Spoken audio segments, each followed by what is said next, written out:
do it? Help me, I'm being chased. They're gonna kill me. The Order, the Academy, it's collapsed. My sister and my mother are dead. Don't I know you from somewhere? That's just what I was going to say. That's the bloke we've been looking for. That's the Yank. What? Well, what a coincidence, Mr. Michaels. I'm arresting you on suspicion of the murder of Miss Amanda Bauer. I'm calling for arson, too. What? No! Take him away, Constable.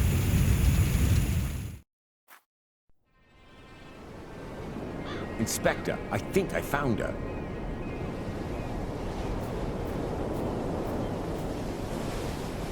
Damn!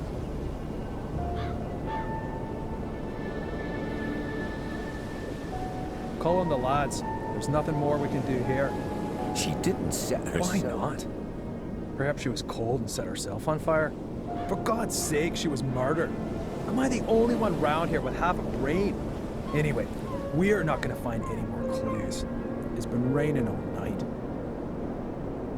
You stay here and wait for the cavalry. I'll go down to the village and ask some questions. Bit early for a beer, isn't it, Inspector? I'm here on official business, Tom. It wasn't me, honest. Me brother Bobby's me witness. Do you know Amanda Valley? Yes, unfortunately. I still owe her money. Well, hold on to it. I'll buy her a wreath. Heck, why? Is she dead? You could say that. Burned. Probably last night between 6 p.m. and midnight. Where were you at that time? Hey, Inspector, you know I wouldn't kill anyone. Especially not over a few quid. I was out with Bobby at a theme park, Alton Towers. Got home pretty late and went straight to bed. So, do you know if Miss Valley had any enemies? Apart from the Gordons? The Gordons. Her brother was caught up by that Samuel chap. I guess that was before your time. Since then, she's absolutely hated that family. Have you seen her flat? It's bloody mad, I tell you. Any other tips? Have you seen that Yank that's been sneaking around here recently? I'd check him out if I were you. He's the one with the blood in his hands. He was chatting with Amanda Valley in front of the pub a few days ago. He asked me about a tackle for robbing houses. No idea why he came to me, but it sounded pretty suspicious.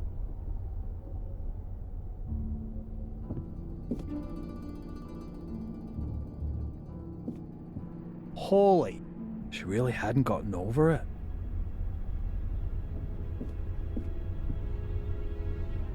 What have we got here?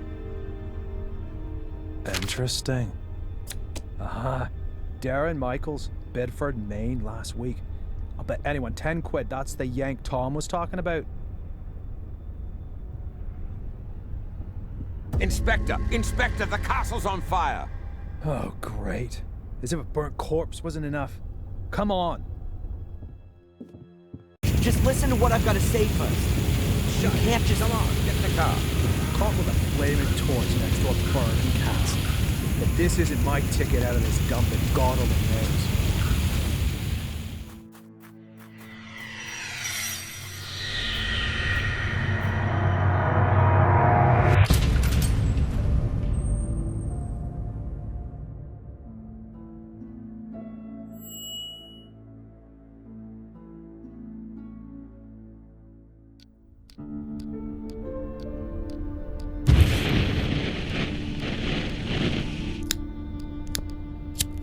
So, you fell in love with this woman? Angelina. Fell in love with Angelina, without knowing she was your sister. She lured you to England, to Black Mirror Castle, the castle of your ancestors, to use you as a key for an old ritual. That's right, isn't it? Do me a favor, and put the lighter down, all right? You said it had something to do with a curse, Adrian. You tell me. All I know is that I drizzled blood on a book and read out incomprehensible words. And then bang, black all around me. And the next thing I can remember, there were sounds in the woods behind me getting nearer. All in all, a grade A nightmare. The ritual probably worked, and now I'm possessed by a centuries-old evil soul that wants to bend my mortal body to its purpose. You believe you're carrying a second soul? Oh, Adrian, I know that feeling well. But believe me, no one is cursed. Children always believe they're to blame for grown-up suffering. These feelings of guilt have branded themselves into your soul. So, how was it for you to meet your biological mother after all these years? You said you didn't have much time to talk to her. No, she was taken hostage by Angelina. They both died shortly afterwards. They fell into the abyss in the ritual chamber. In the ritual chamber. Exactly. And your foster mother in America. Did you have a chance to talk to her about it? No, she was in a coma, and then she died. All right, then. Perhaps we should forget about the women in your family for the time being and turn to more happy matters. Let's talk about your father. Wait a minute, Constable. We're not finished yet. Perhaps we can leave that till tomorrow. As you wish. I don't mean to interrupt, but the inspector has something important he needs to talk with Mr. Michaels about. And you know what the inspector's like. It's about the bail. Is it still not high enough for him? There's no one who would spend a penny on me anyway. Don't say that. All right, Doc. Have you got a spare 5,000 pounds? Yes. Well, I can't do that, Adrian. I'm your doctor. Mr. Michaels, come along now, please. If there's anything you want to talk about, Adrian, I'm here most of the time. And Zach, tell the inspector he should keep to the arranged times. I don't burst in when he's in the middle of an interrogation. Yes, Mum, I'll tell him. So how's your abused little arsonist soul? Stroke better by the nice doctor? I hope you see the burning faces of the 4 poor souls you have on your conscience every single night. Thanks for asking. You know what? I'm starting to run out of patience with you. If I could, I'd have you deported. Your fellow countrymen should be made to endure your fairy tales. Unfortunately, I can't do that. If you'd led a decent investigation, then you'd have found evidence for my fairy tales a good while back. And now the little thug wants to tell me how to do my job. Constable Zach was down in the sewers for 2 days, and what did he find? Nothing. And Miss Valley's also mysterious order. Nonsense. No one here has even heard of it. They had an assembly chamber in the mine, and Victoria knows about it too. Assembly chamber? Don't make me laugh. Miss Valley gave lectures on the cursed Gordon clan in there. And the old biddy hasn't spoken since the fire. Gordon clan? Old Biddy? Stop talking about my family like that. Your family? Yeah, well, you'd actually fit in with those loonies. Whatever. Can I go back to my cell now? Unfortunately, I have to throw you out of your little paradise. Someone's paid your bail. What did you say? Who? Doesn't seem to be a friend of yours. Wanted to stay anonymous. Well, whatever. Get your things and get out of here. But don't go too far. Otherwise, I'll have to put you on the wanted list. That would be pretty much the most stupid thing that could happen to you. I can well believe it. All the better. So be a good boy and go collect your things from your apartment.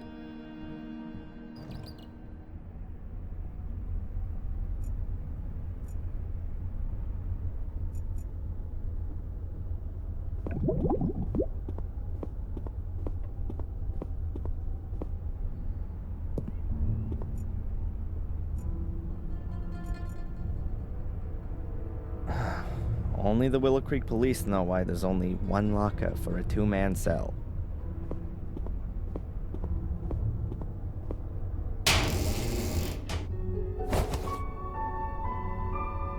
My pencil? Oh, but where's my diary?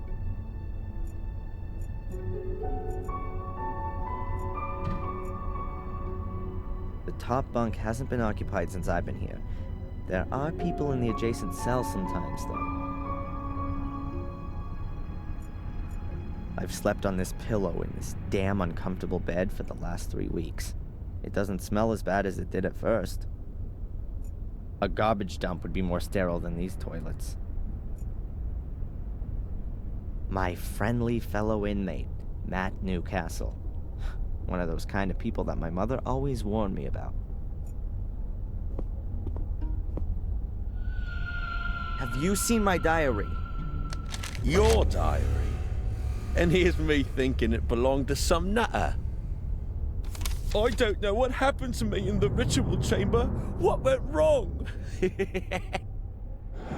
How did you get into my locker? Stop that. Constable! Or worse, what if nothing went wrong? What if Mordred has been freed and has taken possession of me and is making me do his bidding? Please, somebody help me. Stop me from becoming a murderer. Give that here, you bastard! I don't want to be Mordred's puppet. I want this fiend to disappear, back to the hell he crawled out of. I'll have you! I'll kill you! Boo-hoo-hoo! I don't want to be a murderer. Boo-hoo! Don't make me crap myself. I'm so scared.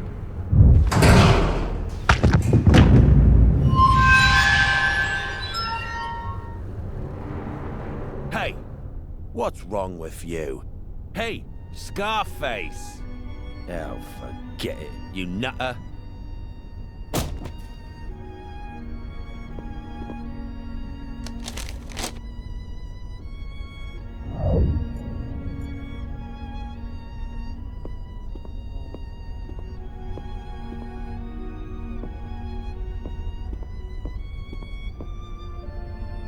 Can you sign here, please, just to confirm that you've read the bail conditions and that you've been instructed to register with Dr. Winterbottom every day?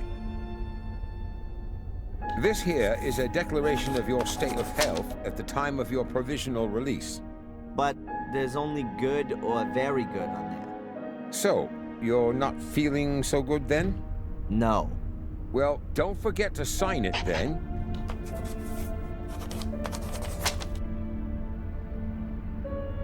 Here's your wallet. I keep the passport. And you need to sign here that you got your things back. You promise with all this signing you haven't secretly slipped a confession in there, too? That's not permitted. Ah, so I'm in luck then. Just a minute, I was being a bit premature. There's $500,000 missing. You should have checked for that before signing for it.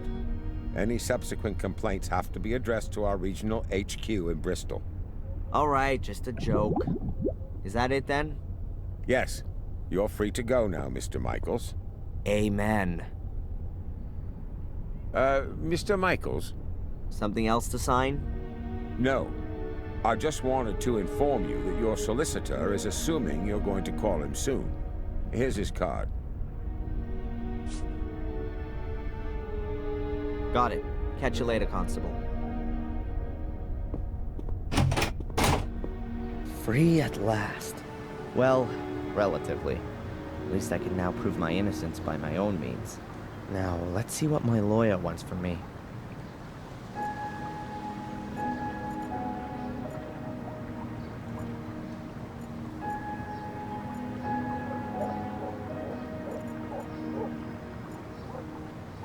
Sorry remains of a sorry annual fair. I don't think there's anything useful here.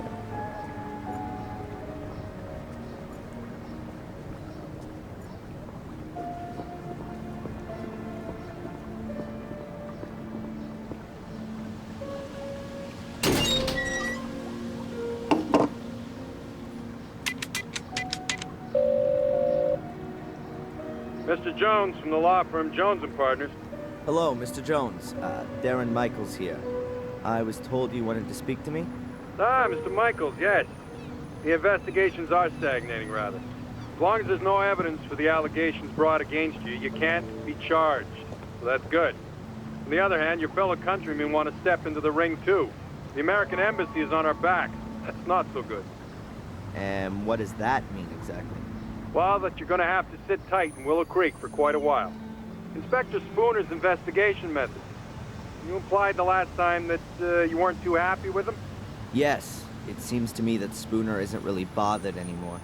Inspector Spooner just wanted to produce a guilty party and then get the case closed as soon as he could.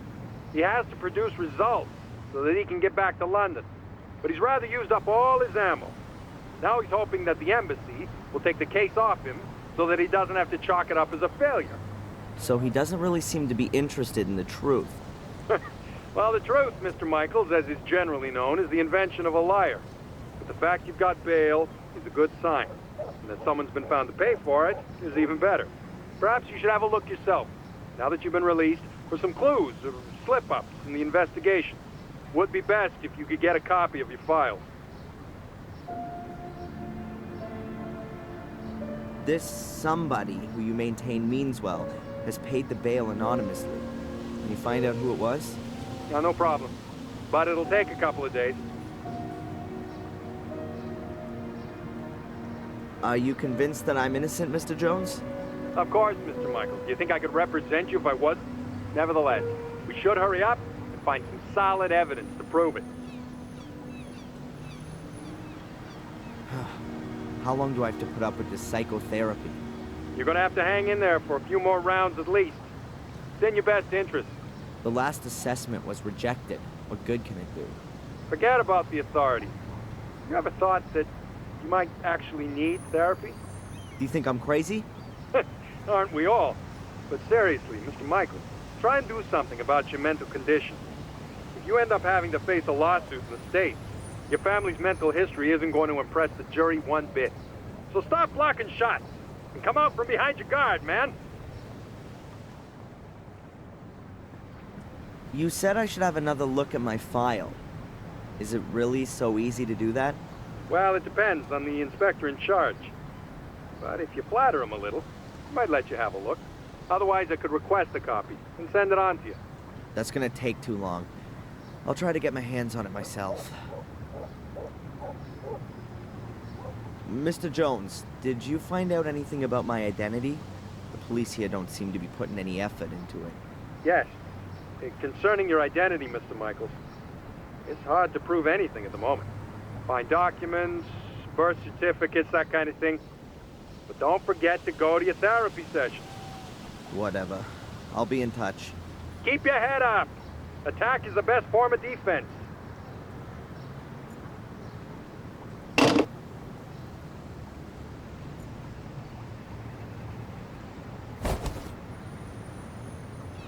A fortune teller's business card. Madame Fortuna. You'll see your future. And her phone number.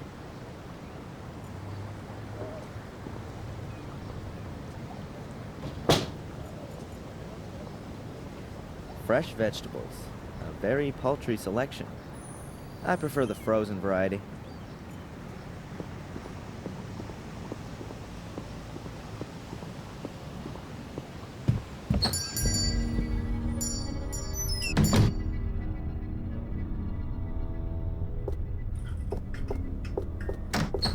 What's her problem?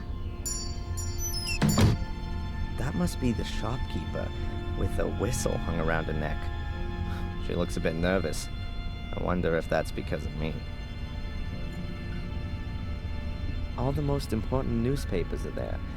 The Final Times, The Moon, Daily Black Mirror, and the Willow Creek Telegraph.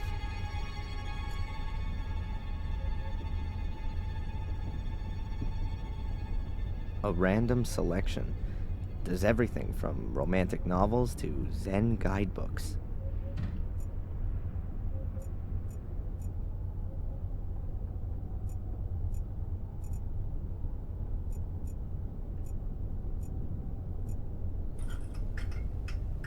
Walking maps of the area. Indispensable for a suspected murderer out on bail, like myself. Hello. What do you want? This is a shop, isn't it? Then maybe I want to buy something? Okay. I'm Darren, by the way. I know exactly who you are. Oh, really? Who am I then? You're the arsonist who was in the newspaper. I'm not gonna set your shop on fire. Anyway, I'm innocent. Oh, I'm sure you are. But please, don't stay too long. Otherwise, I will have to call the police. Yeah, right. And without a telephone, I'll just use my whistle. What is this? Willow Creek's main shopping drag? Oh, we've got everything that people need here. Usually, you can order too, but then it'll be delivered next week, if that's okay with you. That won't be necessary. I'm just having a look around. The old woman who just ran out. Could it be that she's a little crazy? Dorothy? Oh no, she's just as crazy as you are. I mean, she's fine. The whistle was her idea. Are you scared of me? Of course not. I've got my whistle. As soon as anyone comes too close, I blow it. And it's so loud, even the gravedigger in Wormhill can hear it. Clever, Abaya. How do you know my name? You've got that little badge on? Oh, yeah. By the way, your name's quite uncommon, Abaya. Where does it come from? It's Indian. Don't you like it? Oh, I do. It sounds very pretty. Does it mean anything? The fearless one. I'd like to buy one of these walking maps. Please, take it. You don't need to come to the till. It's on the house. Oh. Thank you very much. See ya. I hope not.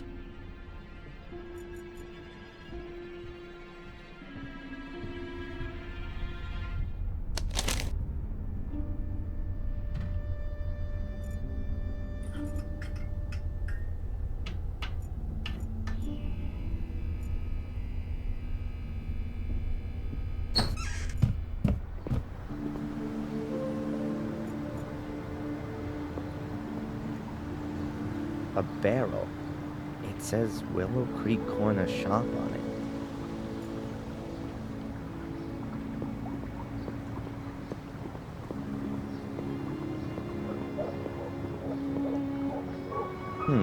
A piece of thin board. Ah, it's a menu. They probably don't need it anymore.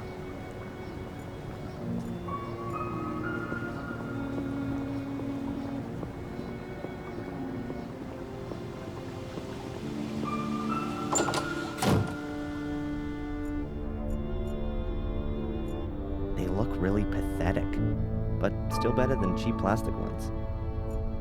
Coffee culture is spreading. Mild beans and double roasted. Is Willow Creek ready for this?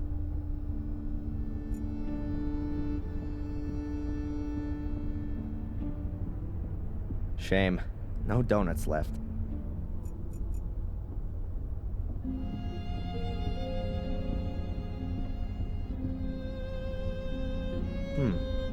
Photos of parties here in the cafe. I really didn't think they celebrated anything here in Willow Creek. Kinda weird. Lots of the people in the photos have been murdered.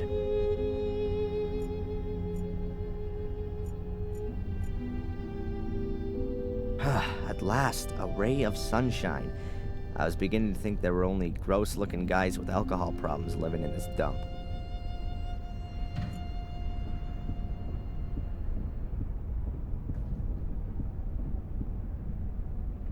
Hi, I know. I recognize you from the newspaper. And you're not gonna run away screaming? I'd have a lot of running to do if I ran away from every weirdo in this dump. You really like living here, huh? Has anything exciting happened recently? Apart from the fire at the castle? Wait a minute. Yeah, the espresso machine broke down. Has this cafe been here long?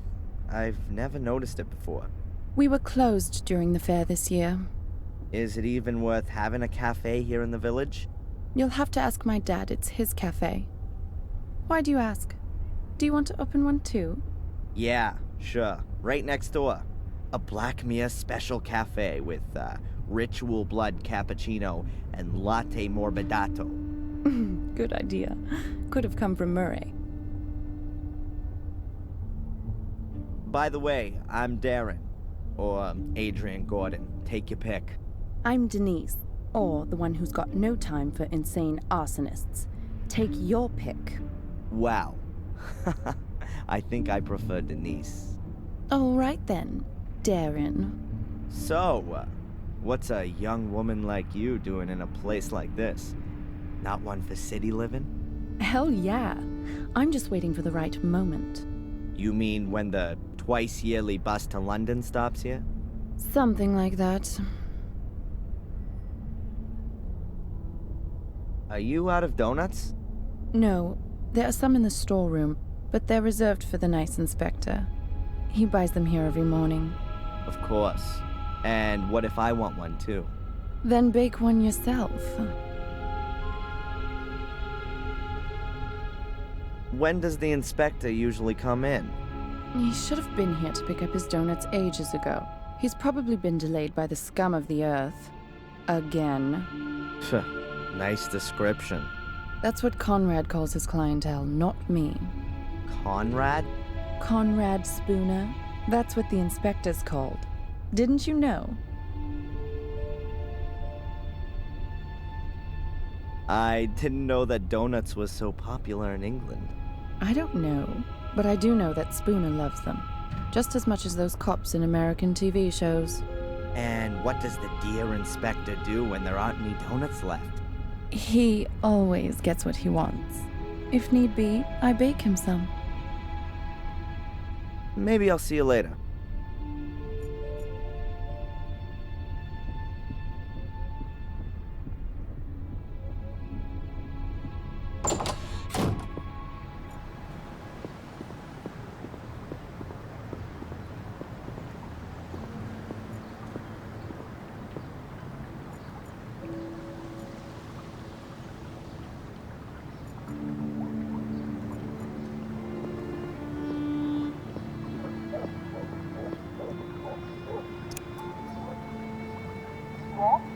Hello, Doctor? Can I ask you a quick question? Of course. Come on up.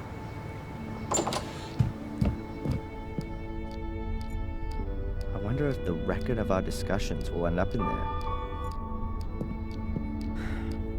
Doctor? What's troubling you, Adrian? Do you believe me?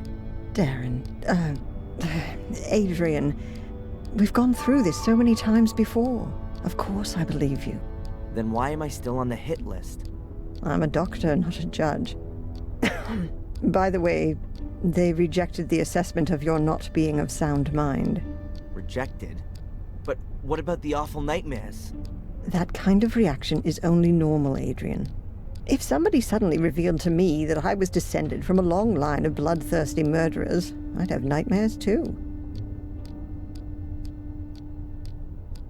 This Spooner reckons he's a bit of a big shot. He's one of those people who pack their own bags and then complain when they're too heavy. What kind of bags? Oh, he mucked something up in London and was posted here as punishment. Something he's not dealing with too well. What did he do? Book the wrong guy?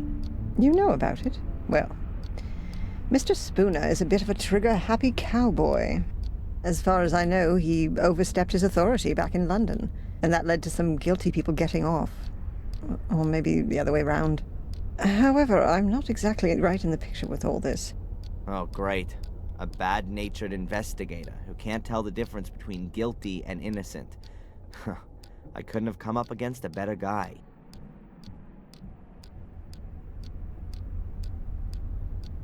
Do you see me as being an arsonist? Judging by your nightmares, you do at least seem to have a violence-orientated imagination. Yeah, but Stephen King has that too. As far as I'm aware, he has never been under suspicion of an arson attack resulting in 3 dead. Whose side are you actually on? On your side, Adrian. Good. I swear to you that I've only ever told you the truth. There are as many truths as there are people, Adrian, and we still have to find yours.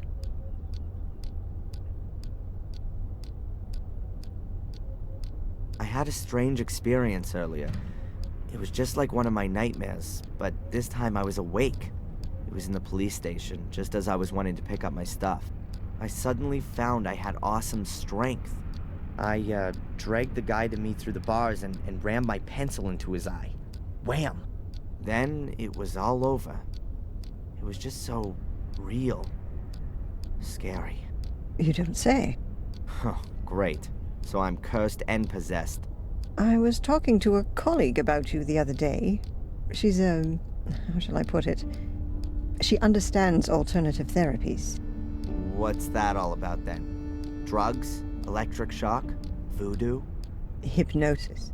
You're not serious. It would at least be a possible way of finding out more. Well, for my part, as long as you don't saw open the top of my skull. These sessions, how long are they supposed to continue for? What do you mean? Well, I've been coming here every day for the past 3 weeks, but I'm still having nightmares every night, and the assessment says I'm 100% fit. We ought to try hypnosis. And what's that supposed to do? You want to join in on my nightmares? Let's just try it tomorrow. If we can get to your roots, then perhaps we'll understand what your dreams are trying to tell us. Boo! That's what they want to tell us. The dreams, I mean. Well, okay then, Doc. If you think that this might help me in some way. You like living in Willow Creek? Yes, I like the life and the people. It's like time stood still here. And every few years, along comes some psycho and murders half a dozen locals. Yes, well, compared to the murder statistics in London, it's a proper holiday here. Get this, I've been released on bail. Well, that's a good reason to celebrate. I'm not quite so sure. The bail was paid anonymously. You know anything about that by any chance? Anonymously? No. Who'd do something like that? No idea. To be honest, I'd hoped you were behind it. How come you ended up here in the first place? A colleague of mine I'd known from my student days. A doctor. Heinz Hermann. Once worked here in the sanatorium. He was a friend of the Gordons. Then, 12 years ago, those dreadful murders took place. Heinz was one of the victims. I came here to give his family and the others a little spiritual support, and I'm still here. That's just how life goes sometimes. Catch you later. Take care.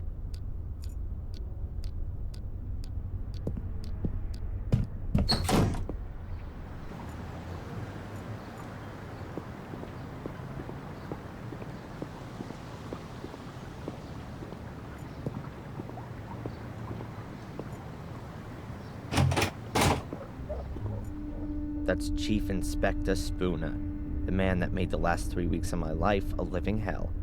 A real ray of sunshine. Constable Zach seems okay.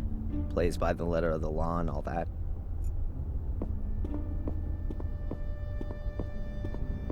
Can I disturb you for a minute? No? Do you have a moment, Inspector? If you're quick.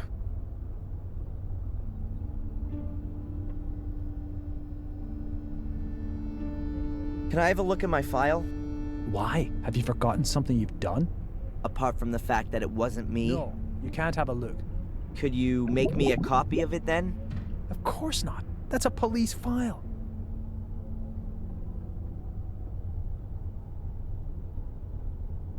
Why do you dislike me?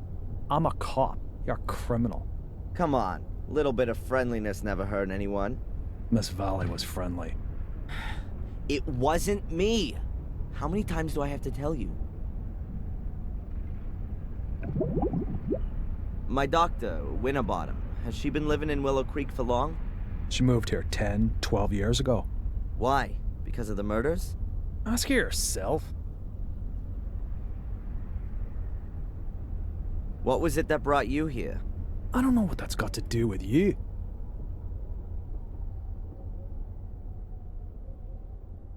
What about your partner? He seems really busy. Zach. He's not my partner, he's my constable. And yes, he's got lots to do, so don't disturb him. And you really don't know who paid my bail? It's paid to the court, not to me. I just got a letter from them saying I should let you go. The guy in the other cell. Is a paragon of virtue. What did he do? He beat up annoying little Americans. Should I let him out? All right. This here village, Willow Creek. Are there many criminals here? Only since you turned up. Does that mean it was quieter before? Not even a little bit of shoplifting? Just normal village life. Punch-ups, rape, and drink driving. So pretty much nothing happening. Why should I want to set fire to the castle? Well, it could be because you were shipped off to America as a kid and had a miserable life there. Until you found out that you'd been taken for a ride your whole life. Then you came back to England to take revenge on your family. What a load of crap. So you finally admit it. It's all total bollocks. That's exactly why you have to see Dr. Winterbottom. And I'm gonna make sure that there are a lot more doctors taking care of you all day for the rest of your life. I can tell you why it was you. Because you're bloody mad. A nutter. You're obsessed with being a Gordon. A descendant of a murderous clan. It's some kind of justification for your irrational desire to burn and set fire to things. You pyromaniac. It was Lewis. Damn you. Oh yeah, the gardener. Then find him. He's disappeared without a trace since you've been here. Have you got him weighing on your conscience too? Spit it out.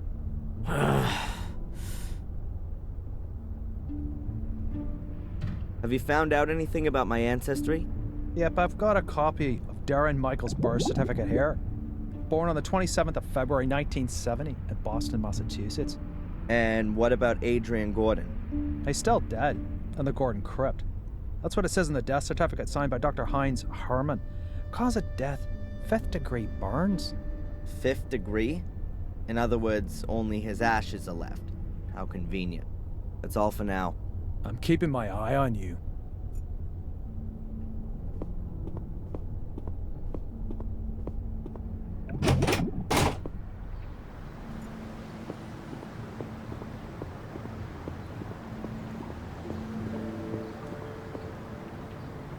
An access point to the sewer system.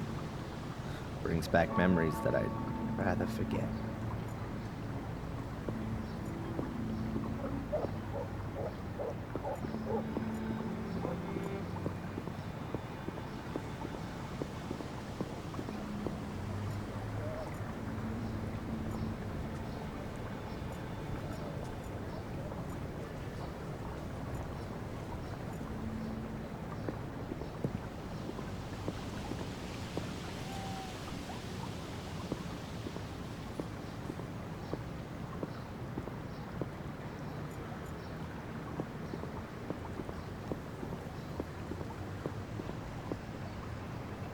It looks like it hasn't been used for a very long time.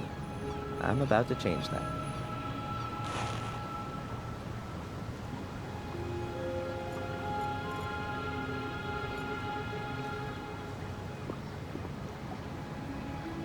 Murderous greetings from Willow Creek.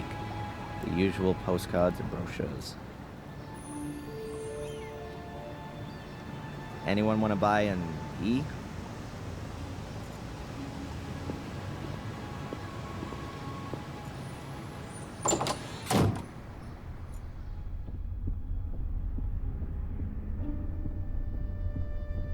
Hello?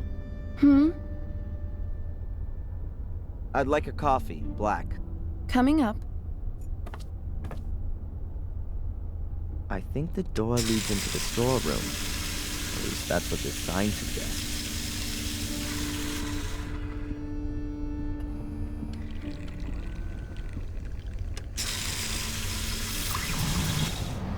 Okay, I've got to come up with something that's gonna make Spooner hang out here in the cafe for a while.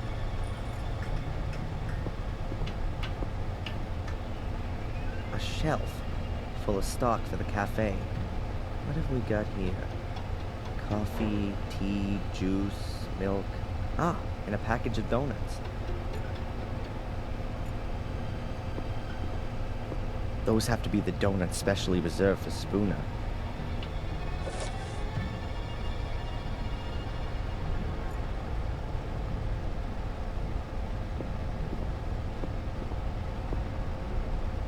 If I just leave the donuts on the freezer, I may as well leave them on the shelf.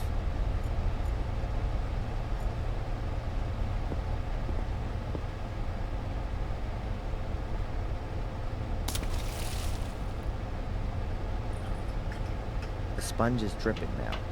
I don't want to be carrying it around with me for too long. It could get rather unpleasant.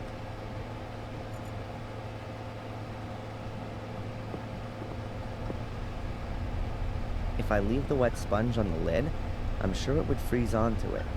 It'd be a fascinating exercise, but not really all that helpful. A high-performance chest freezer with a glass lid. Not a lot in it. A pack of tart bases. Oh, and a box of ice cream. Mint and chocolate. The seal is in really bad shape. If it gets wet, you probably wouldn't be able to get the chest open anymore. I'll wet the sealing rubbers with the wet sponge.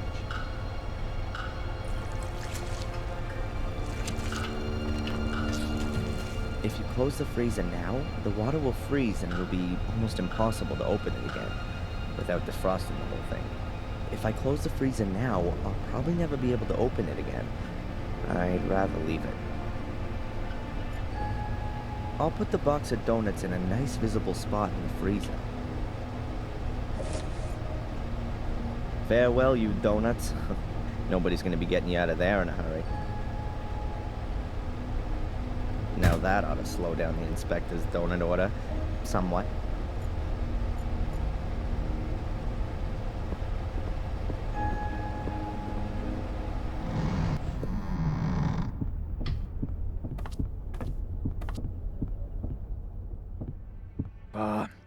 Another one of these flat days today.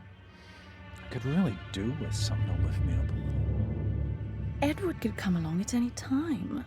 Better if we wait till this evening. Sod Edward. Give me a couple of donuts at least. Yeah, sure. I'll get you some.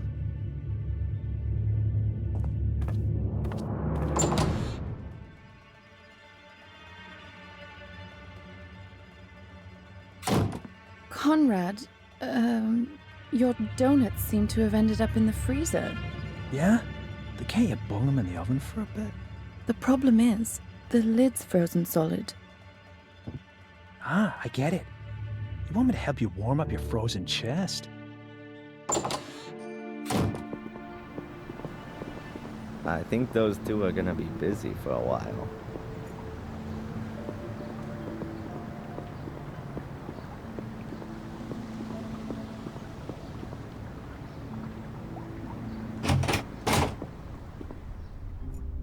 Constable Zach seems okay.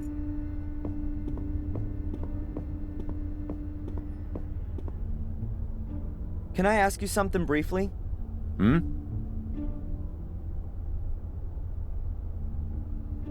How involved were you in the investigation of my case? I searched the sewer system and the bunker. And you didn't find any clues? No. That just can't be true. It's bloody dark down there, Mr. Michaels, and full of rats. Not for the faint-hearted. Is there anything new on the kidnapping? Have you spoken to Tom, Bobby, or the kid in Wales? According to the statement, Tom was at Alton Towers with Bobby at the time. And you don't find it a little bit strange that those two went to a theme park? The only strange thing was that Bobby was in hospital for 2 days afterwards with concussion.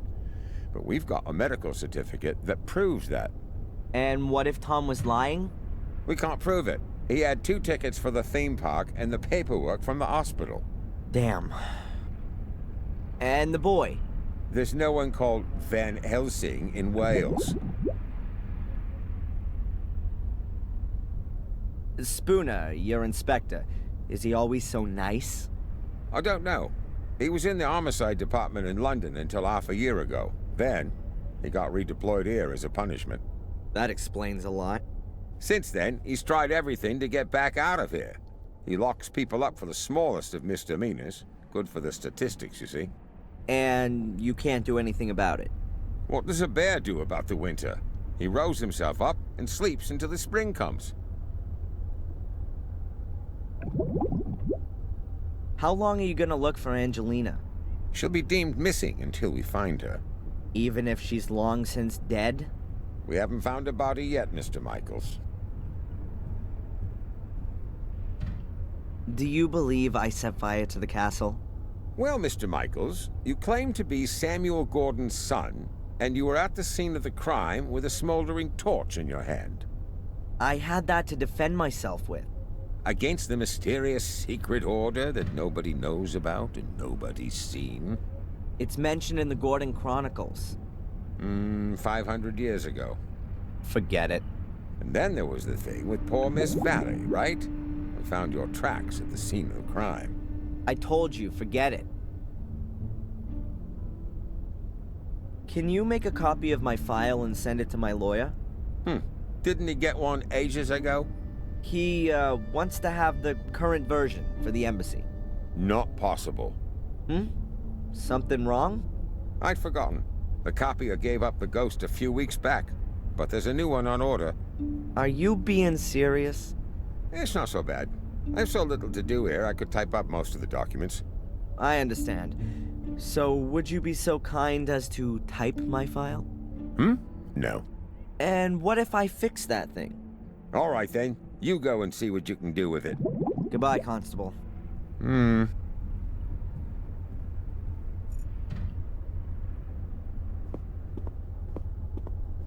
It can't be that difficult to fix a copier. I studied it once. Well, kind of. What if we got here? The fuse has blown. Switch to turn it on, and you press the green button to copy. If I twist and connect the wires that work, it should be able to copy again.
That should do it.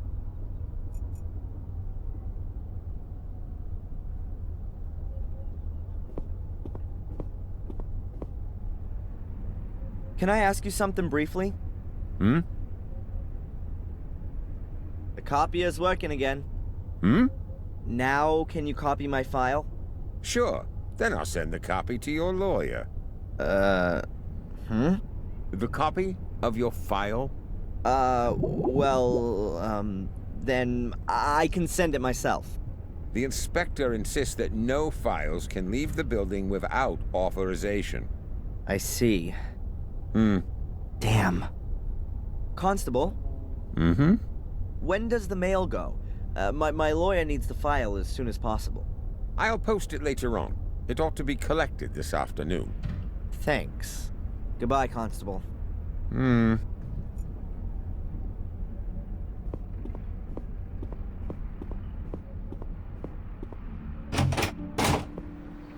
Okay, this is my last chance to get my hands on the file. I somehow need to stop the letter from vanishing irretrievably into the mailbag.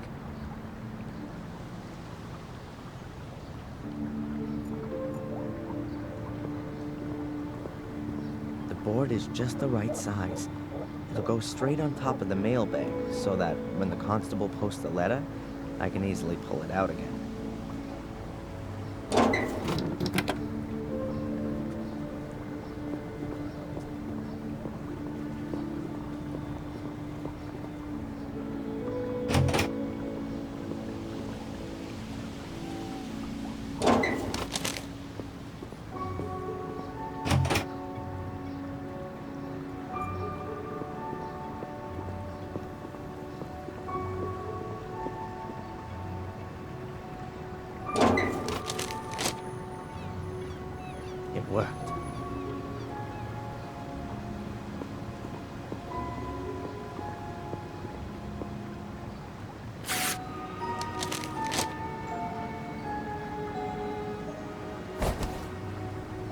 Let's see what's in here.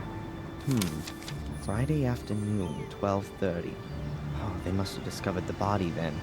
The time of death for Miss Valley was the previous evening, Thursday, between 10 and midnight.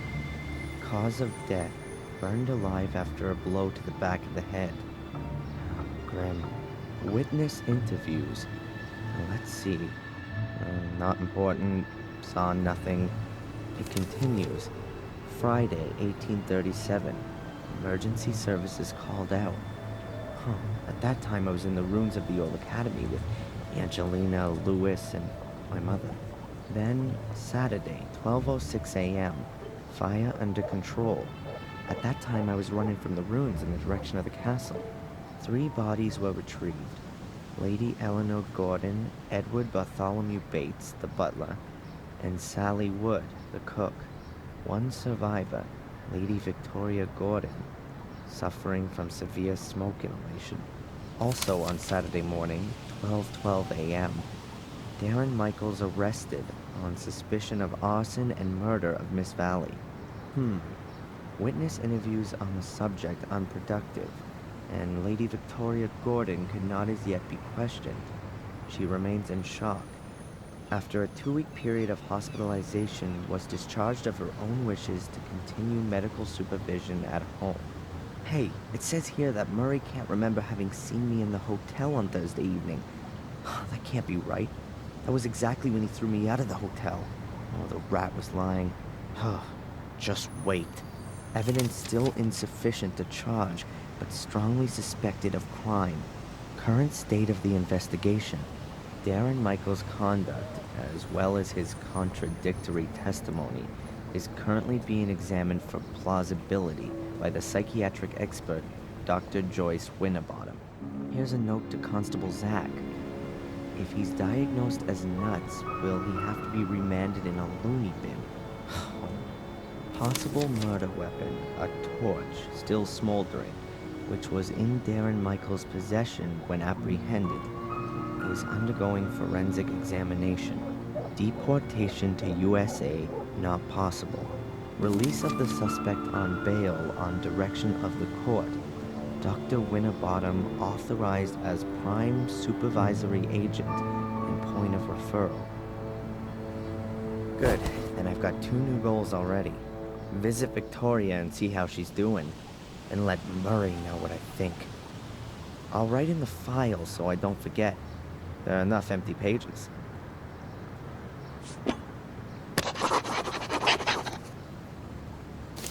I can stash the remains of my diary away with it as well.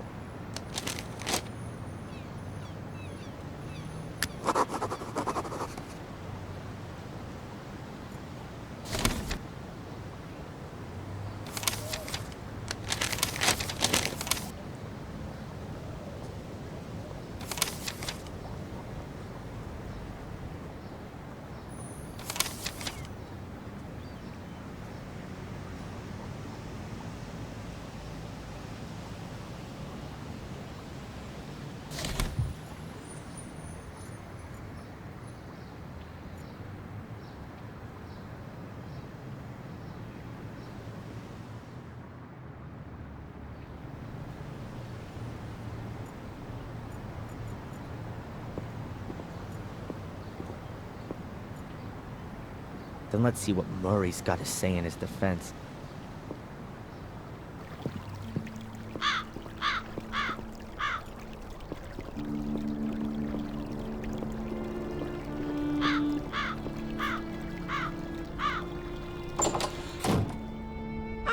Mr. Michaels! Welcome back to Gordon's Palace. We missed you here.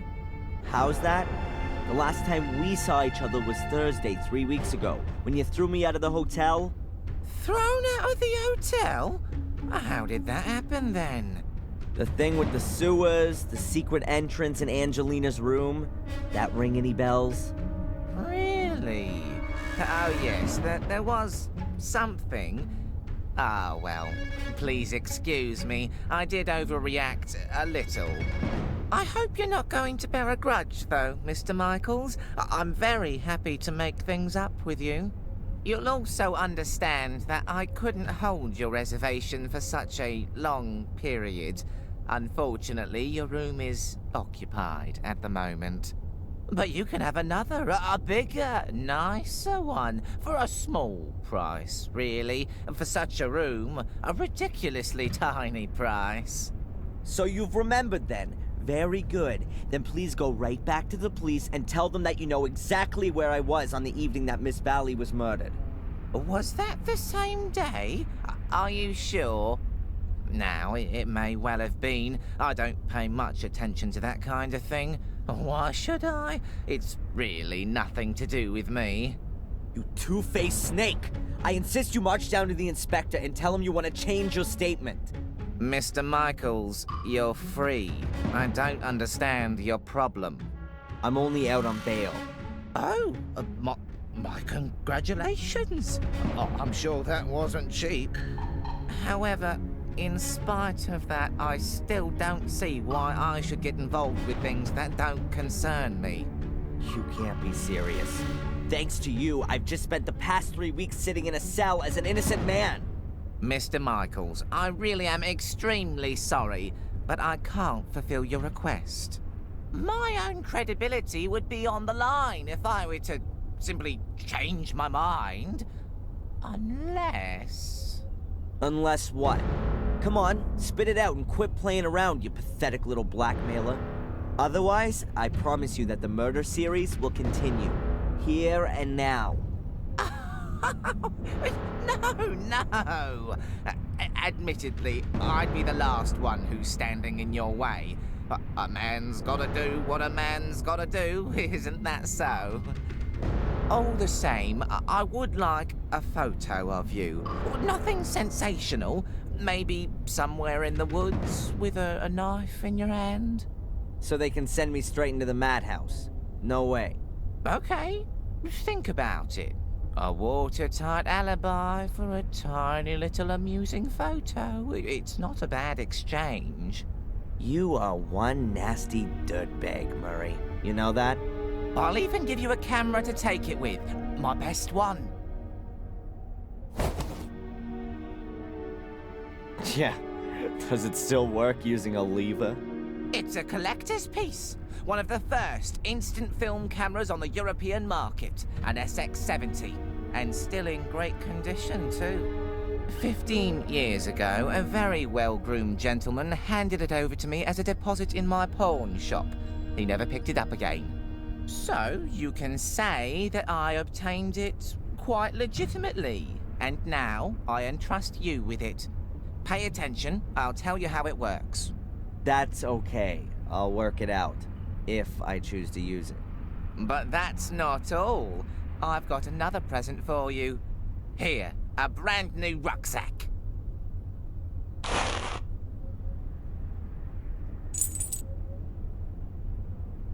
And free food and lodgings for as long as you wish, Mr. Michaels. Accept it as a peace offering and reparations for the trouble with the statement. You really are a few cards short of a full deck. Mr. Michaels, wait! What do you want now? Forget the woods. In front of the castle would definitely have much more impact. The photo, I mean. And people think I'm crazy.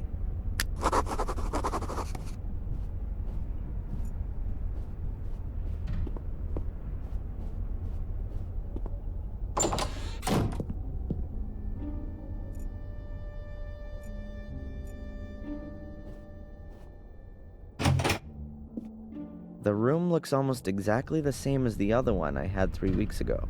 I bet Murray got a discount on the interior decoration. They've covered up the ugly gray carpet with an even uglier beige carpet. Great idea. An antiquated thing for antiquated backsides. A couple of standard pictures from a catalog hanging on the otherwise bare wall. A rucksack with a contorted image of my father's face on it. I'm not sure Murray's actually allowed to sell crap like this. Whatever, I'll sue him for that later. First of all, let's see what's inside.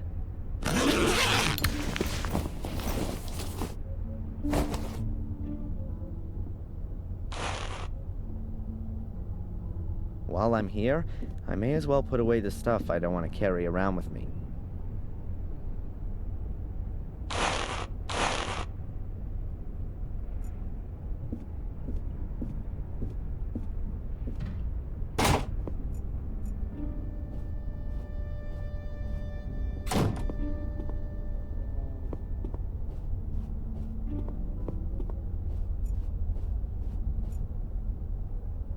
The Willow Creek Telegraph. The guests need to be kept up to date with what the murderer is up to.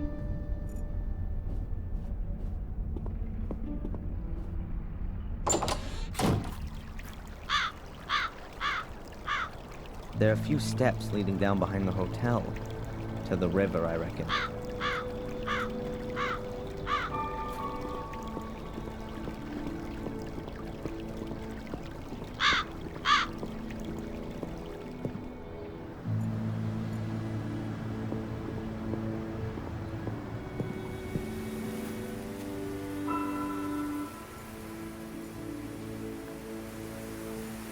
I've no idea where that path leads.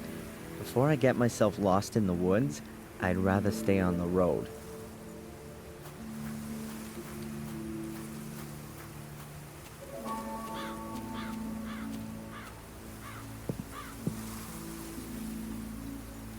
That's actually a no parking sign, but I guess in this context it means stay out. There's barbed wire attached to the wooden gate. Someone's got something against unwanted visitors.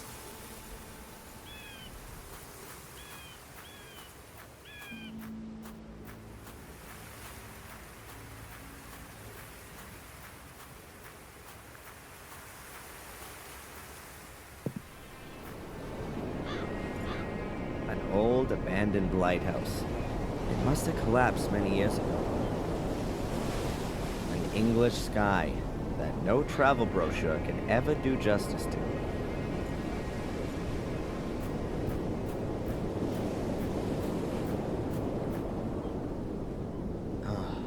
I found Miss Valley's corpse here. Yes, right here. But there's no evidence of the crime to be seen. Next spring, lovers will be back here, looking out at the sea, arm in arm.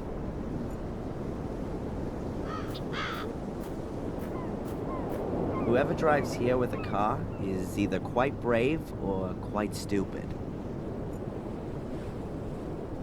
The spiral staircase is completely decayed. The lighthouse hasn't been used for ages.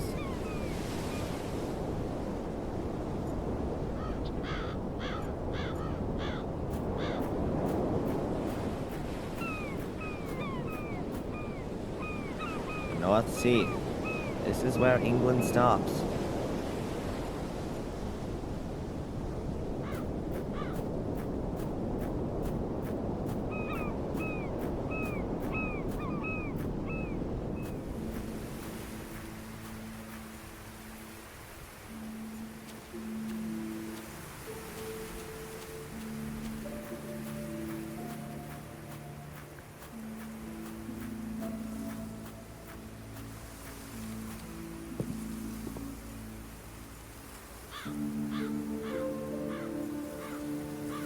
A busted signpost. You can hardly make out what he used to say.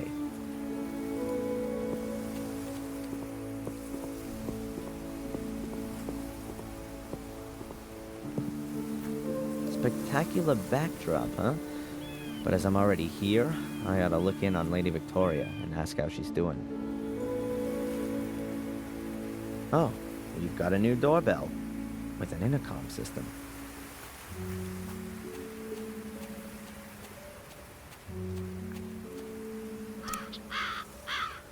Who's there? My name's Adrian Gordon. I'd like to see Lady Victoria, please. Hello?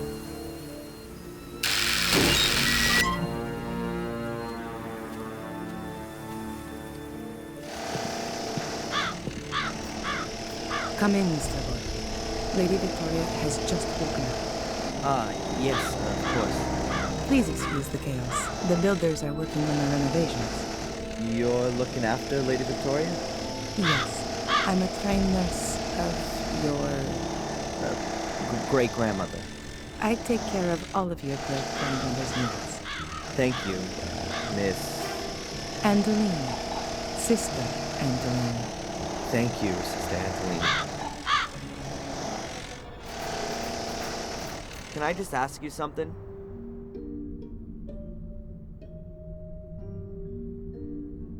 Do you think that being in the middle of a construction site is the right place for such an old lady? Lady Victoria was most insistent that she be moved back into the castle. She said that she'd been born here and that she wanted to die here. And the walls here are rather thick. She doesn't hear that much. At least she hasn't complained as of yet. How is Lady Victoria? As well as can be expected. She's not speaking to me, unfortunately. Perhaps you'll have better luck. God, looks like a death chamber in here. Oh, I can feel a chill right to my heart. I can only hope Victoria gets better soon. A picture of a woman in white. Looks like a kind of wedding dress. That's William's name at the bottom in the corner. My great-grandfather must have painted it. Victoria, my great-grandmother, and the only member of my family I've got left.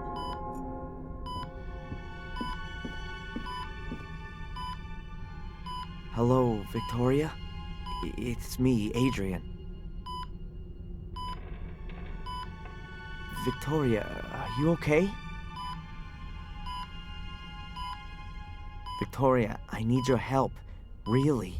The police don't believe me. How can I make them understand that I'm Adrian Gordon when the name Darren Michaels is printed in my passport? Victoria, you're the only one who can help me. Please.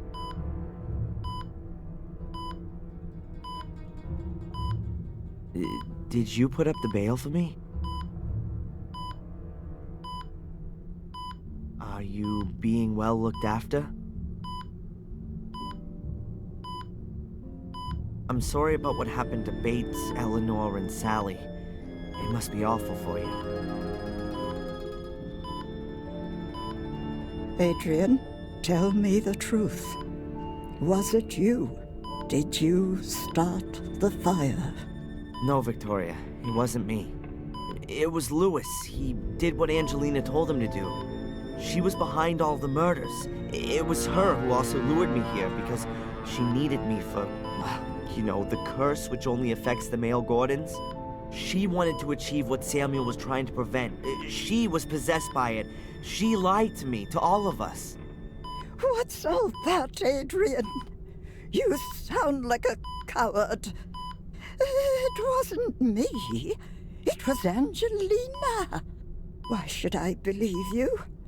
Why have you come here at all? Things were going well for you in America. If you'd only just stayed there, Bates would still be alive. Eleanor, Catherine, Miss Valley. You're too weak. You can't stand up to Mordred. His ghost rides you like a child rides a rocking horse. Since you've turned up, there's been nothing but calamity. Just disappear again, Adrian. Do me a favor and go back to where you came from before the other half of the castle goes up in flames.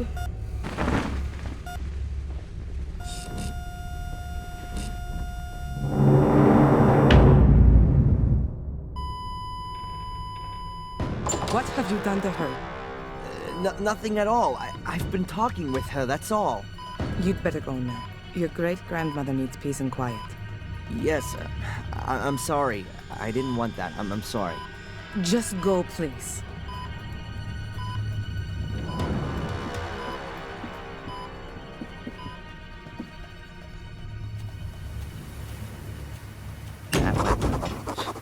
Now, it's not just everyone in the village that hates me. the only remaining member of my family, too. Real good job, Darren. If I wasn't already doing it, I'd be signing up for therapy right away. Looks like a few kids have had a party here. Bates would go bananas if he could see all this. A Polaroid camera. Murray gave it to me. My good old SLR sadly never made it out of the ruins.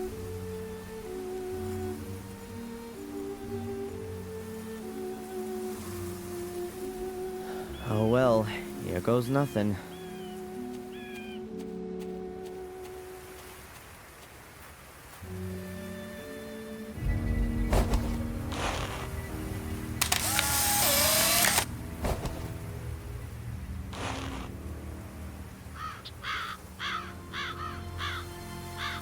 A photo of me in front of the castle. That'll have to do for Murray.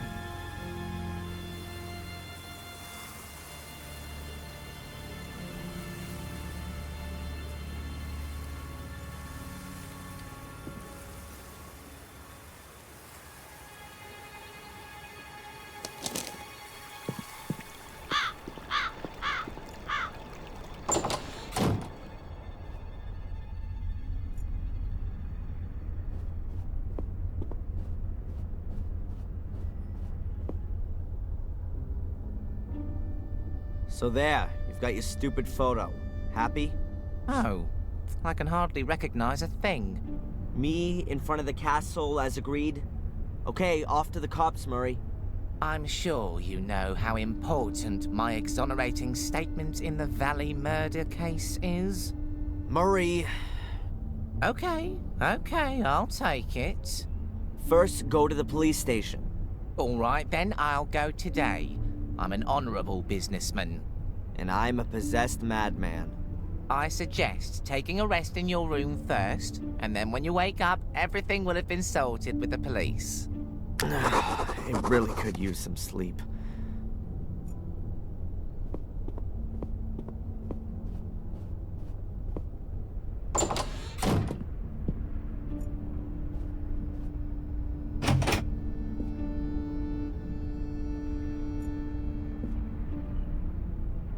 Huh. Someone shoved something under the door.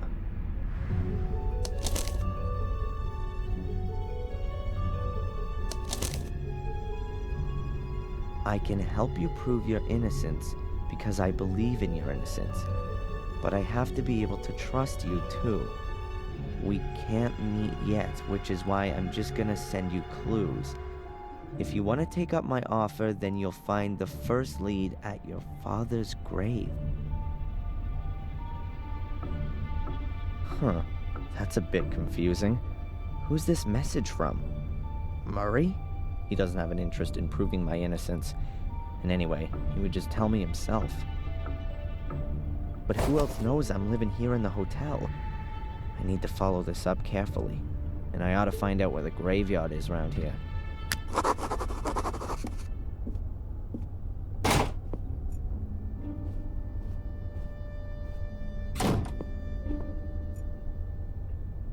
Murray, my favorite hotelier. Obliging, helpful, polite, and always on the lookout to maximize his profits on the back of crime.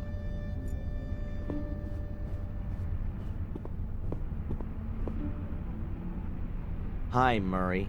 Oh, the esteemed Mr. Michaels. What's on your mind? Is this note here from you? Pardon? No, I speak to my guests personally when I've got something for them. Was there anyone here asking for me earlier? No, you're simply not well known enough. That'll soon change, believe me.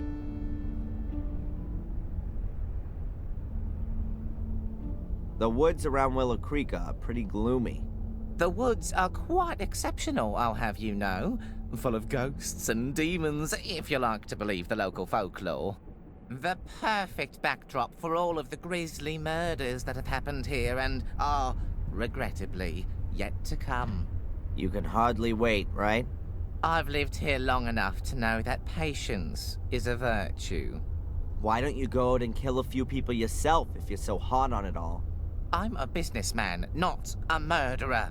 A small but absolutely fine distinction, Mr. Michaels.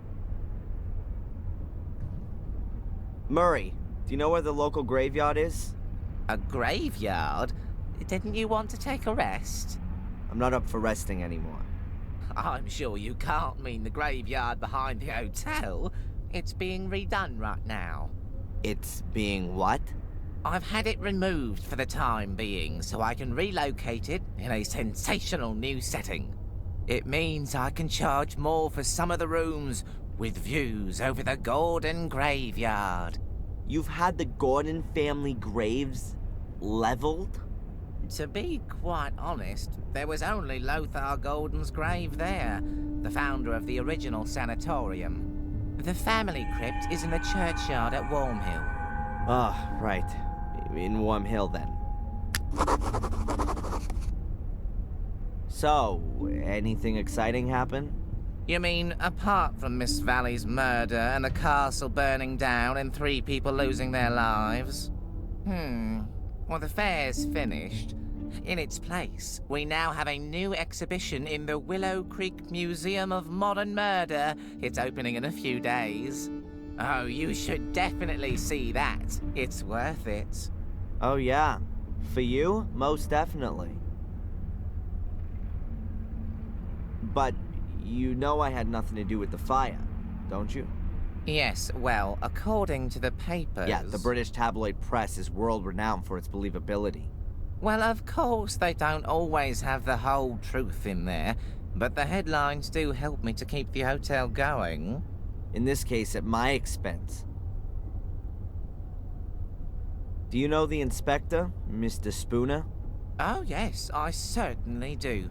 He was here twice. Took half the hotel apart. A terribly inconsiderate fellow. But good for business, too. How often, as a tourist, do you have the chance to see this kind of an investigation firsthand? Unfortunately, he confiscated all of your and Miss Angelina's personal effects.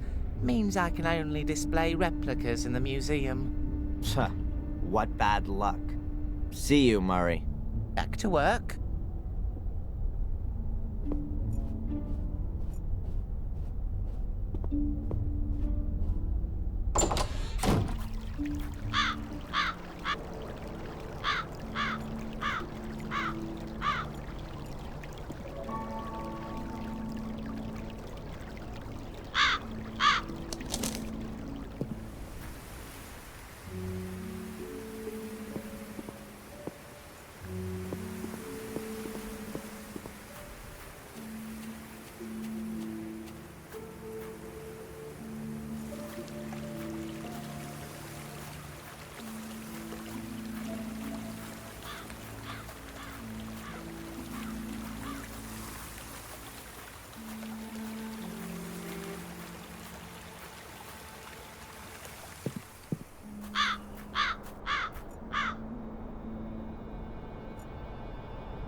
Ancient headstones. It looks like the design hasn't changed in hundreds of years. A fortified tower with battlements.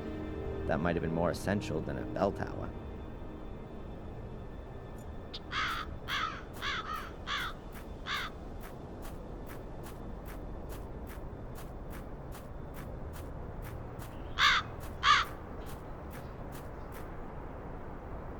This is where Miss Valley is buried, murdered by my cursed sister.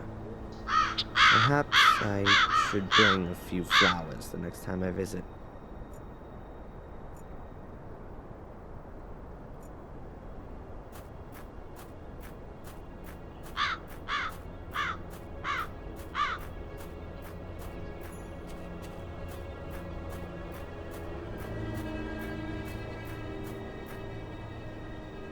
That's quite a recent grave. There are even a few flowers still lying on it. That's quite a recent grave.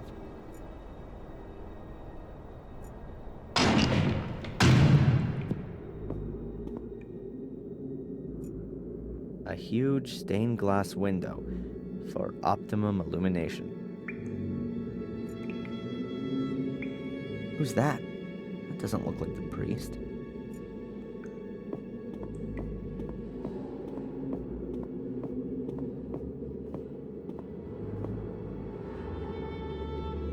Hey, you there. Good morning. What the? Oh, I'm sorry, lad. I must have nodded off. In the confession box? The bench has a cushion on it, at least. You're not the priest, are you? God forbid. I'm Mark, the grave digger. Do you know Wormhill well? Of course, but it's just a few houses on the back of the woods. There's more life in here, I tell you. Are you looking for something in particular? No, I'm just trying to get an idea of the place. Looking around this graveyard will give you a better idea of the place. And should you want to reserve yourself a spot here, then let me know. I recommend the southern slope. That's the best location. Thanks for the tip, but I'm in no hurry to die just yet. But maybe death's in a hurry to come and get you.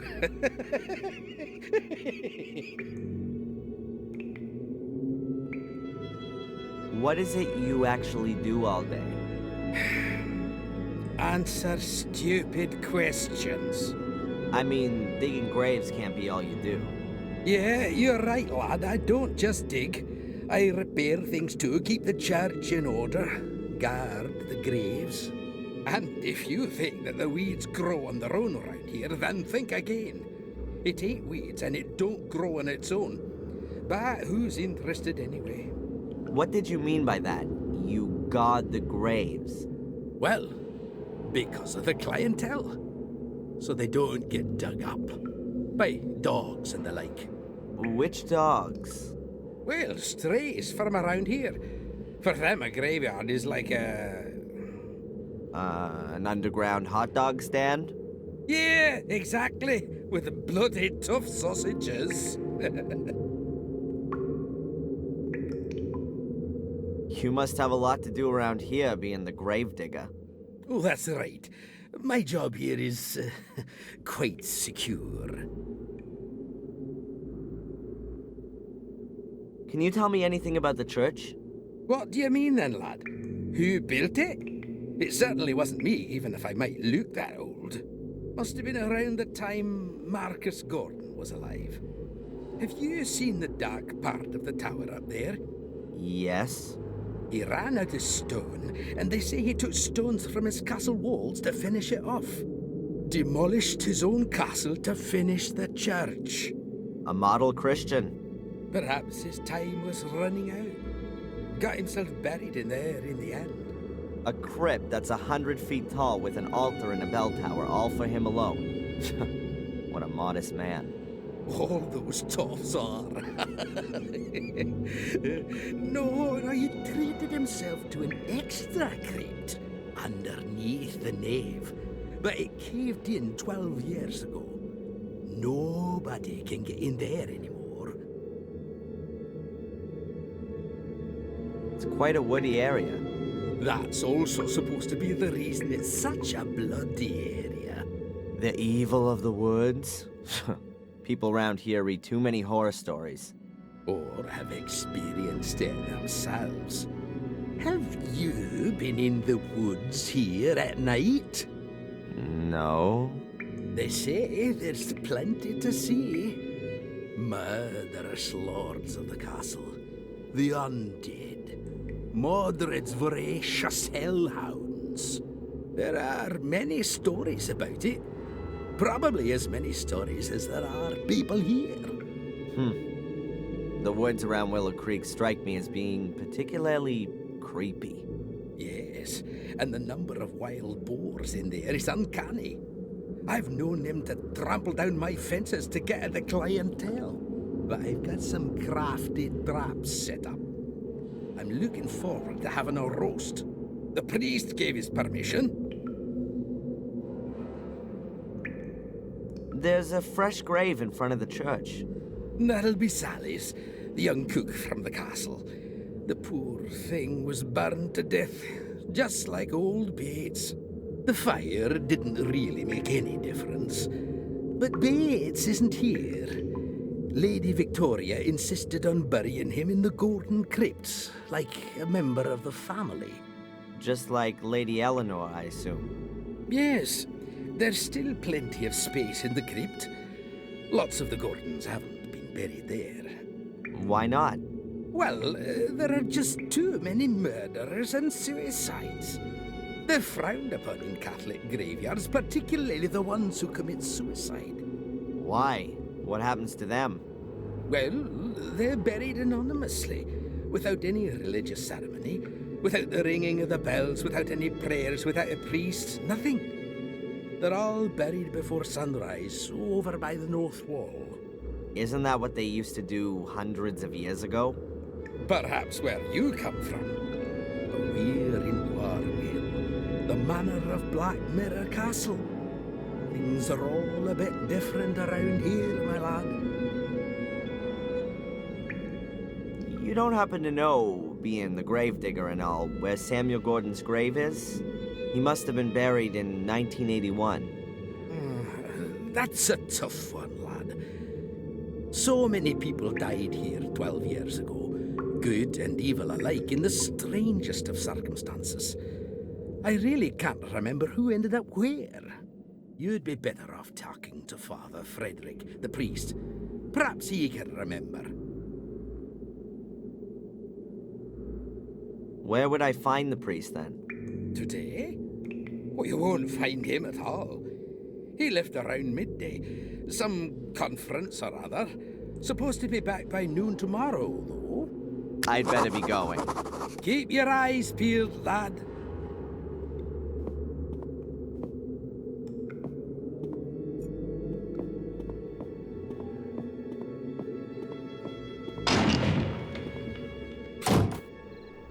Oh, is it that late already?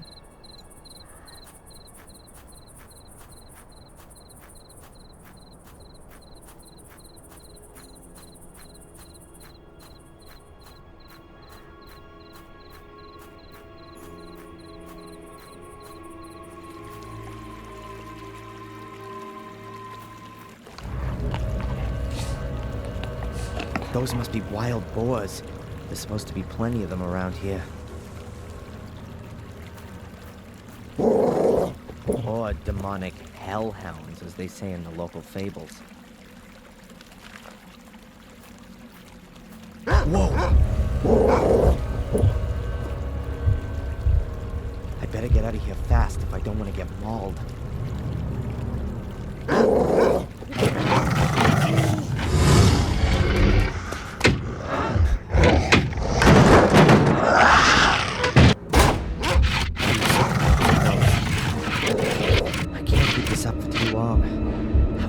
Waking up. This must just be a nightmare.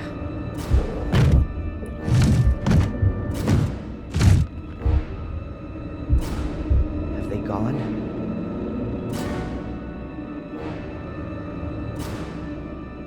Calm before the storm? I think I better wait until those beasts have lost their appetite. A box that's just rotting away. Don't want to know what's in that.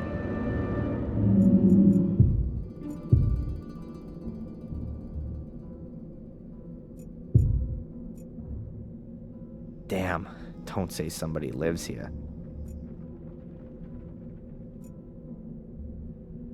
An oil lamp. Doesn't seem all that old. Maybe it still works. A couple of luminous smiley stickers. Whoever lives here must be scared of the dark.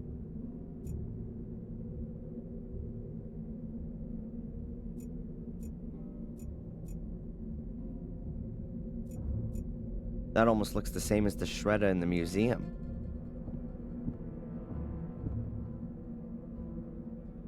There's something lying in it.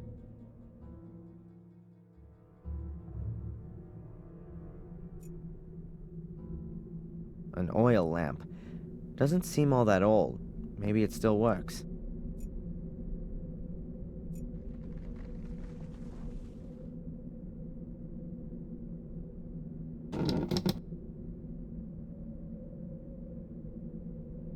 There's something lying under the bed, but I can't get at it.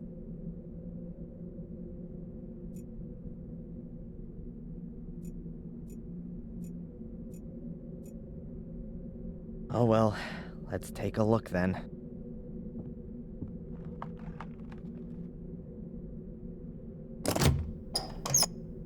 Damn it, locked.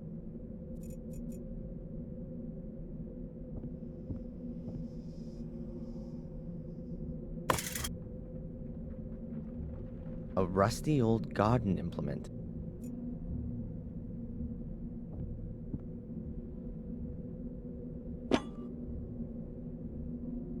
A file. Huh. The escape tool of choice. In the comics, at least.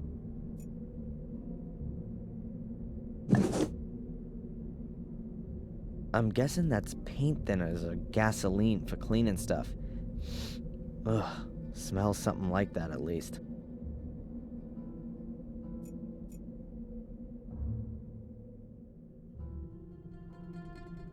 Oh, that's better. I can see now.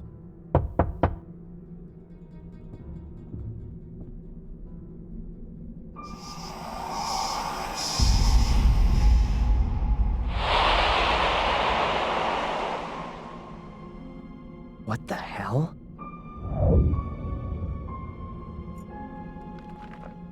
Half the bed has already collapsed into the floor. I can't drag it through the hut.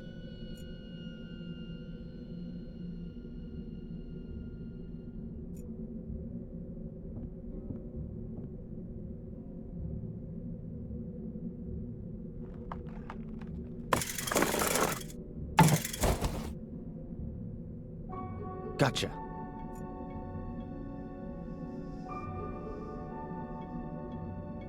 A cardboard box. Somebody scribbled something on the lid. I can't decipher it. The word definitely begins with an R, though. Let's take a look inside. A rag doll. Pretty ugly and worn out. I recognize it. I've seen it before. It was Ralph's. Yep, that's his doll. Mr. Bubby, or whatever he called it. Strange. How'd it get here? And why has Ralph left it? He never used to go anywhere without it. What else have we got? A luminous sticker with a smiley on it. And a cork from a bottle. This must be Ralph's shack. Or his hideaway. A peculiar shadow. I think I know where that mysterious shadow's coming from. Well, how about that? And so the key falls into my possession.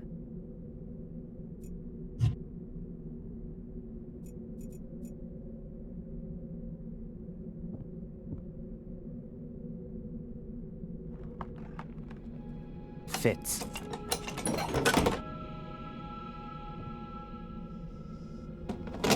As I thought, full of junk.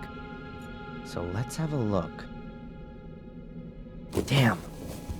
That looks like one of the robes and the masks from the order that was after me. But at the same time, it's also proof that the order existed. I'll take it with me.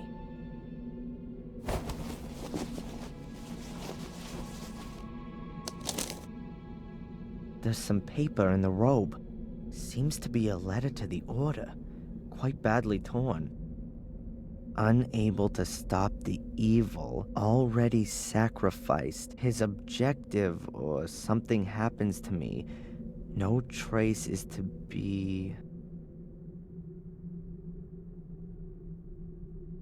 I'm not completely certain, but it appears to be a request to cover up all traces of the order. That would explain why the robe is in the shack. I'll put it back. Perhaps I'll find something useful after all.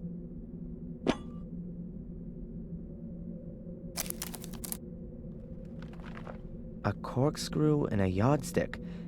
They look in reasonable shape. I'll take them. Whoa, a chainsaw. I've got a feeling that this baby's gonna come in handy.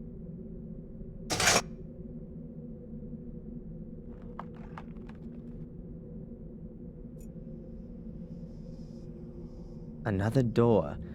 Let's see now.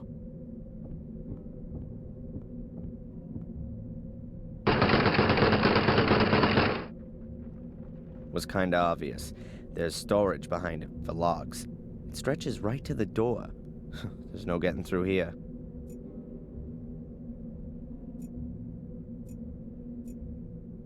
The floorboards here sure creak loudly.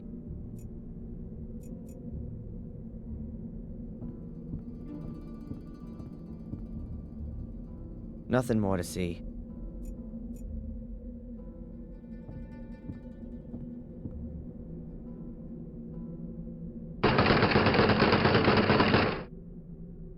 What the? Looks as though the door's been bolted from the outside. But how can that be?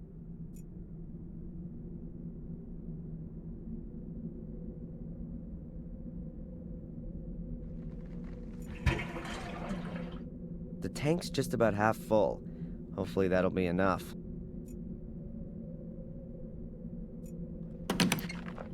Alright, that ought to hold. Now we can get going.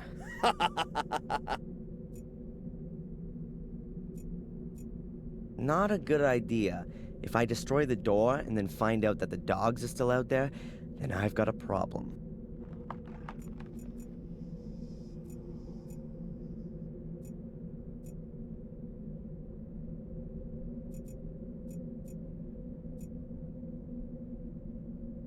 The rotten boards shouldn't be a problem for the saw, but I ought to check what's underneath them first.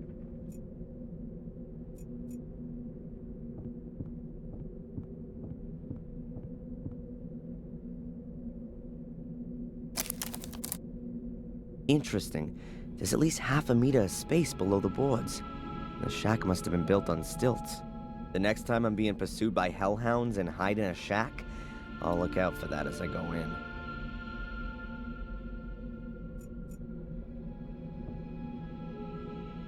I'll just cut myself a trapdoor in the floor. It can also be closed again in an emergency.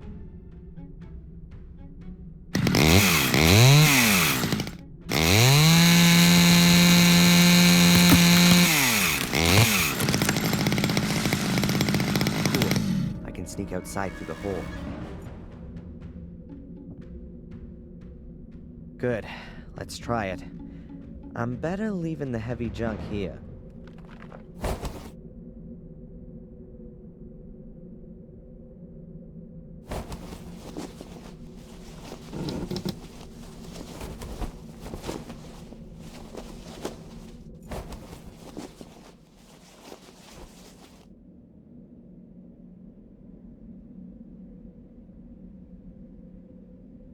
Good. No wild beasts for miles. Weird. No tracks. The beasties couldn't have just disappeared into thin air. Oh, no!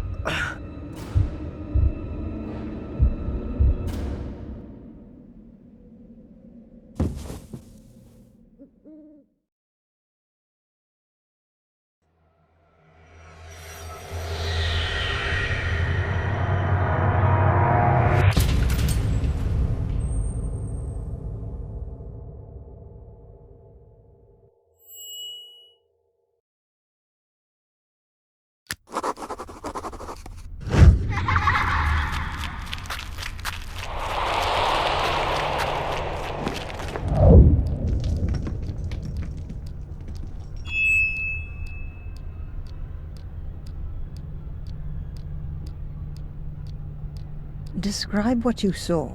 I saw myself as a child. I was playing with my sister in the woods. It's not far away from the castle. I could see it behind the trees. There was a man there, too. Could you make out who it is? No, he had his back to me. But something very bad has happened. What's happened? My sister, she's fallen in a hole. She's screaming. What should I do? Adrian, you're not there anymore. Remember what you did at the time. I ran to the hole, and I don't know. I can't remember. You woke me up before I could help her. I didn't wake you up, Adrian. You woke up of your own accord. It would appear everything in you is trying to fend off this memory. Seems you really want to suppress it. Or I just can't remember. The memory is still there. You just need to let it happen. It's easy for you to say. Perhaps you should tackle this memory in a conscious state. Try and find the place in the woods that you saw. You need an anchor in the present. If you say so. And with regards to the hallucinations, I've ordered a medication. It should help to suppress them. Very good, I'll take it. At least you can rely on conventional medicine. Please take this prescription and give it to a buyer in the shop. She'll give you the medication. Oh, she's a pharmacist too? In a little village like this, everyone has more than one role.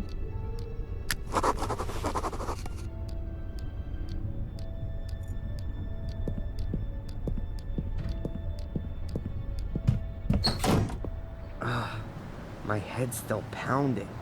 Lucky that Murray found me in the woods yesterday. I probably would have frozen otherwise. I should get this medication as soon as possible. And I could ask the inspector whether Murray's finally corrected his statement. And I've got an appointment with the priest, too. It can't be that difficult to find my father's grave. Oh, and I should find that ominous place in the woods. Enjoy it, Darren. It's gonna be a long day.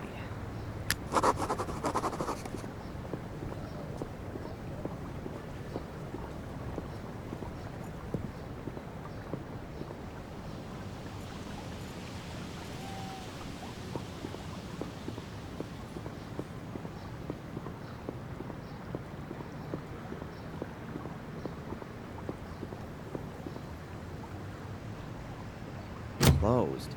Strange. The shop was still open this time yesterday.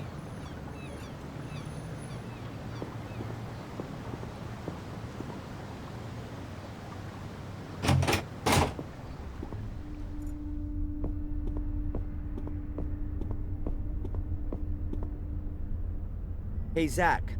What do you want now? Did I say something wrong? No, I'm just a bit busy. The inspector hasn't been here all morning, and I have to do everything myself.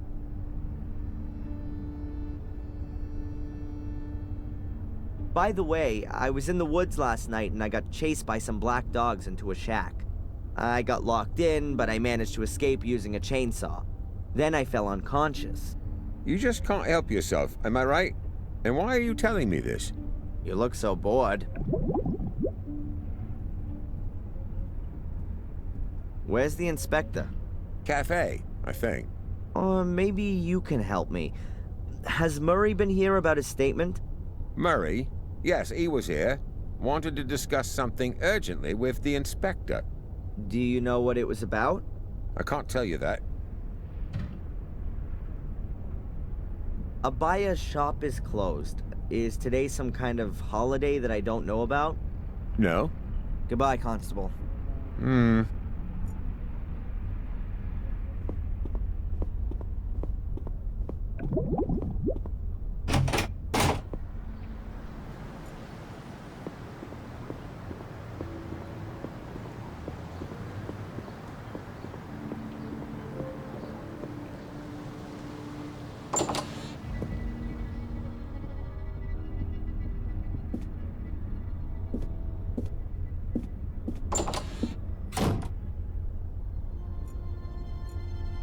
The cafe waiter is a real stiff.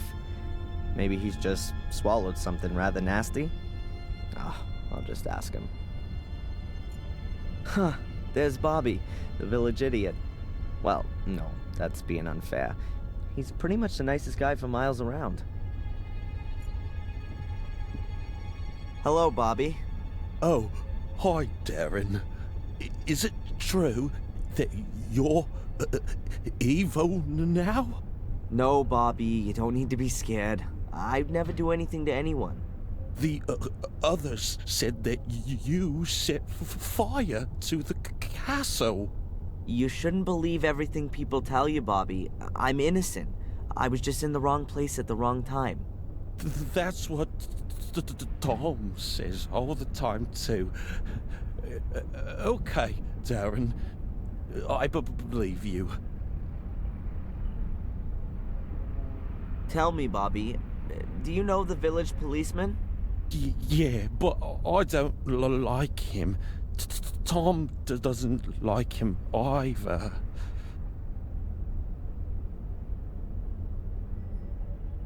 Are you working here now? Yeah. But not for money, but for Denise. She's my new girlfriend.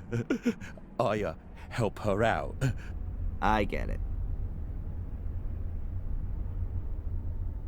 Aren't you working in the museum anymore? No. Mrs. Puff sent me away. The mayoress sent you away? How come she did that? I didn't take enough care, she said. I did lose the key. Oh, I'm sorry about that. And is Denise happy you're helping her out? Yeah, she gives me muffins and chocolate. That's kind of her. But I don't want to have it for nothing. I'll pay for it later. I don't want her to get into trouble. That's nice of you, Bobby. You really like her then? Oh, yeah. Denise is much prettier than Mrs. Puff. She's even more beautiful than the sun. What's your brother Tom up to then? I don't know. He's not around much right now. But that's good too. He said he's going to kill you if he finds you. I'd better be going. Okay, Darren.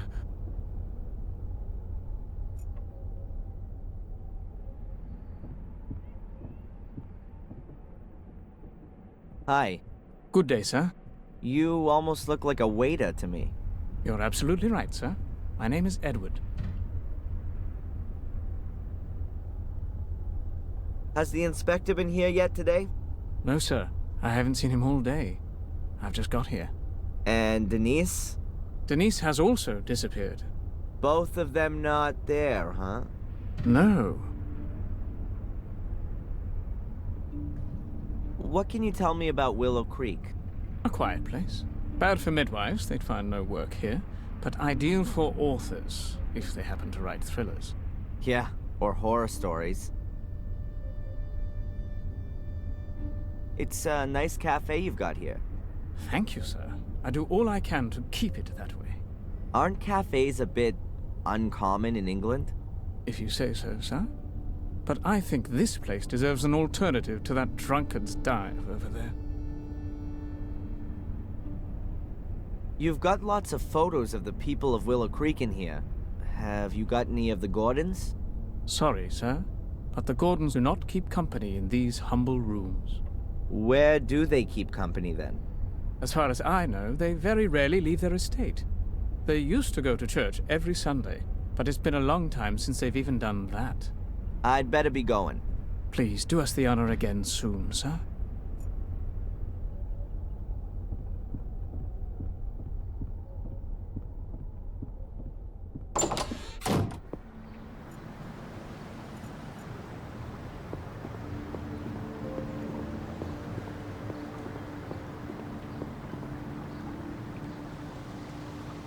Just look at that.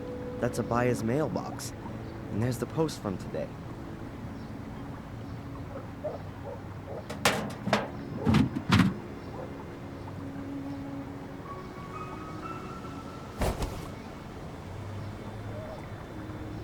The package is from a tea supplier.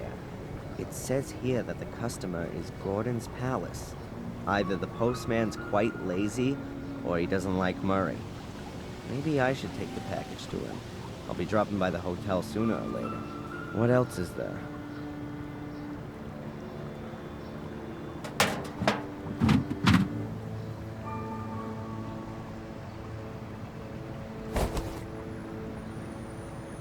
That must be mine. The sender's a drug company. I'll leave the prescription in the barrel, so a buyer knows that I picked up my medication myself.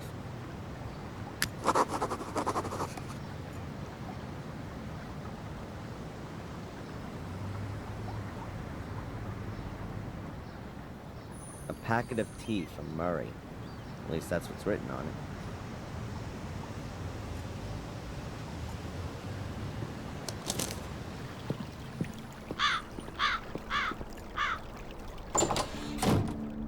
Weird. Murray isn't there.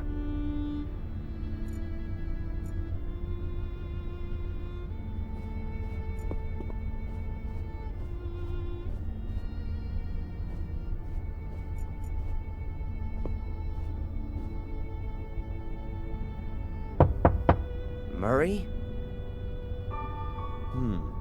Doesn't seem to be there.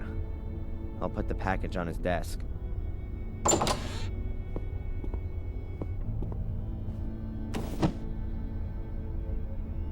Hello? What's this?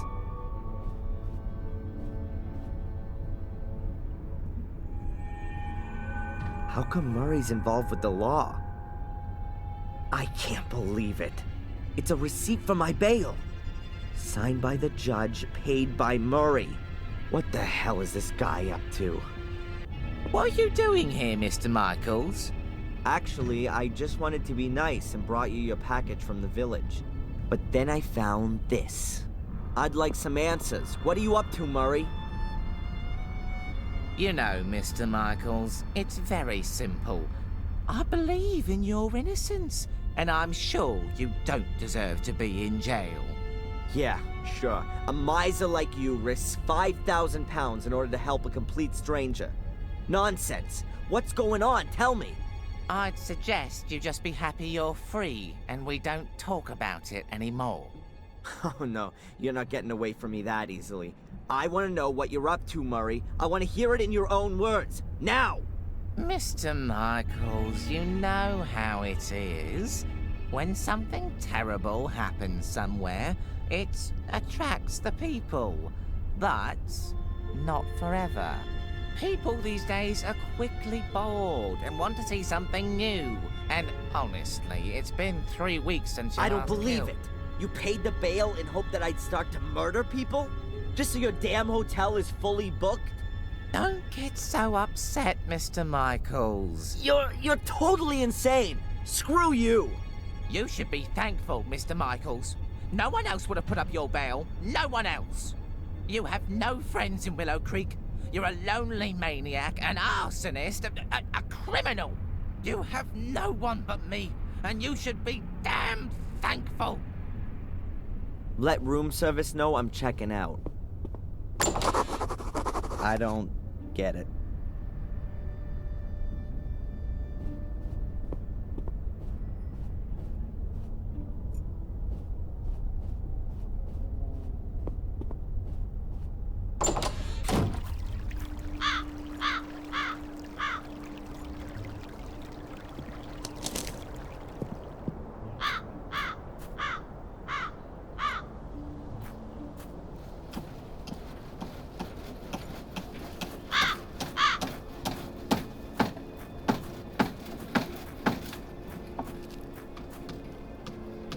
A long pair of lopping shears.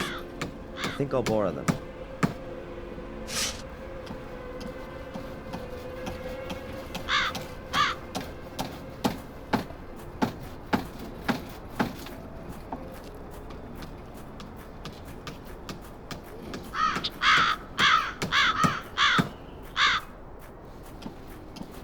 Mr. Gravedigger? Yes, lad. The church is closed. Didn't the priest say he'd be back again today? He wanted to sit off after breakfast. Call back again later. Have you ever heard about the White Lady in the woods? Yes, I've heard about it, but I've never seen her. Apparently only those of pure heart can see her. That can't be true, though, 'cause no one here in the village has seen her, not even the priest.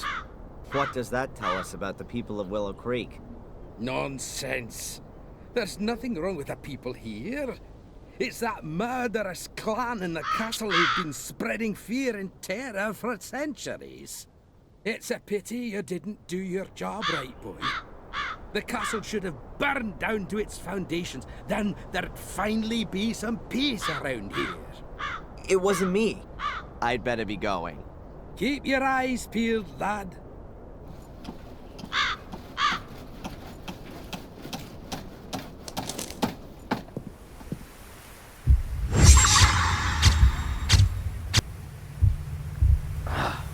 was that? A flashback? Am I having them in the mornings now? What does this little man in my subconscious want to tell me? I better pop one of those pills.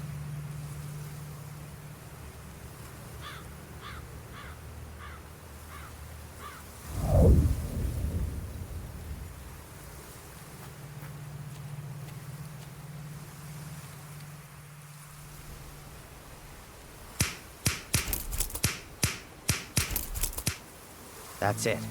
It's easy to carry the barbed wire away with the shears.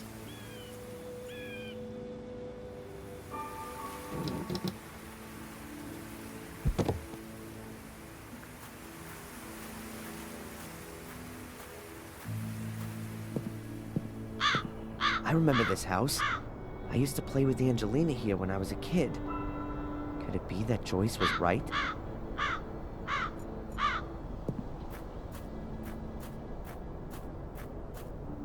Goa? Inviting. I doubt that's the original lettering. I can see mounts for 2 more letters. What a rust bucket. But it suits the house.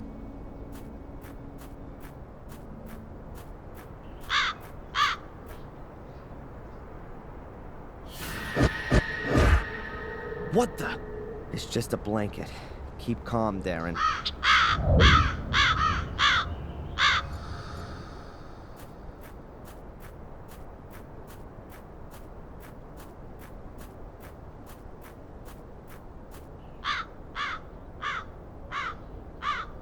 Nothing. No hole in the ground. Wait a minute. There's something there. A luminous sticker. Just like the one I found in the hut in the woods. Perhaps Ralph lost it here. And I found it. Does he live here now?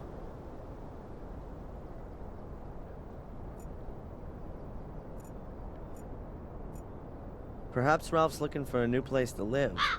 Maybe the hut in the woods wasn't lonely enough for him. I'll knock.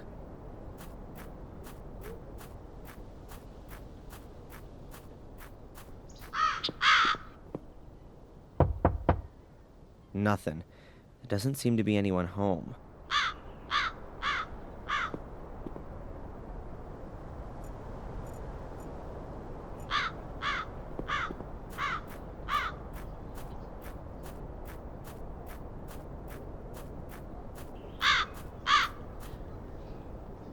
I don't think the place in my hypnosis was so near to the house.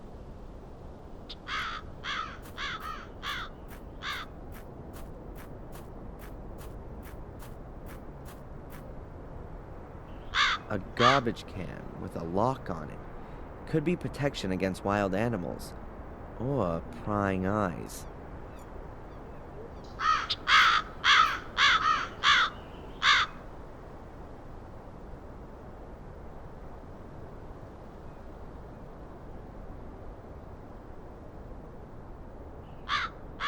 The hole isn't here.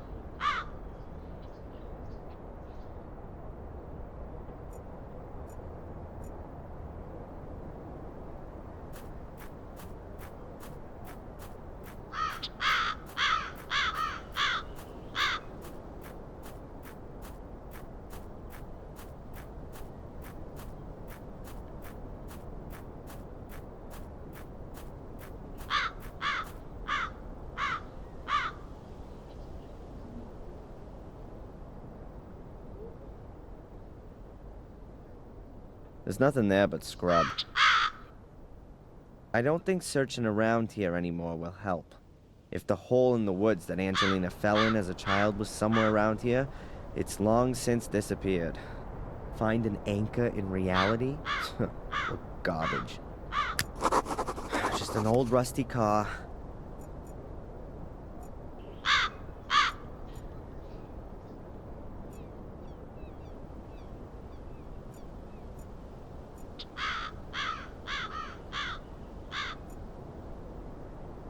Looks like no one's lived here for decades, apart from the rats, of course.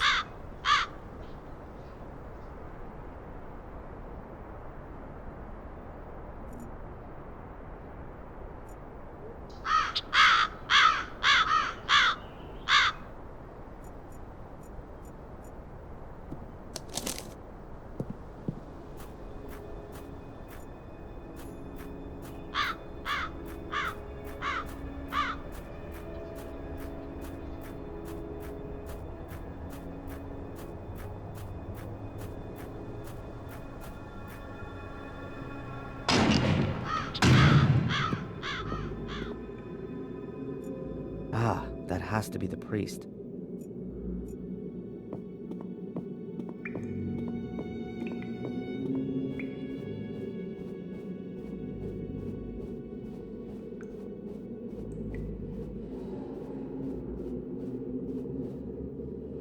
Excuse me, Reverend. Reverend is too much of an honor, my son. I'm Father Frederick. I see. Father, I'm Darren Michaels. You might know me already from the papers. I do. I assume you come to confess. No, actually I haven't. I don't have anything to confess yet. What can I do for you then? Can you tell me something about the graveyard? Oh, it's wonderful, isn't it? You can really sense the centuries past when you're in it. According to the records, some of the graves are over 800 years old. Probably all Gordons. The Gordons have had their own crypt since 1512. The Academy was burned down and, well, space was needed for the many dead, and that's why the graveyard was rearranged.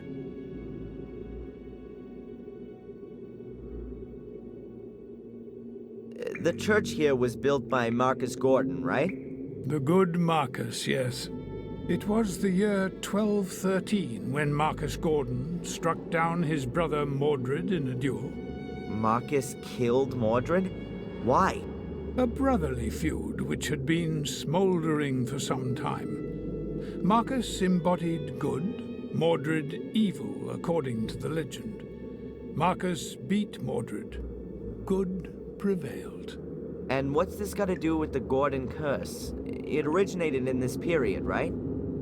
Yes, as far as I know. Mordred uttered the curse shortly before he drew his last breath. He put a curse on Marcus and all following generations. But that will soon be over. Lady Victoria is the last of the Gordons. The family line ends with her. Mercifully, one would be forgiven to say, as the clan has terrorized this whole region with its dreadful family history. But I'm sure you already know all of this. Seems like you are well informed. Let's put it this way. I've been forced against my will to look at the curse in a bit more detail. What do you mean by that? My real name is Adrian Gordon. I belong to that clan there in the castle. Oh, that's, I'd say, a surprise. Adrian Gordon. I thought he died as a 13-year-old. Didn't he fall down the castle staircase? That's part of the dreadful family history that you were talking about before. But as you can see, I'm still alive. Risen again from the dead. My congratulations and God's blessing, my son. And what is your relationship to the Gordons, if I may ask? Perhaps you can remember Samuel Gordon? Oh, yes, Samuel. He came to confession shortly before well, you know. Yes, I remember him. He was my father. That explains quite a lot.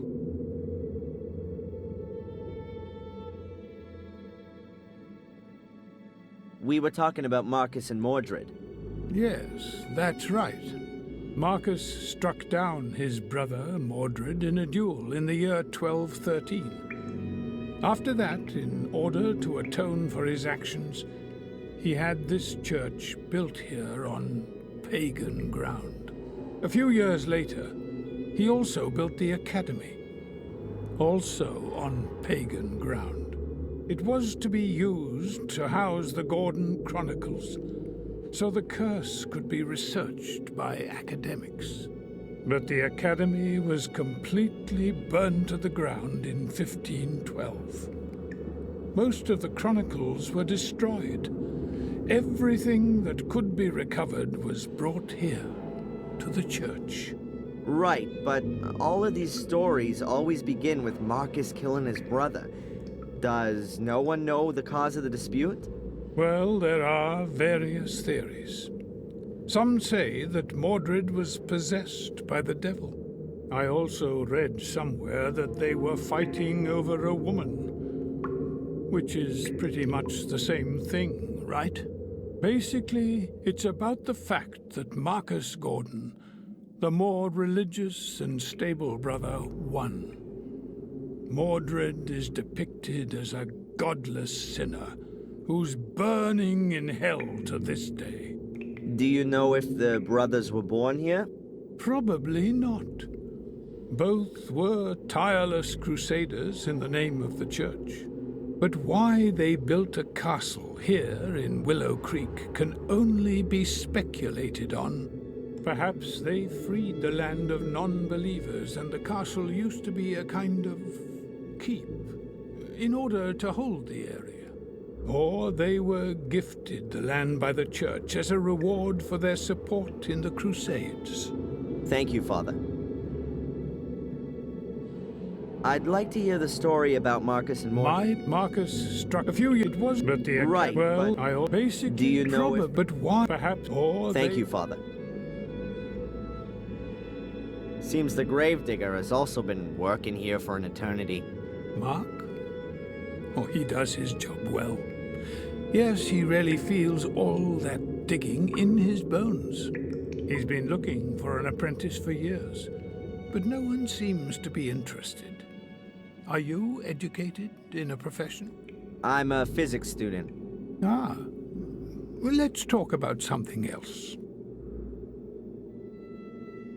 It would seem you've been in charge here for a long time. What are 40 years compared to eternity? Can you tell me where Samuel Gordon is buried?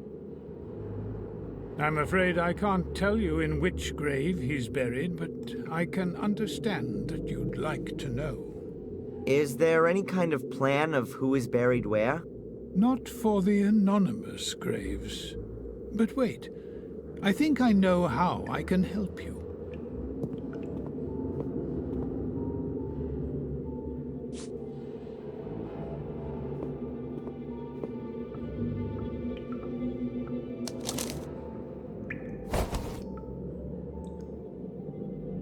Thank you, Father. Thanks for the help. May the Lord be with you.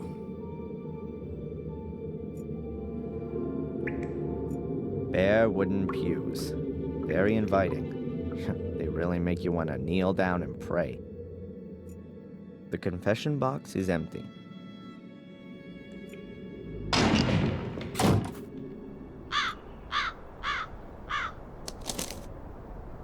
The lists of the names of all those who were buried here in August 1981. There was Sir William Gordon, Henry Stanton, Dr. Heinz Hermann, Dr. Robert Gordon, James, Victor Sebastian Valley, and last but not least, Samuel Gordon.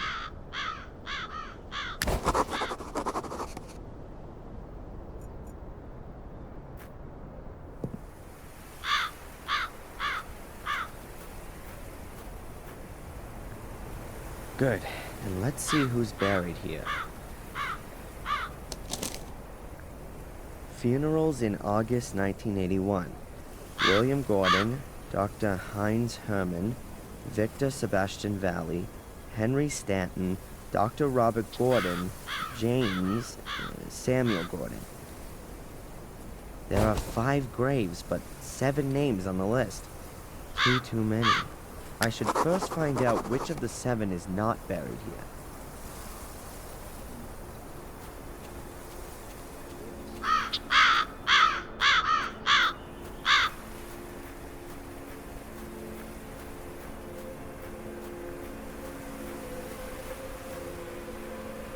Aha, William Gordon, my great-grandfather. One of those who died in 1981. So, he can't have been buried anonymously.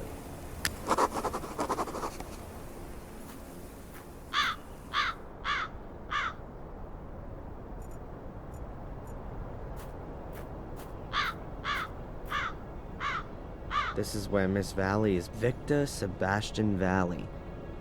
Little Vic. He's sure to be buried in the family grave, next to his sister. I can cross him off the anonymous list.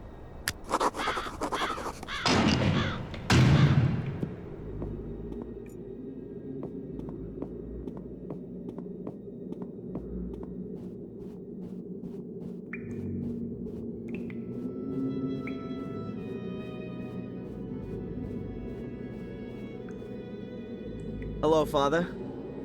Welcome back, Adrian. Did you know Dr. Herman? Yes. He worked in the mortuary. Was a very busy pathologist and a friend of the Gordons. He was in league with the manager of the sanatorium, Robert Gordon, hence the closeness to the Gordons. They both died a violent death. They were murdered. And why were they buried anonymously? After their death, they found out unpleasant things about them. What kind of things? Dreadful experiments on innocent souls, their patients. I don't really want to talk about it. They certainly never came to confession. Neither Herman nor Robert Gordon. They died as sinners and as such forfeited their right to receive the last rites. Who was Henry Stanton? Henry? The name is familiar, but I can't remember exactly. He definitely wasn't from around here. I'm sorry. I don't know anymore. Who might know more then? Ask Mark. He's in the village more often than I am. Did you know Robert Gordon? Oh, yes, Robert. Victoria's first son. He was manager of the sanatorium, caused Victoria lots of distress. She was so disappointed in him when she heard about what he'd done in the sanatorium. He managed to keep it all secret during his lifetime.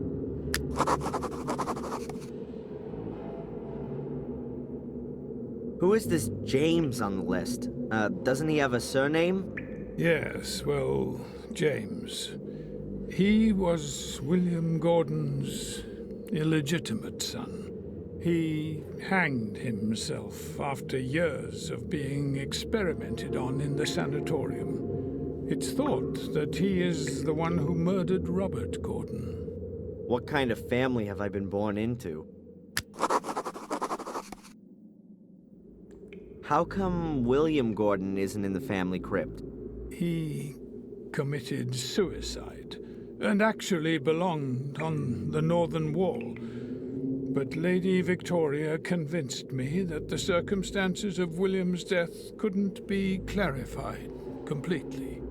Samuel also doubted that William committed suicide. The way that William fell from the tower window suggested that he was pushed rather than jumped himself. But as I said, that couldn't be clarified. So this burial place was a compromise between what Lady Victoria wanted for William and my duty as a parish priest. Last rites? What's that for again? And why can a murderer get them, but not someone who commits suicide? The last rites wash you clean of your sins and prevent your soul from having to burn in hell. Only those who repent their sins can receive it, though. If a dying murderer repents his actions, then he can receive the last rites. Someone who commits suicide cannot, and therefore lands in hell. How simple life can be sometimes. Thanks for the help. May the Lord be with you.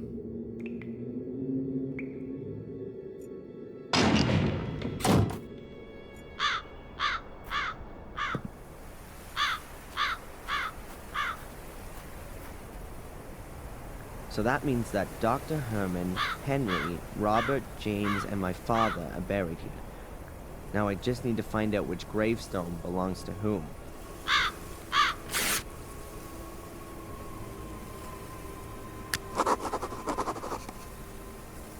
A neglected grave, but still with a quote from the Bible. Mihi enim viver Christos est a mori lucrum. What the hell does that mean? Maybe, rotten hell, you sinner. Christ didn't pee on the cross for you. Something like that. A dream catcher. I've seen one of those before somewhere. There's some flowers on it. Or what's left of them anyways.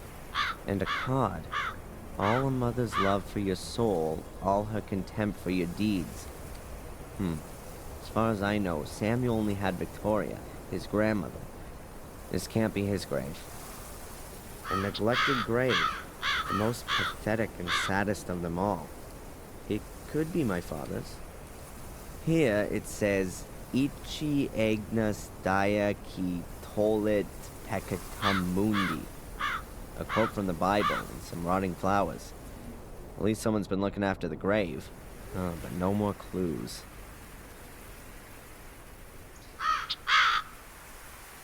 The clues on the gravestones don't help me. Perhaps I can ask someone about it.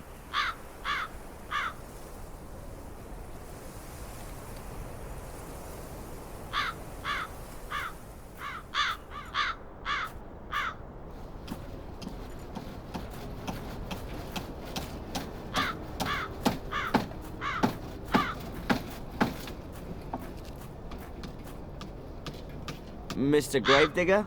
Yes, lad. I've heard that you knew Henry Stanton well. Henry Stanton? Which Stanton? Oh, Henry, the old drunk. Yeah, well, I wouldn't say I knew him. He was usually sitting in the pub when I went for my after-work beer. Did he say anything? Well, he wasn't exactly one for words. He was one for beer, though. He drank like a fish. Used to hang around with Tom, I think. They did a bit of business. I don't know what exactly. Dodgy business, like. He was the castle gardener, but not for long. Perhaps a year. Then he drowned in a well. Apparently that Samuel had something to do with it. But if you ask me, Henry just fell in there drunk. Do you know what he did beforehand? Or where he came from? No idea. He didn't come from around here. He didn't have any family either, and I never saw him with a woman. He was a lone wolf. Ask Tom. Perhaps he can tell you more. Good idea. About as good as using a hairdryer in the bath. People don't bring flowers here very often, do they? You mean at the back? Yes, for the anonymous graves. It's surprising that anyone puts flowers on those graves at all. Having said that, nothing to do with the gardens really surprises me anymore. So there were Gordons here? Yes, it was Lady Victoria and her butler, a few days before the fire. The graves by the wall, right at the back, they look different to the rest. Why's that?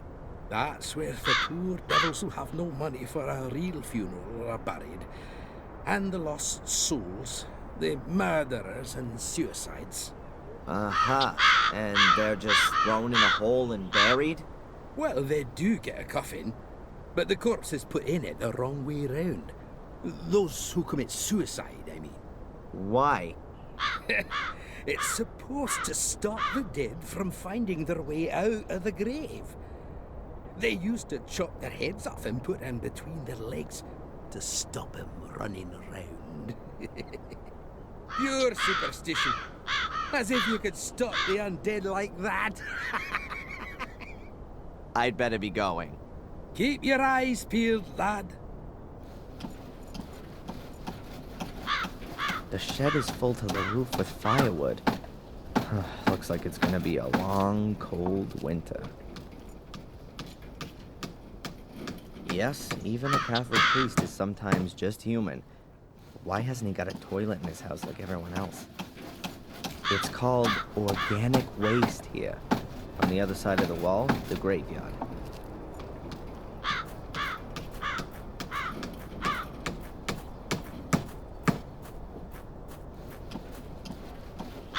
A pile of firewood, I assume. Almost everyone here still heats with wood. It's covered by an old door, which protects it from the rain. The door even has a round glass window in it.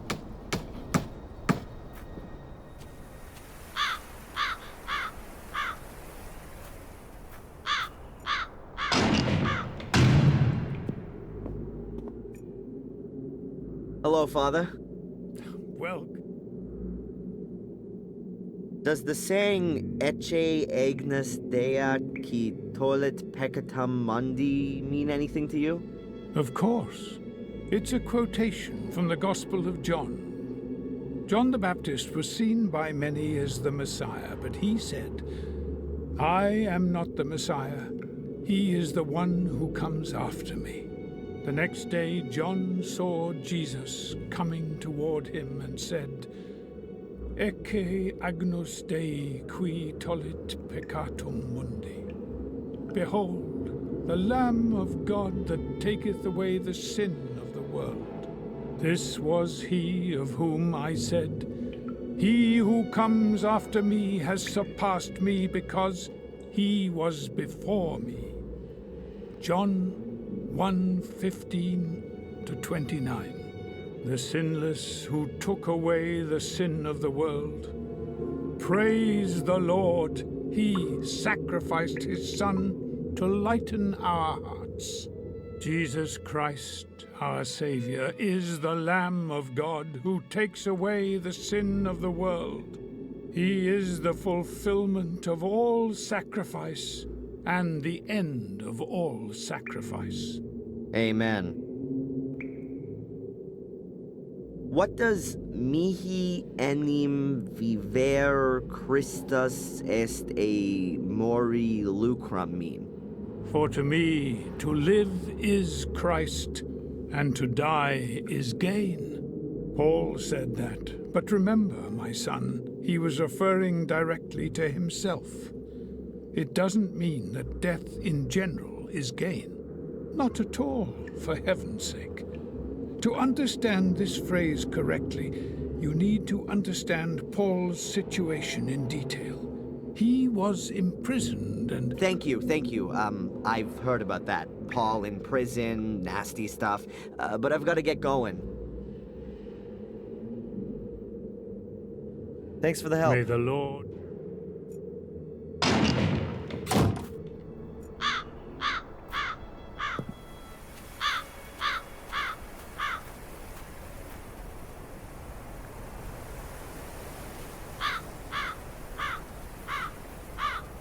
A neglected grave.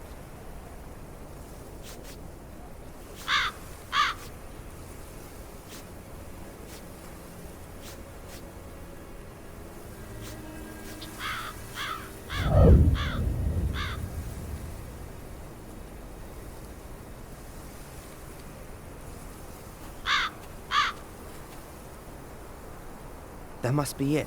My father's grave. So the first clue must be here. I can't find anything. Either there's no clue here, or this isn't the right place.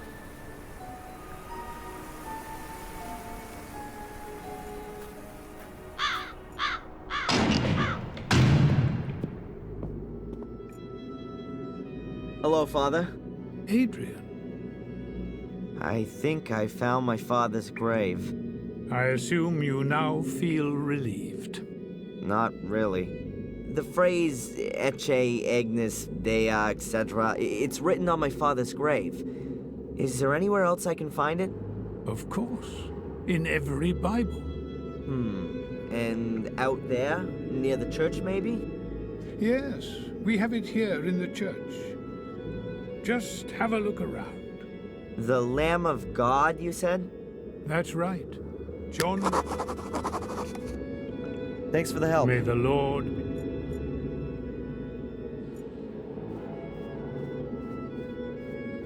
The quotation on my father's gravestone is here. The Lamb of God. That's what the priest thought. Aha, a secret compartment. I wonder who made that, and why.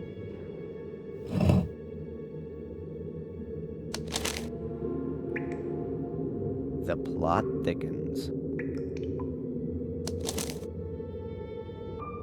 If you don't want to suffer the same fate as your father, just keep quiet about everything that happens to you. No one must know of the secret that lies at the end of your path. But you're only at the beginning, and you'd be well to prove your innocence first. If you fulfill all the tasks that I set you, no one will doubt your innocence anymore. In this first task, you must look out for people who need help.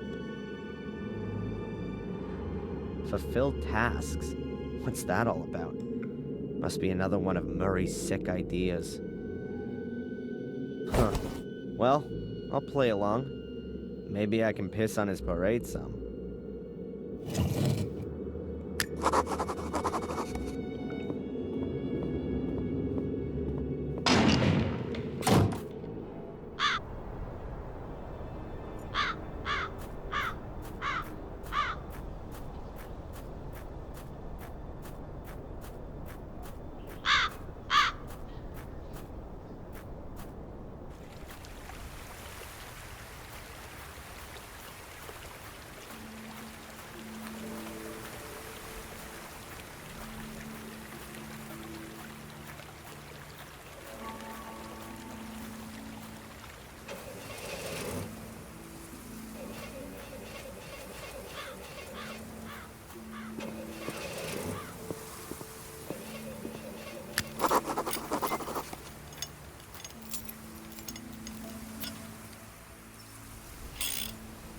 The guy seems to be having a problem with his car.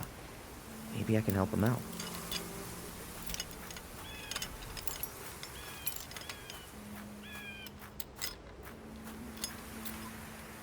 Hi, are you having problems? Hey? With your car?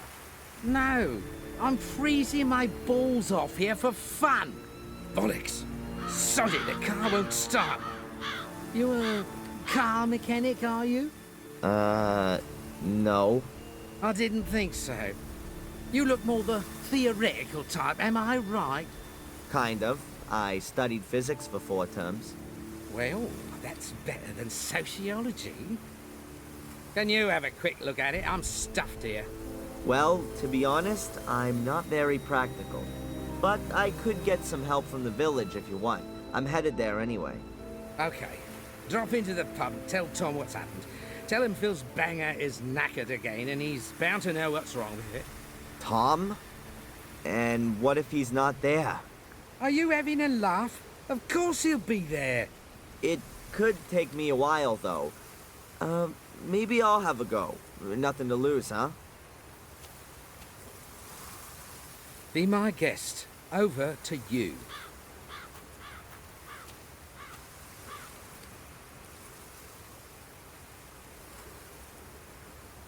How old is this car? It's more rust than engine. God knows. It's always started okay before, though. My guess is that it was one of Henry Ford's prototypes. Ha ha. Are you from Willow Creek? How did you know that? Well, 'cause you know Tom. No, I'm not from around here. So, have you found out what's up with it yet? How is Ralph? Ralph? I don't know him.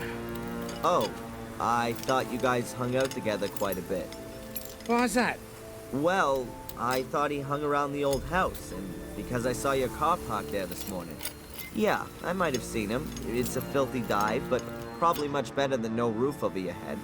Ah, yes, that must be it. A wire's come off here.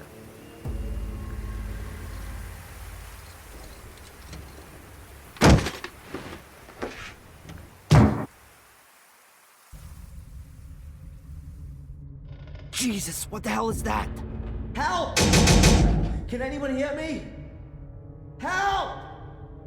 Just shut your mush in there, will you? Hey, what's going on? Are you crazy? Let me out, now! So you can go and graft to the fuzz? Forget it. What are you up to? Help! Oh, shut it. No one can hear you. You're staying in there till I decide what to do with you. Hey, maybe we can talk this over. Look, I promise I won't breathe a word. Oh, yeah. That's what they all say. Look, make yourself comfy. Today could be your last. No, you can't do this! You have no idea what I am capable of. Have fun. I got things to do now. Wait! Hey! Oh my god. If I can't find a way out of here fast, that maniac is gonna kill me. For Christ's sake, Mordred, you could at least help me out for once. The top is metal, but it doesn't seem to be that thick. It's really rusty. The whole thing's fallen apart. It's totally rusted through. I can get out this way. Hell, there's something here. It's moving back and forth. Oh my god, I think I know where I am. It must be some kind of cold room where they keep dead bodies. Huh. There's a kind of stretcher up there that you can pull out. If this goddamn stretcher wasn't so smooth, maybe I could apply enough force to ram it through the door. Okay, I'll just fix up my own handle.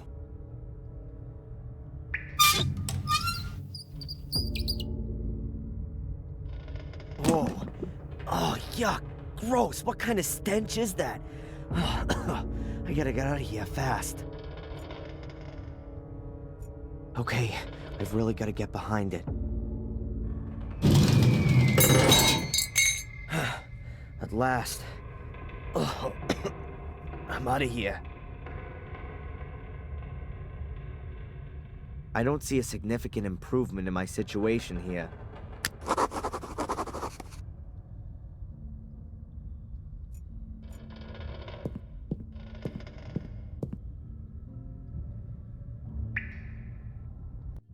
The light switch should be somewhere around here. That's not it. That was easy. What the hell did I press before? Oh, it looks like an intercom system, but it doesn't seem to be working. Cold compartments like you see in a morgue. It could have been one once. Luckily, these things don't work anymore, or I'd probably have frozen to death. I can't get at it. This drawer's in the way.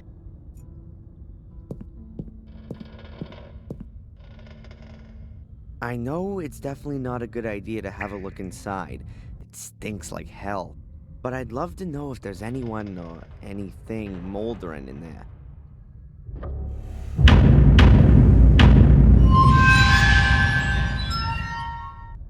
Oh, I could have passed on that one. And to think I was just climbing on this thing. Phil locked me in this compartment. No wonder I couldn't open the door.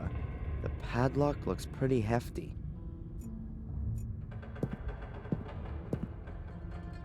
The compartment is padlocked, too. There are air holes here, like in my compartment. Damn! Jeez, there's someone in there. I can hear breathing. Hello? Hello? Anyone there? Can you hear me? Whoever's in there must be in a deep sleep. There's no way of waking them up.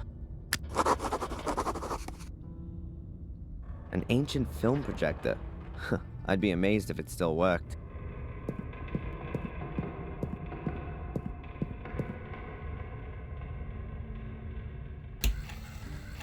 If I don't put the film in, it's as good as any other light. Barbecue tongs with blood on them? You would normally cut up dead bodies on a table like this. Normally.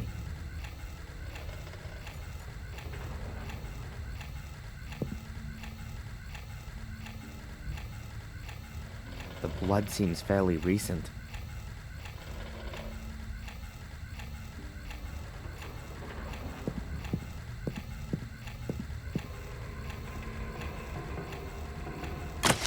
Medical equipment you see in hospitals. And pathology labs. Most of them are rusted and unusable. Kitchen towels, best quality. Surprise, surprise, still unused.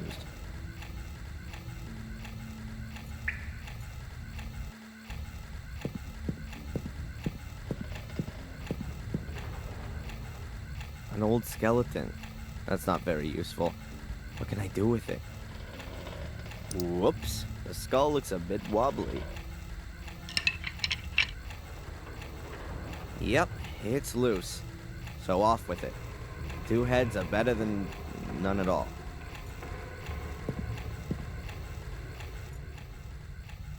These metal boxes are normally used as cash boxes. This one has a combination lock. A meat cleaver, like you used to see in a butcher's shop. A hideous butcher. A working Bunsen burner. Plain, untipped cigarettes. If I never get out of here, then at least I can become a smoker. A small bottle of smelling salts? None left. Pity. Practical Applications of Chemistry. Quite a nice tome. It could prove to be a handy reference book. A marvelous tool. So small and yet it slices through flesh like butter.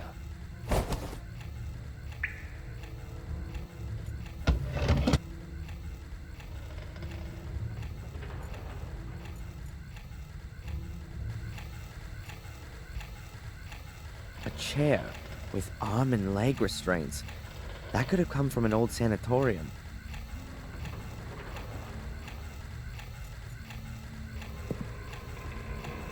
A cassette player, but I don't know if it works or not. There's no plug on the end of the cable.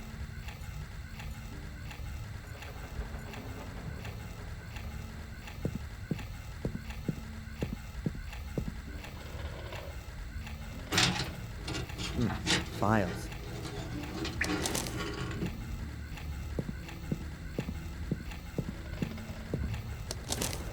Or to be more exact, medical records. How have they got lost in here?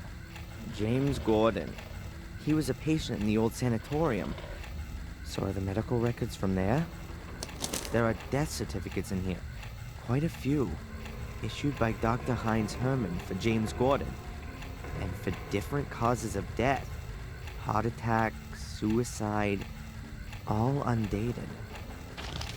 Ralph Thompson, date of birth March 3rd, 1960. Diagnosis, delusional schizophrenia, therapy-resistant depression with suicidal tendency. Medication level 4, combination shock therapy, electroconvulsive shock therapy, and insulin shock therapy. Poor Ralph. No wonder he's crazy. And here's Ralph's death certificate, issued by Dr. Herman. Death from neck dislocation following self-strangulation. And it's dated September 1st, 1981.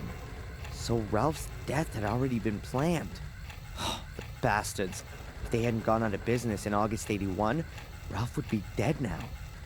Incredible. Otherwise, pretty uninteresting.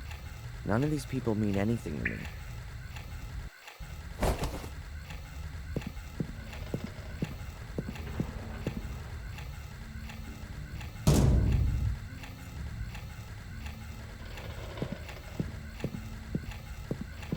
It gives pulling my leg a whole new meaning.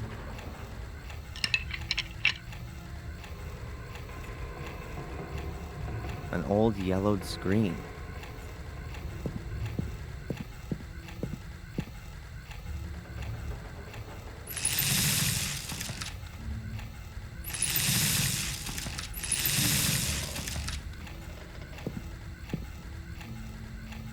Lots of film and photography equipment. Oh, this looks like an attachment for a camera. What's this? Different colored transparencies in a frame. You can pull them in and out. I think it's a colored filter for cameras.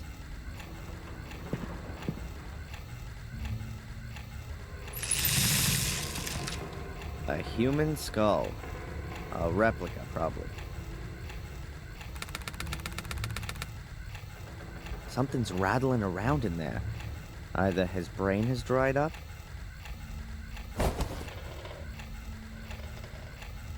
or someone has hidden something in the skull. A reel of film.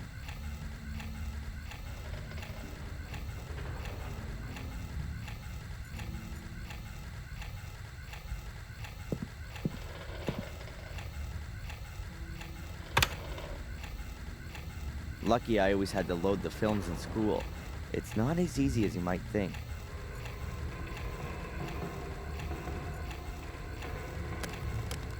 I fixed the color filter to the front of the projector, so I can now use the different color gels to watch the film in bright colors.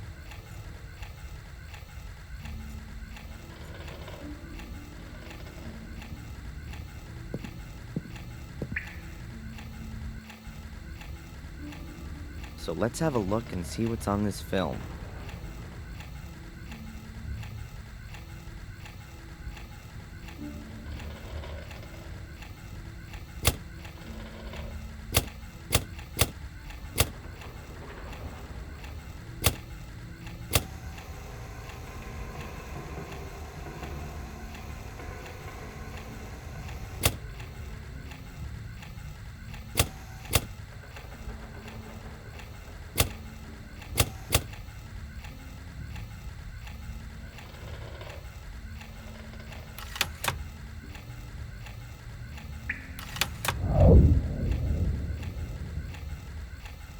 Hmm.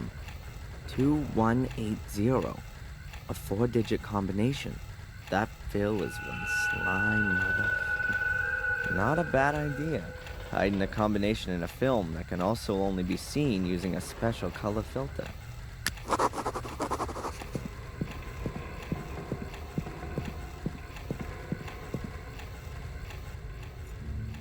If the numbers on the film are the combination for this box, then an envelope. Let's see.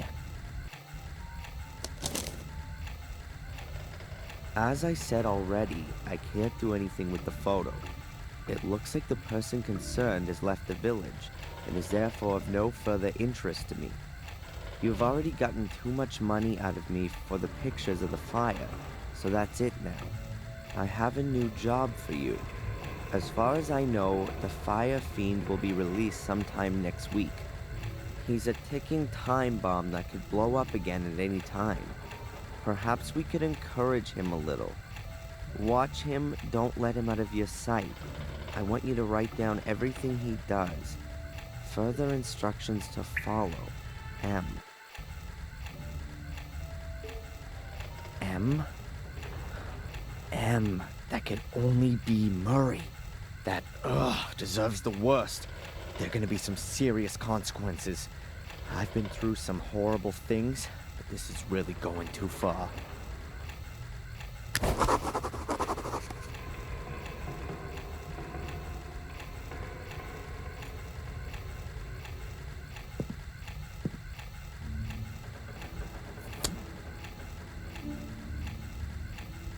Great.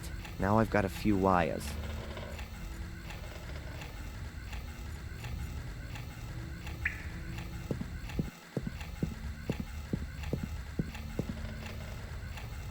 If I can repair the photocopier, the intercom will be child's play.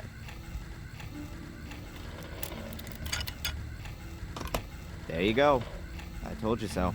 Now, in theory, I can lure Phil down here. Huh. I could use this to call Phil, but I ought to have a plan of what I'll do with him if he actually appears down here.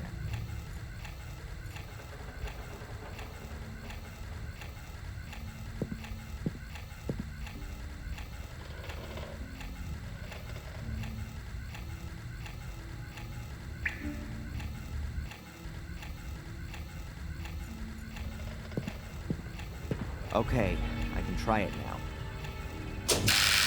Damn, I didn't connect the wires up right, but that should... Huh. I can hear footsteps.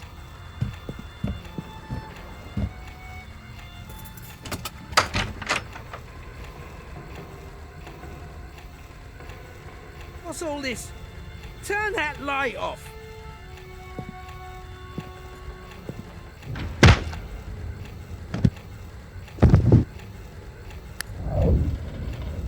He's been knocked out. I'd better take care of this, just in case.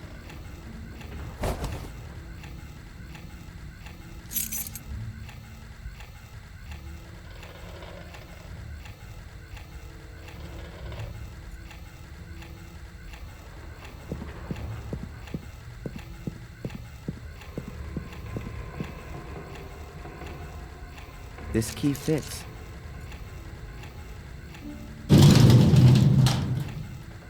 Oh no, it's Ralph. Oh my God, what has Phil done to him? His face, his upper body, covered in cuts, and his entire body. Dry blood everywhere. The disgusting bastard Phil, he's gonna pay for this. Let's see. Maybe I can find some info on the compound. Okay, what does it say? Deer antlers ground to make ammonium powder. Heat and blah, blah, blah, crystallizes to form what are known as smelling salts. That shouldn't be too difficult.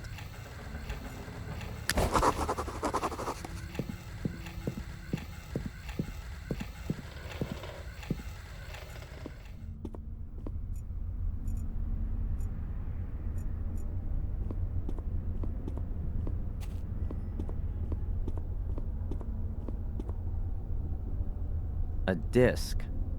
What's on it, I wonder?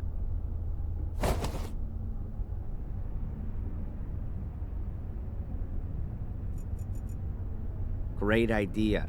I stay here playing computer games until Phil comes to and proceeds to knock me out cold. No, I should first take care of things in the cellar. A pile of junk. Old radios, wireless equipment, hard disks, and God knows what else. If ever I need anything like that, I'll know where to come.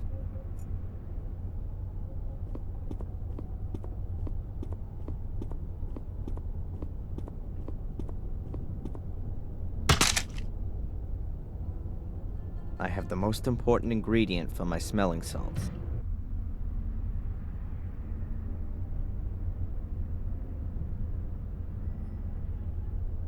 Sorry, Bambi, but it definitely won't hurt you anymore. I now have the ammonium powder.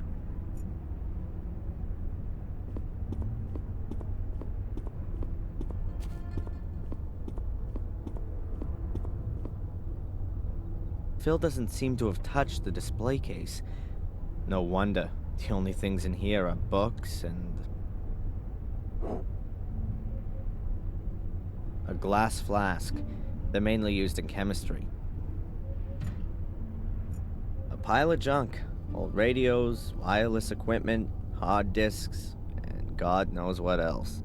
If ever I need anything like that,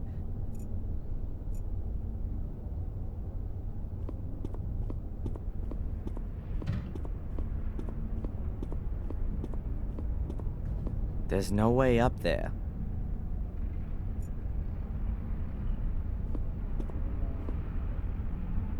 Cracked. No wonder, with a face like Phil's.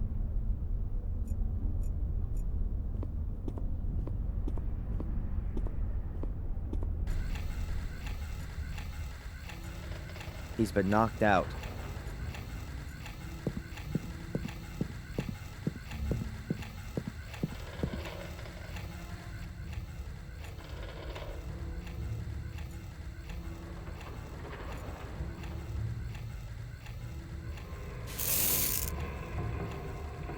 Okay, that should be enough. The powder is in the glass flask.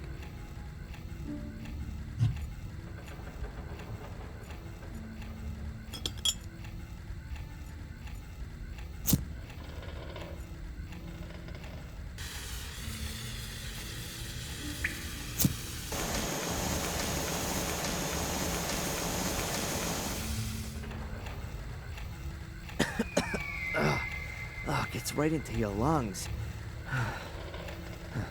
I'll fill up the smelling salts bottle. At least now I can wake Ralph up. I'll leave the book here.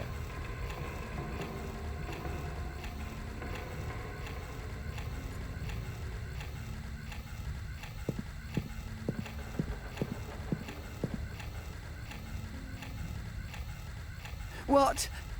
Where? Ah! This isn't Ralph's house! This isn't Ralph's house! Go away! Go Ralph, away! Ralph, Leave it's okay. Ralph alone! It's okay! Ralph!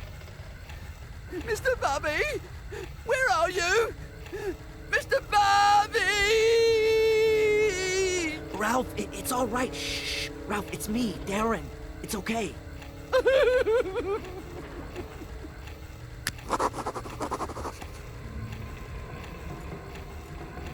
Here, look. It's Mr. Bubby. You see? Everything's okay. Bubby, Bubby, Bubby, Bubby.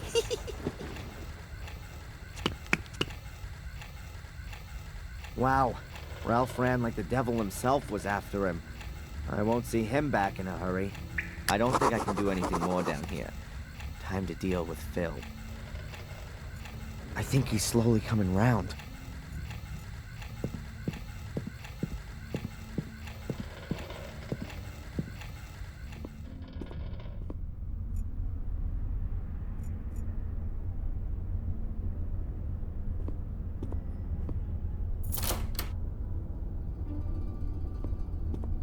Then, I'm out of here.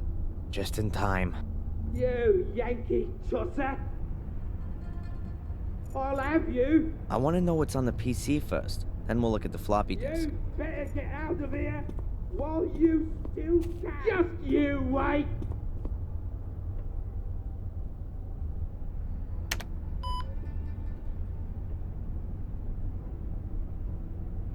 That was obvious. I need the BIOS password.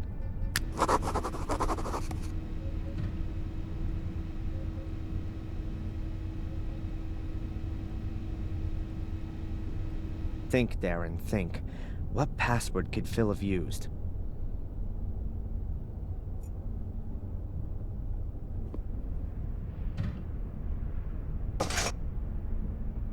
Locked.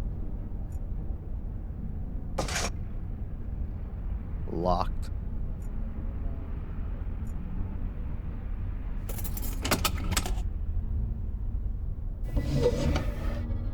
You goddamn. More weapons. A gun, a heap of ammo, and a knife. Cheap knives. The cheapest and nastiest for miles around. But a gun might come in handy.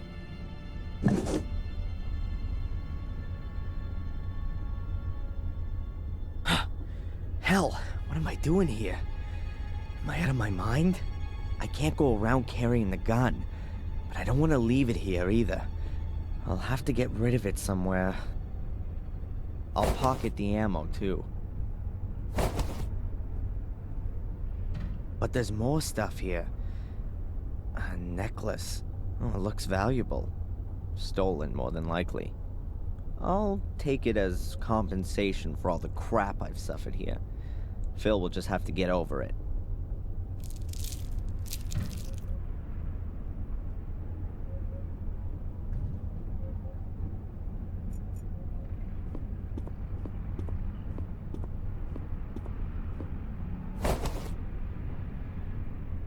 An empty plastic bottle. Something tells me I'm gonna need it. It says Ruga here. The rest is illegible.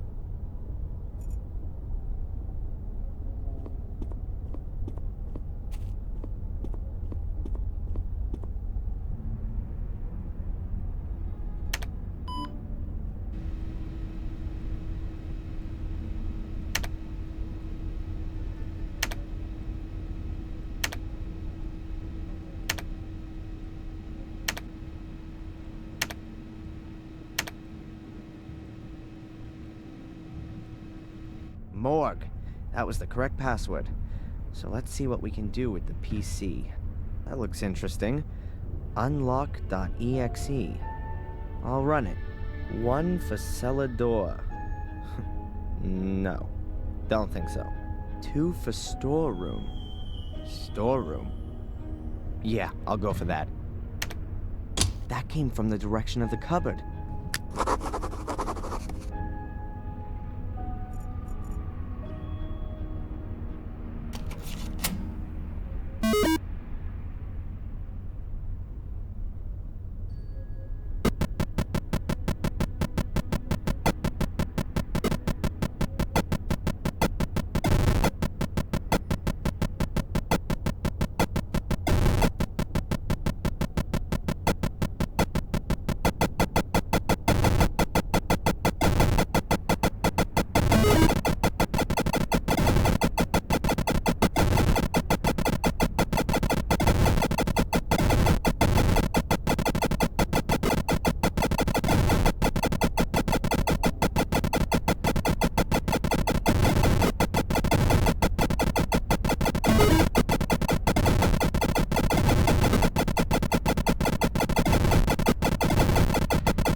Drawers full of electronic junk.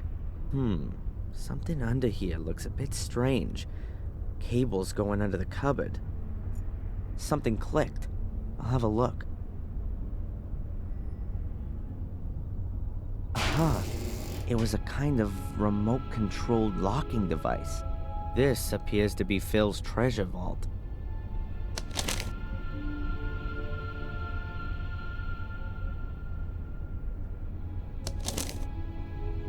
A list of sums of money.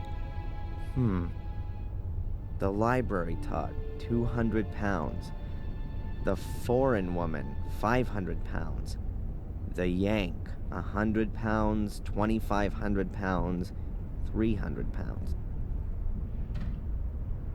I think Yank must refer to me. What's that all about? Some kind of bounty? Is that why Phil locked me up? To get money? There's an M and a tick after each sum of money, but not next to the one for the foreign woman. Betamax video cassettes. Strange format. What does it say here? Ralph, summer 1990. Are they Ralph's vacation videos? Before he went crazy? Or... but why were they hidden away? And what's this? James, August to October 1979. And older and more recent dates. I can't figure it out. I'll just take the Ralph cassette with me. I want to know what's on it.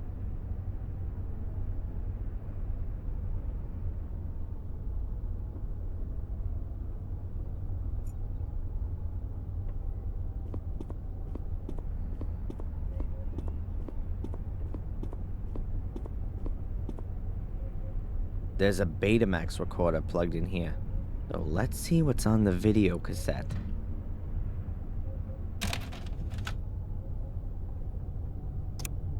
What's that? Ralph sitting there, tied to a chair.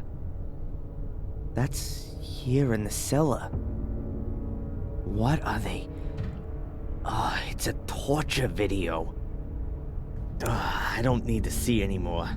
I really don't want to know what's on the other videos.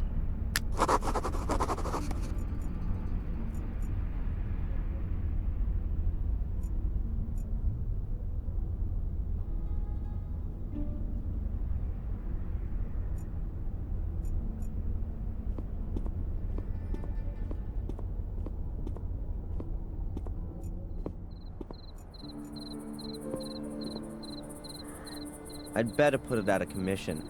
Phil could call for help with it.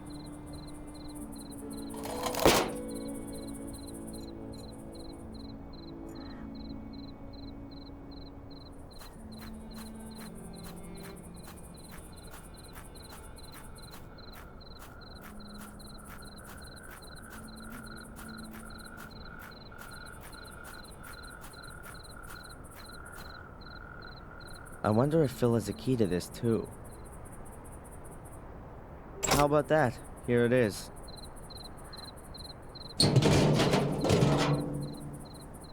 Ugh, just a heap of ash. No corpse. Well, not in its usual form, anyways. And there's something else there.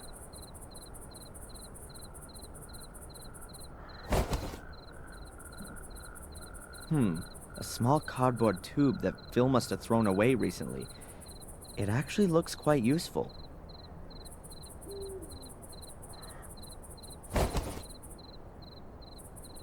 And what have we here?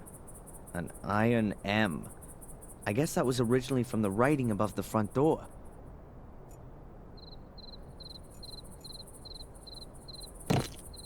The shotgun will be safer in there. I'll get rid of the other weapon, too.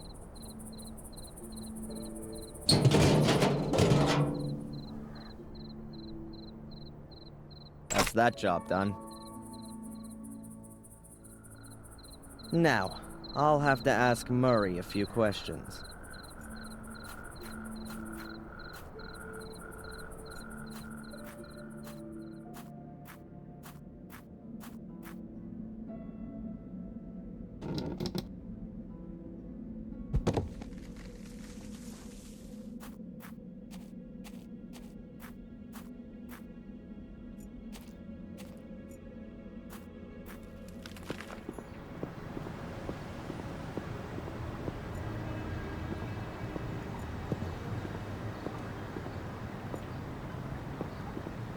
Huh? The telephone booth is locked? So what? Do people make too many calls in the night?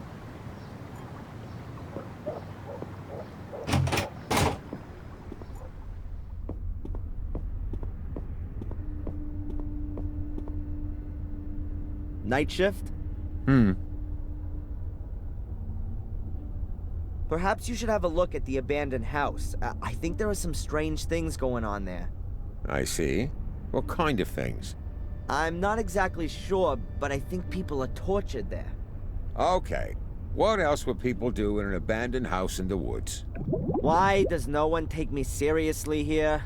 You want me to read your statement out to you again? Bloody rituals, ancient curses, a mysterious order, and a murderous twin sister.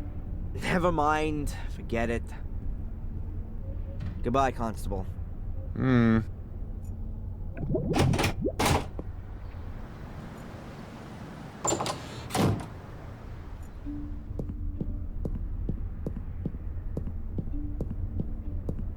Still here so late? I was just about to shut up shop. Nothing much happened today. I can't confirm that. Did you want anything else? Does Bobby work here too? Not really, but I can't stop him from cleaning the tables all day long. What can you tell me about Edward? Let's put that another way. Why should I tell you anything about Edward? Well, I just wonder what it's like working with him all day long. He's not the most easygoing of guys.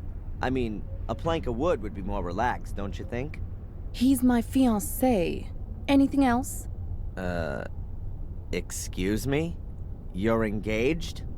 Does that mean you intend to marry? Got a problem with that? Then join the back of the queue. Hey, do you know Ralph? The tennis coach from Ipswich? Surely not. The Ralph I'm talking about is a bit mentally, well, challenged. Oh, then perhaps you mean Mrs. Puff's husband. No, I don't think that's him. Has he got a doll called Mr. Bubby? What? No, you must mean Bobby. Well, whatever. Forget it. There's a rundown house on the road that goes to the lighthouse. Can you tell me anything about it? A pathologist used to live there, I think. He was also murdered there. But wild horses wouldn't drag me there. Maybe I'll see you later.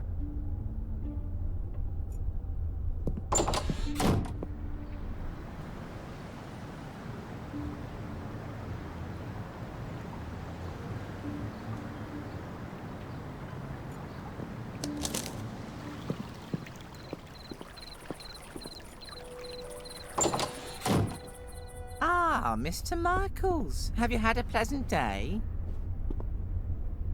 Mr. Michaels? Why aren't you calling me Mr. Fire Fiend? I know you like calling me that. I also know you're having me watched. That you set a perverted gun nut onto me who has a whole load of corpses in his cellar? I don't know what you're talking about, Mr. Michaels. Are you not feeling well? You seem a little tense. You will be too, very soon. Unfortunately, I found a letter that proves everything, written in your handwriting, to a certain Phil. He'll be sitting pretty in the slammer very soon if I take this to the police. Very well, Mr. Michaels. I too can do something. As you will have already ascertained from this letter, I am in possession of some photos that are extremely damaging for you, for which I have paid a large sum of money. Do you want to know what they show? What could they show? I'm totally innocent. You, Mr. Michaels, are on them. You can be seen running from the burning castle. Had you not put on record that you were nowhere near the castle on the day of the fire? What would the judge have to say to that? I almost fear that would be your death sentence. And just imagine, I could even profit from it. Brave hotelier convicts arsonist. I've got you where I want you, Mr. Michael. You won't get away with it. I'll press charges against you for blackmail. Of course you will.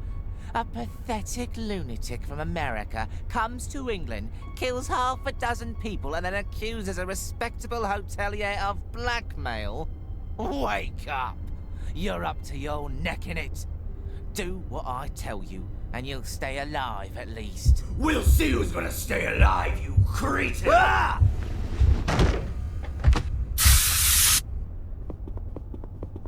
God, oh, that burns. I wanted to kill him. I really wanted to kill him. And I had no scruples whatsoever. There was something liberating about it. Oh, what's wrong with me? This can't be me. First these visions, and now it's becoming real. It isn't good, Adrian. It really isn't good. The medication, I should take it more regularly.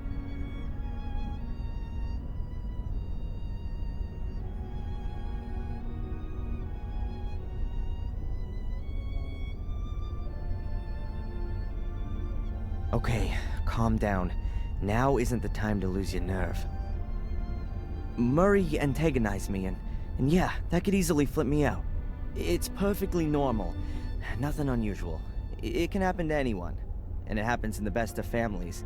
Jeez, no. This happens a heck of a lot in my family. It's the goddamn curse or whatever. These damn pills don't help either. Or do they? Ugh. I just don't know what to do anymore. Maybe Victoria could help me. She knows all about our family and this curse. But she doesn't believe me. But can you blame her? No. I'm starting to have doubts about me.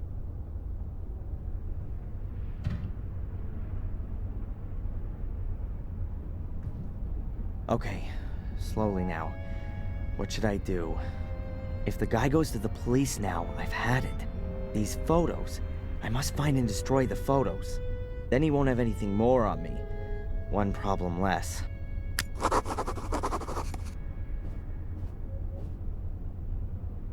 I bet that thing infringes several personal rights. That doesn't seem to bother Murray at all. I bet he's got the photos somewhere in his office.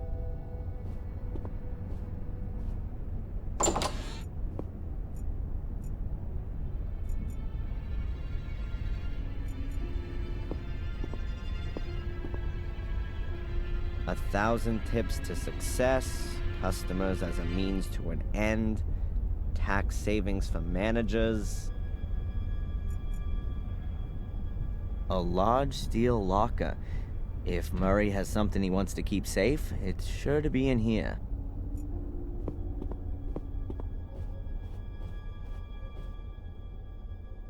I can't believe that Murray keeps the key for the locker here, but I'll check all the same.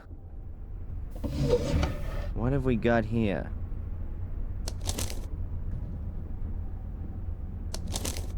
This is a user manual for the steel locker. Interesting. If you have forgotten your combination, the serial number is stamped on the rear panel. Write it down and telephone the following number: 01473/serial number plus the last 2 digits of your year of birth. An automated information desk will then tell you your combination.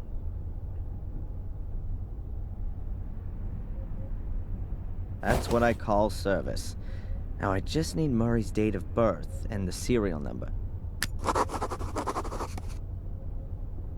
Murray's date of birth will probably be on here. There it is. 1942. He's quite an old-timer. The creep.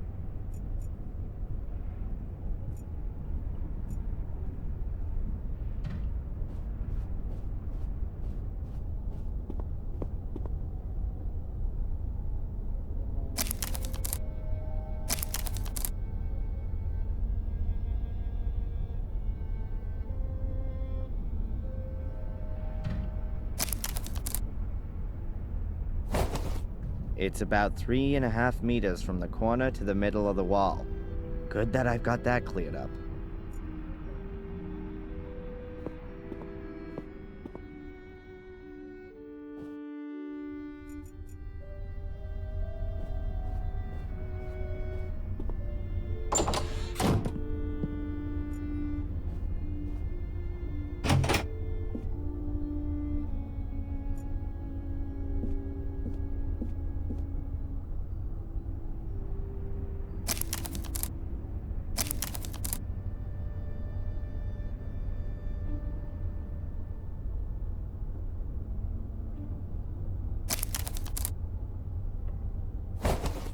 If I've got it right in my mind, the steel locker must be exactly behind this part of the wall. I'll remove the wallpaper. A brick wall. Looks very old and the mortar's crumbling.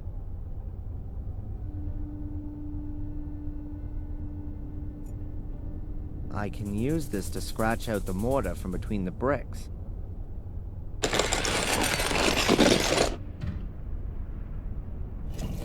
That should do it. That's the back wall of the steel locker. And here's the serial number. 8528-173.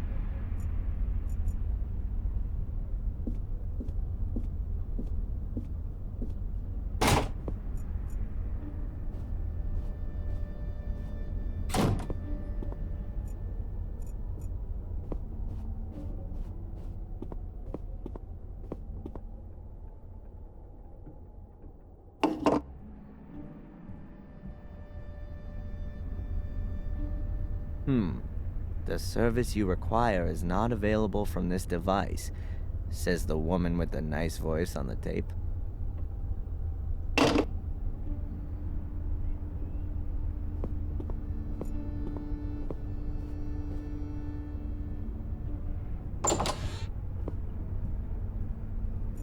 All right then, let's see if it works.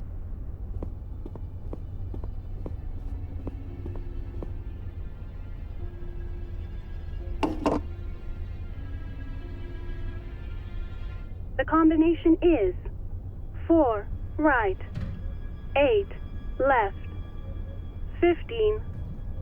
It's a pleasure doing business with you.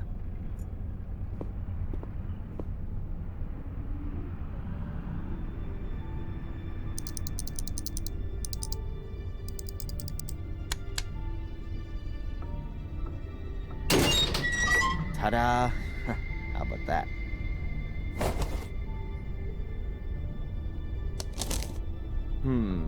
Various photos of different people. Denise and Spooner doing... Oh, and here's one of Matt taking a leak on the police station. Is that why he was in the slammer? I'll get rid of all this crap the next chance I get. There's something else in the envelope. Bingo! Reliable photographic evidence. and it doesn't prove my guilt, but Angelina's. Caught in the act of arson. I gotta show this to Victoria right away. It'll convince her of my innocence. I just need to avoid running into Sister Antolini. She'd be sure to send me packing again. And Murray was just bluffing. There aren't any compromising photos of me.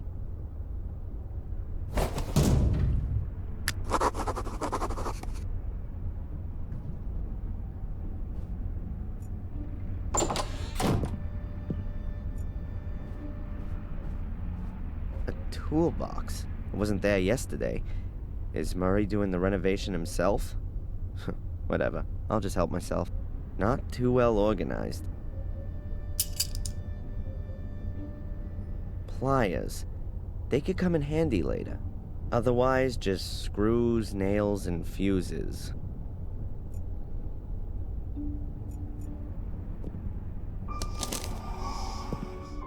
There she is again. The white lady from the shack. What? Oh, she's coming closer. Whoa, she's floating like a ghost. What if she is one? Keep calm, Darren. At least it would be better than one of those hellhounds. A friendly ghost is actually fine, particularly when it's so beautiful. Also, sad. Should I follow her? Into the realm of the dead, or what? Oh, whatever. I've still got a whole packet of Halo Paradox with me. If the whole thing gets a bit too crazy for me, I'll take one.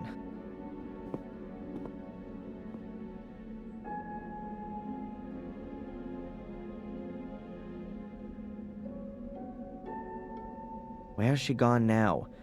Strange, I hardly let her out of my sight.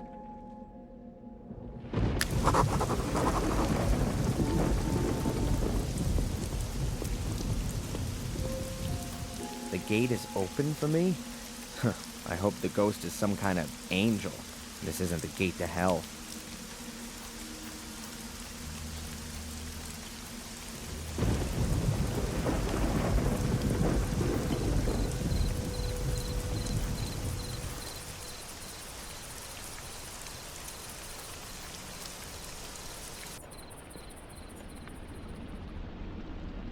Oh look, a wheelbarrow. Used to transport drunken workers.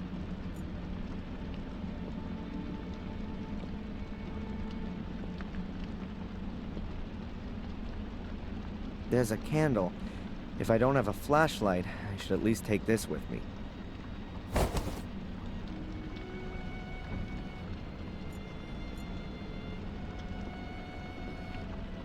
Shh, just don't step on a creaky floorboard. Damn, it'd be impossible to sneak past them unnoticed. I have to distract them somehow.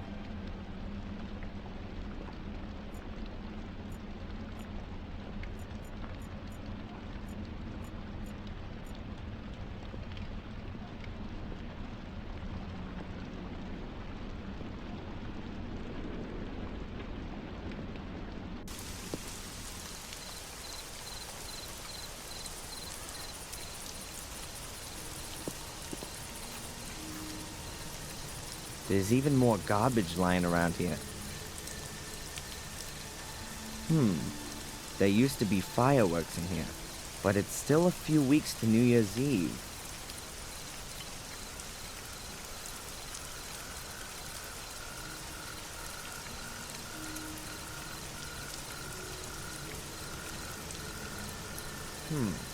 I can use the pliers to get the slug out of the cartridge. That way I'll make the thing harmless and get a charge of gunpowder at the same time.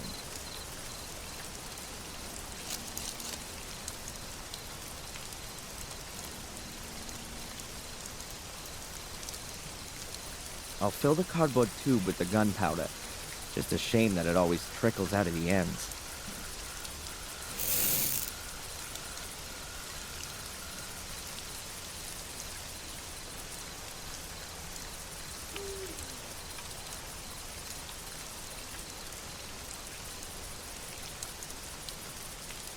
Click. Let there be light.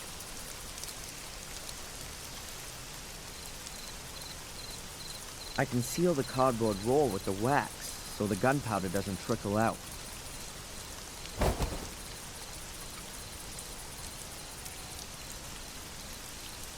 I'll stick the cigarette in one end of the cardboard roll.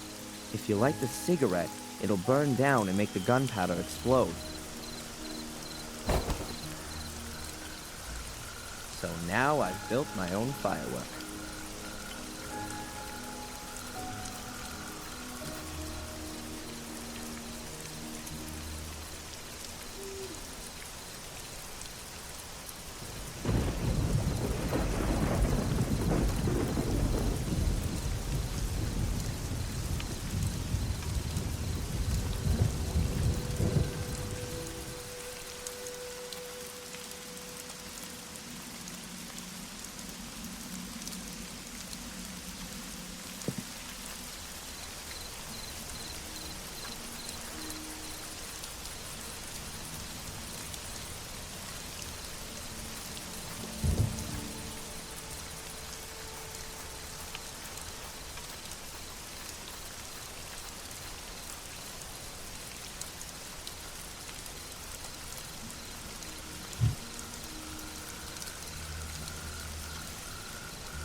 The lamp is the perfect place to set off my firework. It's dry, and the construction guys are sure to notice a broken lamp. Okay, I've got about 2 minutes until this explodes.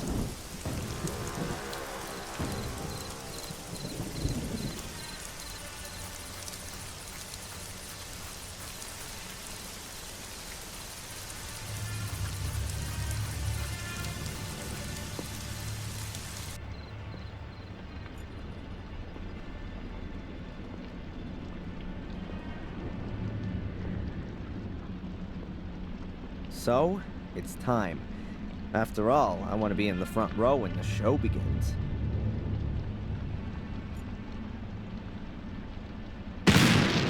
Whoa! What was that? Sounded like a gunshot. Damn, why aren't they going out? Might have been a firework. I saw one of them spotty kids messing around on the wall again recently. Have you seen what they've done to our scaffolding? No. I've been on the facade since last week. They've covered it in paint. Go and have a look. It's like a hippie ladder. Little sods. Why are they hanging around here not in school? What's that about? Steve, I've got an idea. What kind of idea, Greg? Why don't we stick their fireworks up their spotty bums and fly under the moon? Yeah, why not?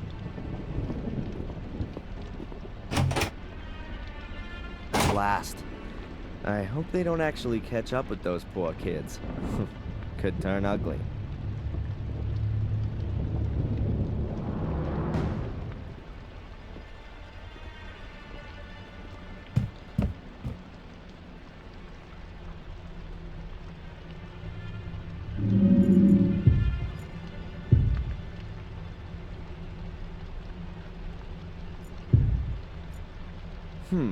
Victoria's room wasn't so far back.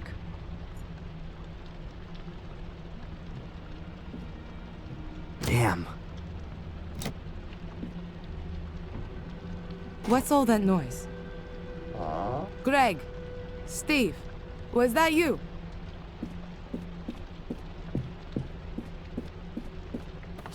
Hey, Greg! Steve! What the heck is going on here?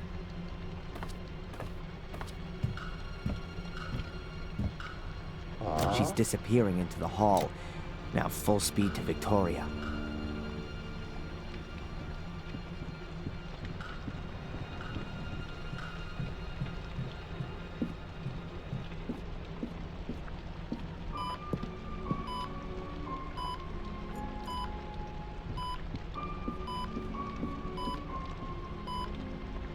Victoria?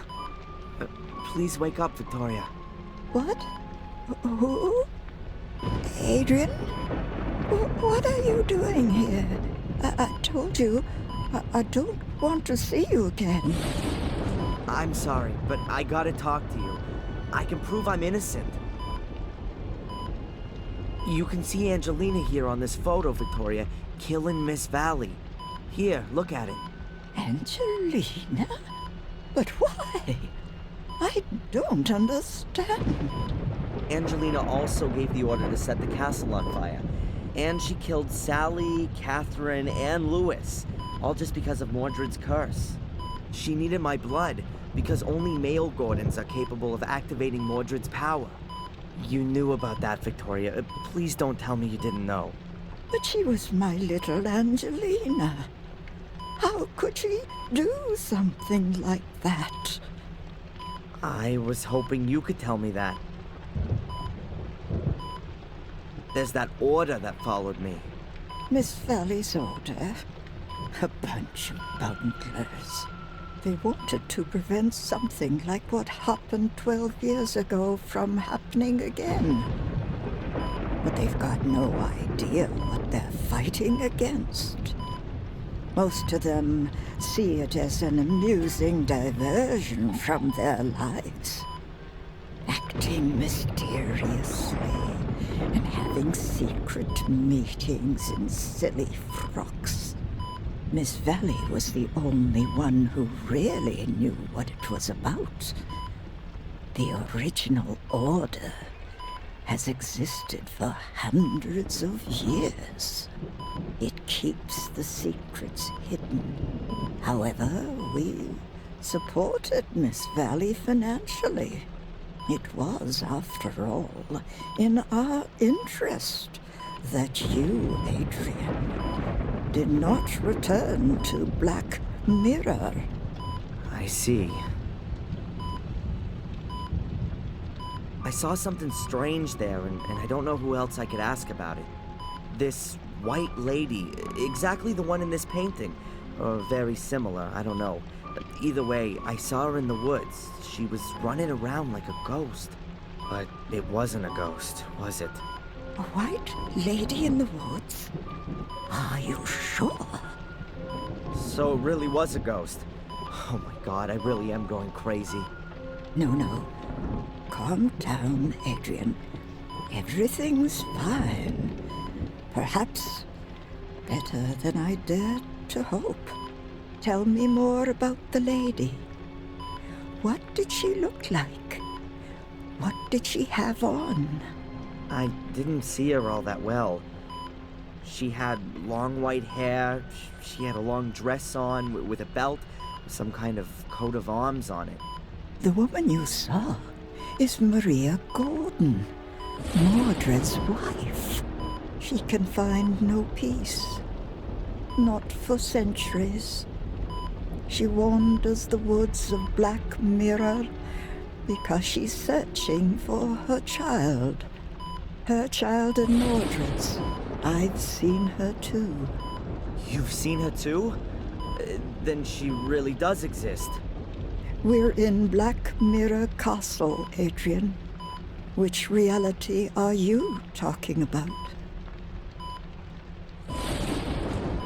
What happened to the child? All right, what I'm about to tell you has never left these walls. And it would be good if it stayed that way. It's perhaps the oldest of our family stories, and also the most dreadful. You want to know what happened to the child? That's what Maria asks herself to this day.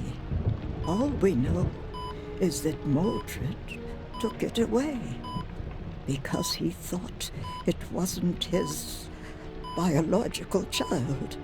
He thought Maria cheated on him with his brother, Marcus, and wanted to make her pay for that.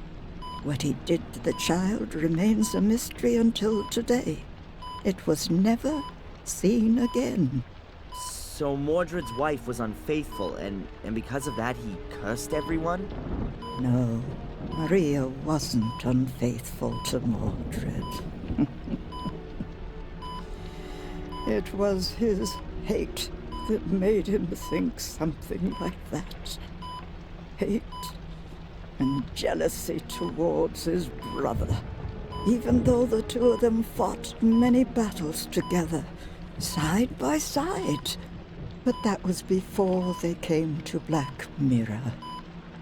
Something here changed Mordred, contaminated his heart. He mistrusted everyone.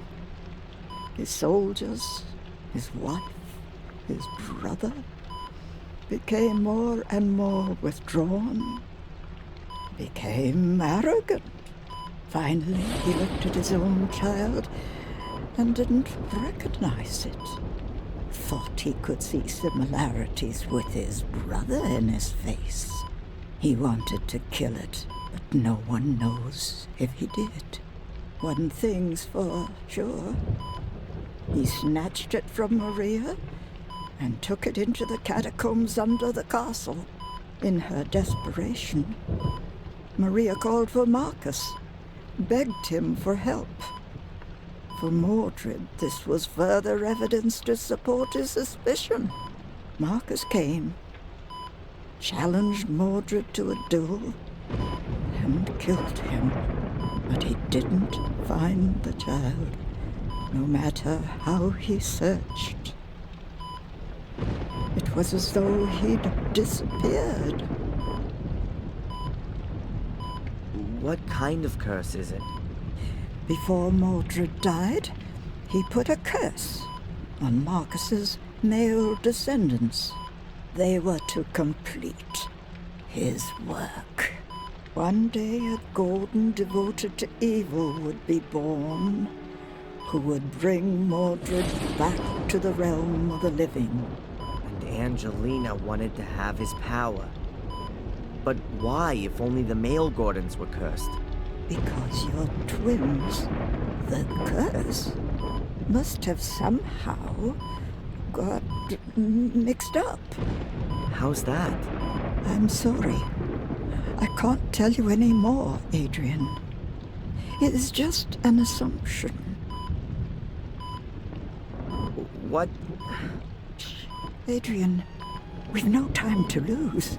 You're the last Gordon of the Marcus lineage. The castle should belong to you. Give me some paper and a pen. There, in the drawer. I must confirm your true identity. Otherwise, no one will know that you're the lawful heir. Hurry. I can feel my strength waning, Adrian. My life's coming to an end.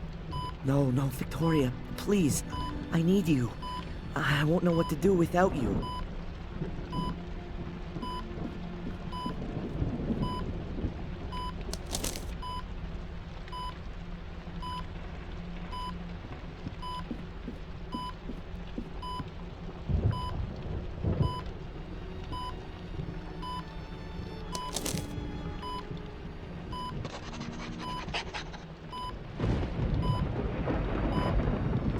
Me, you might not have been in this position. We were very thorough when it came to you. He even had you a death certificate drawn up. Let me guess. Dr. Herman did that. We made a mistake. Forgive me, Adrian. It's all right. You only wanted to protect me. But it might have been better if I'd known what it was about. Then I might not have walked into Angelina's trap.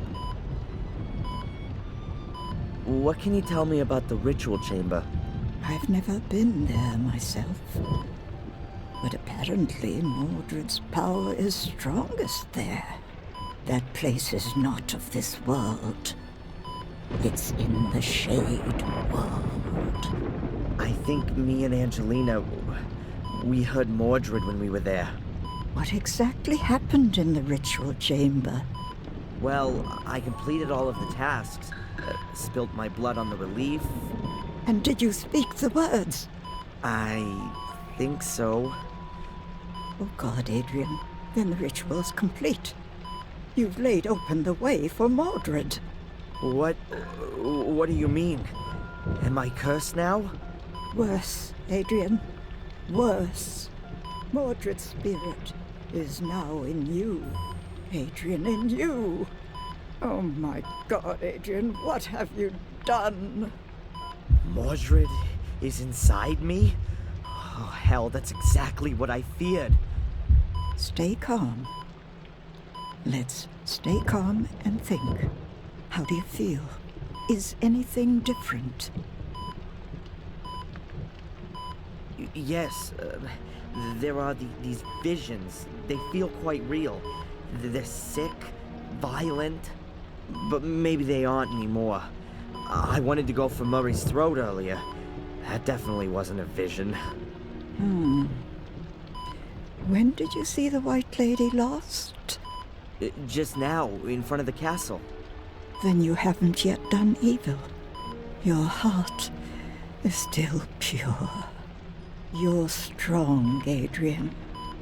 You've managed to resist, and you must continue to do so. Resist Mordred for as long as you can. He will get stronger and stronger, and you will get weaker. He wants to control you. At some point, he will take control of you. How can I prevent Mordred from controlling me? There are only two ways to banish him. Mordred's vessel must be destroyed. You know what I mean by that. I guess you mean the Samuel variety? A little jump from the tower, directly onto a pointy iron fence. Sounds tempting. It's certainly the easier option. Really? What would the difficult one be then? You have to go back to where everything began. To the ritual chamber? But it's buried. Where everything began. But do you mean where Mordred uttered the curse? It's all written in the book. In which book? I'm so tired, Adrian. I can't go on. No, please don't close your eyes now, Victoria. Stay awake, please. Just tell me what book you're talking about. A chronicle or the Bible? The book. Please read it. In the room. Which room? Under the ground. The 6 menhirs will point you to the entrance. Which menhirs? The path begins there. The path. You have to follow to the end. To the very end. Do you mean the big stones around the castle? Stop there. Search at the menhirs. Adrian, promise me. Yes, I'll do it. Promise me. Yes, I promise. Victoria, please wait. There's so much you have to tell me. Victoria.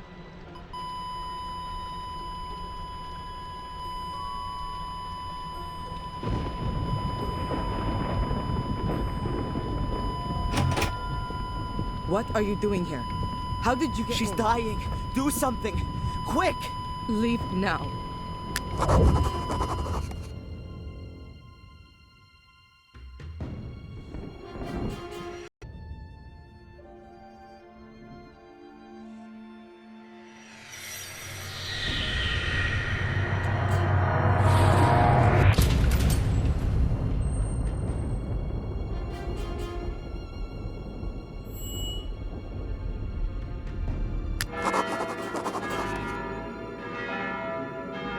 Lady Victoria Gordon has passed away. She leaves behind an empty place in our hearts. Let us pause a moment and bid her farewell in silent prayer.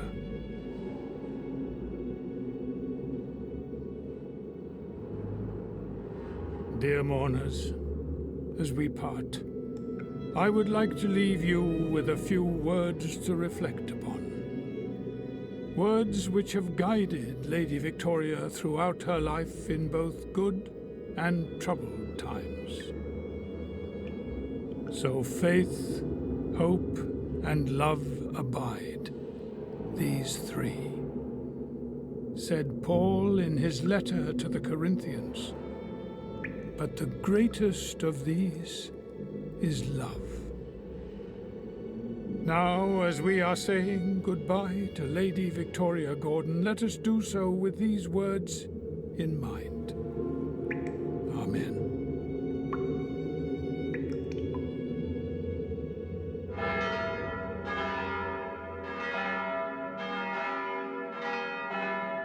Adrian, my sincere condolences.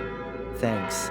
Your great-grandmother was a quite extraordinary woman. Yes, she was. Upright and of good heart. Yeah. It's a pity I only got to know her so late. Better late than never. You are Lady Victoria's only kin, and therefore her sole heir. You can now move into the castle and take some time to reflect, to find some peace, Adrian, and say farewell not only to your great-grandmother, but to your old life, too. If you need any help, you know where to find me. Thank you, Father Frederick. My condolences, Adrian. Thanks, Doc. How are you? Well, this is the funeral of the last member of my family. That's it. From now on, I'm alone on God's earth. Utterly alone. I suddenly find Mordred's presence in my head a little comforting. He is part of the family, after all.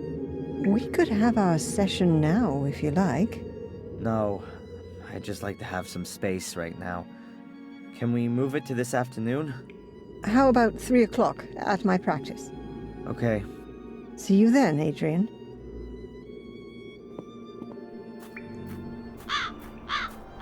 Adrian Gordon, the last, but not the least. Or maybe he is. What a great time to say that.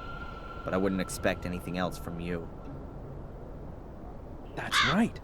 You even carried your great-grandmother to her grave, who you'd known hardly 3 or 4 weeks. Sorry for your sad loss. That I'm sure you'll get over very quickly.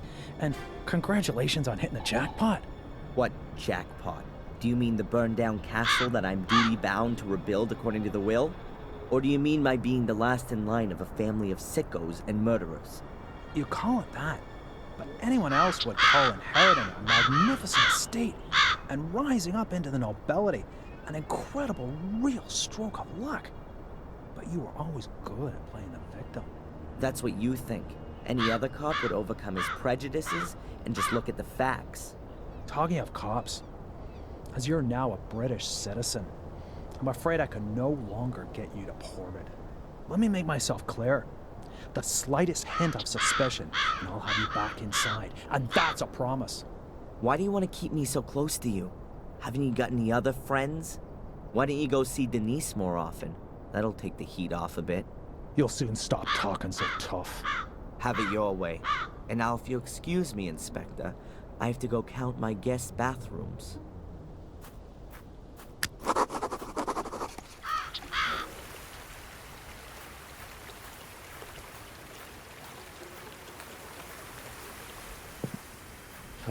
This shack is even creepy during the day. These are provisions for the winter, although I can't imagine that Ralph did this. A rain butt must always be full around here. Maybe Ralph is in his shack again.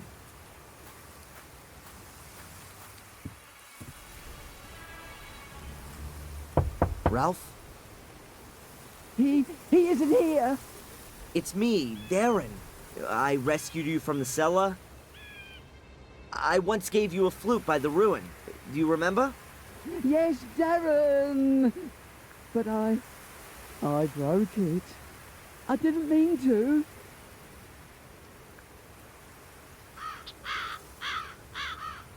How you doing, Ralph? Mr. Bobby has lost an eye.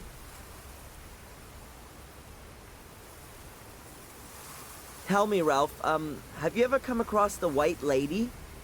I know lots of white ladies and men. They've got overalls on. They have needles and knives. They stab with them. They're evil. And here in the woods, are there white ladies here too? One, yes. She runs around here looking for someone. But she won't find Mr. Bubby. I hide him. How long were you locked in the cellar? 100 years.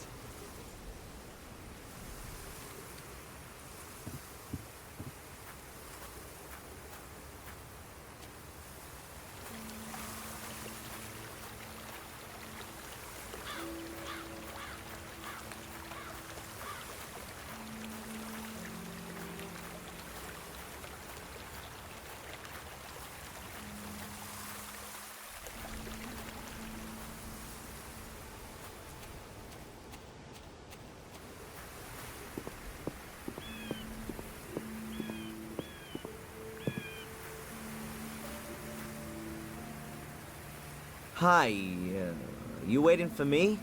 Good morning, sir. Yes, we are. Our condolences, by the way. Thanks. I'm Adrian. Okay, Adrian. I'm Greg. This is Steve. So, you're the boss now, right? It looks like it. But I still have to get used to the fact. Okay, boss. Well, maybe the best thing is for you to start right away. In fact, Miss Angelini has forgotten to give us further instructions. Instructions? To do with the restoration? I don't know. I haven't managed to have a good look around yet. Sure. Then perhaps you want to get a general overview first. Well, there is a heck of a lot of building work going on. So why don't you just get on with your work then? No offense, sir, to the name of the Gordons, but it would be nice to know if the good lady left anything behind. I mean, apart from the building work. You mean money-wise? Yep. Okay, I'll look into it. Well, see you later then, sir. We'll wait for you in front of the castle.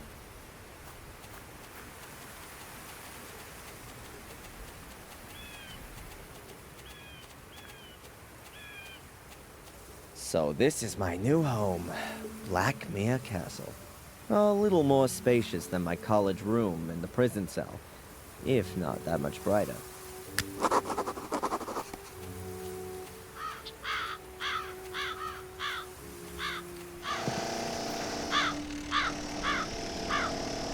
The castle itself is already sinister enough, but the soot on the facade makes it look like something out of a haunted house backdrop. I ought to get it removed. You can hardly see any signs of a fire on the west wing. It almost seems as though these old walls just didn't want to collapse.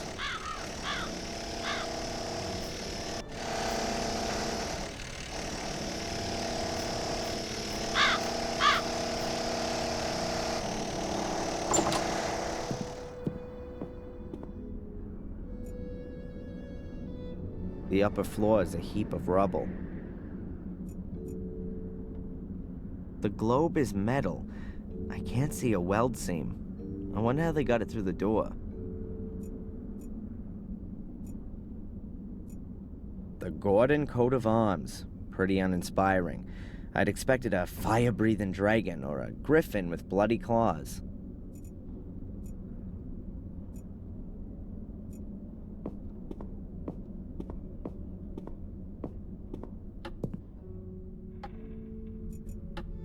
Horse breeding was once a big thing here. The sculpture probably originates from that period. Ugh, what horrible things. Beats me what people think is so great about statues of naked kids with wings.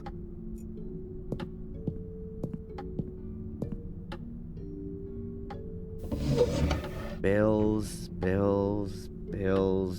bank statements.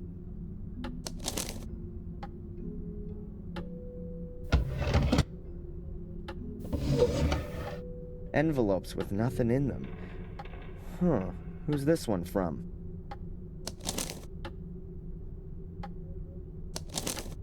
Città del Vaticano, Roma, Italia. It's from the Vatican. What did Victoria have to do with the Vatican?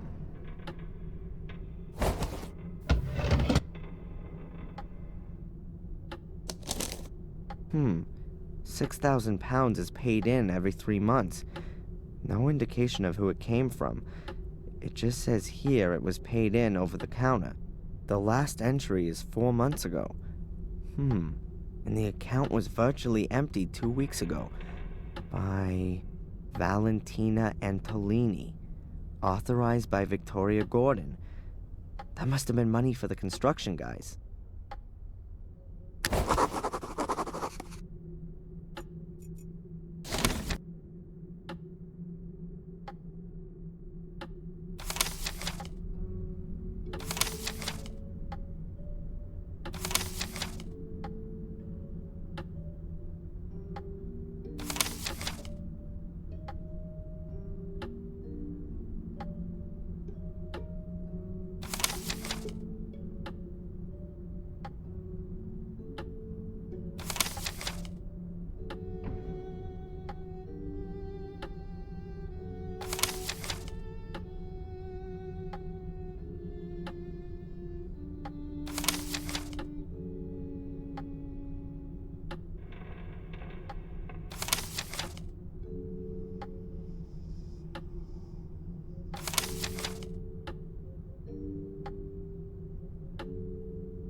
Boxes full of stuff.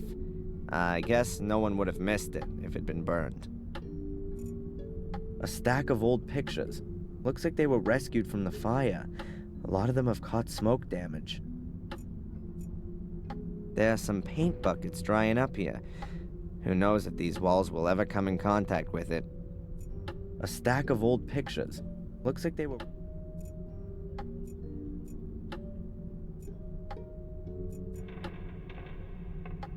Oh look, green ghost lamps. Very homely.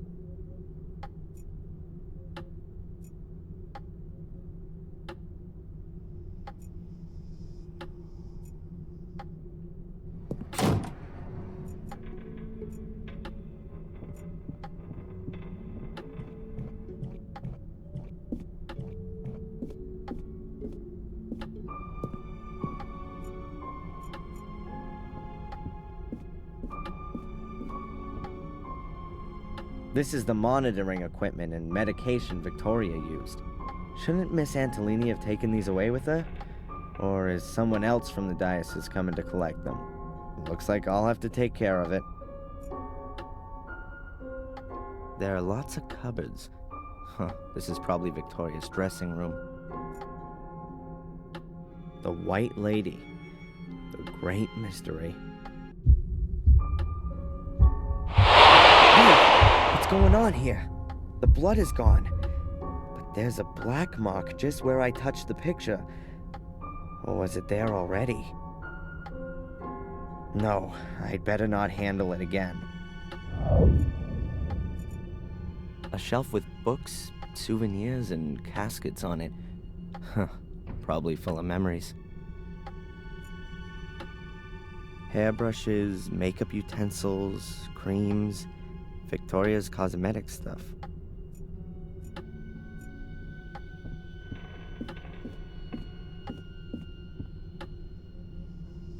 This is Victoria's jewelry. Rings, necklaces, and earrings. This is Victoria's... Huh. There's some pretty big fish being gutted in this picture. It's signed W. Gordon, 1921. I wonder if William painted it.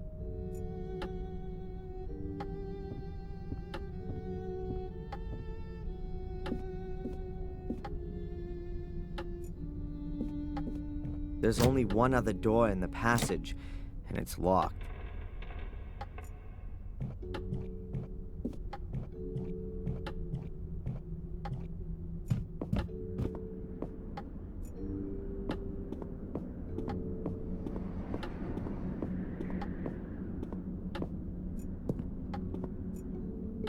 It's an iron sealing truss. The kitchen looks like a real mess.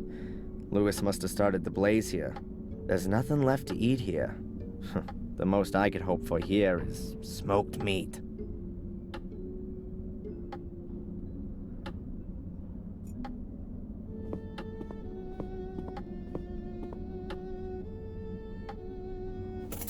I've got the right key here. The door's unlocked.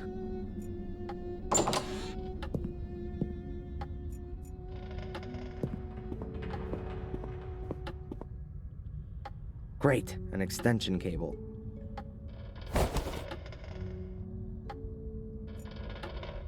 There's cleaning stuff, just no one to use it. A stepladder, like you'd use to change a light bulb, or to hang yourself.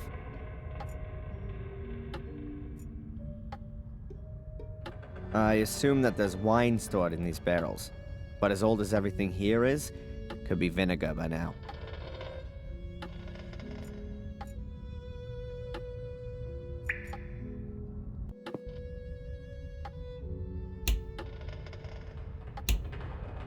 Huh. Why should the cellar light in Blackmare Castle work? A power socket, but does it have an electricity supply?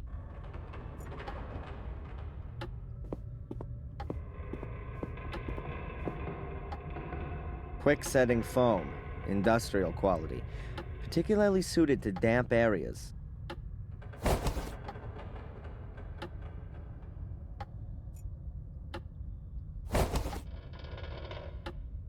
These are pipe clips, like metal cable ties. Extremely useful.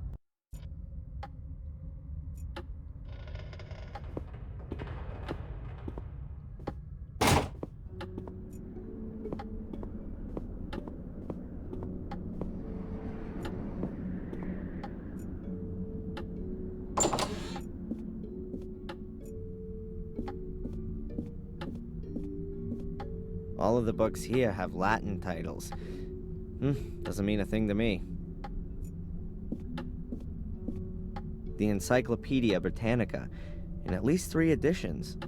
Will there ever be a bigger reference book? Someone doesn't seem to have understood what a bookshelf is for.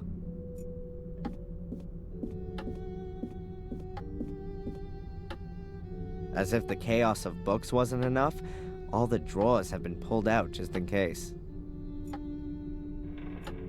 I'd love to have a little bit of a rest.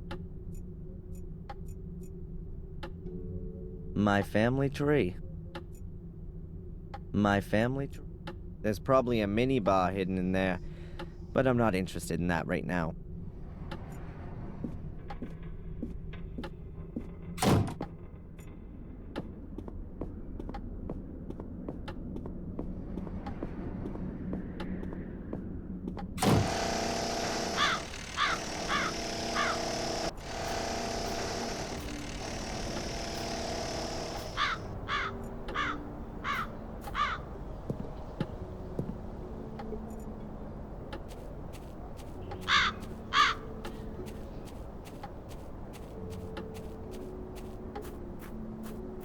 Ugh.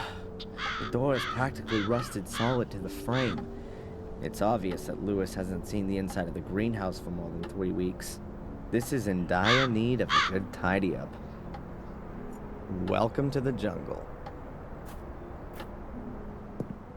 Half of it is dried out, and the other half is rotten. A statue. Is that the White Lady? I doubt it. She's too scantily dressed. Oh God, I see her everywhere, even though she's not there at all. Still, it's a shame she's got so dirty. It's very unusual to put carpet down in a greenhouse.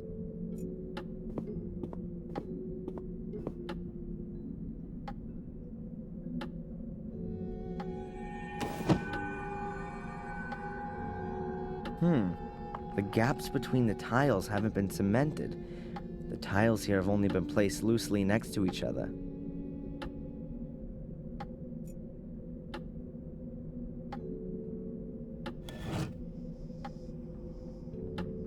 The tiles here have just been placed loosely on there. There's a trap door underneath them.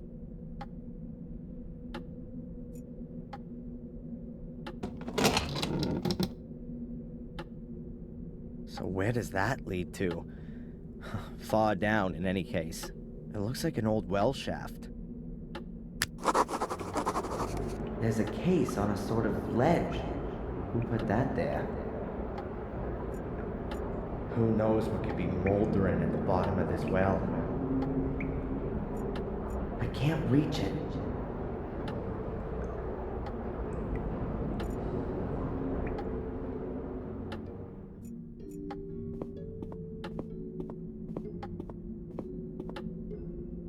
What have we got here?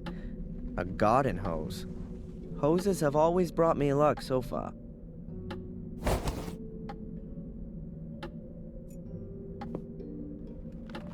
That was a bucket for water. Maybe I can use it for something else.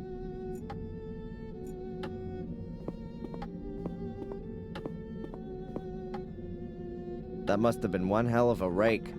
Now it's just a long wooden stick. The bottom part is broken off.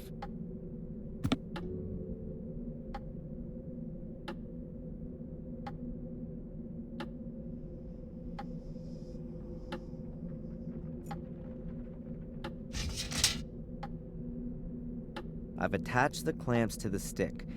In theory, you could now attach even more stuff to it.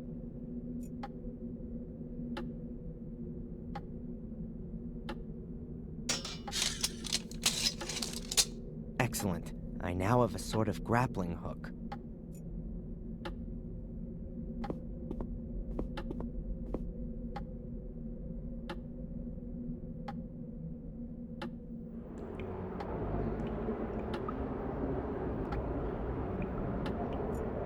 I'll need to use all my skill here, otherwise it's gonna fall off of the ledge.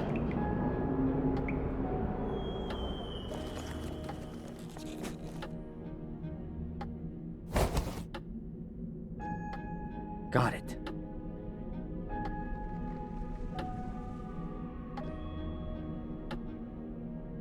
A black plastic case. Let's see what's in it. A 10-pound note, a bottle of wine, and a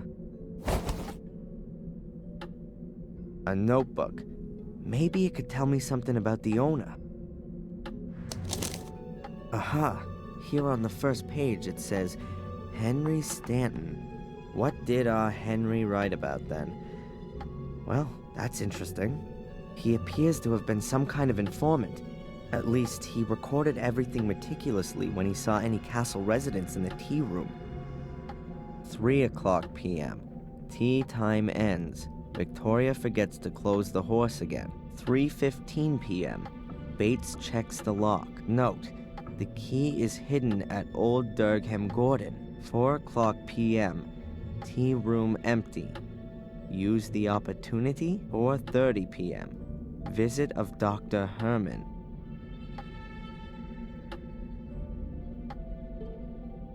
And it goes on in the same vein. And here's a drawing of a horse.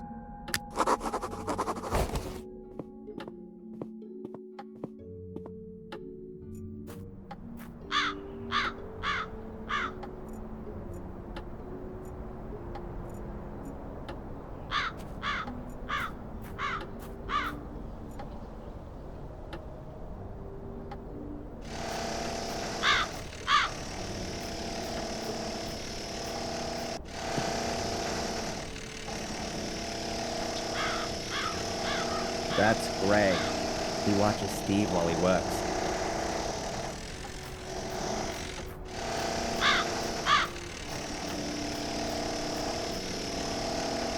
Hi, Greg. Hey, Adrian. What's up? Have you sorted out the finances? No, not yet. You know where you can find me. There's no light in the cellar. Oh no, it's going to stay like that for the time being. The water used to put out the fire flooded the whole cellar, and there are electrical wires all over. Much too dangerous. The medical equipment in Victoria's room, is it gonna be picked up at some point? I suppose so. I bet they aren't cheap. I'm sure the diocese will come for them. Why are the books all spread around the floor of the library? You'll have to ask Miss Antolini about that. She'd often pick up a book. Didn't have much to do by the looks of things. Was reading all the time. Where's this Miss Antolini got to, anyway? She wasn't even at the funeral. What do I know? Probably back in the convent. Ask the priest. They're both back in the same team. And you were asked to renovate the castle by her? Correct. Headhunted us. We were working for old Murray before, for a pittance. We get twice as much here. Okay, and where did she get the money from? From Lady Victoria. It was her castle, after all. How come Miss Antolini organized the construction guys and managed all this restoration work if Victoria didn't speak a word with her? It's a mystery to me anyway, how they'd managed their money. There's only £100 in the family bank account. Wait a minute, maybe she only had part of it in the bank. Old people like to keep their money at home, underneath cushions or in the mattress. But don't old castles have treasure vaults too? A pile of gold and gems down in the dungeons, usually with a fire-breathing dragon as its guardian. Hey, what's up? What? I was just thinking about your pay. Huh. I hope something comes of it. I don't want to work for Murray again. You haven't happened to find a treasure vault here in the castle, have you? Would we still be here? Forget I asked.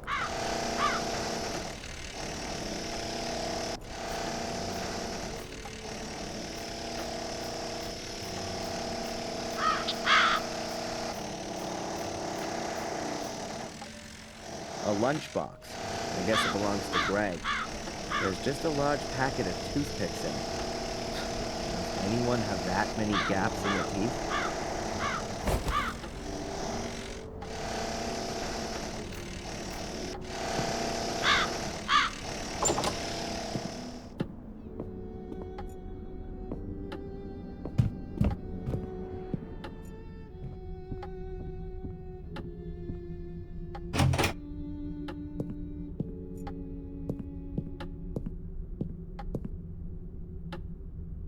Let's see. Maybe this Durgam Gordon is here somewhere. Looks like there's no Durgam Gordon among these. The only names are Lillian, Garmer, and Lothar Gordon. The other pictures just have the year. If I knew which one of them had lived when, then I could narrow down the choice. Let's see. Looks like there's no Durgam Gordon among. If I knew which one of them had lived when, then I could narrow down the...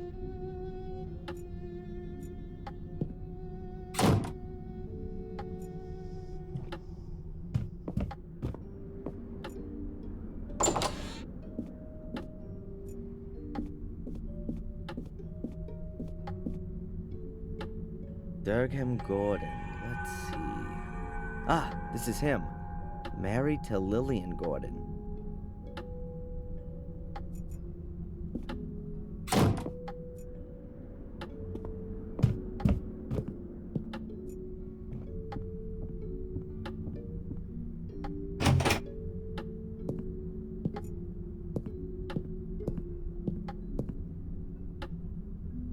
Lillian Gordon was Durgam's wife.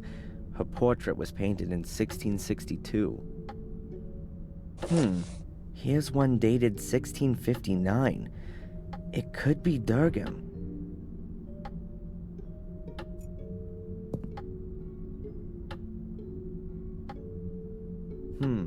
I can't make anything out at first glance.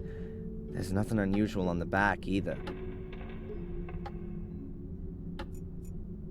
The frame is charred, but the fire doesn't seem to have touched the picture.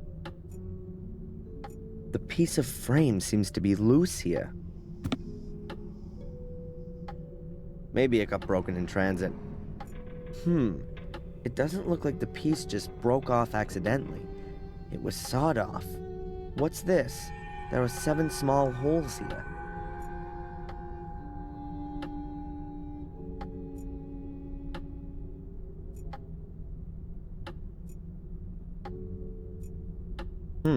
The holes vary in depth.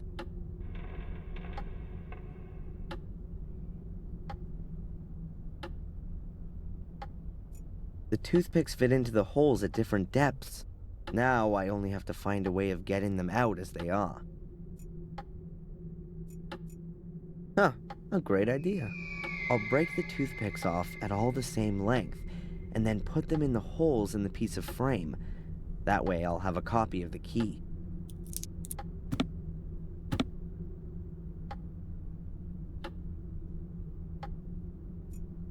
This must be the portrait of Durgam Gordon.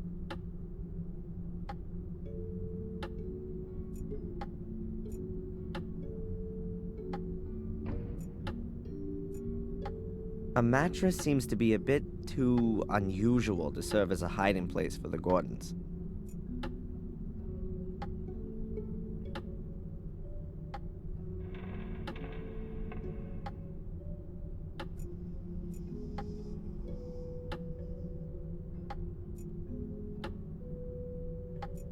I have discovered Durgam's secret.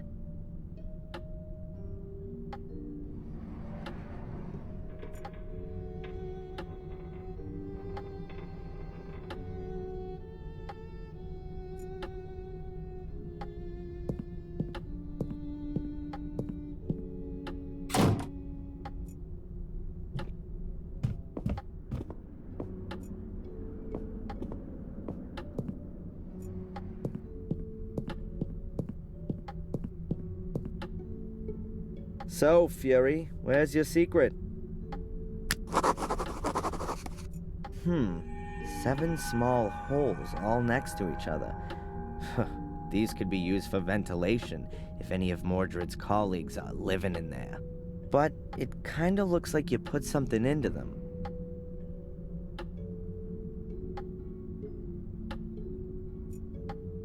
There you go. It fits. I heard a clicking sound. That's it. Whoa, there must be thousands of pounds in here. No one had better know about this. The inspector would have a field day. I'll just take a few bills with me as payment for the useful Mr. Gregg.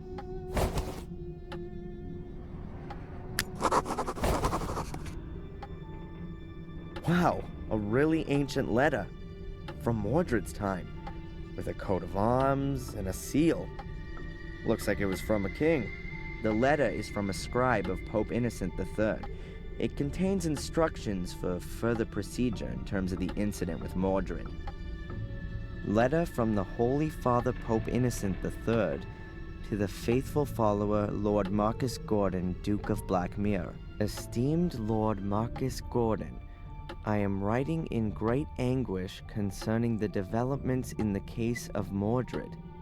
My instructions regarding further modi operandi are to be carried out immediately as follows.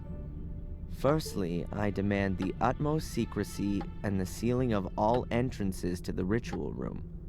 Furthermore, an academy will be established to conduct more thorough research into the possibilities for the 5 small portals.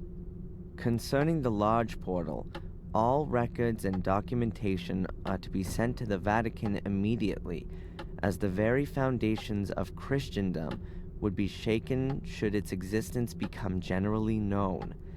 Any talk, thoughts, or writings regarding the Shade Portal shall be deemed an act of heresy and shall be punished in accordance with the rules of the Fourth Lateran Council. Therefore, until the papal revocation to decree otherwise, the Gordons are henceforth responsible for ensuring that no one comes too close to the Shade Portal. With great faith in you and unending trust in God, I send you my apostolic blessing from the Vatican, 29 Septembris 1213, on the feast day of the Holy Archangel Michael, Innocent III, formed from the earth, conceived in sin, born to be punished. Should man commit an evil act that is forbidden, a shameful act that ill behooves him, a vain act that is of no use, he shall in the end become fuel for the fire, food for the worms, and a heap of putrefaction. De miseria conditionis humanae, on the misery of the human condition. Someone has written something on the back, but the writing doesn't look as old as on the front. The menhir in the hall must be hidden. The menhirs that stand around the castle seem to be directly connected with the demon gates. I wonder if that's what Victoria was trying to tell me before she died. I should note down the location of the menhirs on my map. I'll close the safe again, just in case.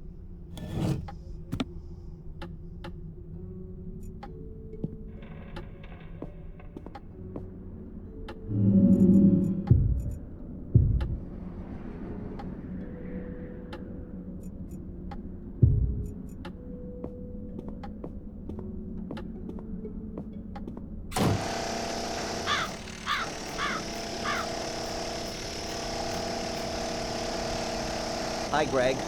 Hey, Adrian. What's up? Have you sorted out the finances?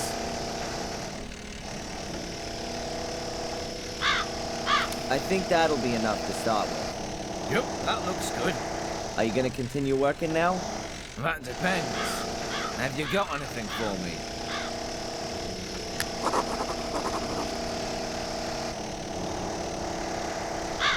The facade could do with having the soot removed from it. I'm sure you've got a brush somewhere. Yes, it's just... Miss Antolini said the facade wasn't that important. Do I look like Miss Antolini?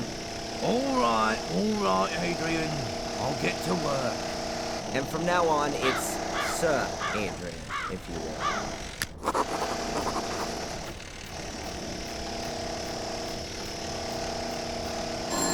Huh? A telephone. Who could that be?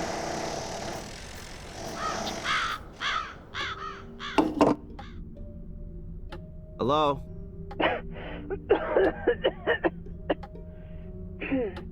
Oh, hello, Dr. Winterbottom. How are you? Hello, Adrian. That's just what I wanted to ask you. Everything's okay so far, thanks. You're already 5 minutes late for our hypnotherapy session. I have some other appointments and really don't want to have to move them. Oh yeah, sorry. I'll be there as soon as I can. All right. See you soon, Adrian.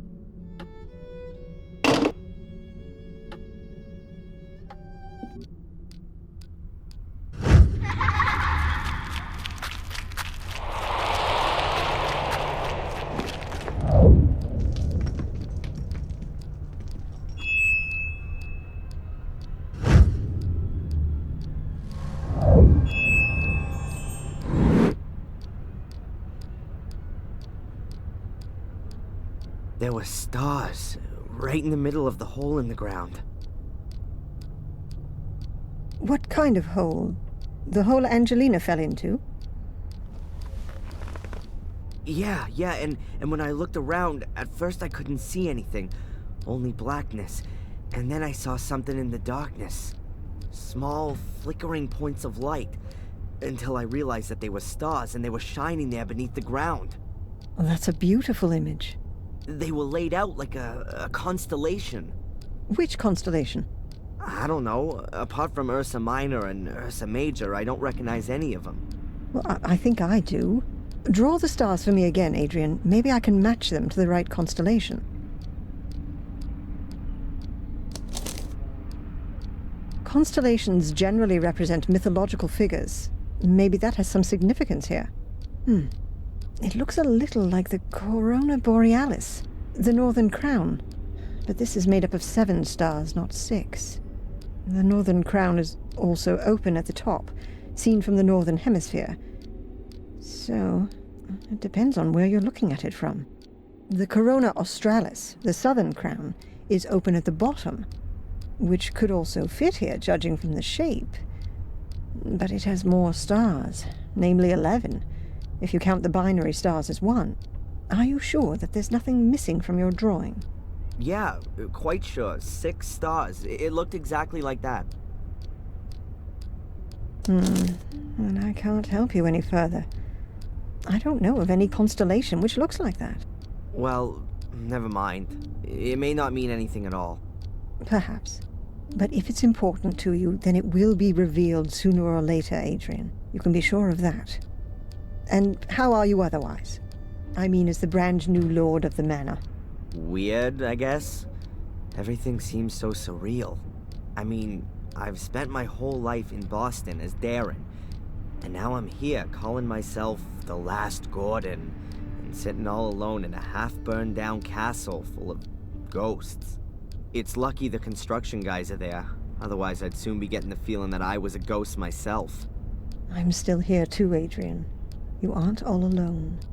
Did you have the chance to say goodbye to your great-grandmother? Yes. That was good. She gave me a few things to take with me as I follow my destiny. May I ask what her last words to you were? She told me how I can find peace in my soul. I shouldn't go down the same route as my father, but go to the bitter end and start at the Menhirs. At the Menhirs? That's what she kept repeating. At the Menhirs, at the Menhirs. They seem incredibly important. Then you should take note of her advice. I'd better take the drawing with me. Perhaps I'll have some use for it.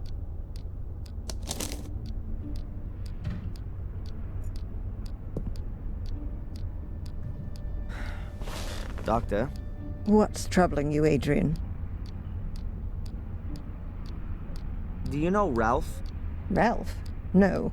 Who's that? Oh, not so important.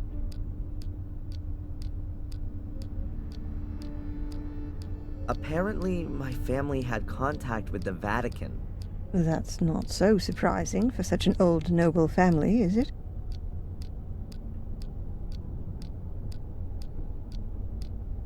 You said you knew Dr. Herman? Yes. He was a very extraordinary man. We met each other when we were students. It was a great time. But I quickly realized that pathology wasn't really for me. Unlike Heinz, I was always much more interested in the living. You studied pathology? Amongst other things, yes. Are you surprised? Not really, no.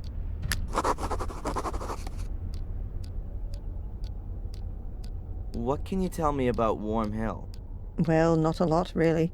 It's a little hamlet that belongs to Willow Creek.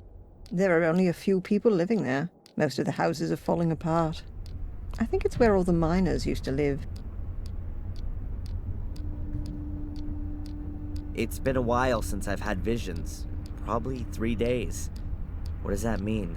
I'd say it means that the medication is working well. It could also be that the emotional events of the last few days have suppressed the images of the past for the time being. Either way, we're making progress.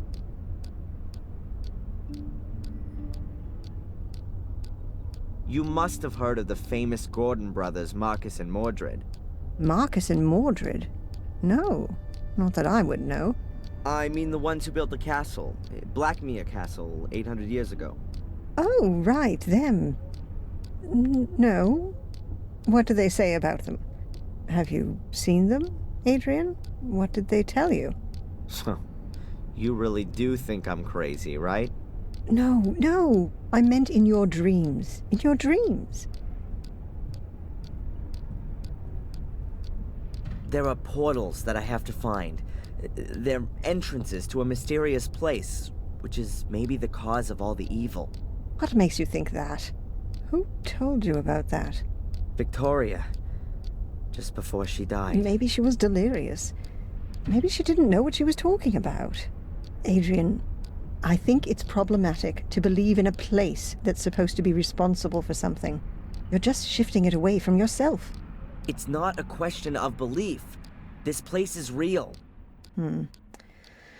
Perhaps we should increase your dose from 60 to 90 milligrams.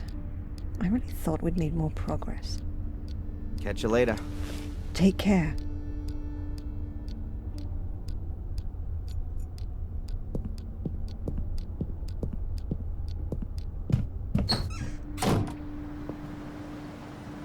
Oh, Mr. Michaels, it's good you're here. I wanted to come and see you. See me? Why? Has someone else been murdered? That's not entirely clear yet, but there has been a death at your castle on your estate. What? You're kidding, Zach. That's something I would never do, Mr. Michaels. Please, accompany me to the castle. The inspector would like to talk to you. I'm coming.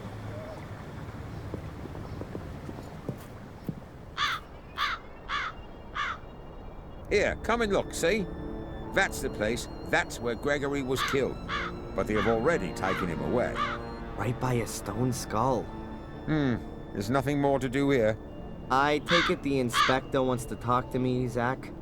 And he's gone ahead and is waiting for me in the castle, right? It would appear so.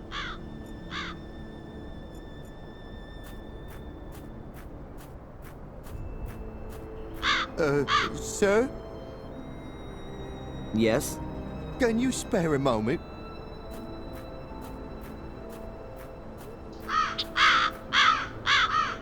About Gregory?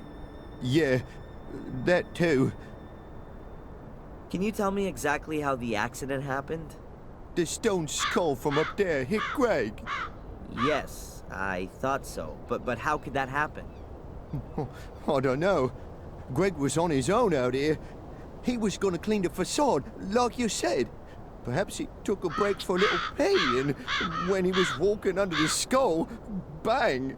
I guess the ancient stone had been weakened by the fire. It just broke off. Maybe the vibrations of the drill shook the wall, and then the loose chunk simply fell down. You can tell yourself that if you like, but if you ask me, nothing happens here just like that. This castle is jinxed, and everyone knows it. The walls are alive. When we bricked up holes, they were there again the next day. And it was just like that with the skull. It was just waiting for someone to stand under it before it fell down. That's how I see it. Well, please don't be offended, sir. But I don't want to be next. What does that mean, Steve? Are you quitting? Yeah.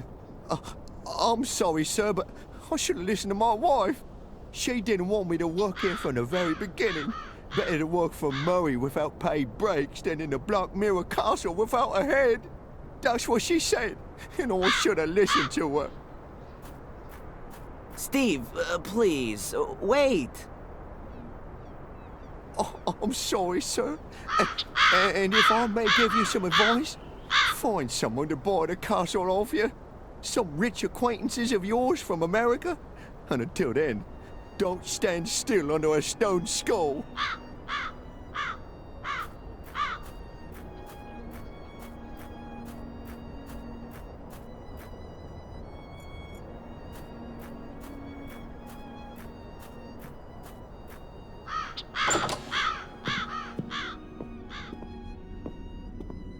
Inspector, I'm sure there are a few questions you want to ask me.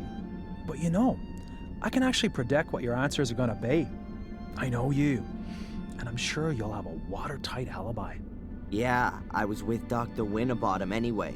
Exactly as set out in my bail conditions. Ask your constable. Bravo! A cast iron alibi.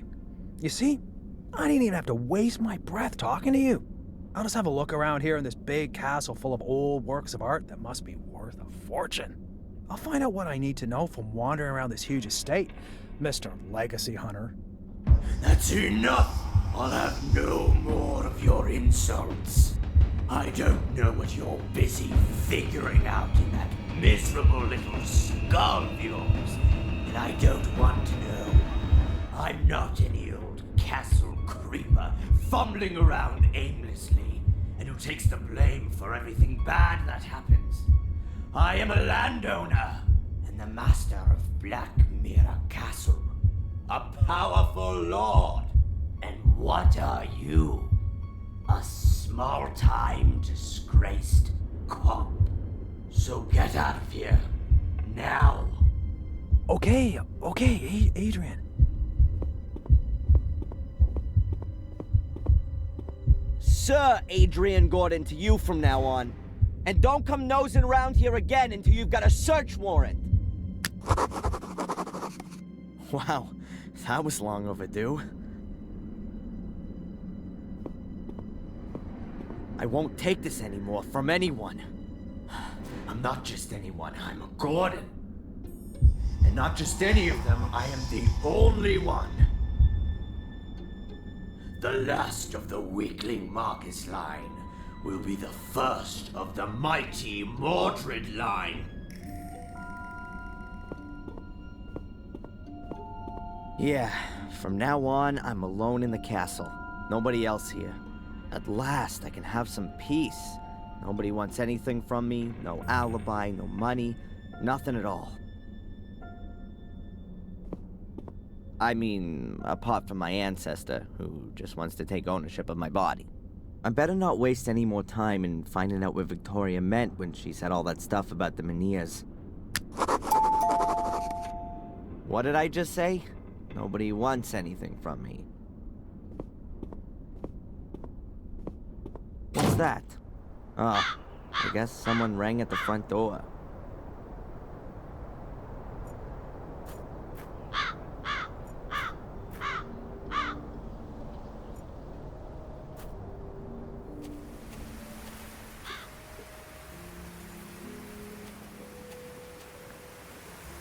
I think the mailman's been here. I'll have a look.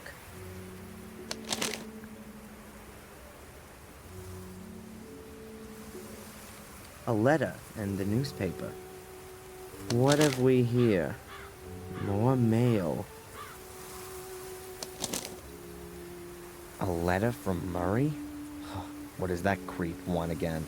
We will charge 100 pounds a day for as long as the hotel key has not been returned. A bill for over 500 pounds for 5 days? What, was I staying at the Willow Creek Hilton?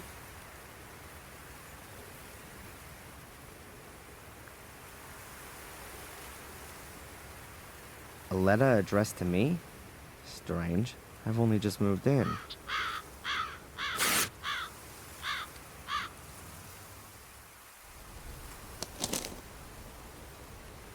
The Guardian's third virtue is mercifulness. Just as water grows drop by drop and becomes a mighty ocean, so should every call for help be heard and find a sea of answers. Yet another one of those cryptic messages? No thanks. The last one drove me right into the clutches of a head case. What the? Ugh. The picture of me. That's the one I did for Murray. He can never get enough, can he? I don't want to know what kind of dough he screwed out of the newspaper for that. Well, what does it say here? Blackmere Castle has a new lord of the manor. It has transpired that the young American Darren M., against whom the accusation of arson has yet to be proved, is the last descendant of the Gordon family. Great. Now everyone will think I've torched my inheritance. And what's even worse, that I'm rich. I'll throw the paper away.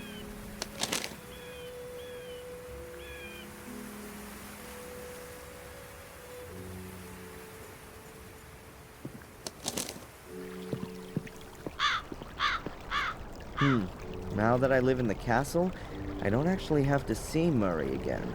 But I still get the hotel key. And I'd love to rub the old crook's nose in it in person.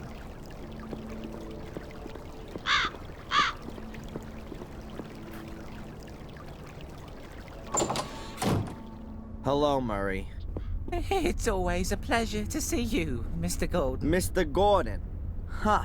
So the fact that I'm the last descendant of the famous noble family hasn't escaped you. Indeed. The whole village is talking of nothing else. So you will also be aware that not only does the name belong to me, but also the entire Blackmere estate. My warmest congratulations on your wonderful inheritance. And, naturally, my sincere condolences for the loss of your dear grandmother. Great-grandmother. And you can keep your dumb pleasantries for your tourists, the last who come and stay with you. In fact, I'm thinking of turning the castle into a hotel. A veritable Gordon's Palace. Everything here you've stolen, even the name. I could sue you for that, Murray. Is that clear? And I think I might just do that. I admit, Mr. Gordon, we may have had some little differences of opinion.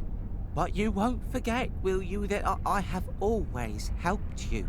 It was I who got you out of jail, and it is also me you have to thank that you didn't freeze to death in the woods.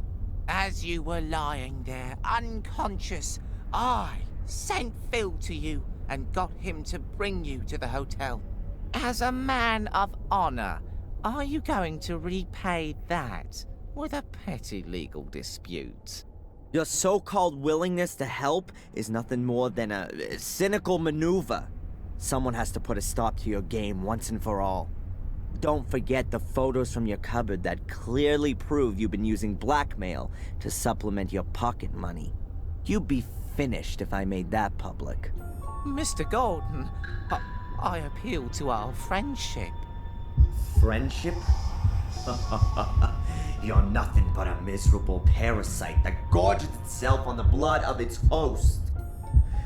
I've been your host for too long. Not anymore.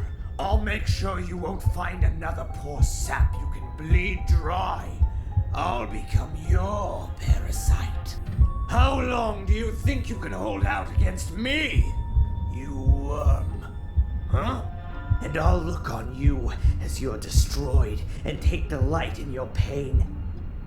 And one day you'll also wake up in a cellar next to dead bodies. If you wake up at all. Have a nice life.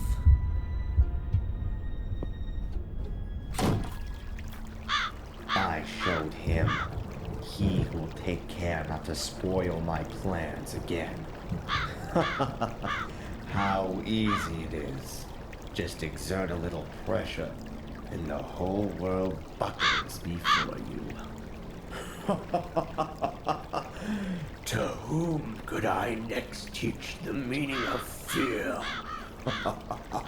Tom, or maybe the tattooed fellow inmate, or the amusing old wench who always runs away when she sees me. These annoyances must be eliminated right away. I wonder why I haven't asserted myself before. To live by pure hatred. Holy crap! That doesn't sound like me at all. More like what Victoria said about Mordred when he started to change. He didn't trust anyone and became more and more hostile. Damn. I've really got to pull myself together.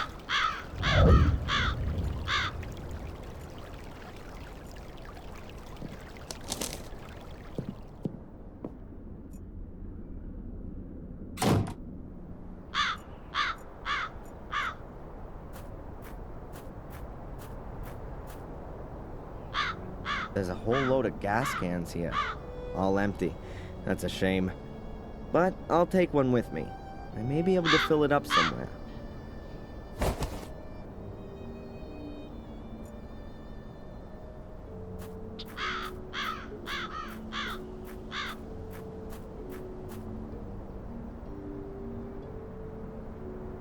Ugh. It's blood. Greg's blood. I just can't believe he's dead. Killed by a skull. Unbelievable. And what's this here? Black mildew? Strange. I always thought mildew grew in dark and airless places. Funny to find it growing here in this well-ventilated spot. The castle really seems to be slowly decaying. It's high time it was renovated. An even better idea would be to fumigate it thoroughly. Is this the stuff Greg wanted to use to clean the facade? It's an industrial cleaner. I've only seen as many warning notices as this on bottles of acid. I'll take it. And the brush as well. There sure is enough cleaning to do around here.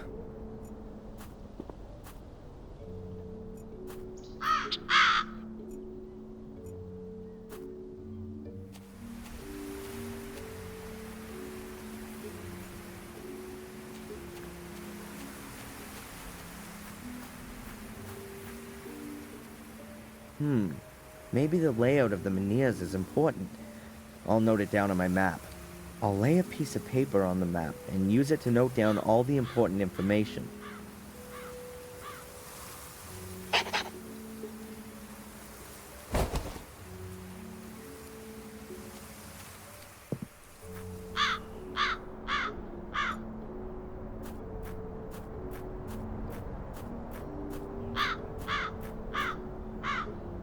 I'll mark the position of this menhir with a cross.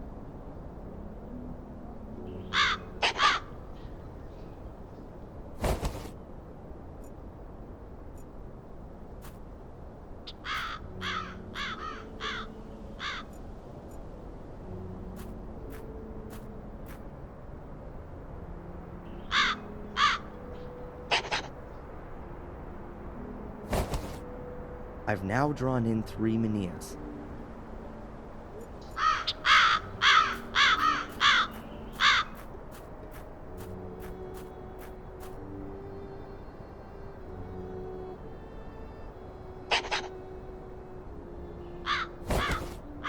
That's the 4th one.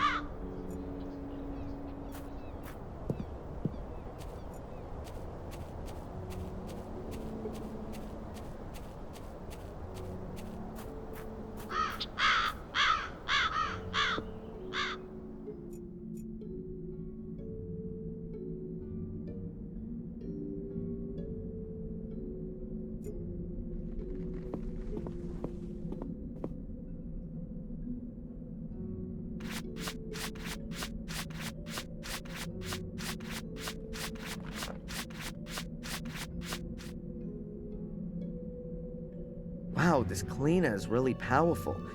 It's even removing the marble. That was painted to look like marble. The statue's actually made of, I bet it's some sort of local stone. Granite, maybe.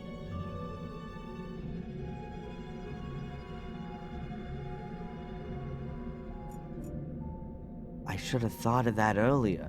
The statue is made out of the same stone as the other menhirs. And someone, at some point, carved a statue out of it.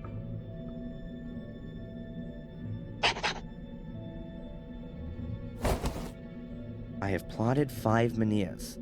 I'm still missing one.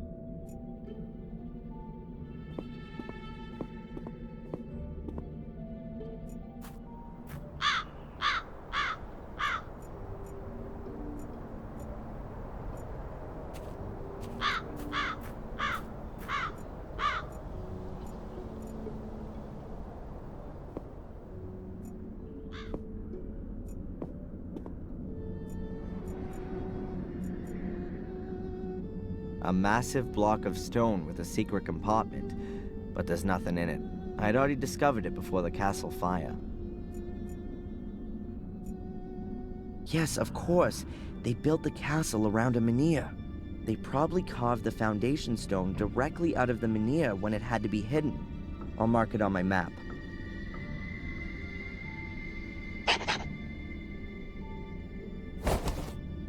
I've marked off all 6 menhirs. We'll see what I can find out with this.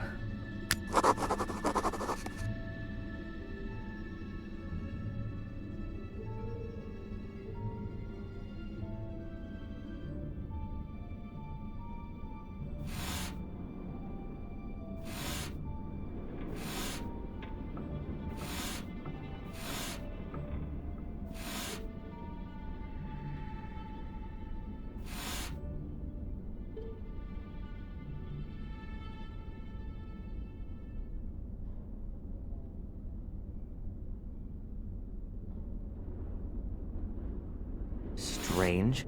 So a line from the foundation stone through a menhir ends up at the hotel. There's absolutely no way I can imagine a portal being there. Maybe in the vicinity of the hotel. If you draw a line from the foundation stone through the site of the standing stone, you end up right by the academy. And there's one of these portals there.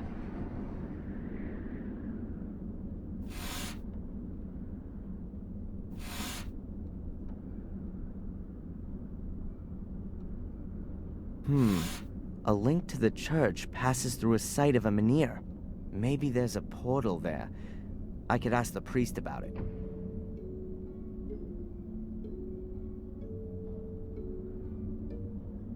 Anyway, I should check at the ruins to see if there's still an entrance there.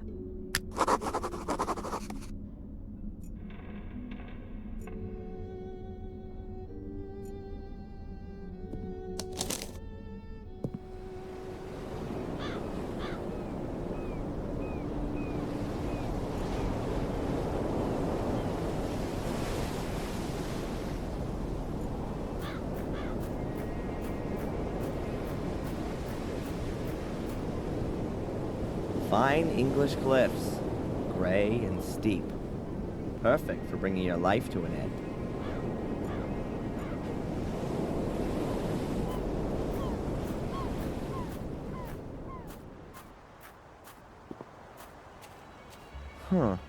One of the portals was here. It's been buried in the meantime, but there was one here. Perhaps that's what Victoria meant when she said entrance. I'll mark the ruins on my map.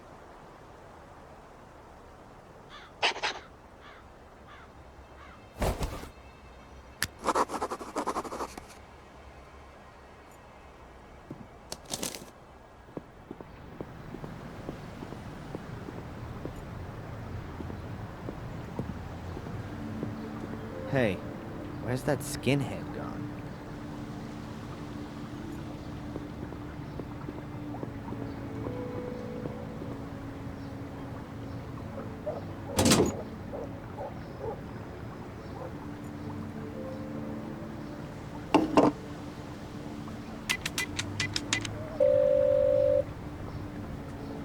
Hello?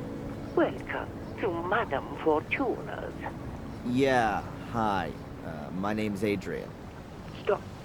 Speak no more, Adrian. I know why you're calling. Oh, really? You want to find out about your future. Yes. Adrian, you've come to the right place. I will read your cards for today. Pick a card. Over the phone. Say stop. Stop. We have the Emperor. Yeah, on the line. But it was in all the papers, too, so... What? No. The card, Adrian. The Emperor card. You're gaining in external power and strength. You have a strong will. And I see death. Great. A bear will follow you at every turn and devour you. At every turn. What the... Adrian, you can defeat the bear. How can I defeat the bear? Clear the way for the bear. Then he will let you live. The way for the... yeah. Thanks.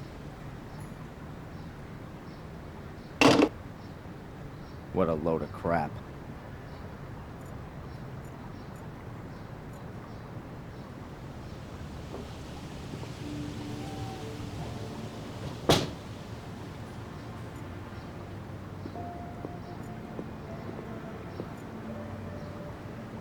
The constable's convertible.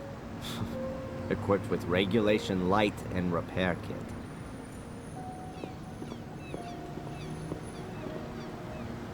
I'm sure Zach won't mind if I borrow his repair kit.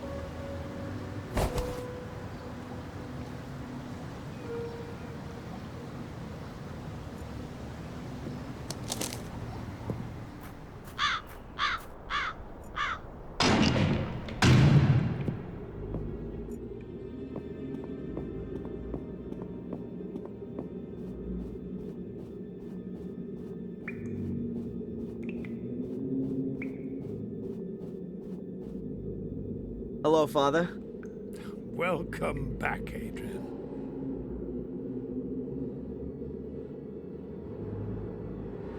Miss Antolini, Victoria's nurse, what do you know about her? She was sent by the diocese. They have very well-trained nursing staff, competent and trustworthy. You didn't know her personally? I know the manageress of the diocese, Mrs. Puft. She's the wife of the brother of the mayoress, Mrs. Puft, her sister-in-law. Yeah, but you've never met Miss Antolini. I saw her a couple of times when I visited Lady Victoria. Made a nice impression. I'm the last Gordon. Sounds like the last Mohican. What does that actually mean to me? My son, you don't have to remain the last one. It's up to you whether it's the end of your lineage or a new start. So, if I should decide to become a Catholic priest, then it would pretty much be the end. You can still think about it. Your inheritance isn't just of a spiritual kind, it's also material. There's also the Black Mirror estate to manage. Presumably also the one in Wales. A huge responsibility, but also a huge gift. And what about your church? It was built by Marcus Gordon, so it must belong to me now, too? The gift isn't that huge. Marcus Gordon built it, but he was also a loyal son of the church, and always gave everything back that he got from it. Wormhill Church belongs to itself, and, of course, the people here.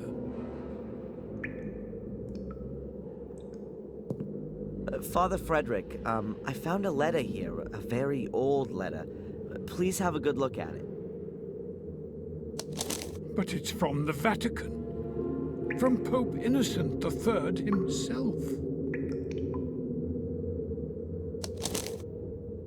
Do you know how valuable this is? You mean if I auctioned it, I'd get a few bucks for it? Yes, a few suitcases full.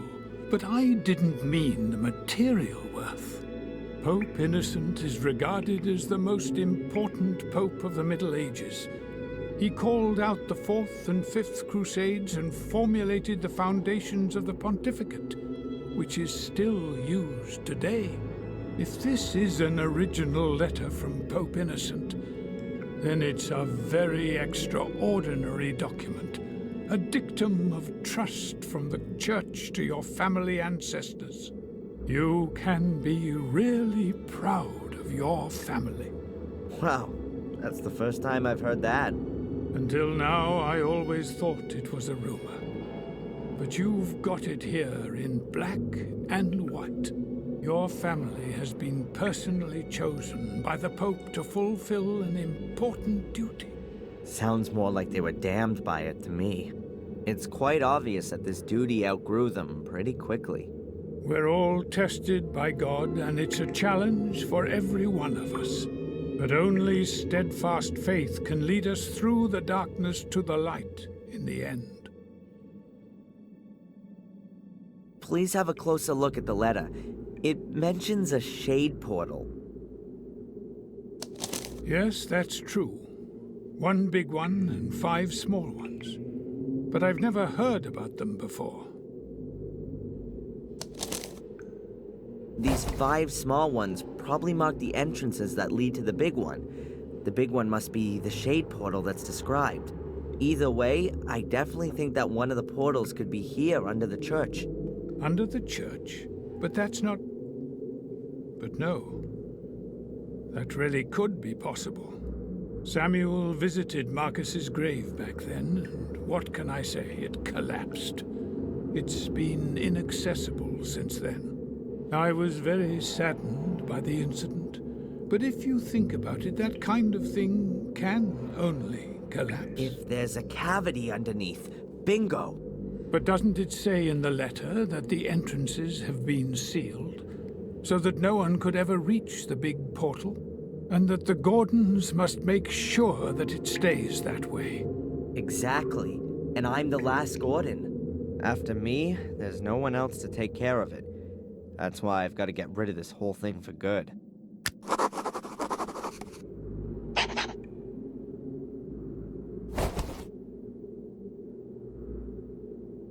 Thanks for the help. May the Lord be with you.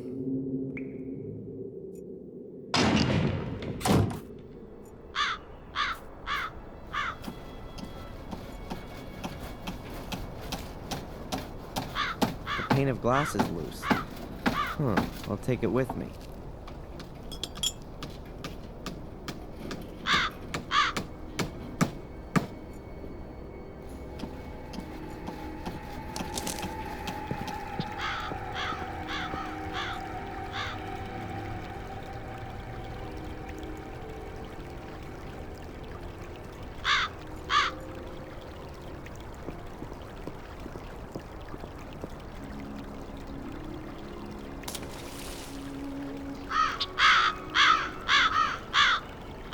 Finished. The bottle is now full of water, but I wouldn't drink it. According to my map, one of the portals could be down there.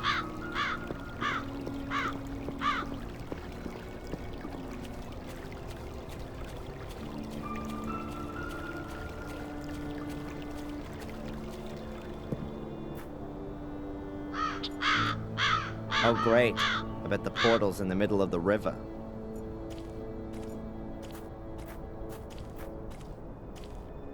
This is something like a missing poster. 2 boys disappeared here after taking a swim. It's suspected that they drowned, but their bodies were never found. There's no way I'm going swimming in there. It's November, it's below 0, and I'm a physics student. It'll be the death of me if I go in there. There are 4 menhirs in the river. That could be a pointer to the portal. I can't get any closer. A lovely place to get some deadly inspiration. I'm possessed by Mordred, not Jesus. There's no way I'm going... What's Bobby doing there?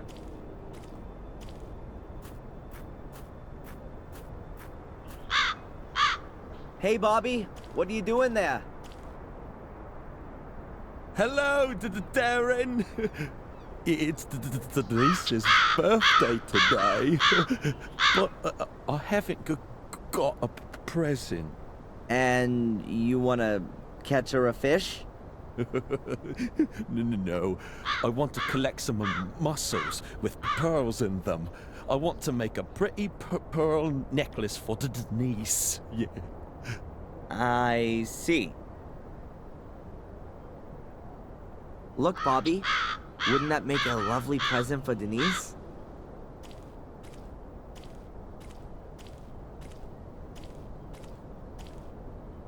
Oh, it's beautiful. You can have it. Thanks, Darren.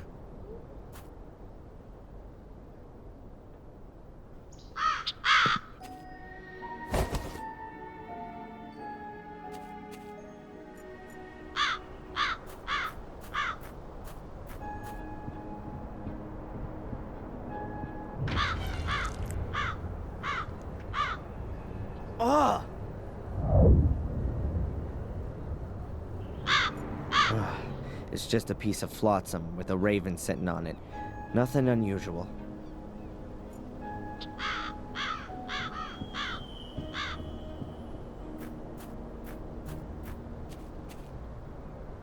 Those are the waders that Bobby had on. With a huge hole in them. Huh. Bobby must have ripped them when he rushed to take them off.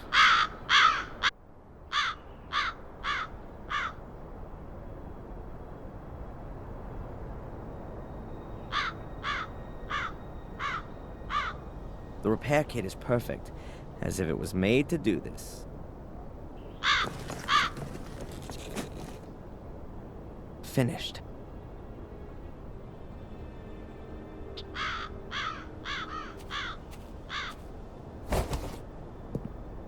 Now I just need a clown's nose and some big shoes. They look exactly like the menhirs at the castle. I guess they mark something. Let's see.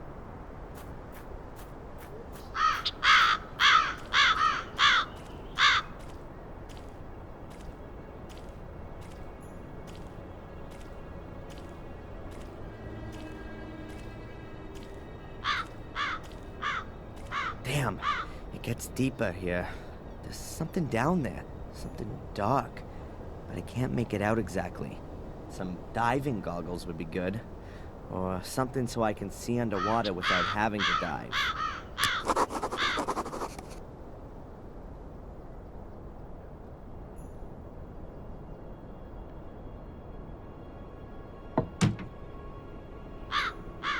Fits perfectly. Now the bucket has a glass bottom.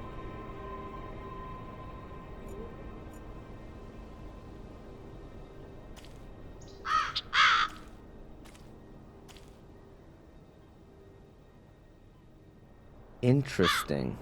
And exactly what I thought. There are some steps leading into the bottom. Unfortunately, the river has flushed tons of gravel down the steps and blocked everything up. Almost the same problem as at the academy.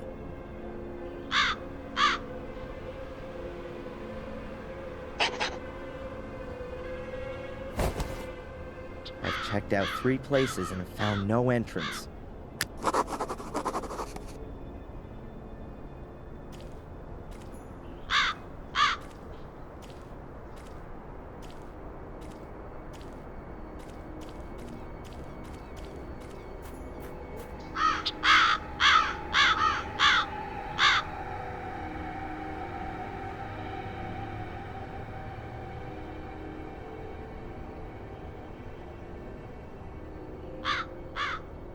A line from the menhir to the gateway ends in the middle of the woods. It's gonna be fun trying to find the right place. But I think the way to the crossroads in the woods does lead in the right direction.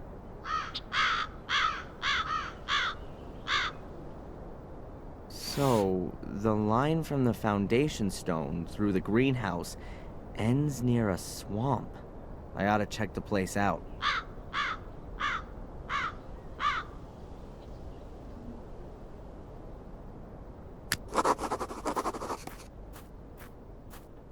I'm not gonna find anything else here, so I can leave the waiters here too. I'll leave the bucket here too, in case Bobby wants to look for presents again.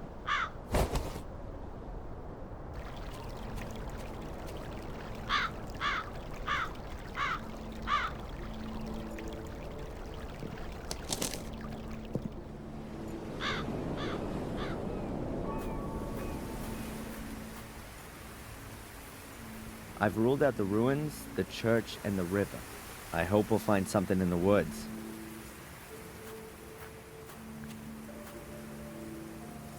If the map is correct, then you have to follow the trail here to the north to get to the place where one of the portals can be found.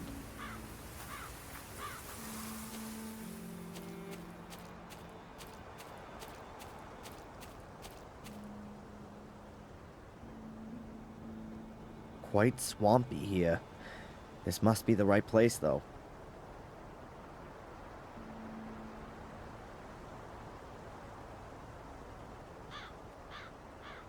No portal in sight.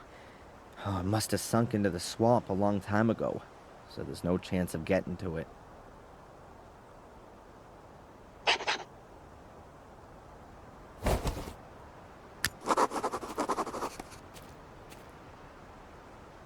Huh. That looks like an old metal detector. It's probably broken, but that kind of thing can be repaired.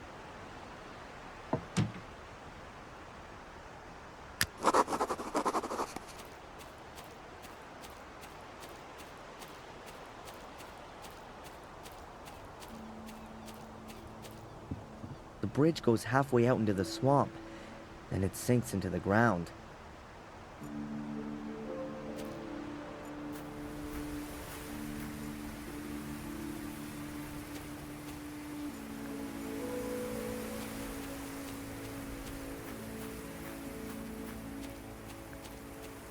If I trust my abilities as a cartographer, which I do, then there must be a portal along this path.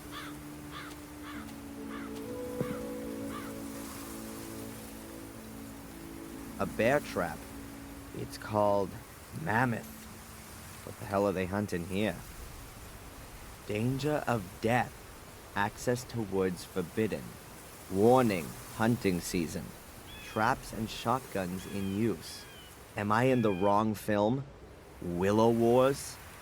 What's going on here?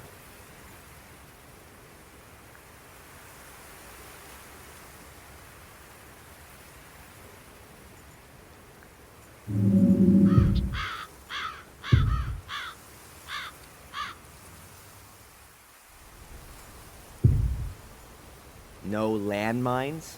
Huh, then that's alright then. Or the people here want to protect themselves from something. I don't actually want to know.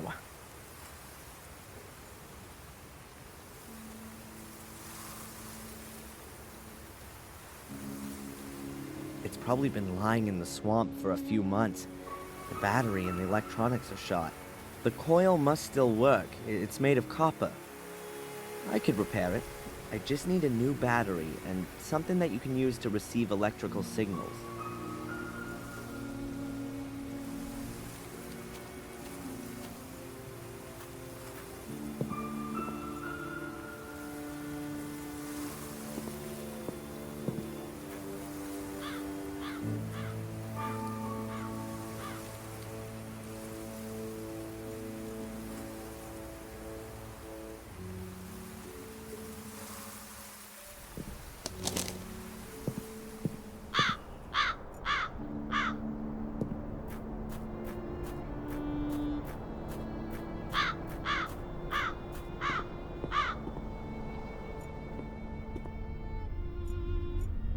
I'll pay Phil a social visit.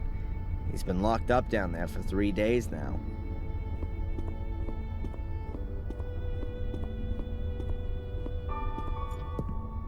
Whoa, jeez!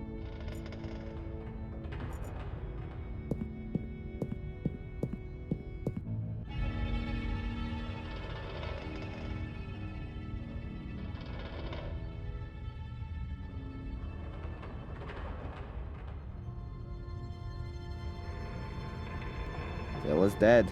I can't tell how he died. Maybe it's my fault. Anyway, I locked him up and maybe he died from extreme hunger and thirst. But wait a second. I locked the cellar door when I left, and it was open when I came back. Someone must have been here in the meantime.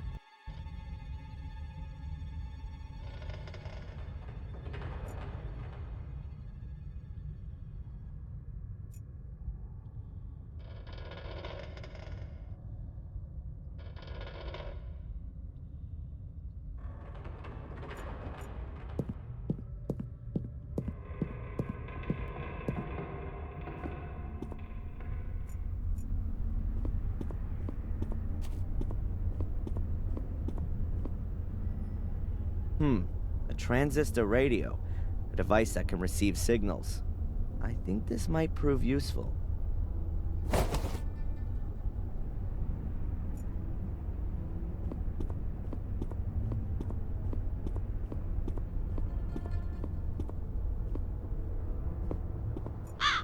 This is the car of that maniac who wanted to kill me. One of many maniacs with a car who wanted to kill me. This is the car of that maniac who wanted to kill me. One of many maniacs with a car who wanted to kill me.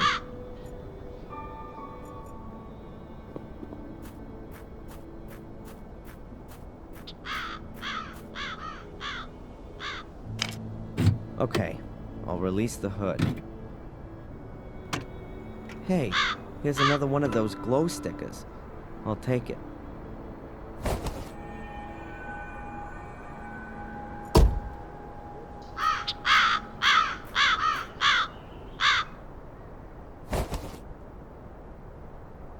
I'll take the battery. It's not even bolted in.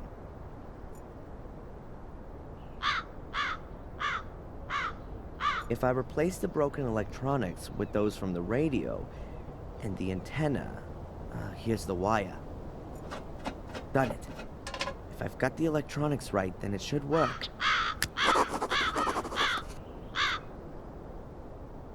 I'll replace the broken battery with the one from the car.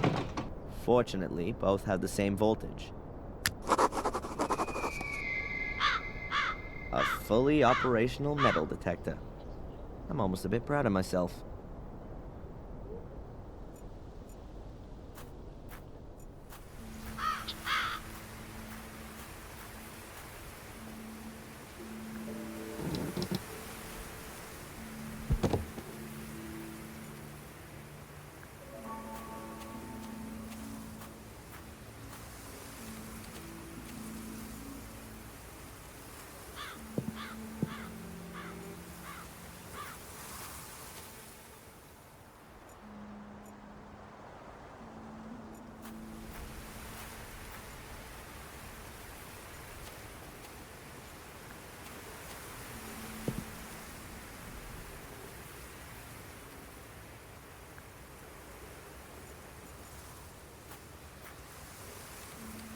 I'm not quite sure what I can use it for, but I'm sure I'll find something.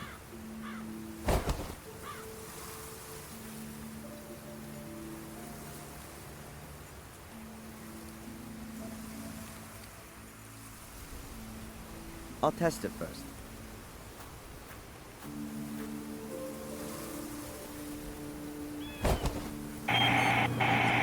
It works. Excellent. Let's hope the battery lasts until I'm back out of the woods.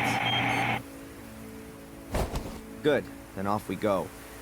I'll mark the traps with the luminous stickers, so it's easier for me later.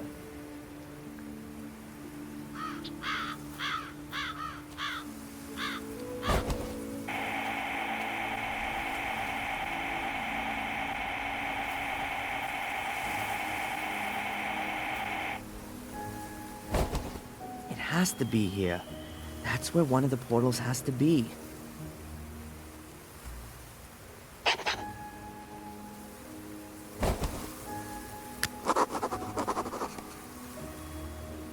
That's one hell of a stone. I wonder if an entrance to one of the demon gates is underneath it.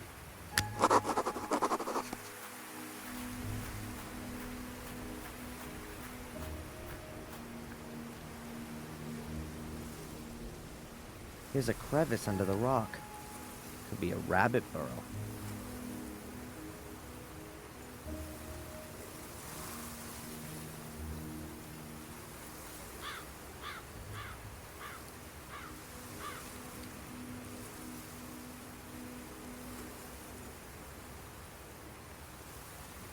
Pretty deep, this hole.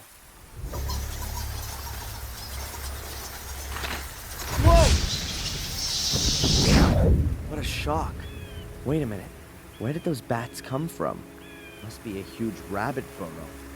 Or a huge cave with a portal. And in this case, it's only a tiny rock that's in my way. I should be able to manage it. But how?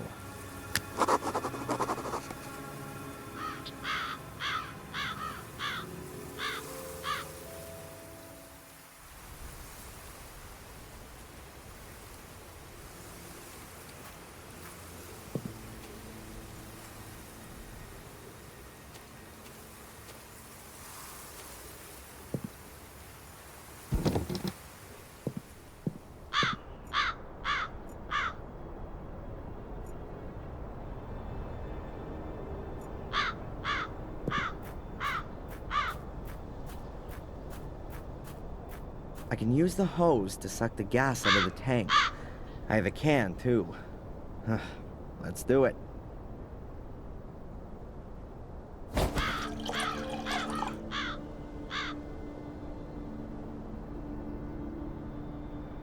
The can is half full. That should be enough.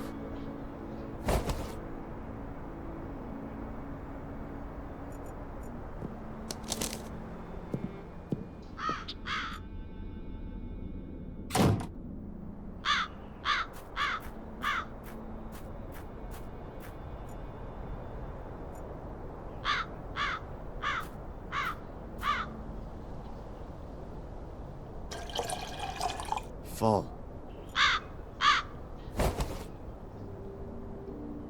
It's pretty heavy.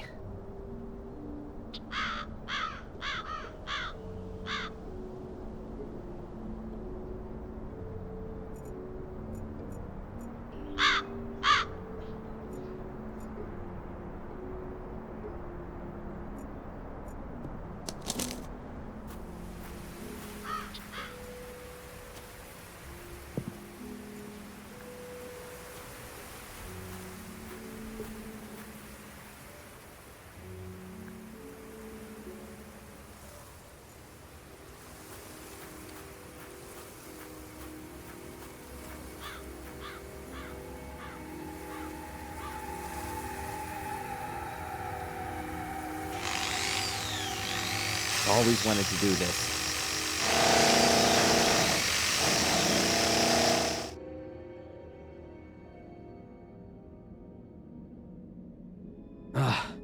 The stone's harder than I thought. I've drilled more than 24 holes now. It just doesn't want to break. And I've got no fuel left. And it's gotten damn cold.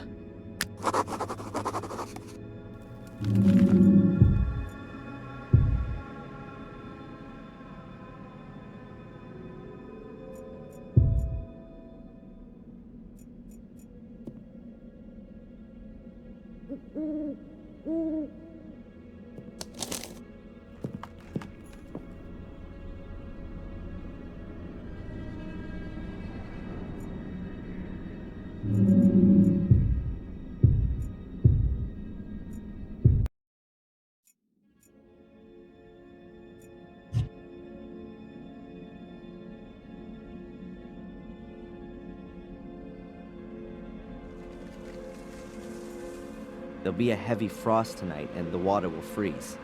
It expands, and in theory, the rock should crack. At least that's what it should do, if my physics course wasn't just a waste of time.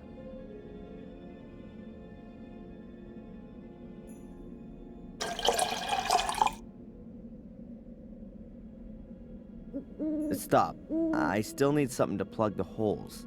Otherwise, I'll just have icicles stuck in the holes, and the stone will still be in one piece.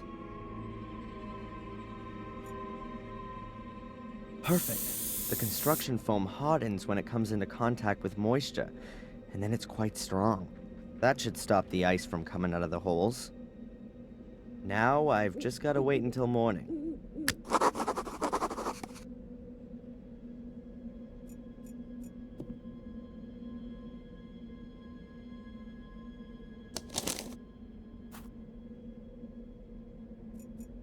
What's Bobby doing here? He looks very sad. Bobby? Hey, Bobby, what's up? Tom hit me and threw me out. I don't know why. Doesn't he do that all the time? Not beating me. So why don't you go to the cops? I've been there already. The inspector sent me away. He doesn't want to hear about it, he said. Denise sent me away too. She said I shouldn't complain. And now everyone's sitting in the pub and won't let me in. You could stay with me in the castle. That's very nice, Darren. But I don't like the castle. I don't want to die. Should I give you some money so you can stay in the hotel? No, I don't want any more money. Tom always takes everything away. Should I talk to Tom? That's not a good idea. He wants to kill you. But you said the inspector is in the pub. Yes. I'm sure he's not stupid enough to kill me in front of his eyes. Anyway, the guy's due for a beating. I can't stand by idly anymore. Look, I'll sort this out for you. Let's hope the inspector really is there. Otherwise, this'll be Tom's last night. Tom, calm down. You shut your mouth. I want to know where the hell you got that necklace from. Why should I tell you that? That's I lent that to a friend as a deposit. It wasn't to be given away as a present. Damn it. Friend? Since when has Bobby been your friend? What's Bobby got to do with it, huh? What are you on about? Keep your fingers off Denise, or you'll be in the slammer before you know it. You stay out of this, you village Bobby. Watch what you say, boy. I can... What did you say about Bobby? What's he got to do with the necklace? He gave it to me, just before, for my birthday. What? That can't be. I'm gonna kill that idiot. If someone's doing some murdering around here... Then that'll be me. What the hell is that brat doing here? Listen to me carefully now, you stinking, brainless waste of space. If you ever touch so much as a hair on Bobby's head again, you'll wish you'd never been born. Do you understand? Oh, your lordship commands. Just you wait. Hey, cop, get the handcuffs out. This guy killed Phil. That's enough now. You're completely drunk. I thought your brother was the stupidest of the two, because you're not just his brother, you're his father too. But now I'm sure it must be the other way around.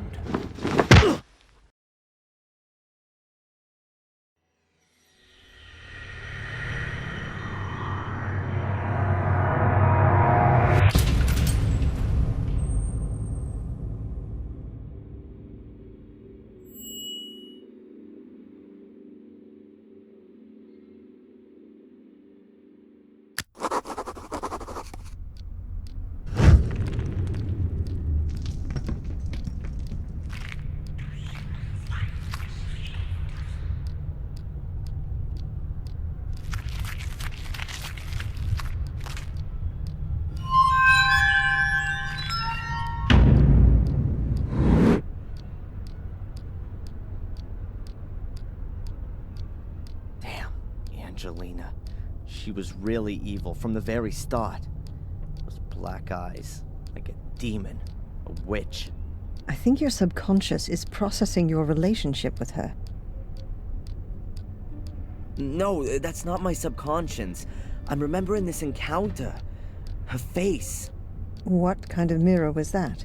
And where was it? The crevice, remember? I climbed in there to help Angelina.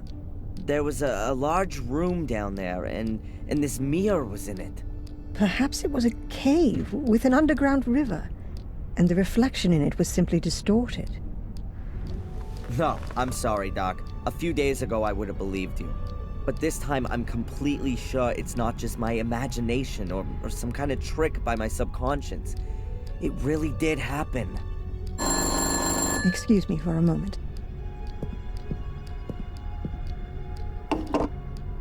Dr. Winterbottom? Yes, he's still here. Can we... Yes, fine. I'll tell him. Hello, this is Big Shot Spooner. We found a corpse and want to arrest that Gordon immediately. Send him here straight away. Almost. It was the constable. The inspector is waiting for you in the cafe. You should go there directly after the session. In the cafe? What? Is he gonna treat me to a plate of donuts? Why not? Adrian, it's time to make peace with the world. Why don't you start with the inspector? It's okay, Doc. Perhaps it's all a bit too much. The ongoing investigations against me, the continuous suspicion, the visions, the castle... It's crushing me. Because you want to do everything on your own. Let yourself be helped. By me, by the inspector, and why not by a butler? Yes, I think a butler would be just the thing for you. You made the right decision. Has anyone ever told you that? What decision? That a castle needs a butler? No, that you didn't become a pathologist back then, rather than a psychologist. I mean that decision, Doc. Oh, Thanks, Adrian. See you later, Doc. See you later, Adrian.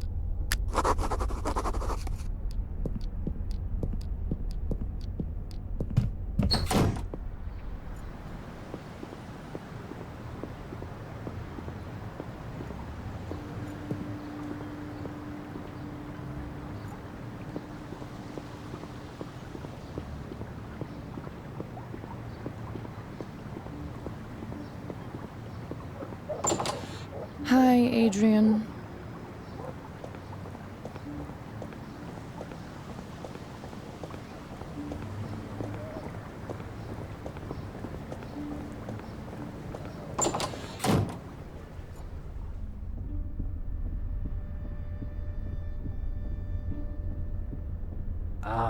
The worthy Mr. Gordon is honoring me with a visit. Have you taken something? Sit down. Do you remember what happened last night? Only up to the punch in the face. Strangely enough, I have a mental block of what happened from that point on. Really? You stood up as if nothing had happened and just walked back to the castle. I followed you because I thought you might collapse at any moment. But nothing. You didn't even sway once. You took the knockout punch like a man. I wouldn't have expected that of you. Thanks for the flowers, Inspector. But in reality, I didn't cope with it so well. The blackout. Never mind. The most important thing is you can still remember what Tom said when he noticed you. You mean I'll kill you?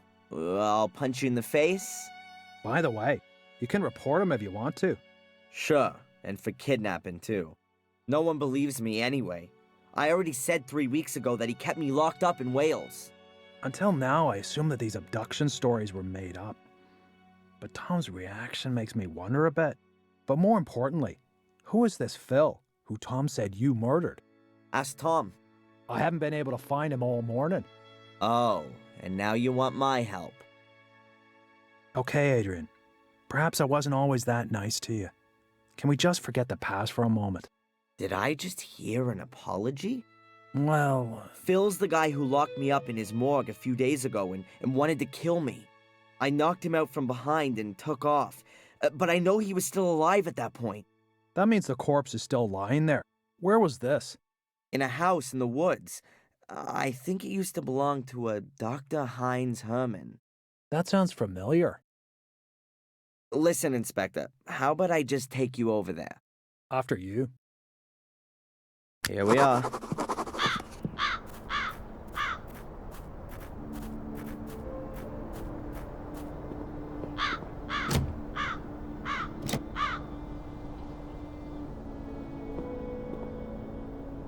The door's closed, and we can't go in there without a search warrant. I think that only applies to you, right? Let me put it like this. If you were to enter this house without permission, I would have to make sure that you don't take anything. Ah, I get it.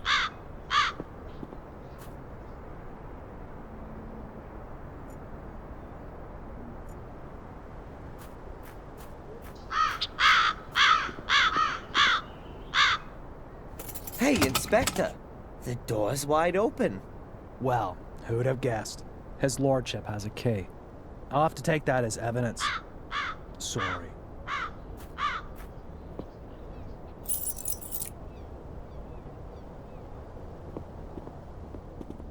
You'll probably be interested in the torture videos, too. Torture videos? Yeah, Phil's got a whole secret compartment full. They're gone. Perhaps your corpse was bored. Wait a minute, there must be one still in the video recorder.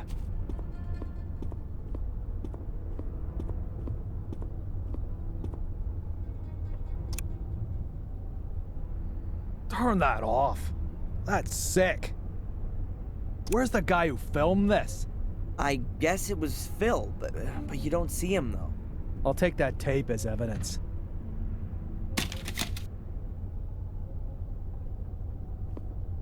Okay, and where's the corpse?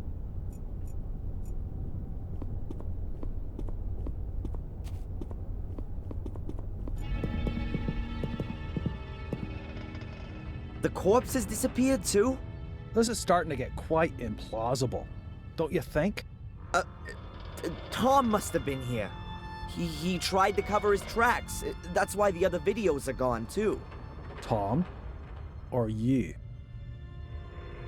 I've got nothing to do with it. I'll prove it.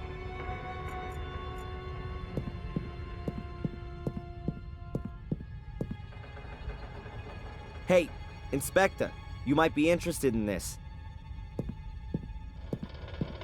It's not Bill's corpse, but perhaps you'll believe me now?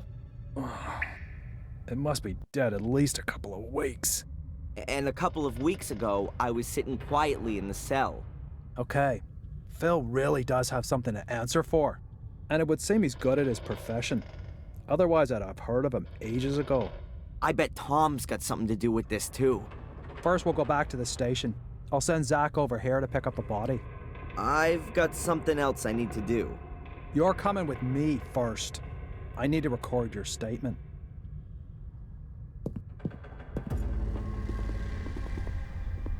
Oh! Stay where you are! Tom! So now I've got time to have a look at the stone circle then.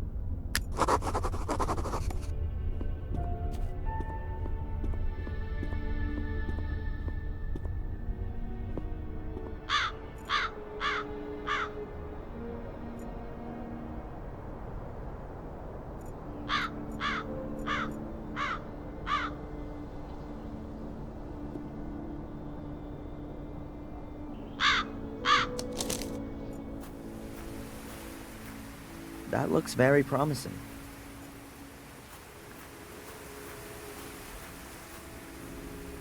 Some steps? I wasn't expecting such luxury. I wonder what's waiting for me down there.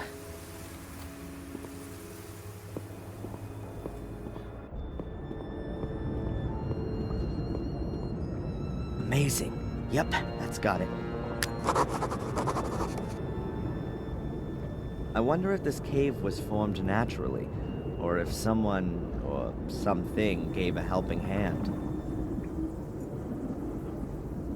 About 4 meters wide and... oh, it's not that deep at all. A few 100 meters, maybe. There are fluorescent things hanging everywhere. They look like huge glowworms, but they're not moving. If I'm not mistaken, that's exactly the same kind of portal as there is in the academy. Was, before it was filled in.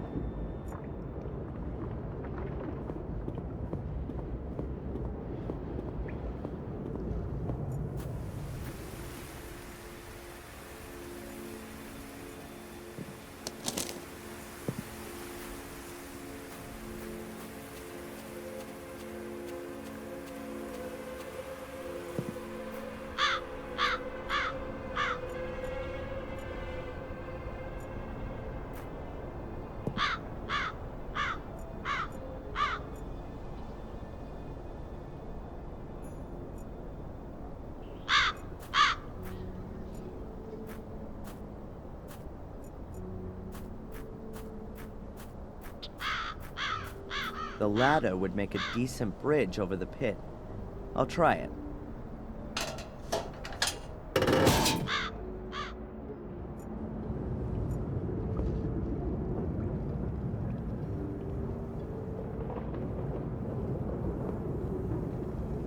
So what have we got here then? An ancient comic? It looks like a kind of picture-based script. Let's see if I can work any of it out. Some guy carrying a black ball. He's wearing a long robe. Or a dress. Could be some holy character. Or a priest. Then he lies down with the black ball and some other guys wearing dresses stand around him. Weird. And here they're taking the guy with the ball's head off? Wait, could it be some kind of burial ritual? Or an execution? I'll take a quick photo. Maybe I'll find someone who knows about hieroglyphics.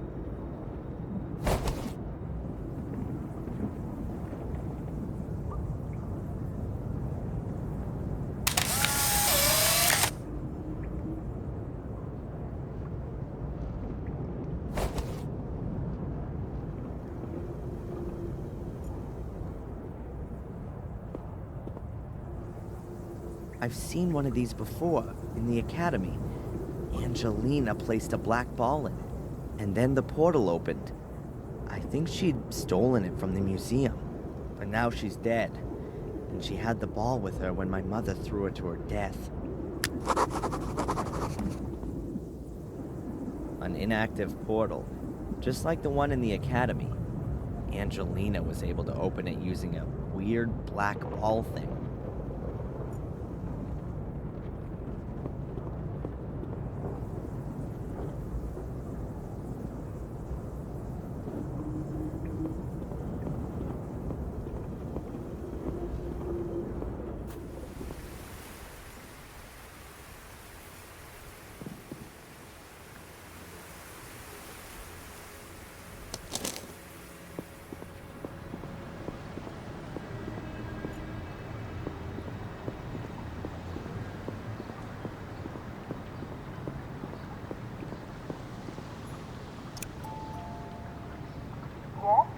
Hello, Doctor? Can I ask you a quick question? Of course. Come on up.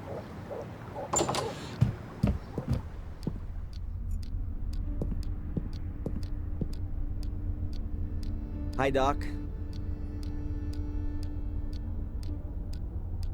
Adrian, what can I do for you? Look at this.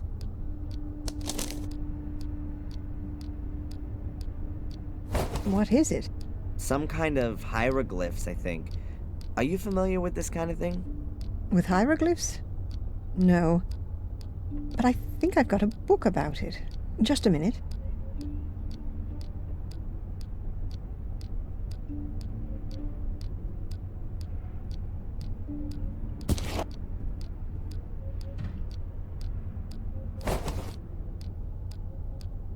Here, I bought this before my holiday in Egypt. But I've never read it. Perhaps there's something in there that interests you. Thanks. Bye, Doc. Look after yourself, Adrian. That could take a little time right now. Okay then, there are a few signs which are in other languages as well. I'm definitely not gonna find any others in here. I'm pretty sure that the script from the cavern is not in this book. Pity, but it was worth a try. There's something here on the last page. Dr. Winterbottom, thanks for the loan. The text was very enlightening. Best wishes, Edward.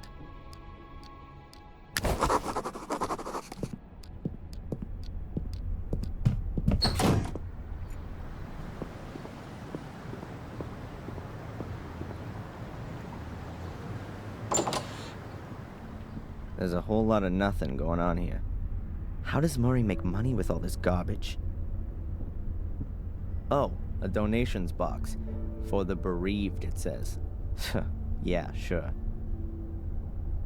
And a camera, so Murray can see whether people donate from the comfort of his own home.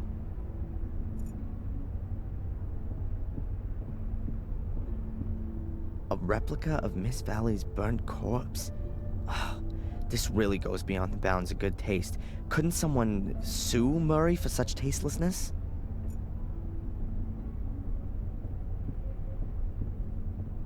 I don't really know what to find more shocking. That Murray's made replicas of Dr. Herman's severed head, or that someone has bought one of them. Who the hell buys this crap?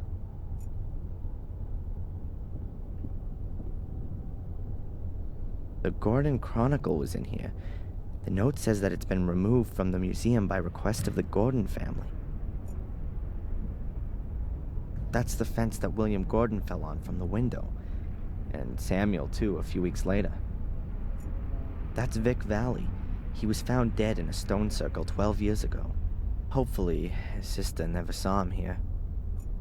Dr. Herman's death scene, director's cut, the endless version. If Herman hadn't been killed by Samuel, he probably would have been Murray's #1 Goremeister by now.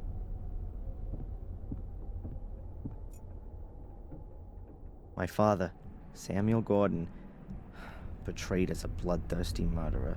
I never met him, but somehow I can understand him now.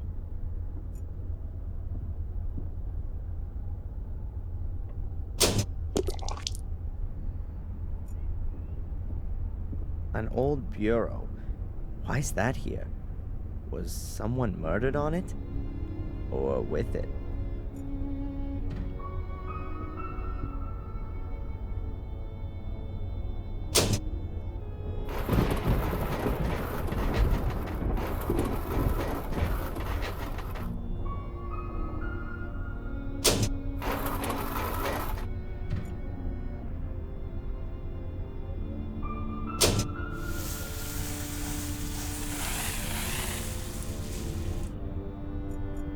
Hey, that's me.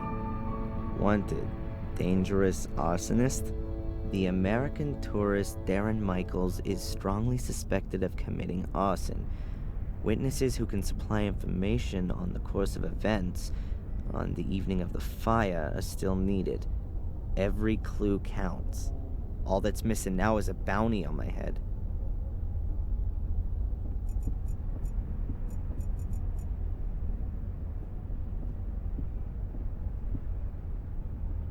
Hi, huh? The sign? Please don't talk to the staff. Oh, right. Strange guy. Probably not even a real cop.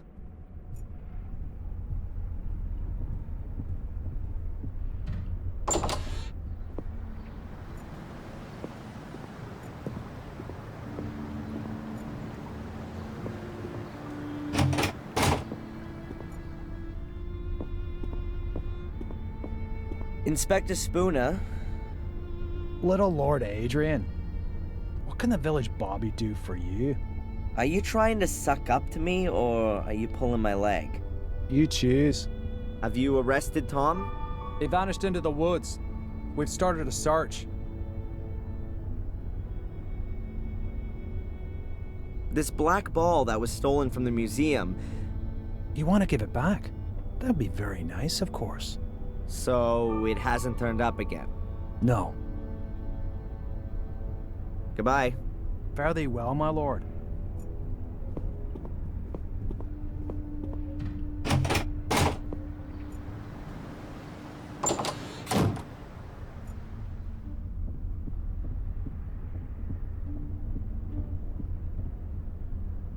Edward. Sir? All on your own today?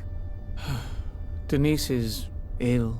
But wasn't she here this morning? Yes. She went down with a virus all of a sudden. Might that be the Conrad Spooner virus? I think it's got plenty of names.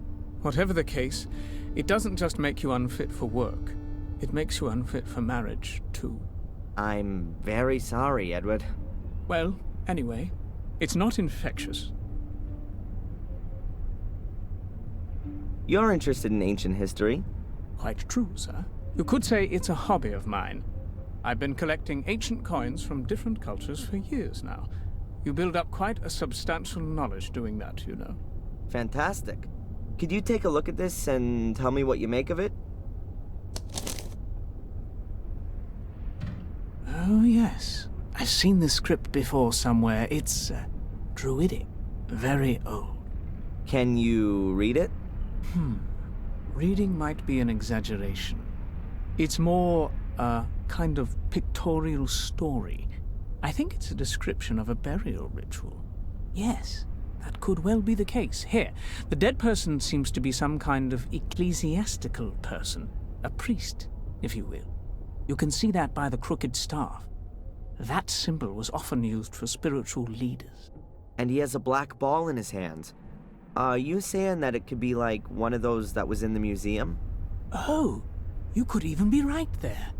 If that's the case, then I'm not at all surprised it was stolen. It would be worth a fortune.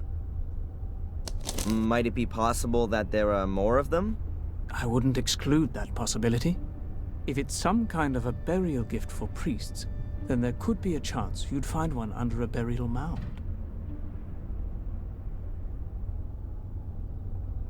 You mentioned a burial mound. Is there one around here? Oh, yes, sir. There are supposed to be one or two around here. At least they discovered some a few years ago. It was even in the paper. Ah, now I remember where I recognize the hieroglyphics from. there was a photograph of the tomb in the paper, along with the research team. These kinds of hieroglyphics were engraved in the rocks. A research team? Damn. I bet they cleared out the tomb completely. You would think so, but you could... I could what? Excuse my tactlessness, sir. Miss Valley, she was involved with the excavation. A group of archaeology students were here in this area looking for pagan relics, and they discovered a burial mound quite by chance. It was quite an exciting event. And, who else was involved in this enterprise? Nobody I knew, I regret to say, sir. Thanks anyway, Edward. You've helped me a lot. Sir, would you happen to have a moment's time? Yeah? It's rather unpleasant for me to mention this so brashly, but Dr. Winterbottom said I ought to do it. Now, as master of Black Mirror Castle, would you happen to have any staff requirements? I would be most pleased to be able to work for you, sir. Huh? What's gonna happen to the cafe if you're no longer here? Oh, don't worry about that. Denise's father already has a new business idea, and I don't believe I'm the right sort of chap for it. Is that so? Isn't the cafe doing so well? What could do better here in Willow Creek, then? An undertaking business. Funerals, sir. Huh. Of course. I should have thought of that myself. But I really don't know if I can actually use a butler. I need construction guys or a demolition company more urgently. It is precisely a butler's job to look after such things. Maybe you're right. Well then, why not come up to the castle tomorrow sometime? Then we can give it some more thought. Thank you very much, sir.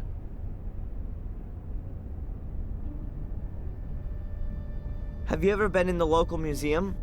I'm very interested in museums of all kinds, especially ethnology and history, sir.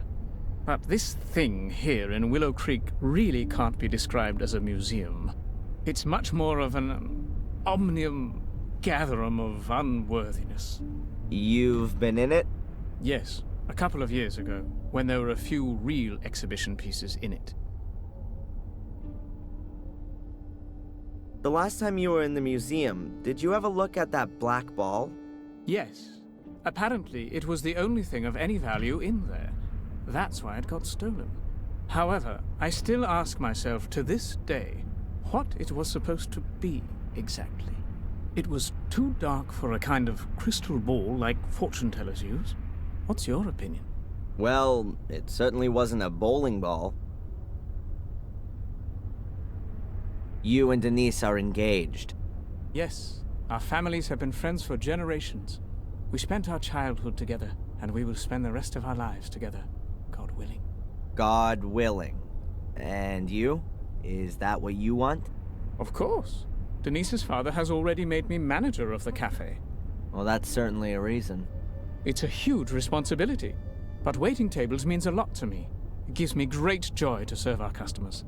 Let me guess. You'd rather have become a butler. Indeed, sir. But the position in the castle was already taken. Besides, Denise's father needed a successor for his business. You actually wanted to work in Blackmere Castle? Yes, sir. But her ladyship chose Sally instead of me. I still don't understand why. Sally lost her life in the fire. You should be happy you didn't get the job. Perhaps, sir, if you say so. Take care, Edward. I'll do my best, sir.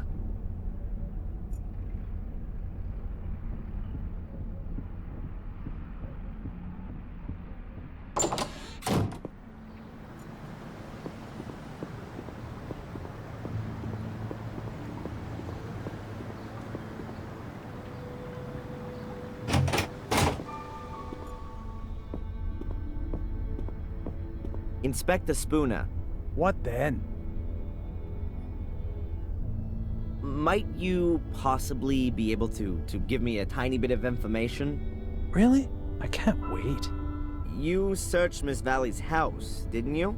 Did you come across any kind of archaeological notes or drawings while you were at it? Zach? Shouldn't you been off on the beat long ago?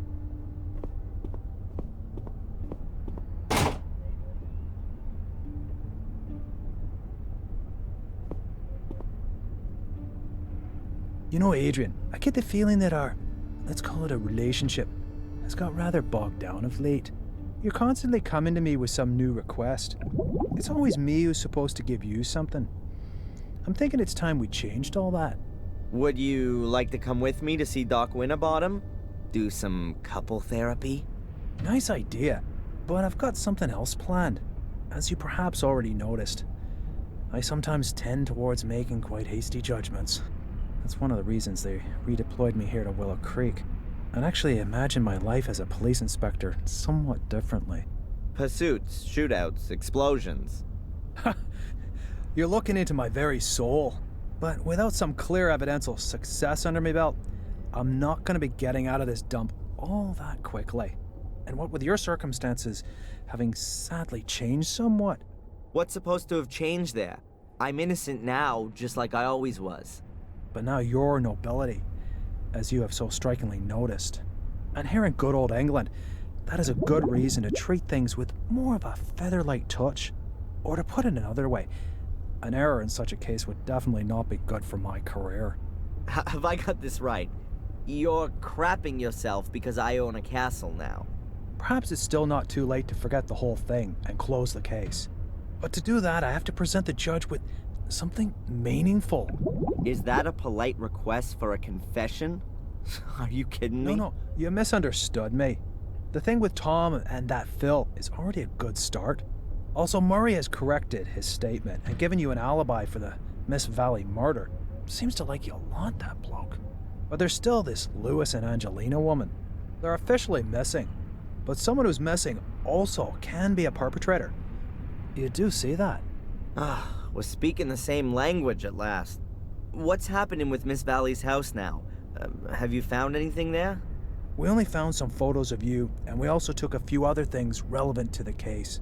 If you think you can find something there that might bring this case to a close, then I'll let you have a look around the house. Are we partners then?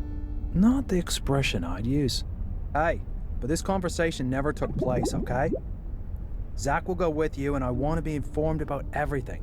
Of course, Inspector.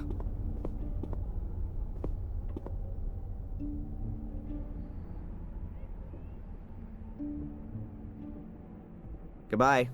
Fare thee well, my lord.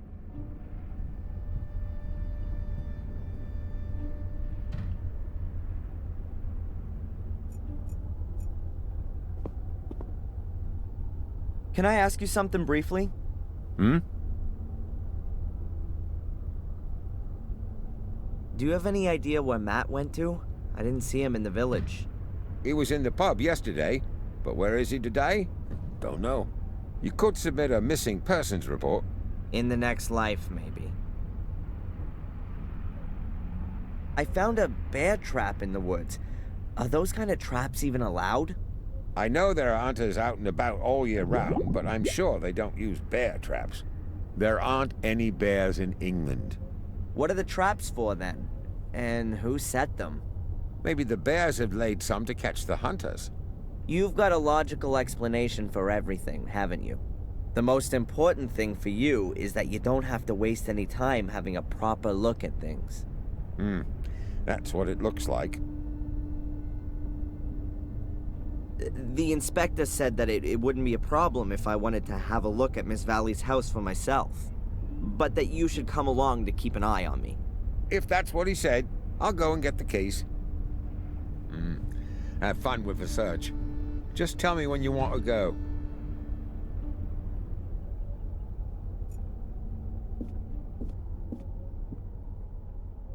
An empty notepad. What are you doing there? I just wanted to take a piece of paper, to take some, notes.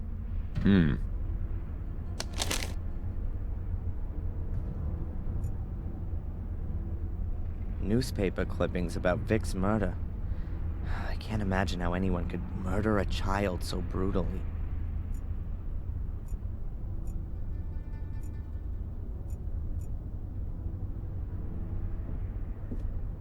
Anything against me taking a piece of coal? I don't think anybody would have anything against that.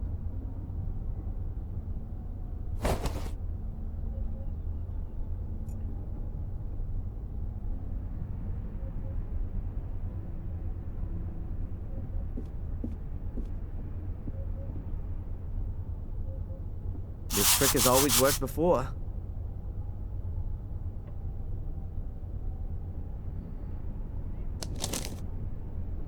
That has to be the same letter as the one I found in the shack. You can still read a bit of it. In case we are unable to... the evil... we fail in our goal and the order never existed. Already sacrificed. That was never my intention. If the cursed one... then... oh, now it's looking very faint. Can't be allowed to find any trace that might lead to us. I get it. This is Miss Valley announcing that the Order should be disbanded should anything go wrong. That explains a lot.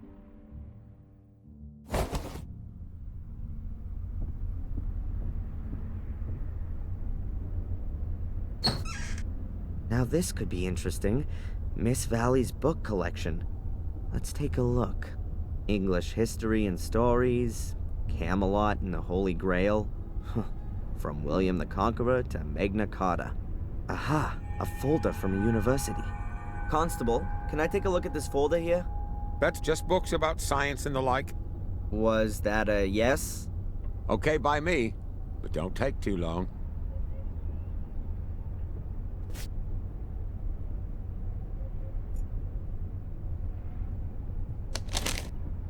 No black ball. If I'm lucky, then nobody else will have found it either. Now all I have to do is find out exactly where this burial mound is.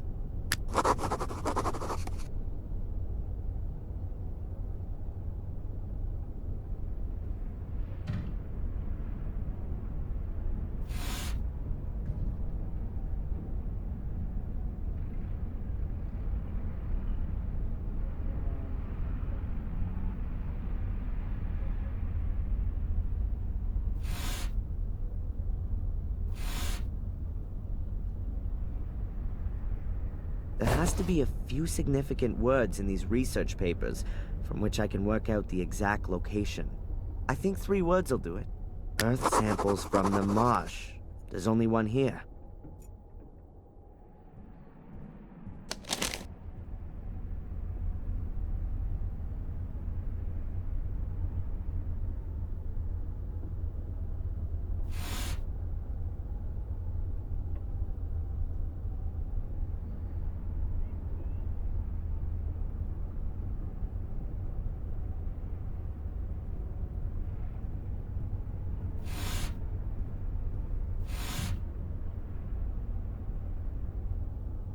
Earth samples from the marsh.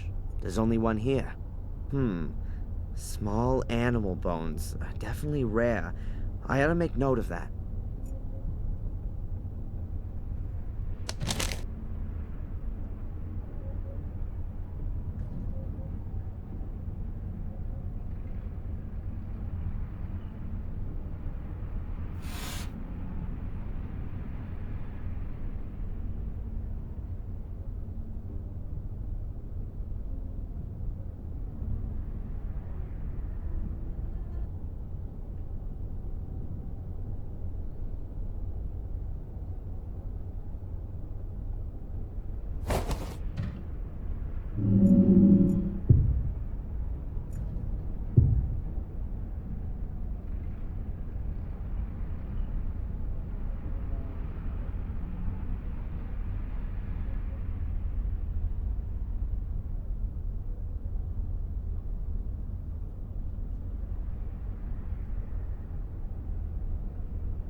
Now I've got something I can work with.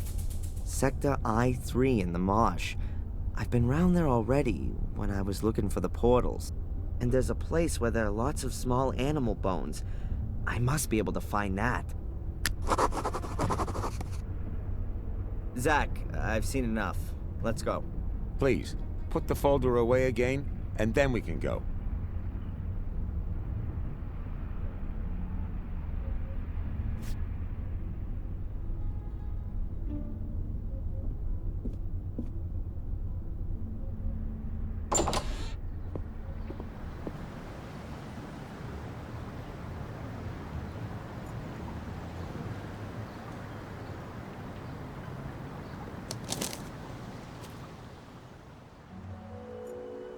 Hello? As far as I can remember, there wasn't a pile of stones here yesterday.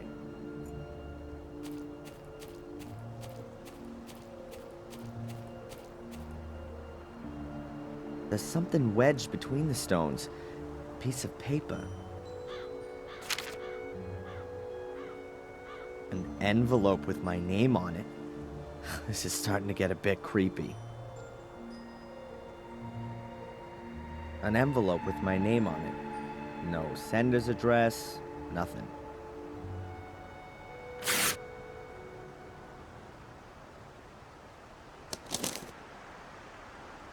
Hope is the guardian's second virtue. It nourishes the wise, but it fools the measured, who mindlessly rest on its promises.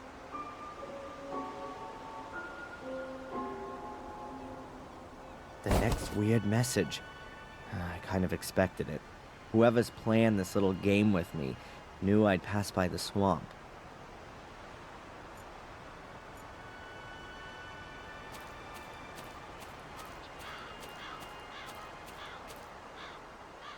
Small animal bones.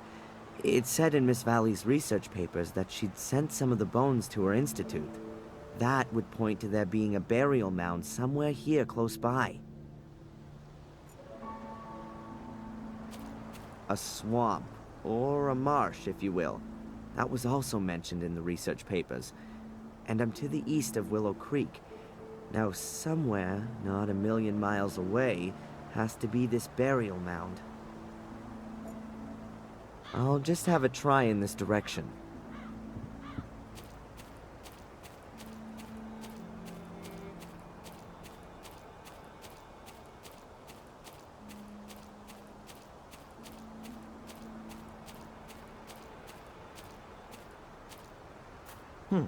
Wasn't all that difficult to find.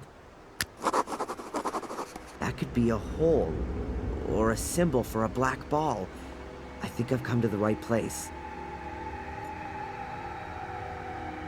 I've never seen a burial mound from the inside. To be honest, never from the outside either. Let's see what awaits.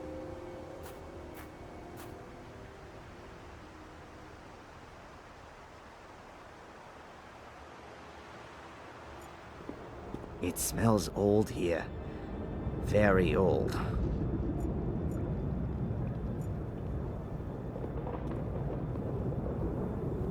The wind's blown half the wood in here. No black balls down there. All empty. Nothing to be found. So, this is where they actually laid the dead. The floor is made of stone, covered with a layer of dirt. They sure couldn't have buried the ball. It's not worth it. I'm not gonna find anything like this. Mordred would definitely have known where to look. How come I'm not getting a vision now? Hey Mordred, where are you when you need it? Just a minute. That's not such a bad idea. If I don't take my pills and then wait here for long enough, I'm bound to have a vision sooner or later. I mean, why not here? Although it does say on the warning label that it's at least 2 weeks before the meds stop working. Maybe I can speed that up? Just a matter of how.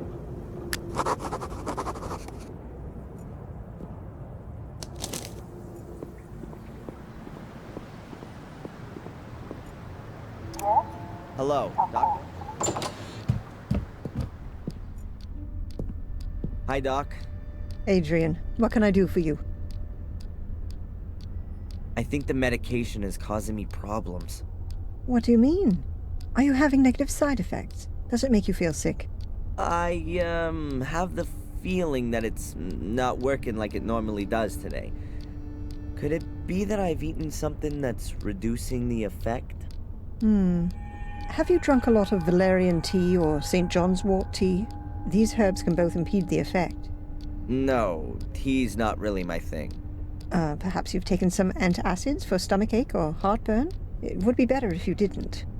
Medicines containing magnesium, in combination with drinks containing caffeine, inhibit the absorption of the active component of haloparadox into the blood. I should have told you that, I'm sorry. That means it's not only valerian and St. John's wort I need to avoid, but also stomach medicines and coffee? Not altogether, but 1 of 2 cups of coffee a day is not so bad. Just don't overdo it. Your cough is getting worse every day. Bye, Doc. Look after yourself, Adrian.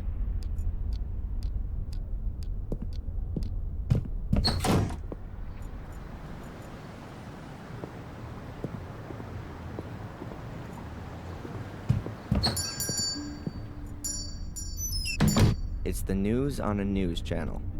I assume it's gonna be like that all day. Maybe they show documentaries about heavy trucks or aircraft carriers in between the bulletins. But I'm not interested. Hi. Have you got valerian tea or St. John's wort? I'm afraid not. But I can order it for you. It takes about 2 days. Oh, that's too long. I need it today. Oh, well, I don't know. Abaya, have you got something for heartburn? Yes. Yes, of course. I recommend bicarbonate of soda. Does that contain magnesium? No, it's just salt. Have you got anything else? If you need magnesium, you could also take an antacid. You need a prescription for it, but I'll make an exception for you. Okay.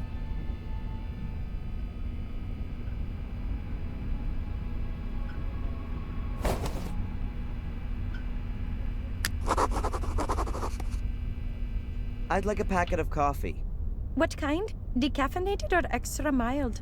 Don't you have extra strong? Caffeine doesn't really agree with the older customers. And what about this sack of coffee beans here? That's the extra mild one. Should I pack you some? No thanks. See you. Yes.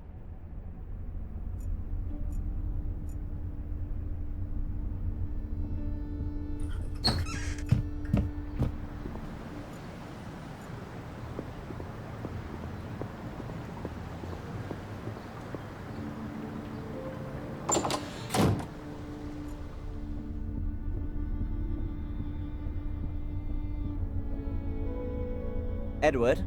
Mr. Gordon, what can I do for you? Can I buy a whole packet of coffee here, too? But of course, sir. What variety would you like? The strongest. My pleasure. That's Colombian coffee, one of my favorite varieties. Thanks. Take care, Edward. I'll do my best, sir.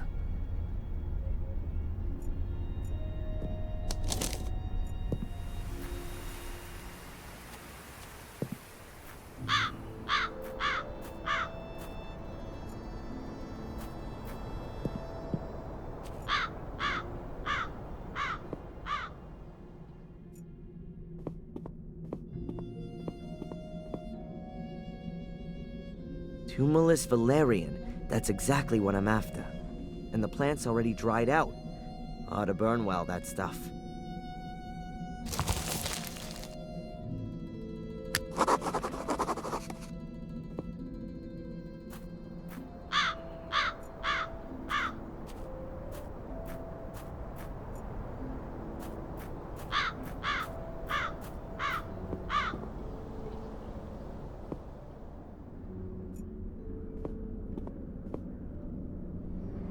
An empty pot. I'm guessing the guys here have heated up their lunch in it. And I can make myself tea or coffee with it. I'll just pour in a bit of water.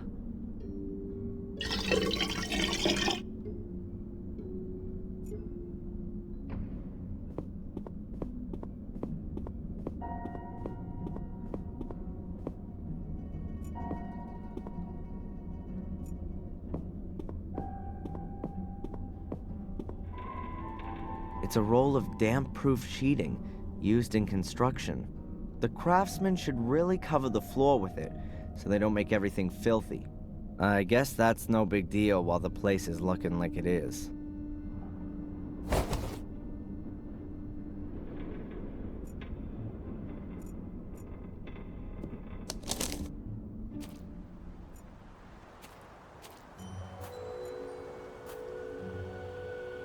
There are plenty of twigs and branches here. I'll take some dry ones.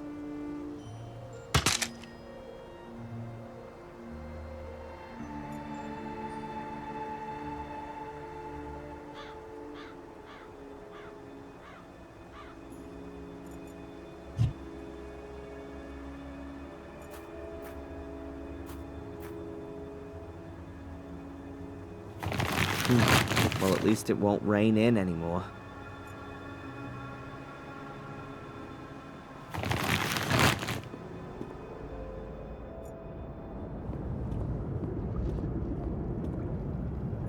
I'll put the stones in the middle of the chamber. That'll give me a small fire hearth.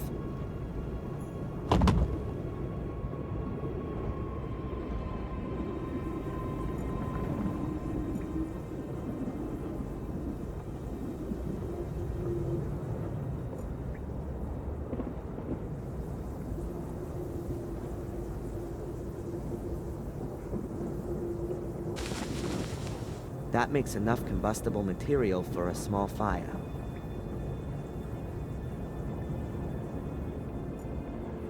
I ought to fix up a fire first.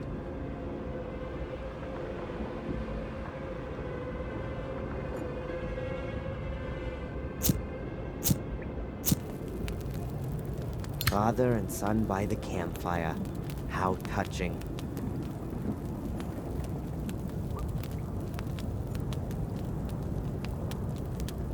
The water ought to boil soon.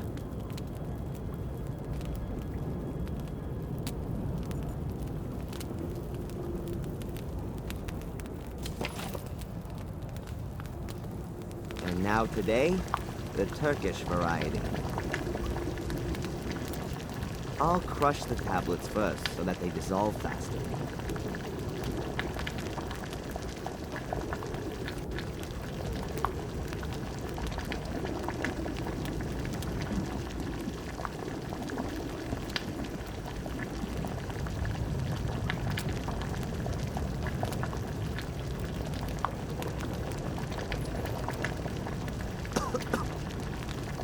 Oh, I'm gonna stink like a kipper when I get out of here.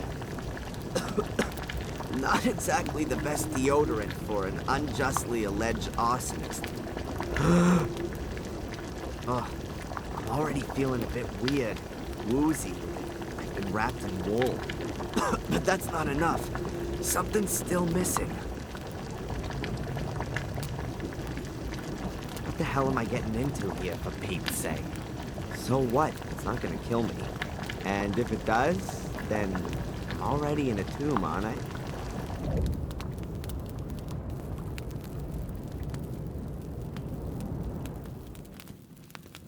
Ugh. This is working better than I thought. What?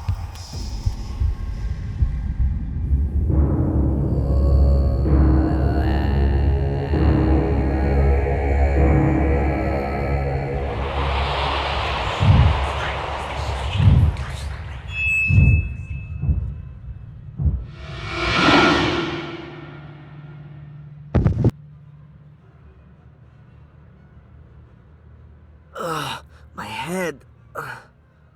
My pills, I need them urgently. Damn it! I never thought it'd be so intense. How long was I out for? Well, anyway, I've seen the ball thing.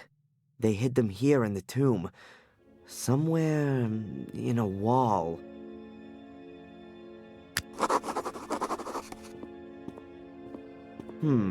This mold wasn't here before. Or was it? What can that mean? This figure in my vision has done something with the ball here. Well, that was weird. But anyway, I've got what I wanted. Thanks, Mordred. The medication that Dr. Winterbottom prescribed for me. Halo Paradox. For the treatment of acute psychosis with delusion, hallucinations, or cognitive disorders. The info on the box isn't very informative. Take the Halo Paradox with a glass of water. Avoid ingestion with magnesium-rich substances. For duration of effectiveness, it says, comes into effect after a few minutes and has an efficacy decay of 10 to 14 days. Inhalation of cigarette smoke or other particles arising from combustion can lessen the effectiveness. And under interactions, if you are to take other medications together with Halo Paradox, please consult your doctor or pharmacist.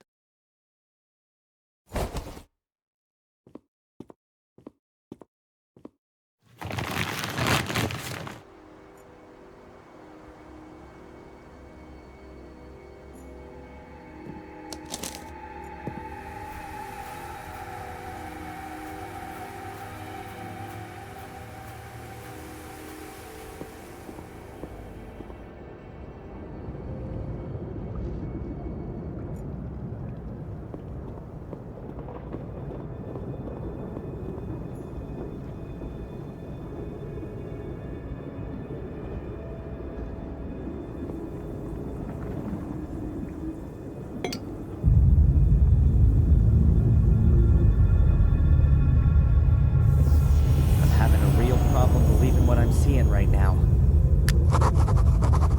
It worked. The portal's open.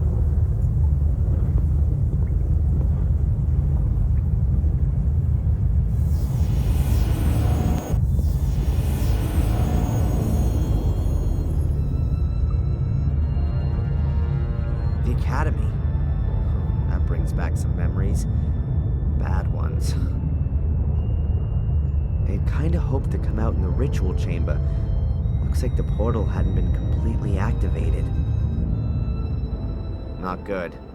The way it's looking, I'm gonna be here longer than I planned for.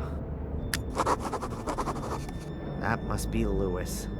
Or what's left of him, at least.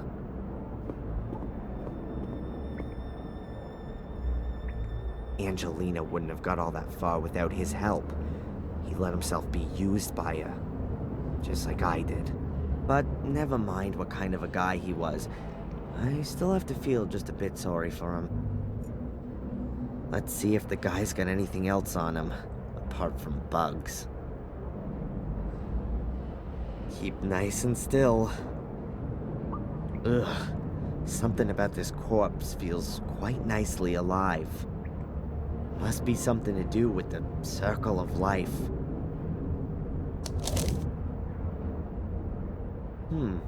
A note to Lewis from Angelina.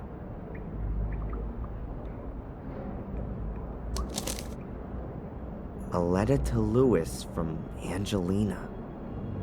Lewis, I've taken care of Valley.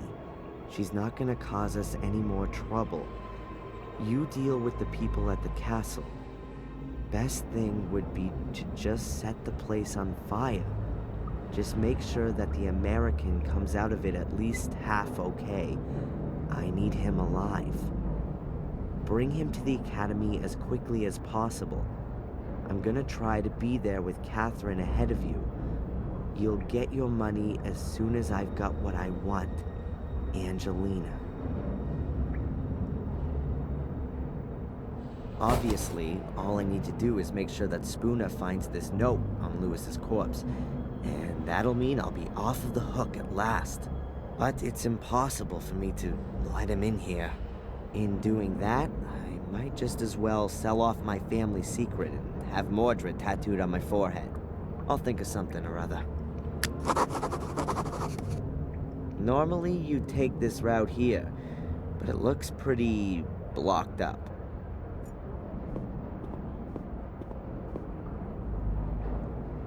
There's a piece of black material. Oh, that must be a member of the Order, killed by the falling rocks and all that chaos.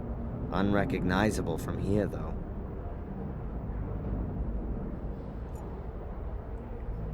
You used to be able to open these doors using a mechanism. That's been destroyed, though, to keep them shut forever.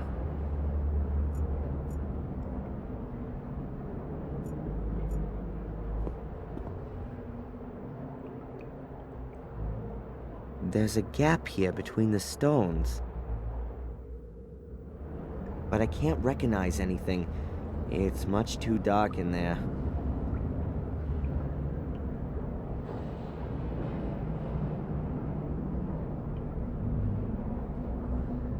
And I can't feel anything either. That ought to do it.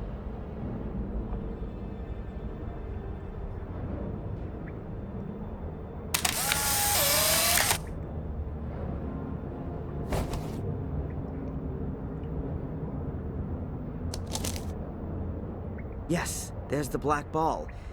In a dead person's hand. And behind that, the other opening. If I only had something like a stick, I could push the ball out on the other side.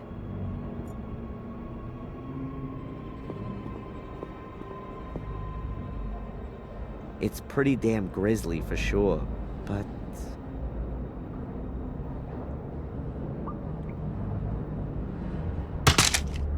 I could use Lewis's arm as an extension to get to the black ball.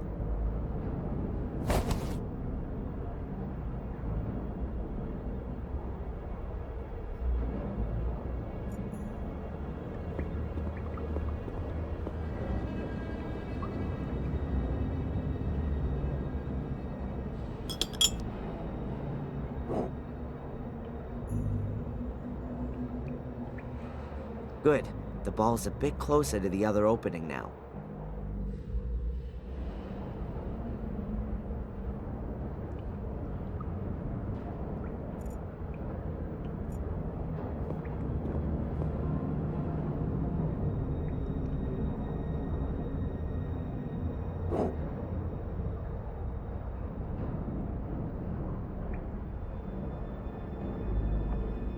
Gotcha. Now let's get out of here.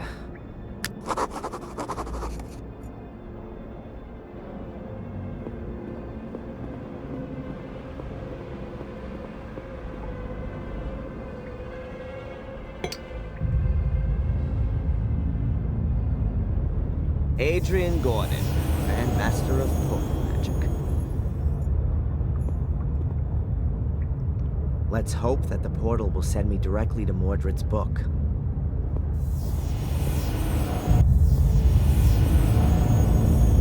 It worked. I'm in the ritual chamber.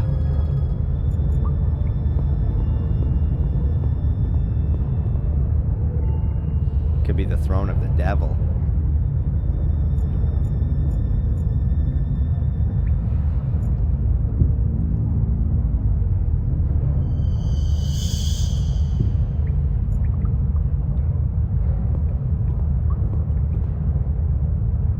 Everything's in the book. Sono care, posa dire.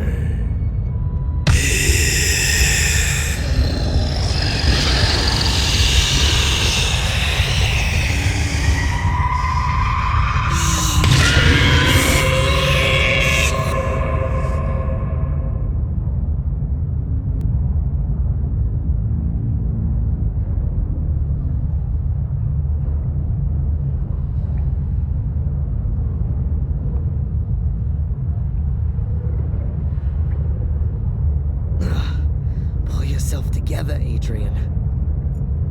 Amena mei posa dire. At last.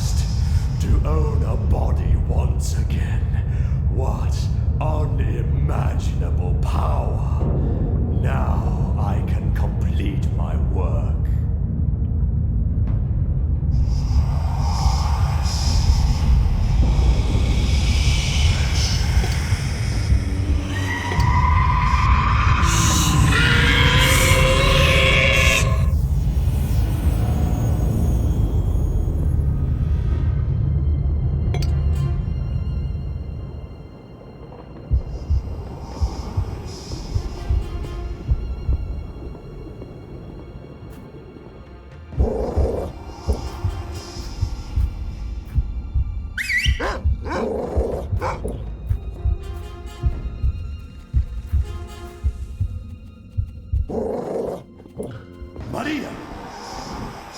Where is he? Where's Daniel? What have you done with our son? He's dead. No, please. That couldn't be. He was too weak. I wanted to make him stronger. He could have been much more powerful than I.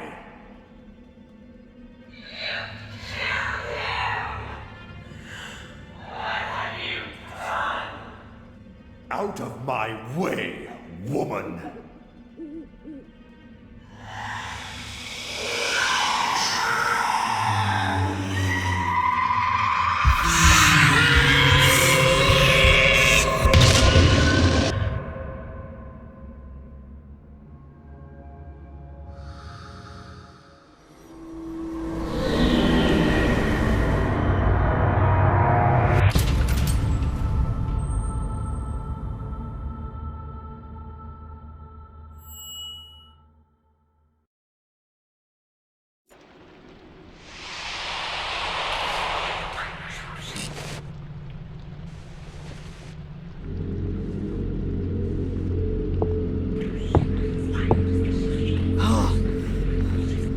No!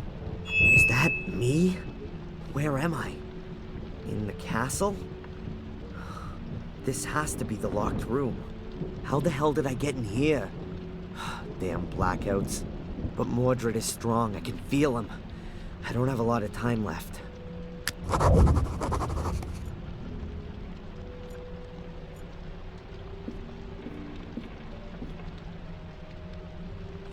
I didn't dream it. It actually happened. That's the book from the ritual chamber. Mordred's book. The pages are empty. Damn. Can't be. What the? Everything is in the book, and now there's nothing in the book. Okay. Keep calm.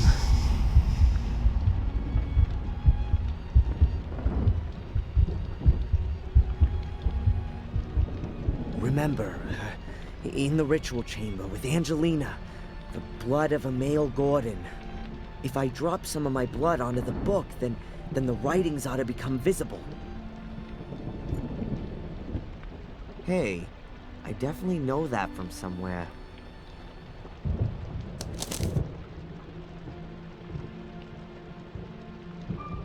The Guardian's highest virtue is faith, as much in himself as in God.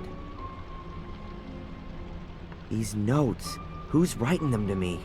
Am I writing them myself? Or Mordred?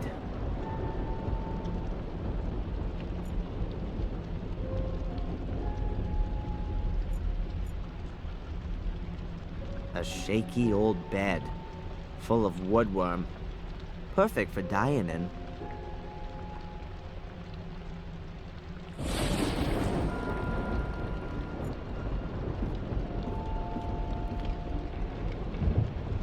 Ugh. Now I can see that I look as bad as I feel.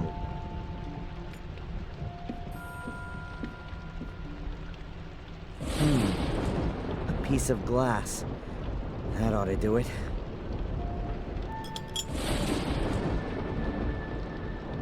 Ow.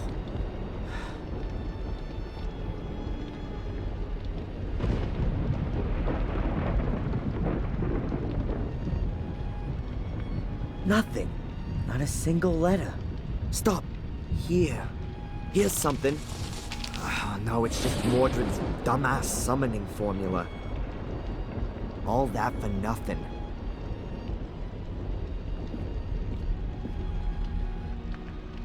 But I have to do something. I can't just let Mordred win. I'd rather be dead than a centuries-old murderer. My father, he's already trodden this path. It might be the simplest way, but it's also the most effective. Without me, there is no Mordred. My death will be his as well. I've got no other choice.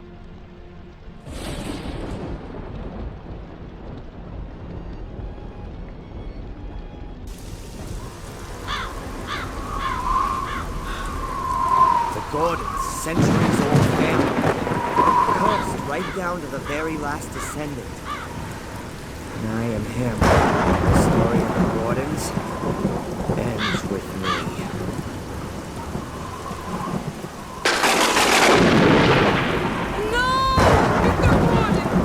Adrian, don't do it! Go away! Come down, Adrian. You can't do that. There is another way. What do you know? More than you think. I can help you beat the curse. Trust me, please. Come down here, please!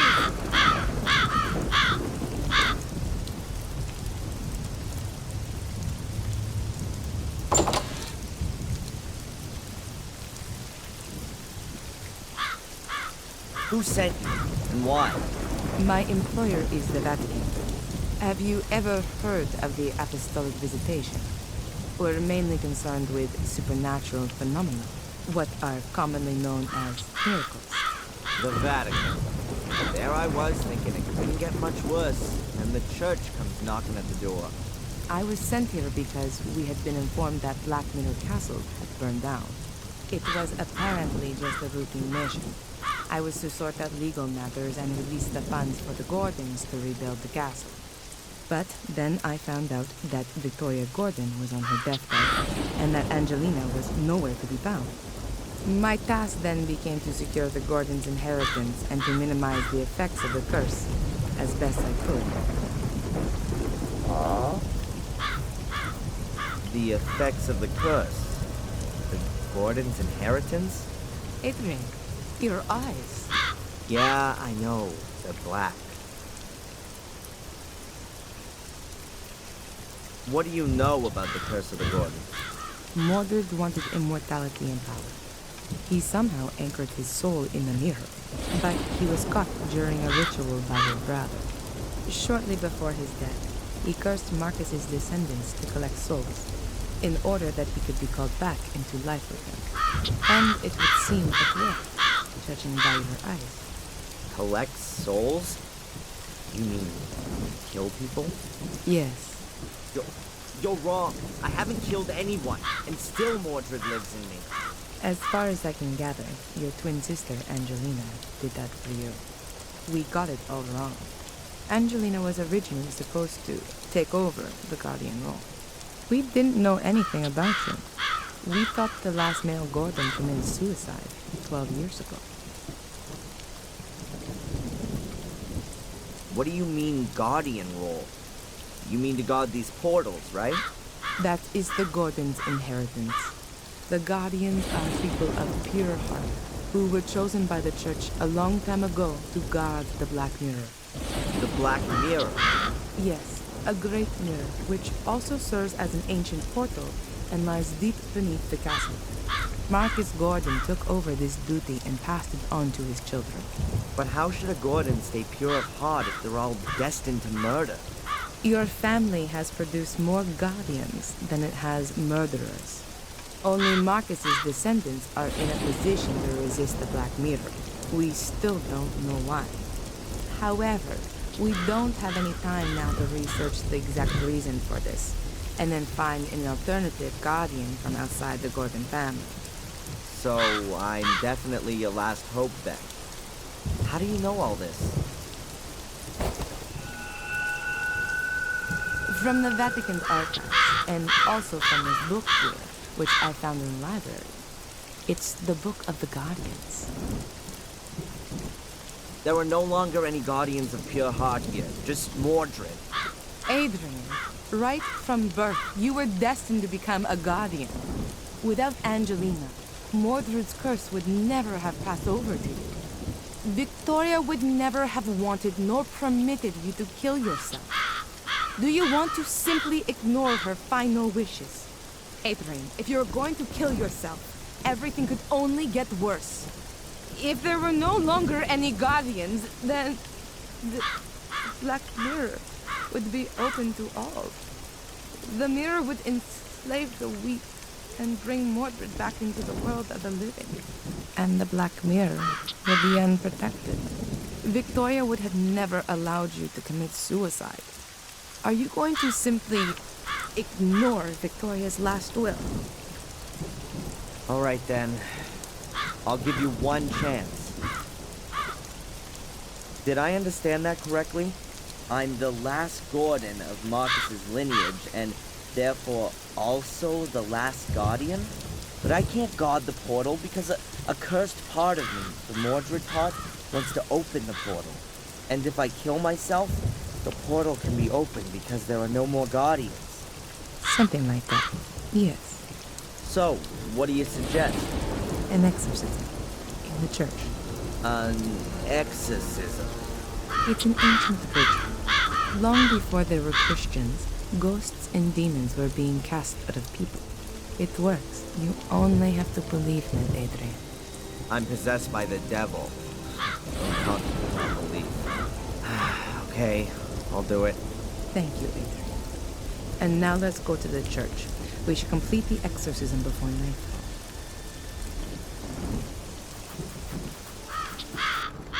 So, how does a person get to work for the Vatican?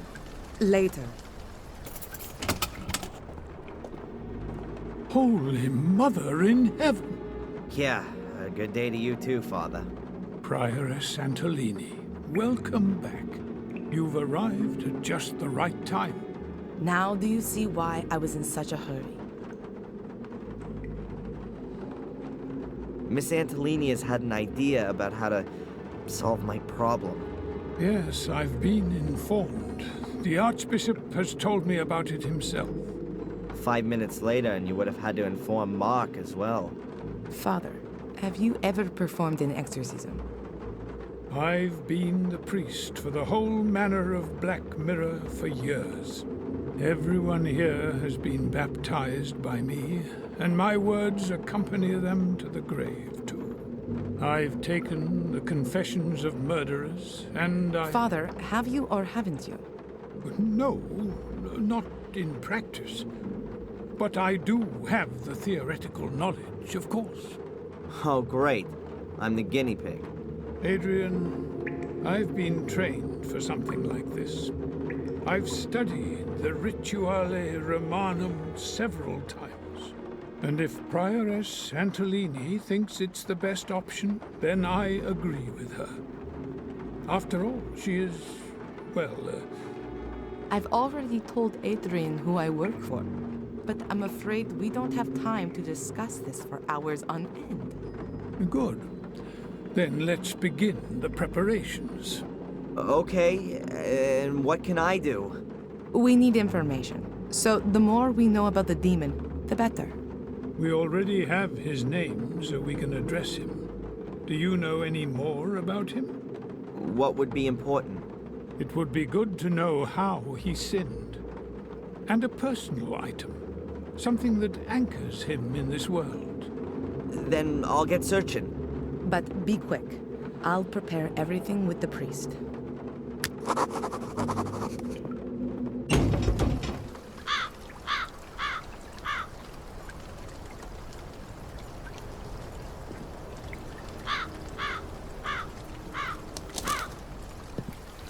Good day, sir.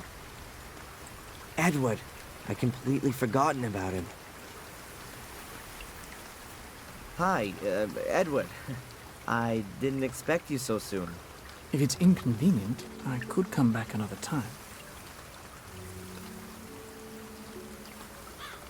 Why are you here again? You said I should come by during the course of the day, about an eventual position as butler. Oh, yes. Excuse me, Edward. As you see, I don't really have time just now, and... Perhaps I can help you. Actually, there is something. It would be great if you could deliver this letter to Inspector Spooner. Tell him I found it while tidying up the greenhouse. Of course, sir. You're not gonna tell anyone else about it. The thing with my eyes, I mean? Most certainly not, sir. Discretion is the most important virtue of a butler. Good man. In other circumstances, he'd be the perfect new Bates.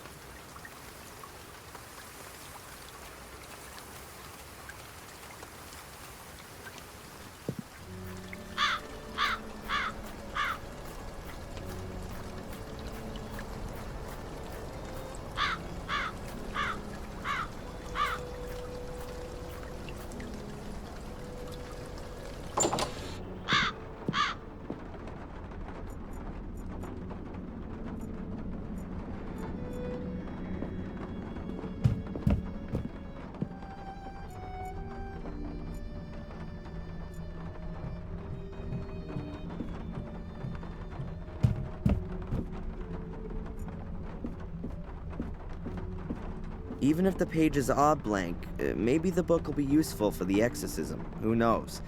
It did once belong to Mordred, after all.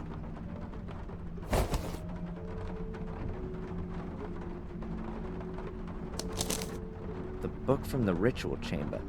No idea how I got this. But that doesn't matter anyway. Many pages are empty.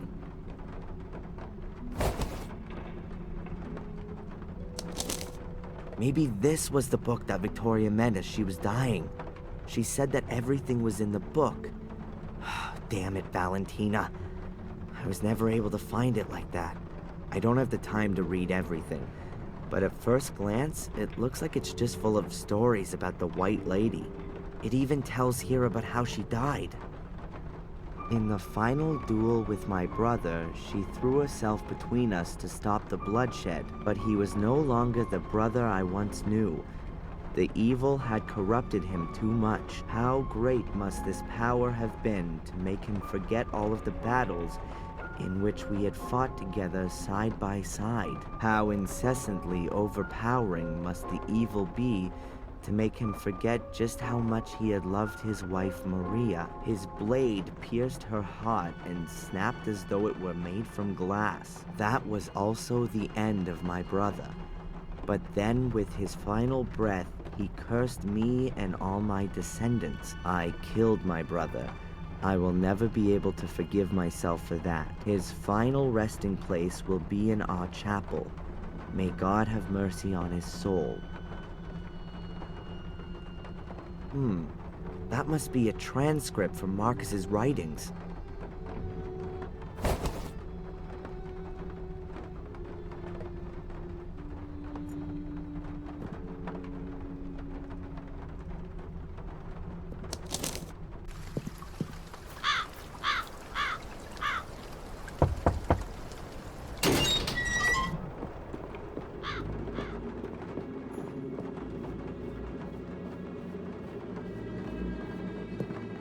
Ah, Adrian, there you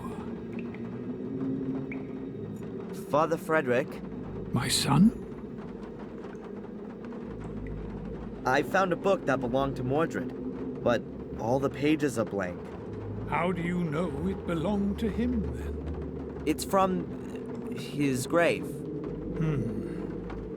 We can divert his attention from you with it. You'd better give that to me. Have you found out anything else? Mordred's wife was called Maria. Ah, that's good to know. Those are worldly, familial things. I'm sure we can address Mordred with that, particularly if he loved her. Well, he murdered her with a sword. Oh, that's excellent.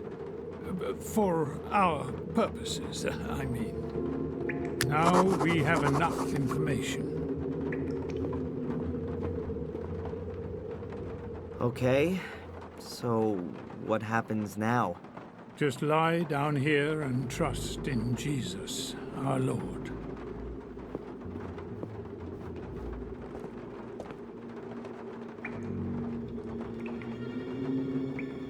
Miss Antolini, are you recording?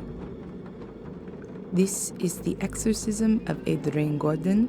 Present are Father Frederick, pastor of the Church of Wormhill, as conducting exorcist, and as witness and doctor, Prioress Valentina Antolini. It has begun. Let us pray. In nomine Patris et Filii et Spiritus Sancti. Amen. Amen. Most glorious Prince of the heavenly armies, Saint Michael the Archangel, defend us in our battle against principalities and powers, against the rulers of this world of darkness, against the spirits of wickedness in the high places. Come to the assistance of men whom God has created to his likeness, and whom he has redeemed at a great price from the tyranny of the devil. We know your name, demon, you that calls itself Mordred. Release Adrian, I command you in the name of our Lord. Stoop down, impure spirit. Mordred, you who made yourself guilty during life and therefore remain guilty in death and beyond, go to the hell in which you belong. Go into purgatory, where you should burn sinner for all your deeds. Behold the cross of the Lord. Mordred, you who has raised the weapon against your brother Marcus, you who murdered your wife with a blade of your sword, Maria, whose soul has found no peace since then. Behold the cross of the Lord. Guilty you are, Mordred, and guilty you will always be. Bow beneath the all-powerful hand of God. Release Adrian and go there where you can receive the vengeance of God!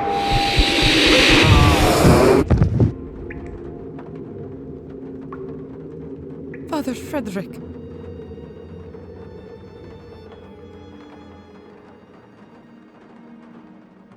I saw him.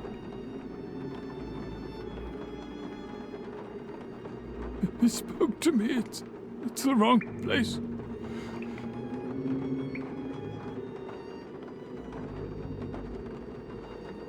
There's nowhere for him to go here. Not from his world.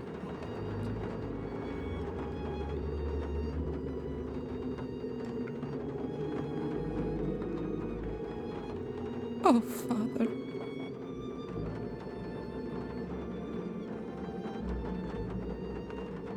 Adrian. Adrian, wake up!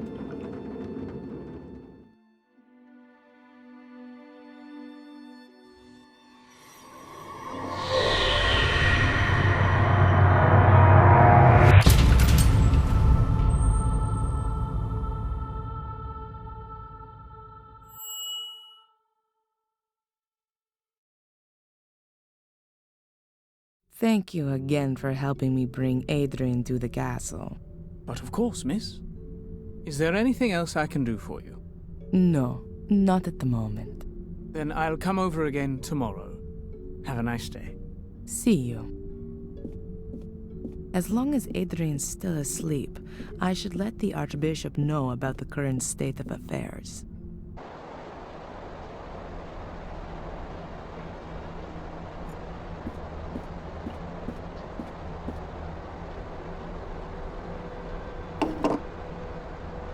Your Grace, this is Prioress Antolini. There were complications. The exorcism failed. No, I don't think that was the reason. Yes. Yes, but that only makes sense if the demon is unknown. Correct, Your Grace. We underestimated his strength. Father Frederick is dead. He was thrown across the room, and I... Okay. No, the Guardian is doing well considering the circumstances. Yes, Your Grace, I understand. I also think that the location is crucial. The Guardian had an image of Pictish glyphs with him, the same as those engraved on the Shade portal. That's exactly where the demon must be forced back. Yes, into the Black Mirror. It'll be no problem to get there. The demon itself tries to force its way to the mirror. It's drawn to it like a magnet. He won't cause us any problems until then. On the contrary, Guardian and demon will be hard to keep apart. Yes, that's the other side of the coin. But, Your Grace, the man is probably the only one who can fulfill this task. Yes. Is there an alternative to exorcism? Of course, I'll do that. All right then. First, I have to find the entrance to the catacombs under the castle. A chapel is mentioned in the records, which is found down there. That's where I guess the Black Mirror is. Yes. Yes. Thank you, Your Grace. Thank you. Good. As long as Adrian is still asleep, I can start looking for a way in. Most secret passageways in old walls have the characteristic of not being sealed completely airtight. That could help me. A mighty pillar. The wooden cladding is decorated with carvings.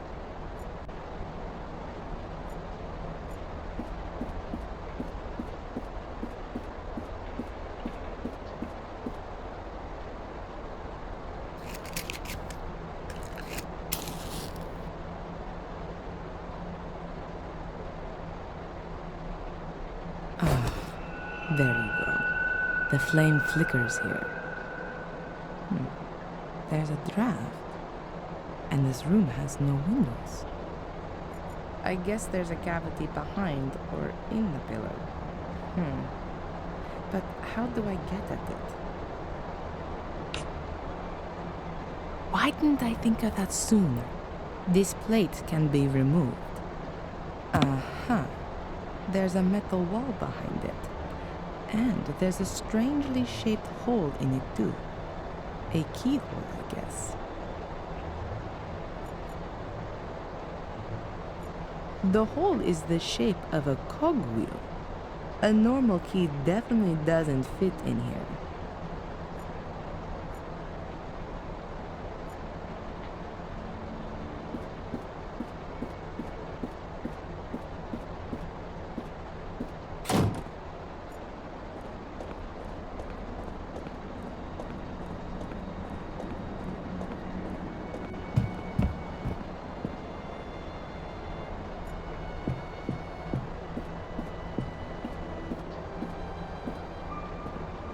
Lady Victoria was always very vigilant when I was in the room. I hardly had the chance to have a look around. Well, she'd understand now. There's only jewelry in here. 2 necklaces, a pair of earrings, and rings. It's all silver and stylish. The jewelry case weighs at least 5 kilos. And what is that? There's some kind of flap on the underside. But how do I open it? I can't see any keyhole or anything like that. I'll show it to Adrian as soon as he's awake. Perhaps he knows something about it.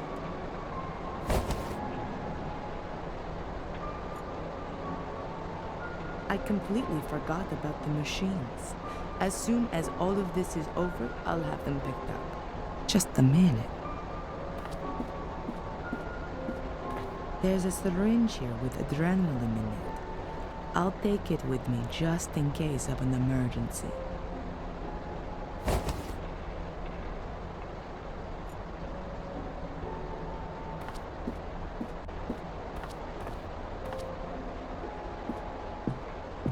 Adrian, how are you doing? Hungover. What happened? You suddenly lost consciousness during the exorcism. Did it work? Is Mordred gone? What about my eyes? Are they still black? Your eyes are normal again. At least for the moment. But I'm afraid that it won't stay like that for long. I guessed as much. Why am I in the castle? I thought it wasn't safe here. That's true, but I had no other choice. Edward helped me bring you here. Edward? And where is Father Frederick? He's still in the church. We're going back to him later. There were a few complications. So, it didn't work? Unfortunately not. It doesn't seem Mordred can be cast out with prayers alone. Strange. It always seems to work in the movies. Maybe it was the wrong script. The Bible. Yeah. Father Frederick is out of it. Mordred's power was too much for him. We'll have to be quick if we're going to save you. What are we waiting for then? I feel almost good. At least I'm ready for the final spurt. I have another idea of how we can get rid of Mordred. But for that, we must go to the Black Mirror, where the curse began. Where everything began. Victoria told me exactly that, shortly before she died. I should go to where everything began, but I've got no idea where that is and how to get there. I found something interesting in the library. I think it's some kind of secret door to the catacombs. A secret door in the library? Let me guess. It's locked, right? And you've got no idea how to open it. I was hoping you could help me. Why not? I haven't got anything else planned.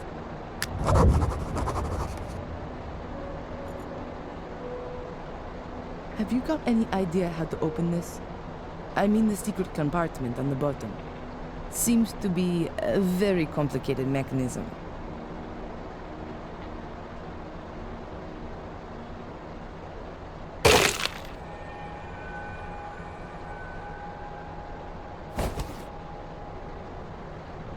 Yes, of course, there's that way too.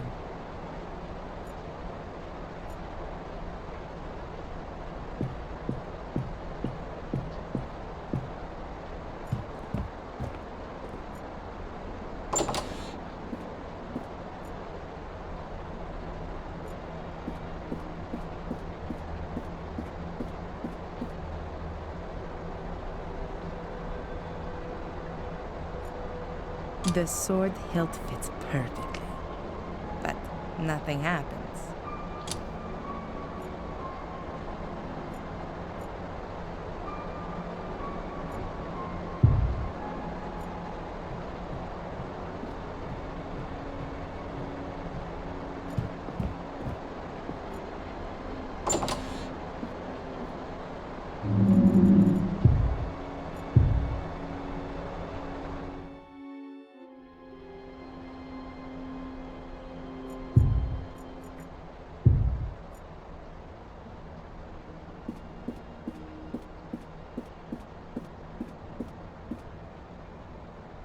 Adrian?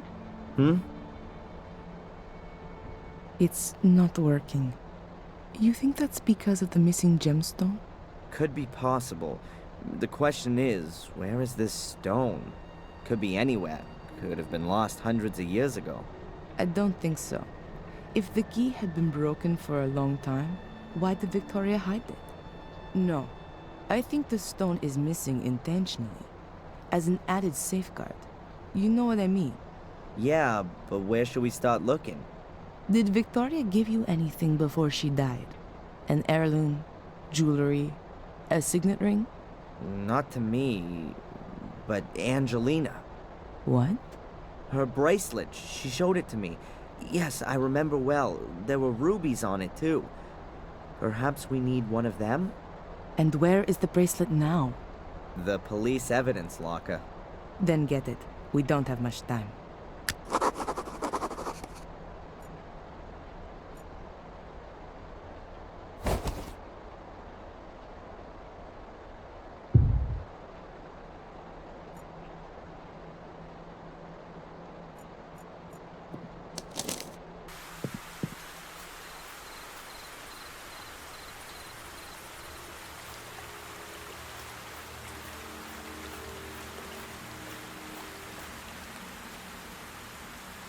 Someone's broken the door in with an axe by the look of it.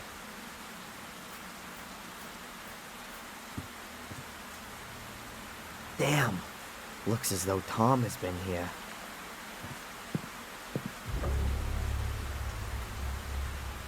Ugh. God damn it.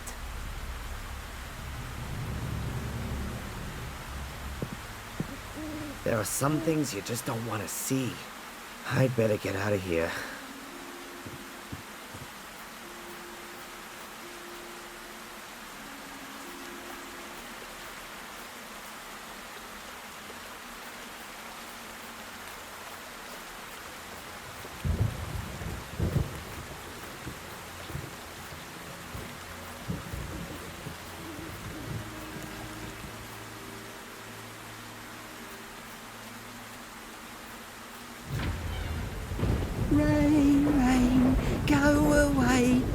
Tomorrow will be a rainy day. Damn. Then comes the snow. Don't you know?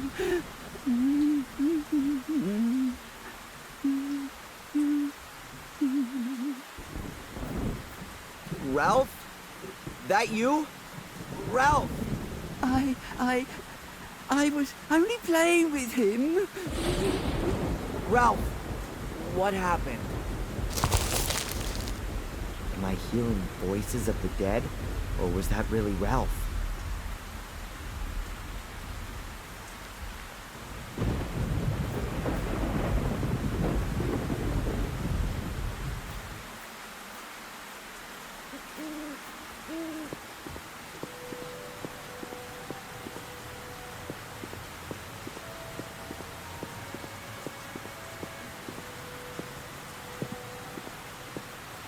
Strange. It's never been so quiet here before.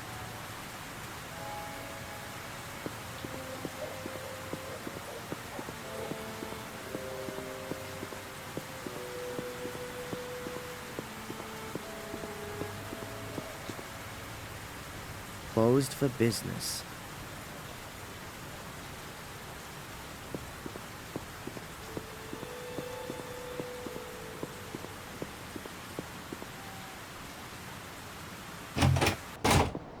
Adrian!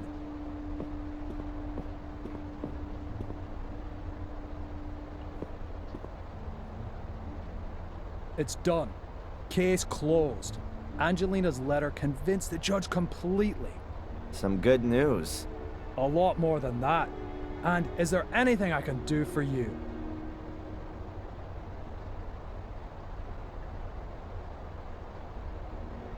How's it looking with your transfer? Now that's lying on my boss's desk. And knowing him like I do, he's gonna let me stew for a while. But it'll come through sooner or later. Any new developments in the Tom case? None. That piece that has disappeared. Not even Bobby's seen anything of him. Would it affect your transfer if you found him? What a question. Of course it would. The faster the... Hey, you've not just... Well, if I were you, when it stops raining, I'd get myself over to the shack in the woods, over at Warm Hill, and, take a closer look around. Ha! Have you actually found his hiding place? If things get too boring for you up at the castle, I could do with a good constable. Thanks, but, I've had to answer to a higher calling. Now with the case closed, all of the pieces of evidence are no longer required, right? In theory, not anymore, no. Then it wouldn't be a problem if I got the bracelet back. You do know that it's a family heirloom. I'll see what I can do. Thanks. Zach! Hmm?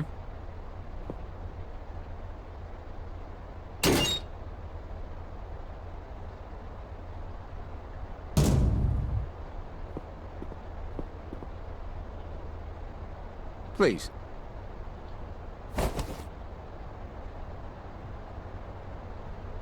Goodbye.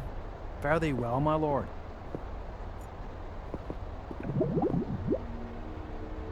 Hi, Constable. Ah, the Mr. Gordon. Has the cafe shut down? Yes, you really missed something this morning. Apparently, Edward resigned, and then there was the massive argument between him and Denise. Well, you could see it coming. Goodbye, Constable.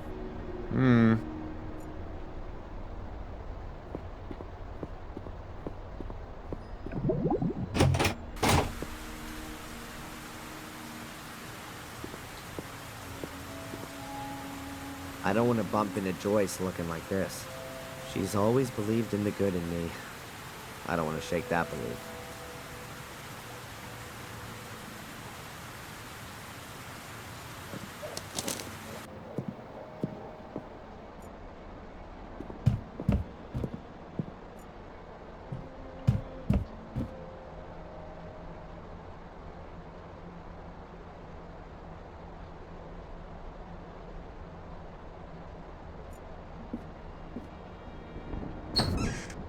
A whole load of photos of my family, with a grave candle in front of them.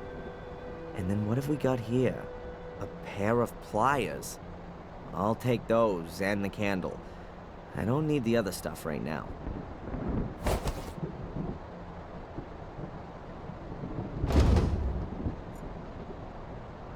There's a rope dangling right in front of the window. Is that supposed to be a hint? Better take it, I guess.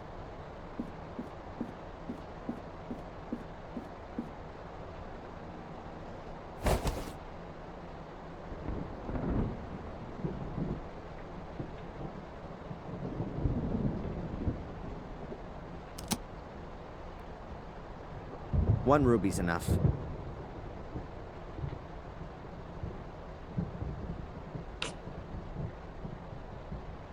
The ruby fits exactly into the socket on the hilt of the sword.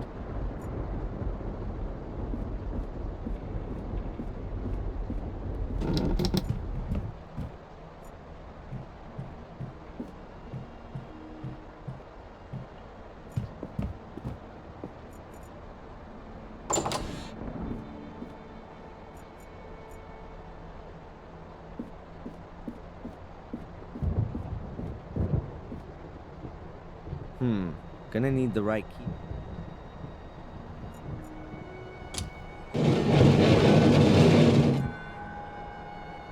There's a spiral staircase here. I can't see how far down it goes, but it has to be a good few stories. Ladies first. Are you scared? Or are you exercising your role as Lord of the Manor? The Guardian isn't allowed to die. Those were your words. I'm just playing it safe.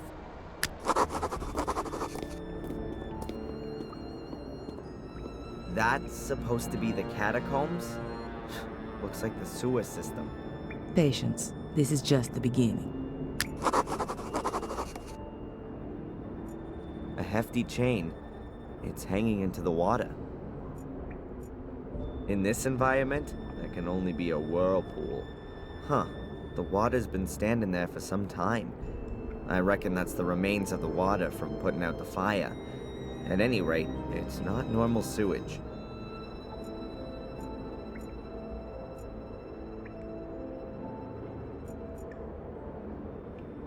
Valentina. Yes. Someone's leaving me messages describing the virtues of a guardian. You don't happen to know anything about that, do you? I wrote them. They were tests to see if you could become the next guardian in spite of the curse. I had assumed that apart from Victoria, there was only Angelina, but she was nowhere to be found. There was no time. Victoria lay on her deathbed. She was the last guardian. It had to be settled. When we heard that you were maintaining that you were a Gordon and were also innocent of any crime, then the Vatican changed its plan. We had to assure ourselves that you were still of pure heart, and you passed all the tests. But you weren't there. True. I wasn't there. All right, Miss Undercover.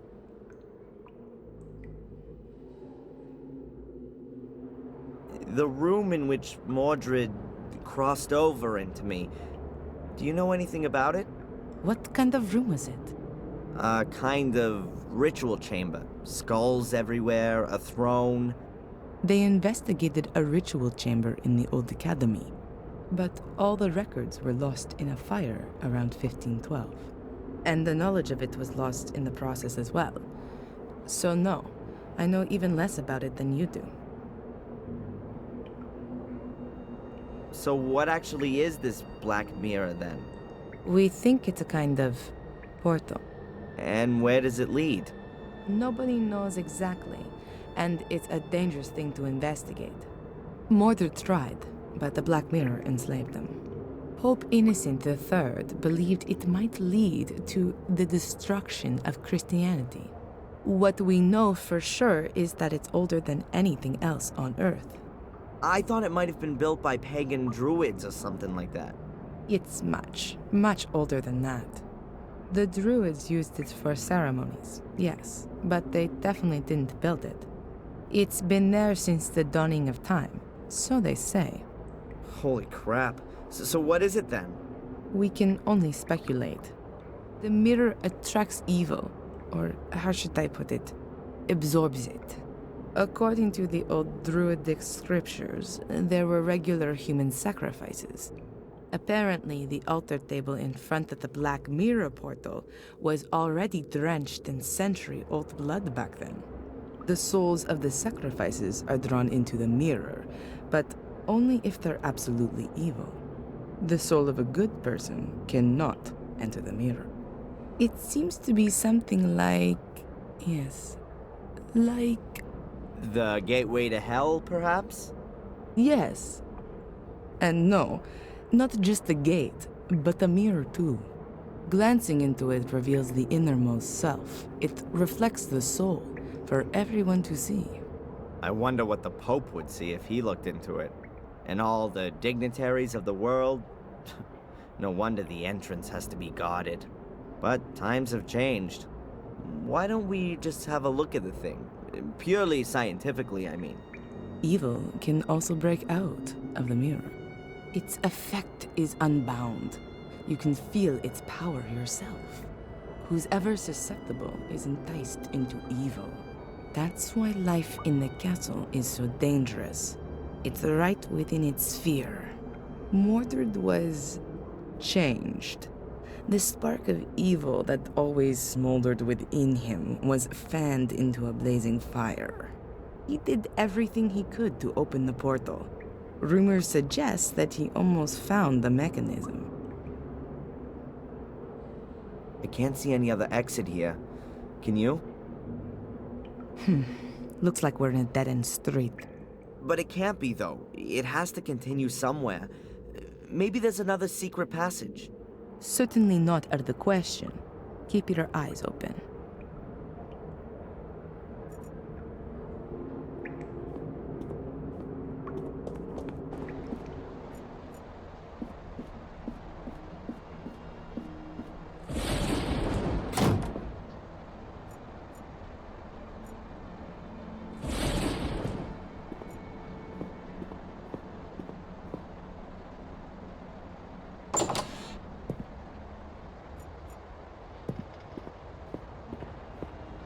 The bucket is half full of a white salt, probably for when it's icy. I'll take a handful of grit salt with me, just in case I have to help some old grandma cross an icy street.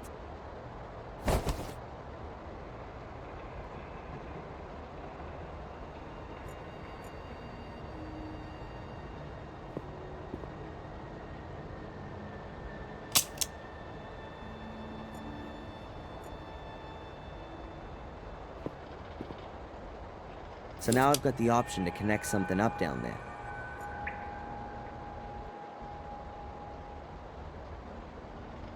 A candle for the dead.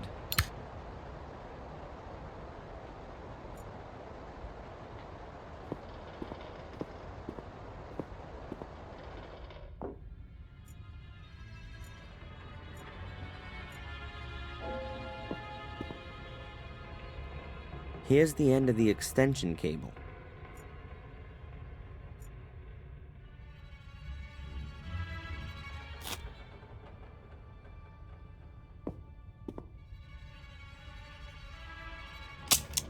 Energy. There are drains under the puddles, but the sewer system couldn't cope with the huge volume of extinguishing water. The water isn't draining away anymore.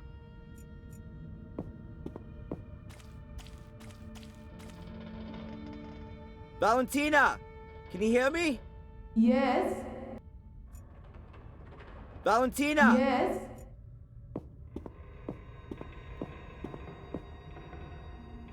That's the water pump, which they use to pump away the extinguishing water. It's a real monster, and ancient, too. I'm surprised that thing even works. Quite a clear design. The motor's on the right, the pump device is on the left. The two are connected with a long shaft. The wire rope is wrapped tightly around the pipe. I guess it's an earth for the water pump. I'll put the cable into the connecting terminal on the pump.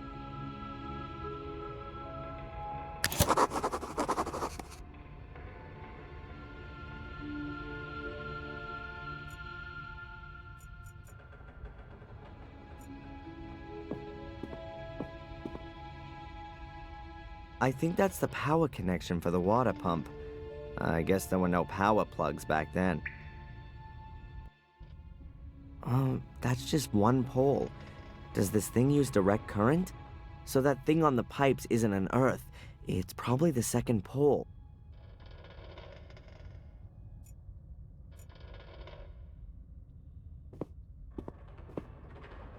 The power cable is now hanging through the grill and straight into the water.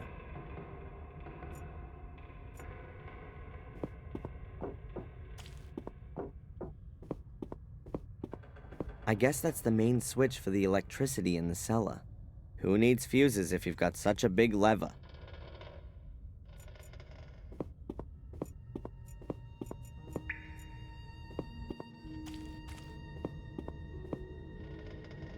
There's a thick electric cable hanging from the roof, just above a puddle of water. Craig was right. It isn't safe down here. If it weren't for me being a former student of physics, I'd call that kind of action suicide.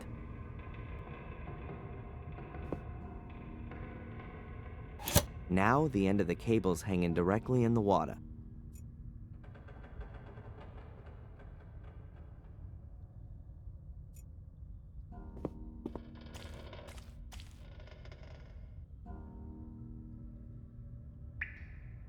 I'll give the pepper and chilies a miss. The puddle's seasoned enough.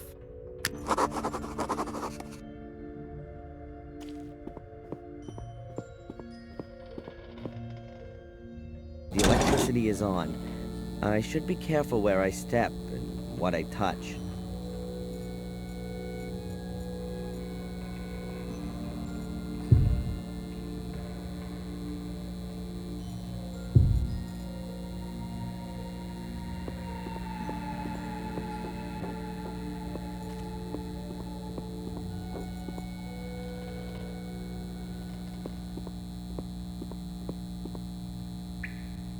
You can turn the pump on and off with that. You can even adjust the direction of rotation and the speed. Theoretically, I could pump the cellar full of water again, slowly or quickly.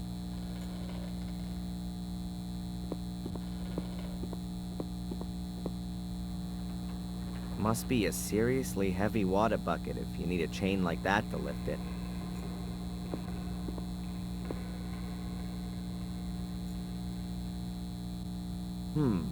If I wrap the chain around the drive shaft, I could use the water pump as a winch.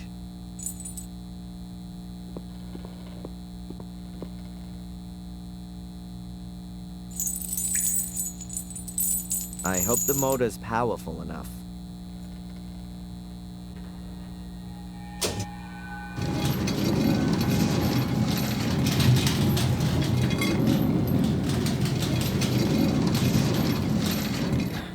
I can't wind the chain anymore.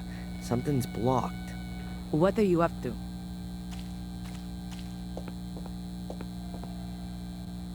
I'm impressed.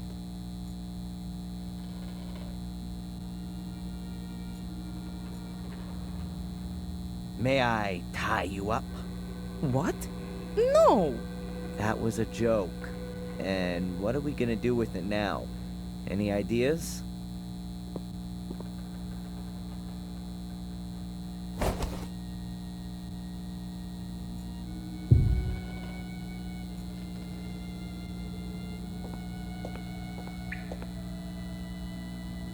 I'll fasten the rope up here so we don't lose it. Then I'll drop the free end down the well.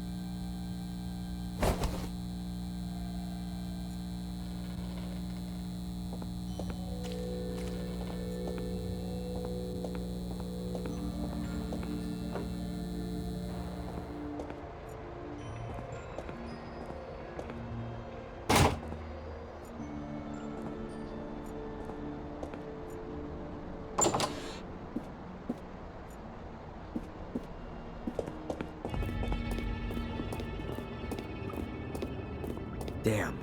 And I thought I'd pulled the plug out of the bath. I doubt that people were locked up in the cage. It must have been used for something else.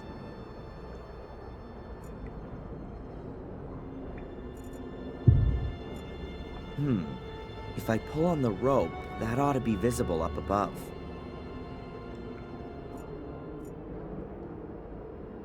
Valentina. Yes. What do you think's going on with this cage? I don't think that's a cage, in the usual sense. How come? Isn't it a wonderful torture device, especially with the water? Oh, right. So that's your interpretation of a normal cage usage. Don't forget, I'm being possessed by an 800-year-old tyrant. Have you got something special planned for the rope? I've got the rope hanging down the well. We could communicate with that. Just pull on it and I'll switch on the winch. Good idea. What the heck's a cage doing down here in the middle of the catacombs?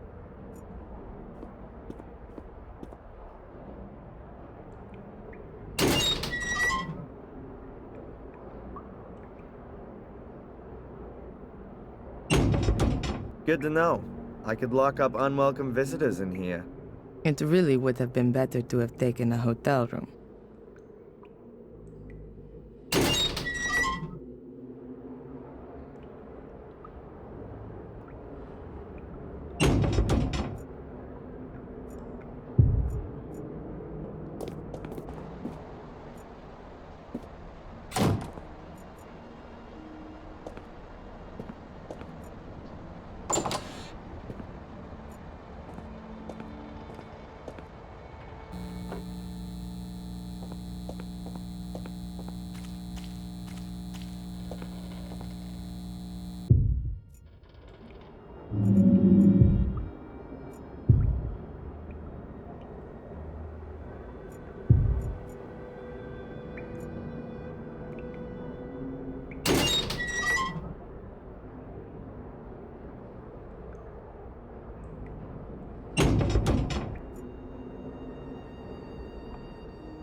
Okay, hold your breath.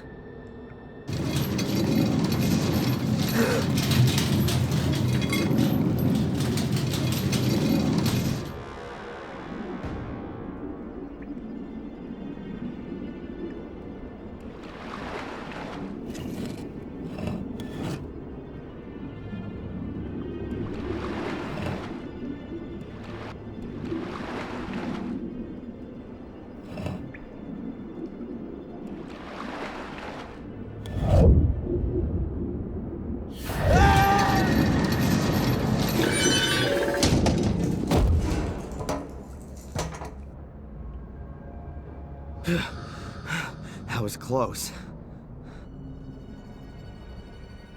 It's just getting better and better here. Adrian? Adrian! Is everything all right? Yeah, everything's fine. I'm okay. Just a little touch and go, that's all.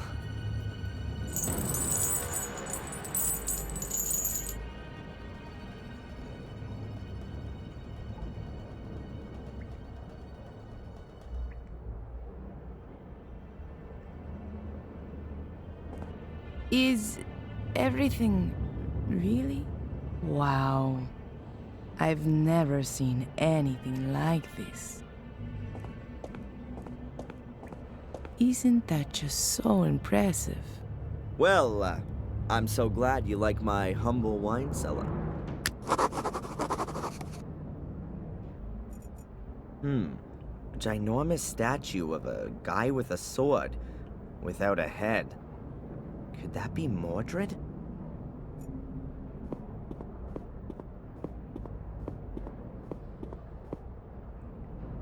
Looks like an offering dish to me.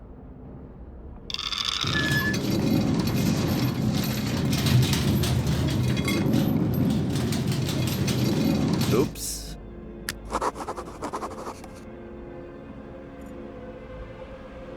A stone coffin, I'm thinking.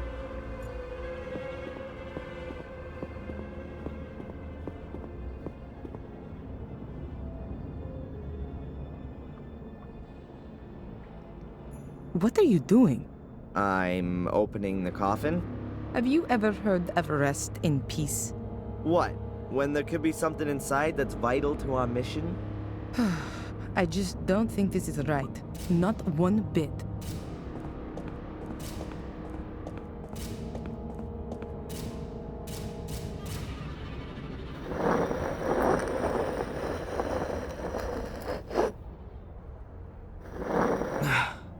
I can't get the lid open any further, but it's moved enough to see inside. Pretty damn dusty. There's not much left of the corpse.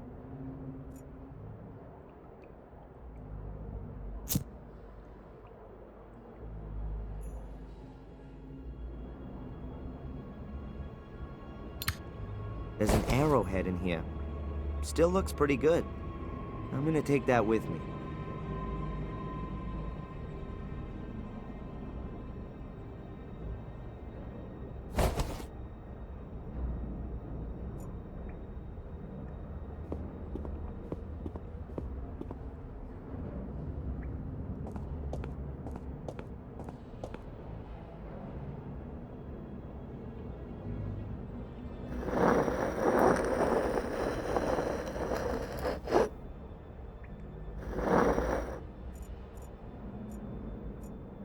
There's a weird disc thing lying among the bones.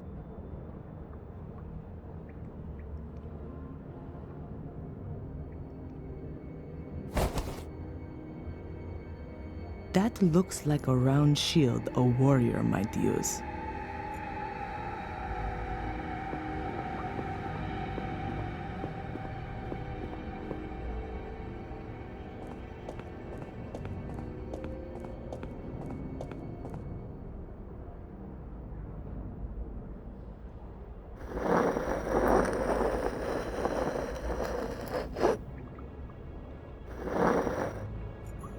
Something sticking out of the dust.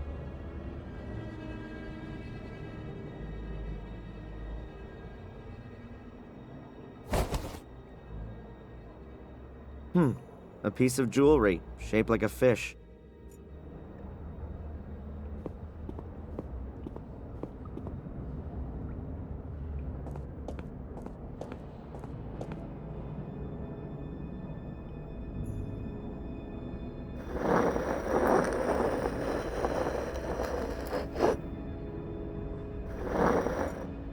There are only a few bones in here, nothing else.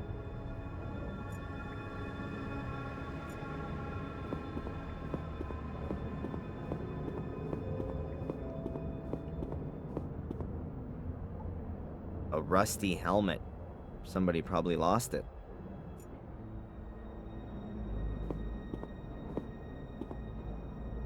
There's a rusty broken sword lying on the ground here. No idea how that could have got here.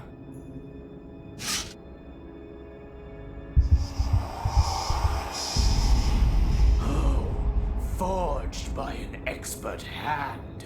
Simple, precise, and deadly. Adrian, what have you got there?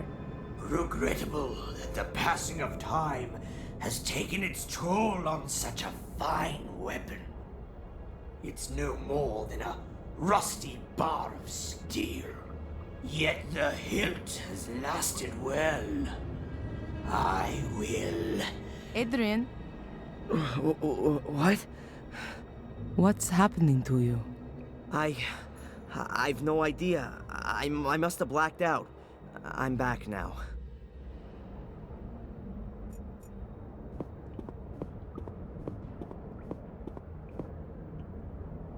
There's a small boat here.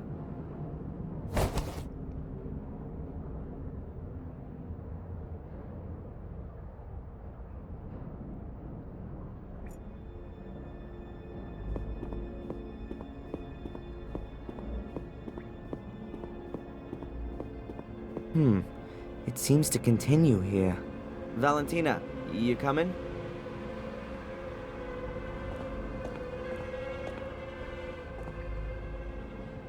Wait. Yeah? You see that there? Yeah. those aren't hieroglyphics. That's Latin. Your ancestors must have written that.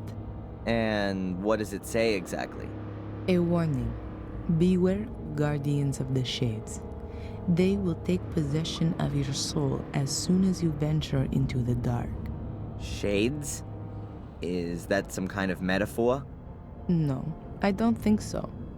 In the Book of Guardians, it said that Marcus had to battle through an army of shades that his brother had summoned out from the mirror. Makes sense. First Mordred, now shades. Well, my soul's not gonna get bored, that's for sure.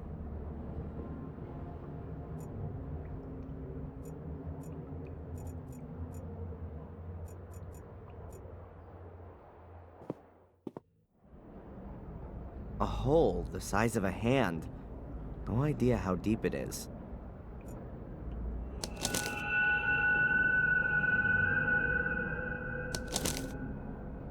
What's that?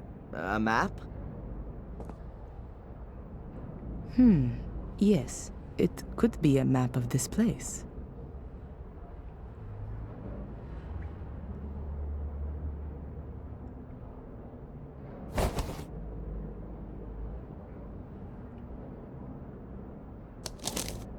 Huh, there's a loose note at the last page. The ancients' graves are watched over by their shades. Their fate has been thus for thousands of years now, with no end ever envisaged. They were born in death, and it is death they wish to spread. The ancients forced them into our world. Thus, they don't belong here. They can be neither caught nor appeased. However, the light from the green flame unsettles them. It drives them into the darkness. One should not come too close to them there. Their power is old, very old.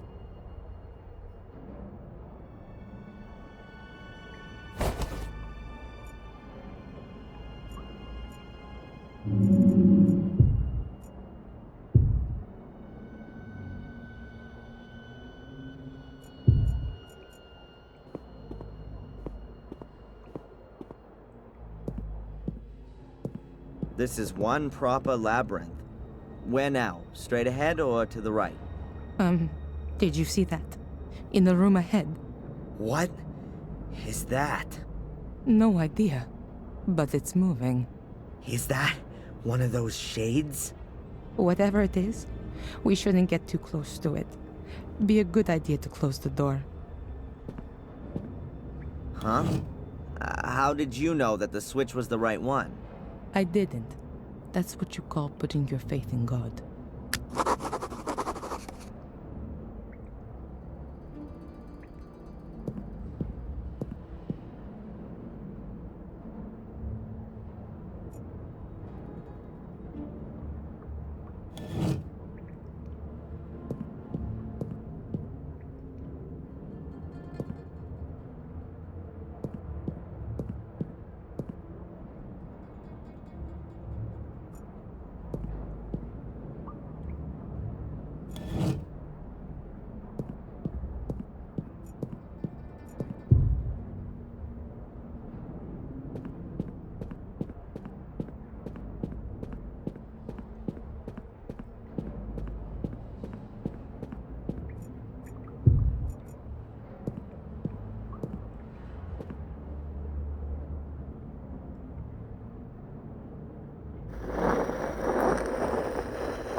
Dust, bones, and a crown.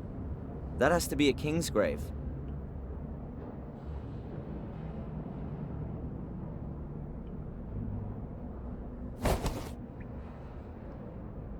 Or a thief's. One that stole a king's crown.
Ugh, the whole niche is full of human skulls.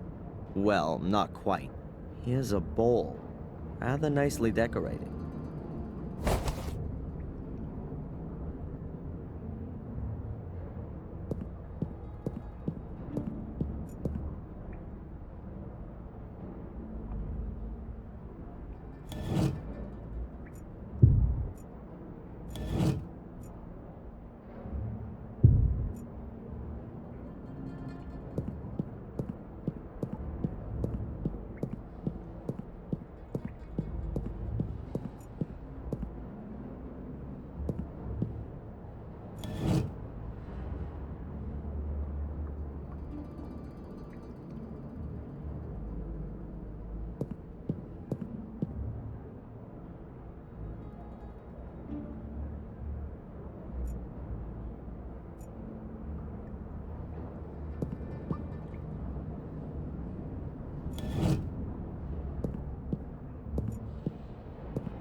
There's only dust in here. Oh, and a weird-shaped staff.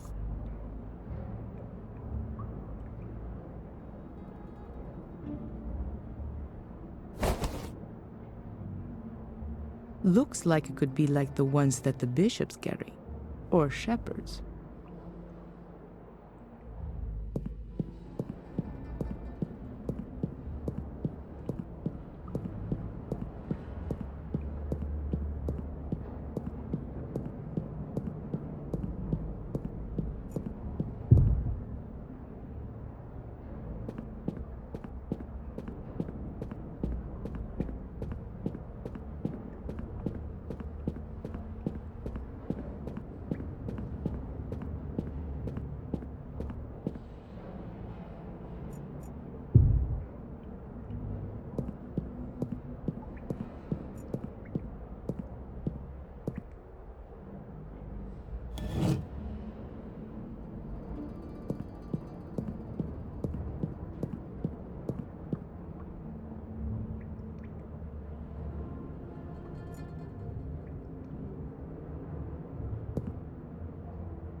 hieroglyphics have lasted well. I wish I had time to examine them more closely. Perhaps when all of this is over.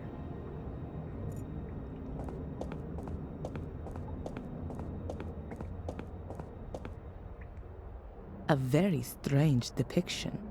What can it mean? Ah, I'm sure that represents the Black Mirror. The death's head is symbolic of death. 7 people, all a little different. Could they perhaps represent different societal groups from their time back then? 3 people are lying down, 4 are standing. In the middle, there's an altar chiseled in. The one lying here has a crown, could well be a king. The other, a warrior perhaps. Symbolically, both rather unpopular. The standing ones seem to be normal people. The one here could probably even be a priest. This one here could be a hunter. 7 people, 3 people.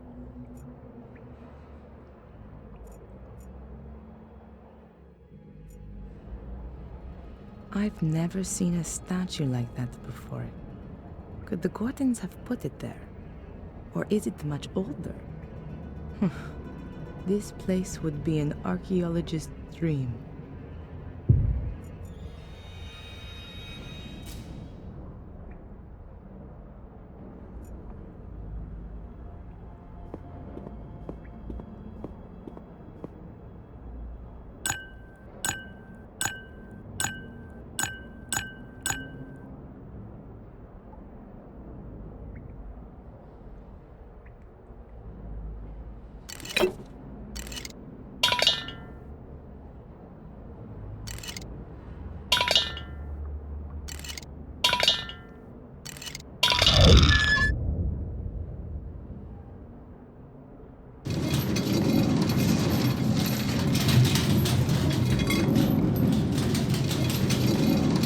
The dish is hanging right in the middle. There's a metal capsule hanging between the chain links. Is that a little door? So it is a door. And inside the capsule there's a golden key. Or maybe just gilded.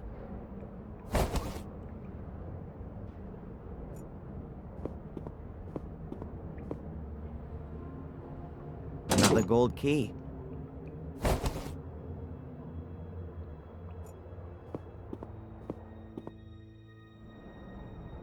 Looks like all of the capsules have gold keys in them. I've got no idea how many of them there are. I really ought to find out what's going on with all this stuff. Looks like all of the I've got no idea. Now that's what I call a door. Solid stone with iron bands and 6 locks. Looks like all of the capsules have gold keys in them. I've got no idea how...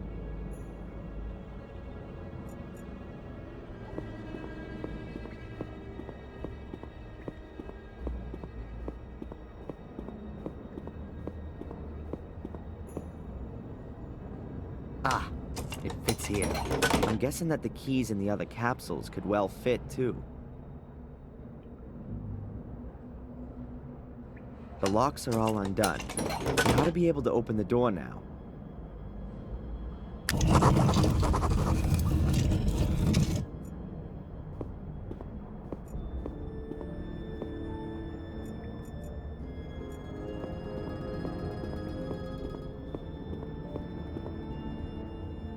Walls full of skulls. Who were these dead people and where are their bones? Did someone just take their heads? How come? And why are all the statues headless? Is there a connection? The closer we come to the truth, the more questions seem to come up.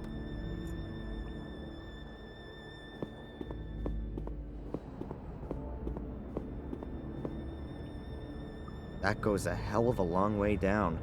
This light reminds me of the cavern under the stone circle. Could there be a huge cave system under Willow Creek? The headless figures again. It's looking to me like the statues didn't have heads right from the start. Whoever they are supposed to represent, he certainly didn't have much to offer from the shoulders upwards.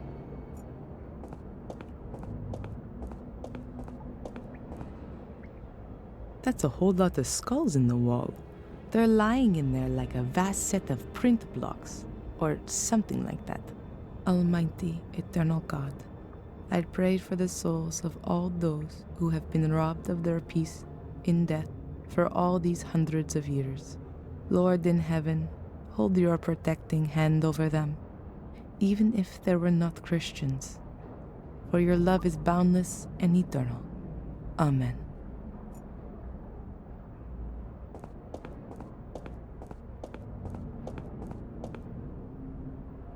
Mamma mia, I had no idea how big everything was.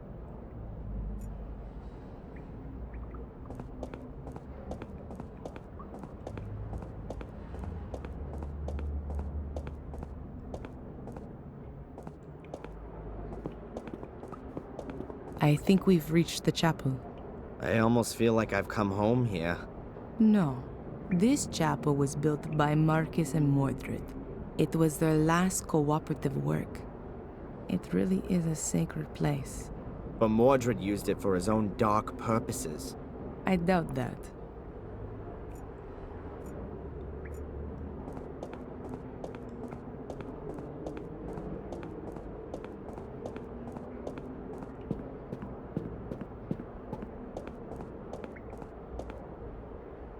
There's a sentence in Latin chiseled here.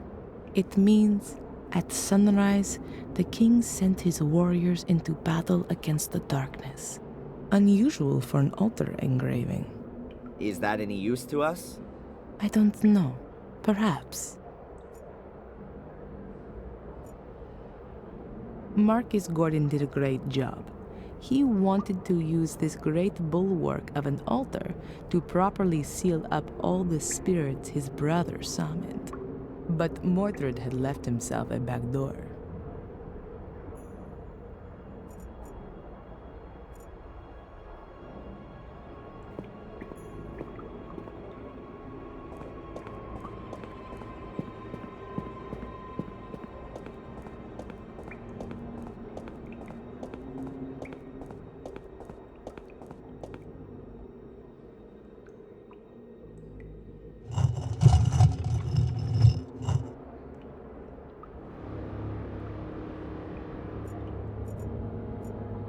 That was the White Lady's grave. Maria's grave. How do you know that? That's a female skeleton. And you can see the sword tip in a ribcage. It broke off when Mordred murdered his wife. You're right.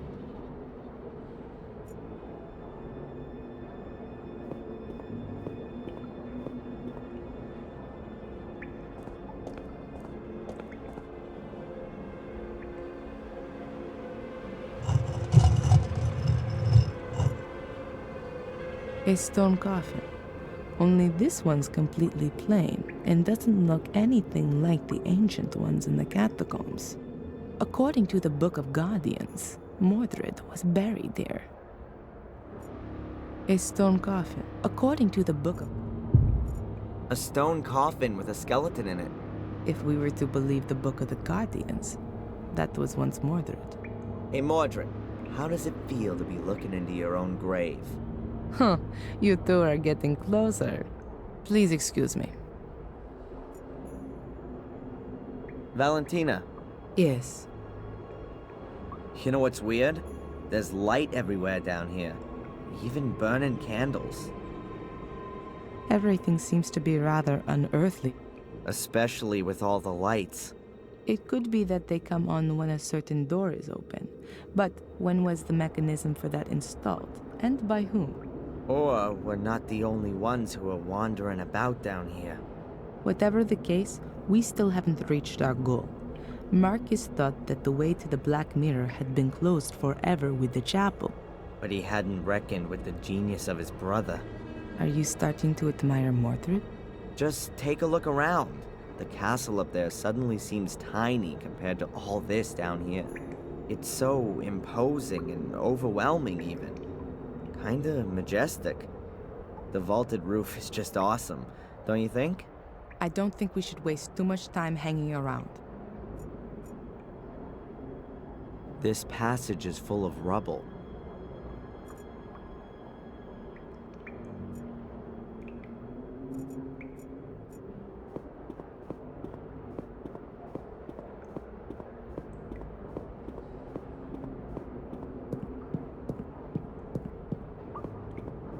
There's a whole bunch of hieroglyphics on the altar.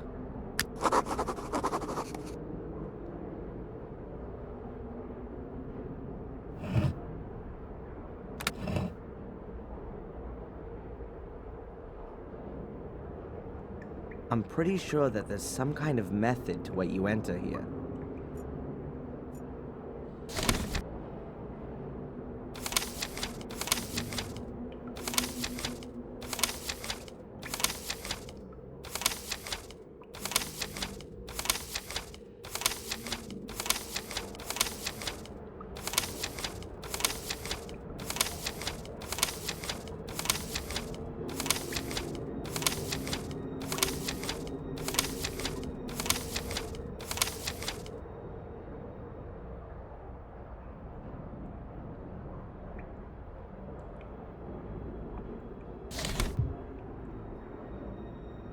There are Roman numerals.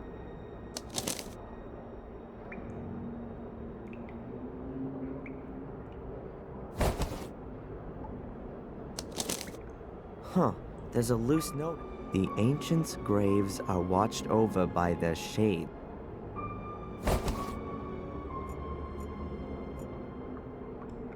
I wouldn't know what I might ask.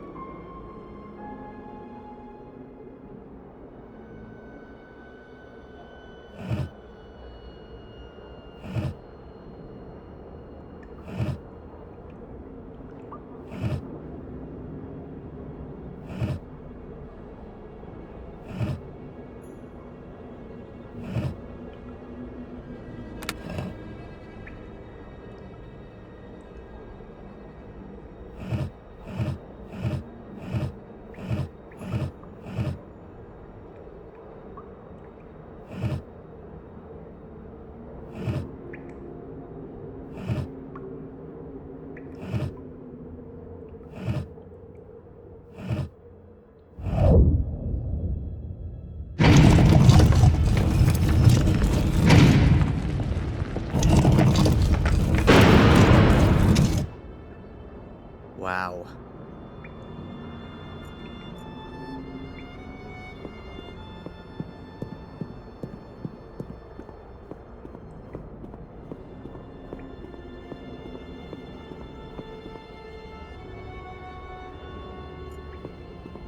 We're definitely not in the catacombs anymore. This looks more like an alchemy laboratory. I've been here before. Mordred? No, as a child. I've got a kind of faint memory of it. Have a look around. Perhaps it'll come back to you more strongly. Yeah.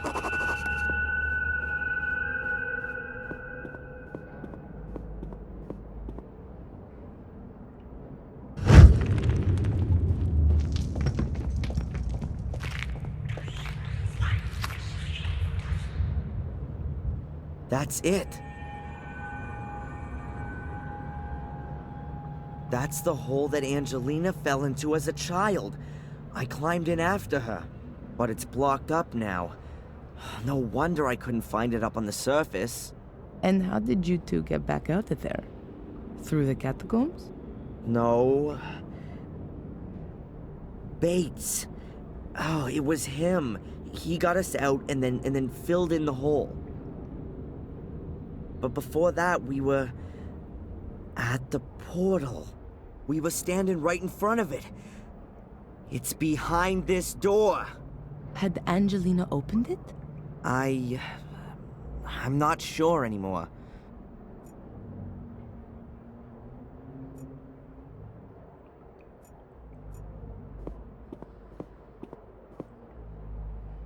Prima materia, planet metals, Basilisk? Welcome to Discworld.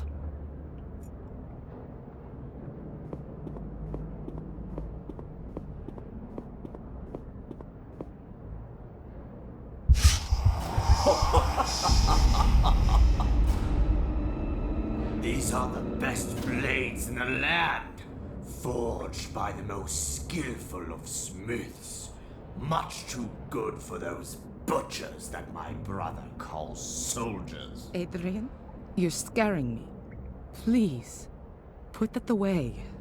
And yet, they're nothing compared to my sword. Adrian? Adrian, stop it! Huh? What? It's all right. Everything's okay. Just put the sword down and then everything will be fine. From now on, we'll have to watch out you don't pick up a sword again, okay? You're not going to go near a sword again, Adrian. Do you understand? We don't want you having an accident or anything, do we? Okay, Sister Valentina. Is there a reason you're talking to me like some kind of wacko? None. Apart from the fact that you look like one and are behaving like one. Your eyes have turned black again, and you're fiddling about with a sword, and you're speaking like Mordred. Now then, please do us both a favor and keep your fingers away from sharp-edged weapons. Whoa, a real witch's kitchen. Mordred would definitely have ended up being burned at the stake sooner or later. A lectern? What kind of a book is that? Homunculus pater omnis thelesmi tortius? Ugh, no idea. All in Latin.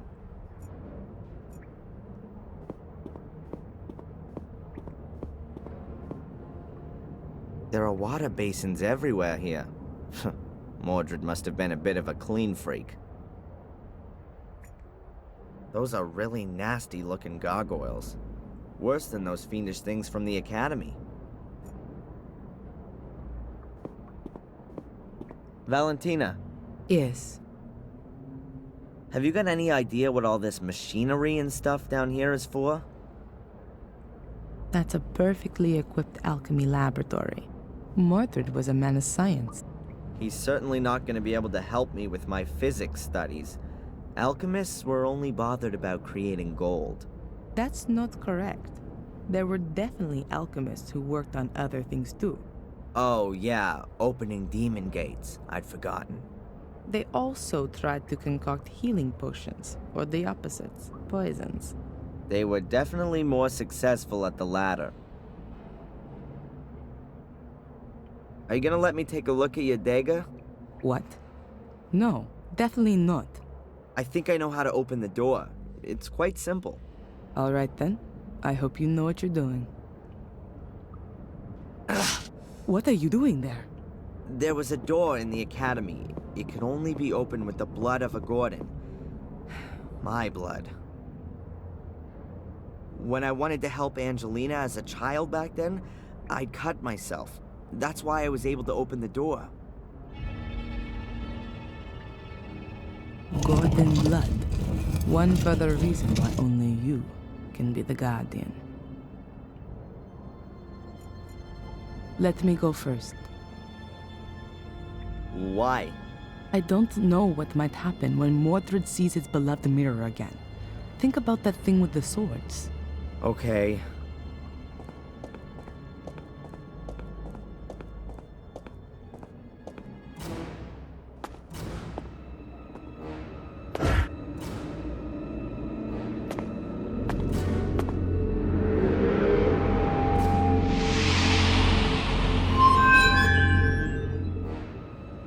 Can you see that? Yes. What does it mean? Is that Mordred? Or is that me? And why do I have the urge to touch the mirror? No, it's Mordred who wants to make you do that. Don't touch the mirror, ever! Okay. The reflection shows your soul, and the part of Mordred that's within you. Mordred? But why does he look like one of these shades? Mordred's soul is still trapped behind the mirror. What you have in you is the shade of Mordred's soul. We somehow got to send Mordred's soul back into the Black Mirror, and do that without setting it free. Okay, but how then? Haven't we just had an exorcism that went all wrong? No, not an exorcism.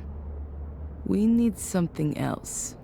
Are you sure there's nothing in Mordred's book you've overlooked? Yeah, absolutely. I can show it to you if you want. These pages. There's some writing appearing. That must be Mordred's notes. But how come there's something there all of a sudden? The mirror must have activated it, maybe? If you believe my ancestors, it's possible that the soul leaves the mirror if the shade is already bound in this world. A reunion of soul and shade would constitute an unimaginable power potential. The soul belonging to the powerful and feared by all King Armundor is exactly the right one for my son to be made into, and what he would have become if my brother had not blah blah. The guy definitely would have benefited from a few sessions with Dr. Winterbottom. But hold it, there's something else here. Everything is prepared. Armundor's bones lie upon the altar. His shade will soon be bound to them. Nothing more stands in the way of the crossing over of his soul. Now all that has to happen is for the boy to be freed from the yoke of his contaminated soul.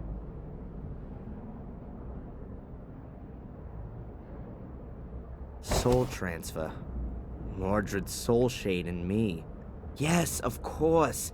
That's his plan. He's lured me here so that his ritual can be completed, and his soul can cross over into my body.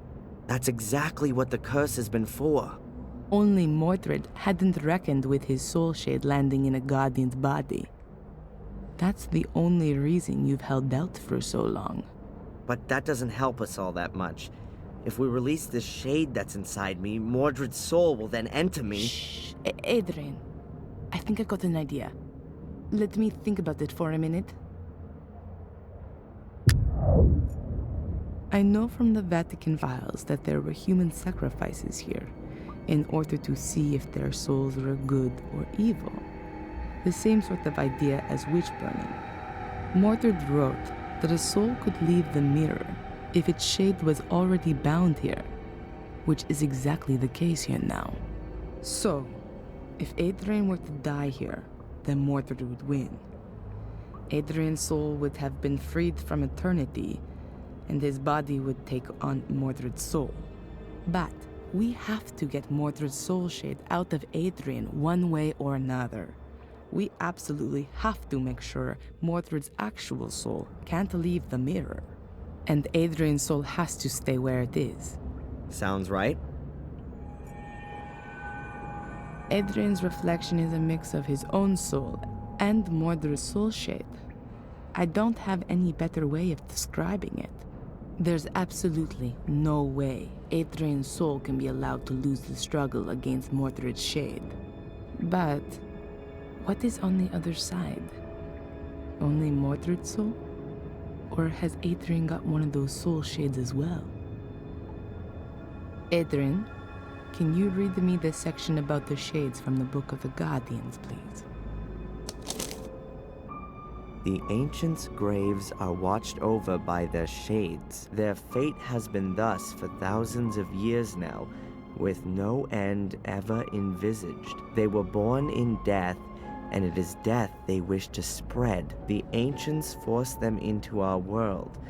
Thus, they don't belong here. They can be neither caught nor appeased. However, the light from the green flame unsettles them. It drives them into the darkness. One should not come too close to them there. Their power is old, very old.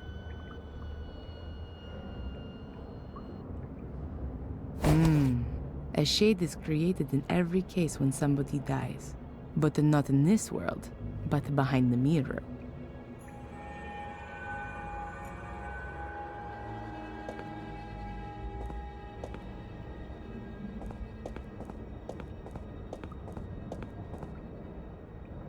Adrian, have another look in Mordred's book. Maybe there's more there now. I did not want him to die. I wanted to save him from his wretched fate. I wanted to make him my son again. My son, no bastard from the loins of my cursed brother. I have kept to the ritual exactly. Everything has worked well, only I was unable to bring a beat back to his heart.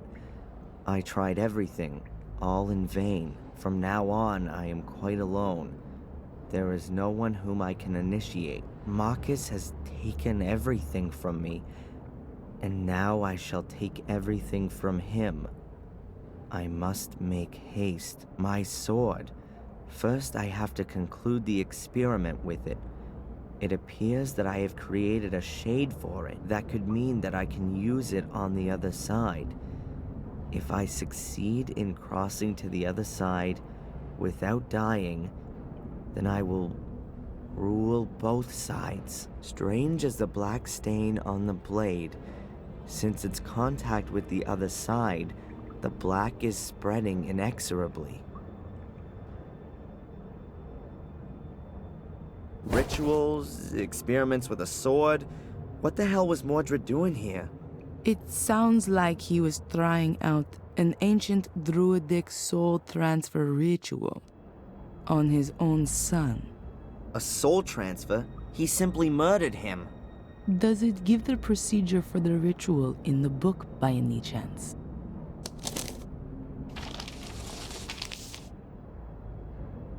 No.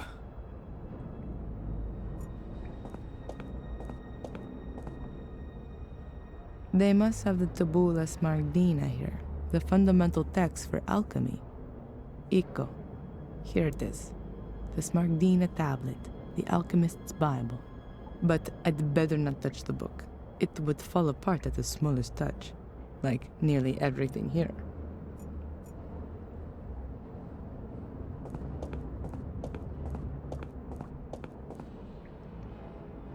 The book is open at the homunculus chapter. Is that a coincidence, or was Mordred busy creating an artificial life? Strange. I could give Adrian something to really slow his heartbeat down, like a poison. Then, that would have to free Mordred's soul from Adrian's body. But then, Adrian's soul would be freed as well. And he'd die.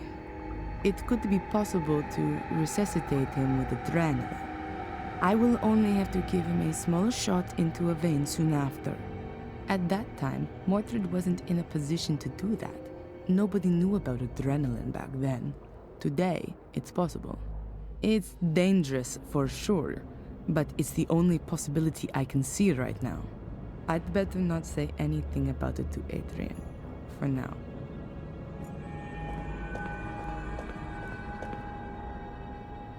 Adrian's shade needs a weapon to conquer Mordred, but I'm afraid that an ordinary blade isn't going to do the job.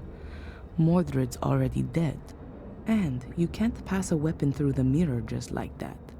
Wait, Adrian, what was that just now in Mordred's book about his sword? It says, strange as the black stain on the blade, since its contact with the other side, the black is spreading inexorably. And here, it appears that I have created a shade for it. That could mean that I could use it on the other side. That's it. We need Mordred's sword. Can't be all that difficult. Find a sword with a black stain.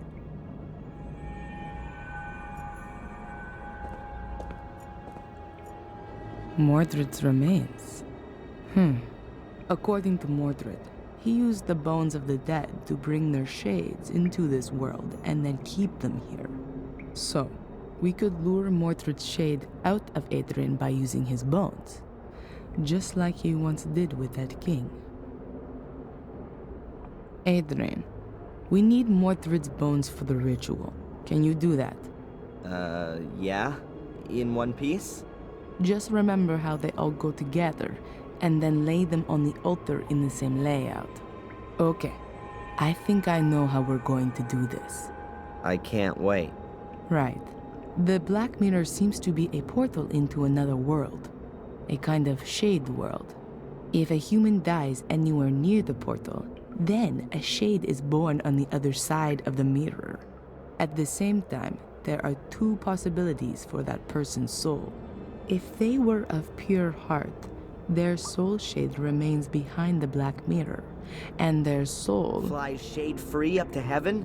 It's free, yes, but if that person was evil, then their soul is sucked from their shade into the mirror. And then? It's trapped. The souls in the mirror are slaves to the shades. They can become their instruments to be exploited. Oh, that means that the shades are only evil if their soul was too. Marcus was supposed to have battled his way through an army of shades before he killed his brother. Mordred has found out how to bring shades through the portal. Okay, but Mordred's shade is already out. You can see that clearly from my reflection. Correct. Therefore, his soul is more or less defenseless and alone behind the mirror, and is just waiting until it can come through. And that might happen if I touch the mirror. Is that it? We don't want to find out. Therefore, we can bind Mordred's shade to his mortal remains. Doing that stops the shade from getting in our way, at least. And then your shade, Adrian, can take over Mordred's soul. Or even better, destroy it. My shade? I thought a shade only comes into being when somebody dies. You do have to die. Okay. And why didn't you let me jump from the roof then? That would have been more comfortable. Then you would be irretrievably dead. Adrian, I will resuscitate you. If your body shuts down for a few minutes, your soul will... How can I say this? Be free. I know there are plenty of near-death experience reports, which confirm this.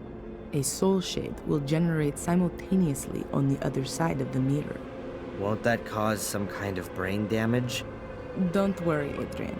The human brain can get by for a few minutes without a heartbeat. Your soul will return to your body just as soon as you have a heartbeat again. It's not the first time I've come across this. Near-death experiences are usually what has happened when people believe that God has spoken to them. Okay, and then? Is my soul shade supposed to strangle Mordred? No. We know that Mordred has made the sword usable on the other side. To put it better, the soul-like mirror reflection. You'll take it to the other side and be able to kill Mordred's soul with it. Shades are stronger there than they are here. Have I got this right? Souls are strong here, and the soul shades are weak? Exactly, and the other way around too. Which means that Mordred's soul is very weak on the other side. Well, that sounds like there's some absurd logic to it. And what's the story with Mordred's shade then? We'll keep it outside the mirror using the bones, so that it can't cross over to defend his soul. After that, the same thing ought to happen to the shade that happens to a soul when the body dies. It'll go back into the mirror. But there would still be a problem. Yeah? You need Mordred's sword, and apart from the broken tip. I don't know where that is. In the book, there was something about a blackness that came out from the sword, spreading itself even further. Of course. That's why Greg and Steve had problems with that. The tea room, the fungus... There was a constant problem there with the damage, apparently, coming from the extinguishing water after the fire. Then the sword has to be there. I'll go and get it. Stop. You're not going to lay a hand on any kind of sword, and especially not one of Mordred's. I'll get it. I need to get the book from the library anyway. One about poisons. These down here are somewhat out of date. And what am I supposed to do in the meantime? You could lay out Mordred's skeleton on the altar. See you soon.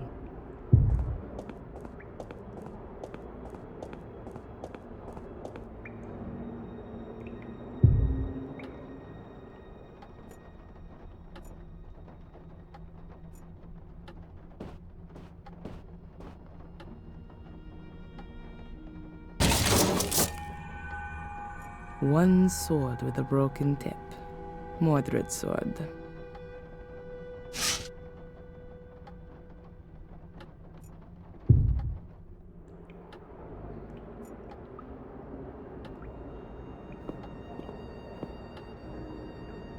There are just too few pictures of you, Mordred.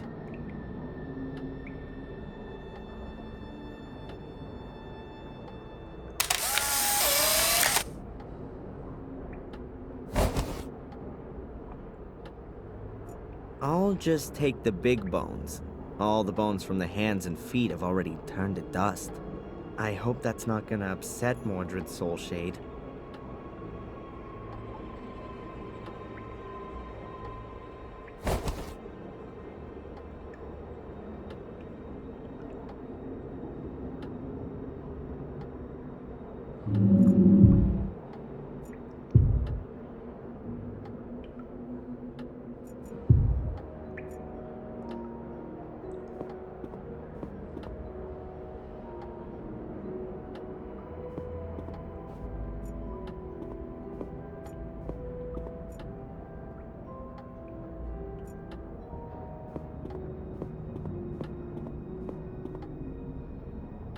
I'll put the bones down first, so it's easier to sort them. Right, so let's see how good my anatomical knowledge is.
Yep, that looks right.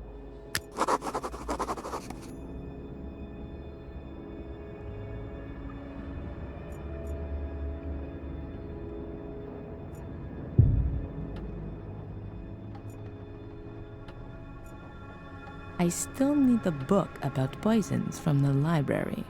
After that, I'll go back to Adrian. Hopefully he was able to put Mordred's skeleton back together. I've got the sword. Have you done it?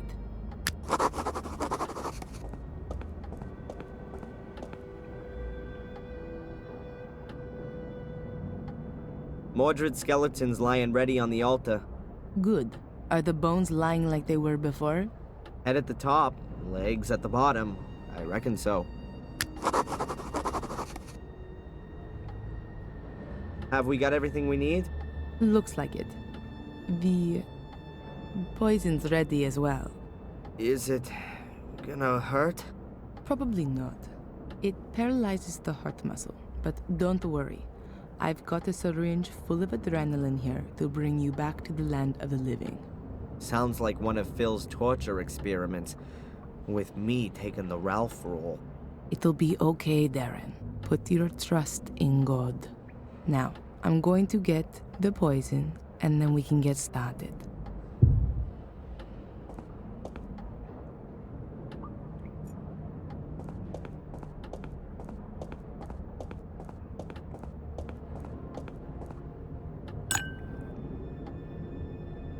Poison. It slows down the circulation and then the heart stops. Pain-free. I've had to do this all rather quickly, unfortunately. But the books in the library say it ought to work.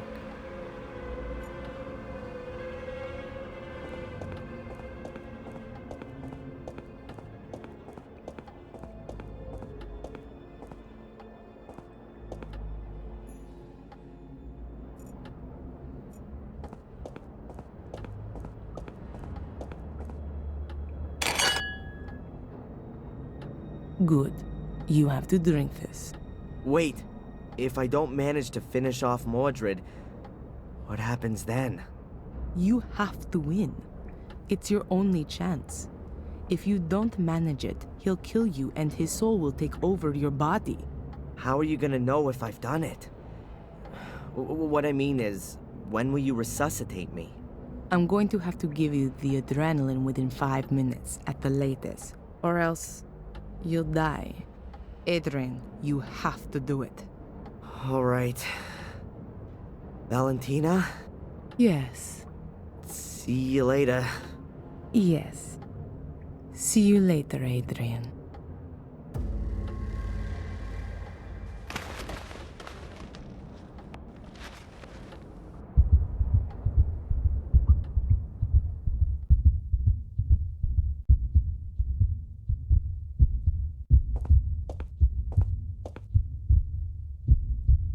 Something's not right. Oh god, that's Mordred's soul. And that isn't Adrian's soul shade.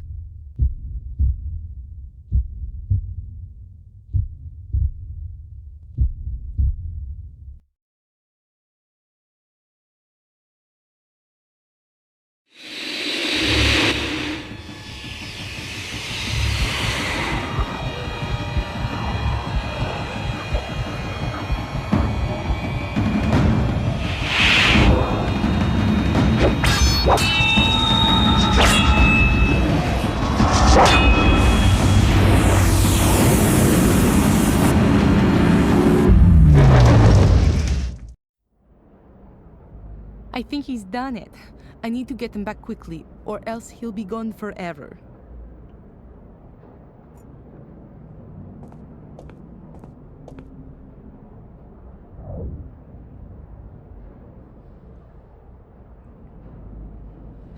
Oh no, it's not working. Adrian! Adrian, come back! Thank God. You're alive. What happened? I feel sort of different. You've beaten Mordred, and the curse along with him. You've done it. Really? The curse is finally broken? Yes. The last of the Gordons has done it. Let's get out of this place, and never come back.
And how are you getting on?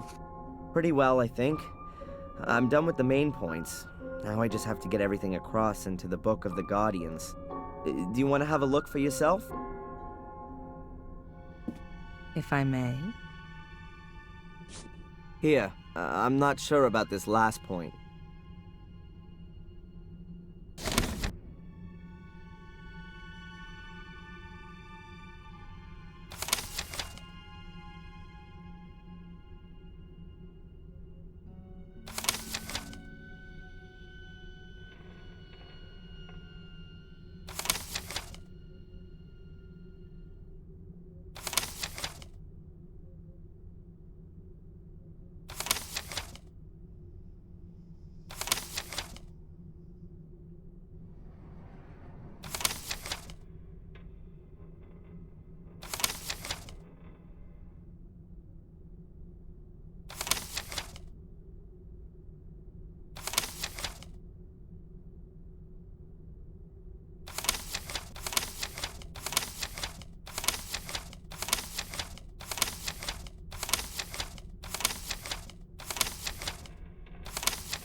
That's already a good beginning.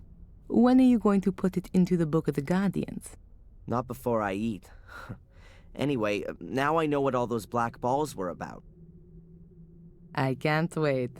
Mordred writes in his book that he had carried out a soul transfer ritual, but instead of all the bones, he had only used the skull and one black ball. The shade didn't go back into the mirror anymore after that, but always stayed close by the ball. Ah, then you can trap souls with these balls as well. To all intents and purposes, they can be thought of as the body, right? It gets better. Here, with the help of the soul trapped in the ball, one can, to a certain extent, control the shade. He writes that he put a ball in his brother's bedchamber, under the bed, in the hope that the shade would rob his soul in the night. But that didn't work. He suggests that Marcus's soul was too pure for the shade. What do you think? Do you think there are still shades going around today, doing all their evil stuff? I don't know. But if there are, then it's your job to stop them.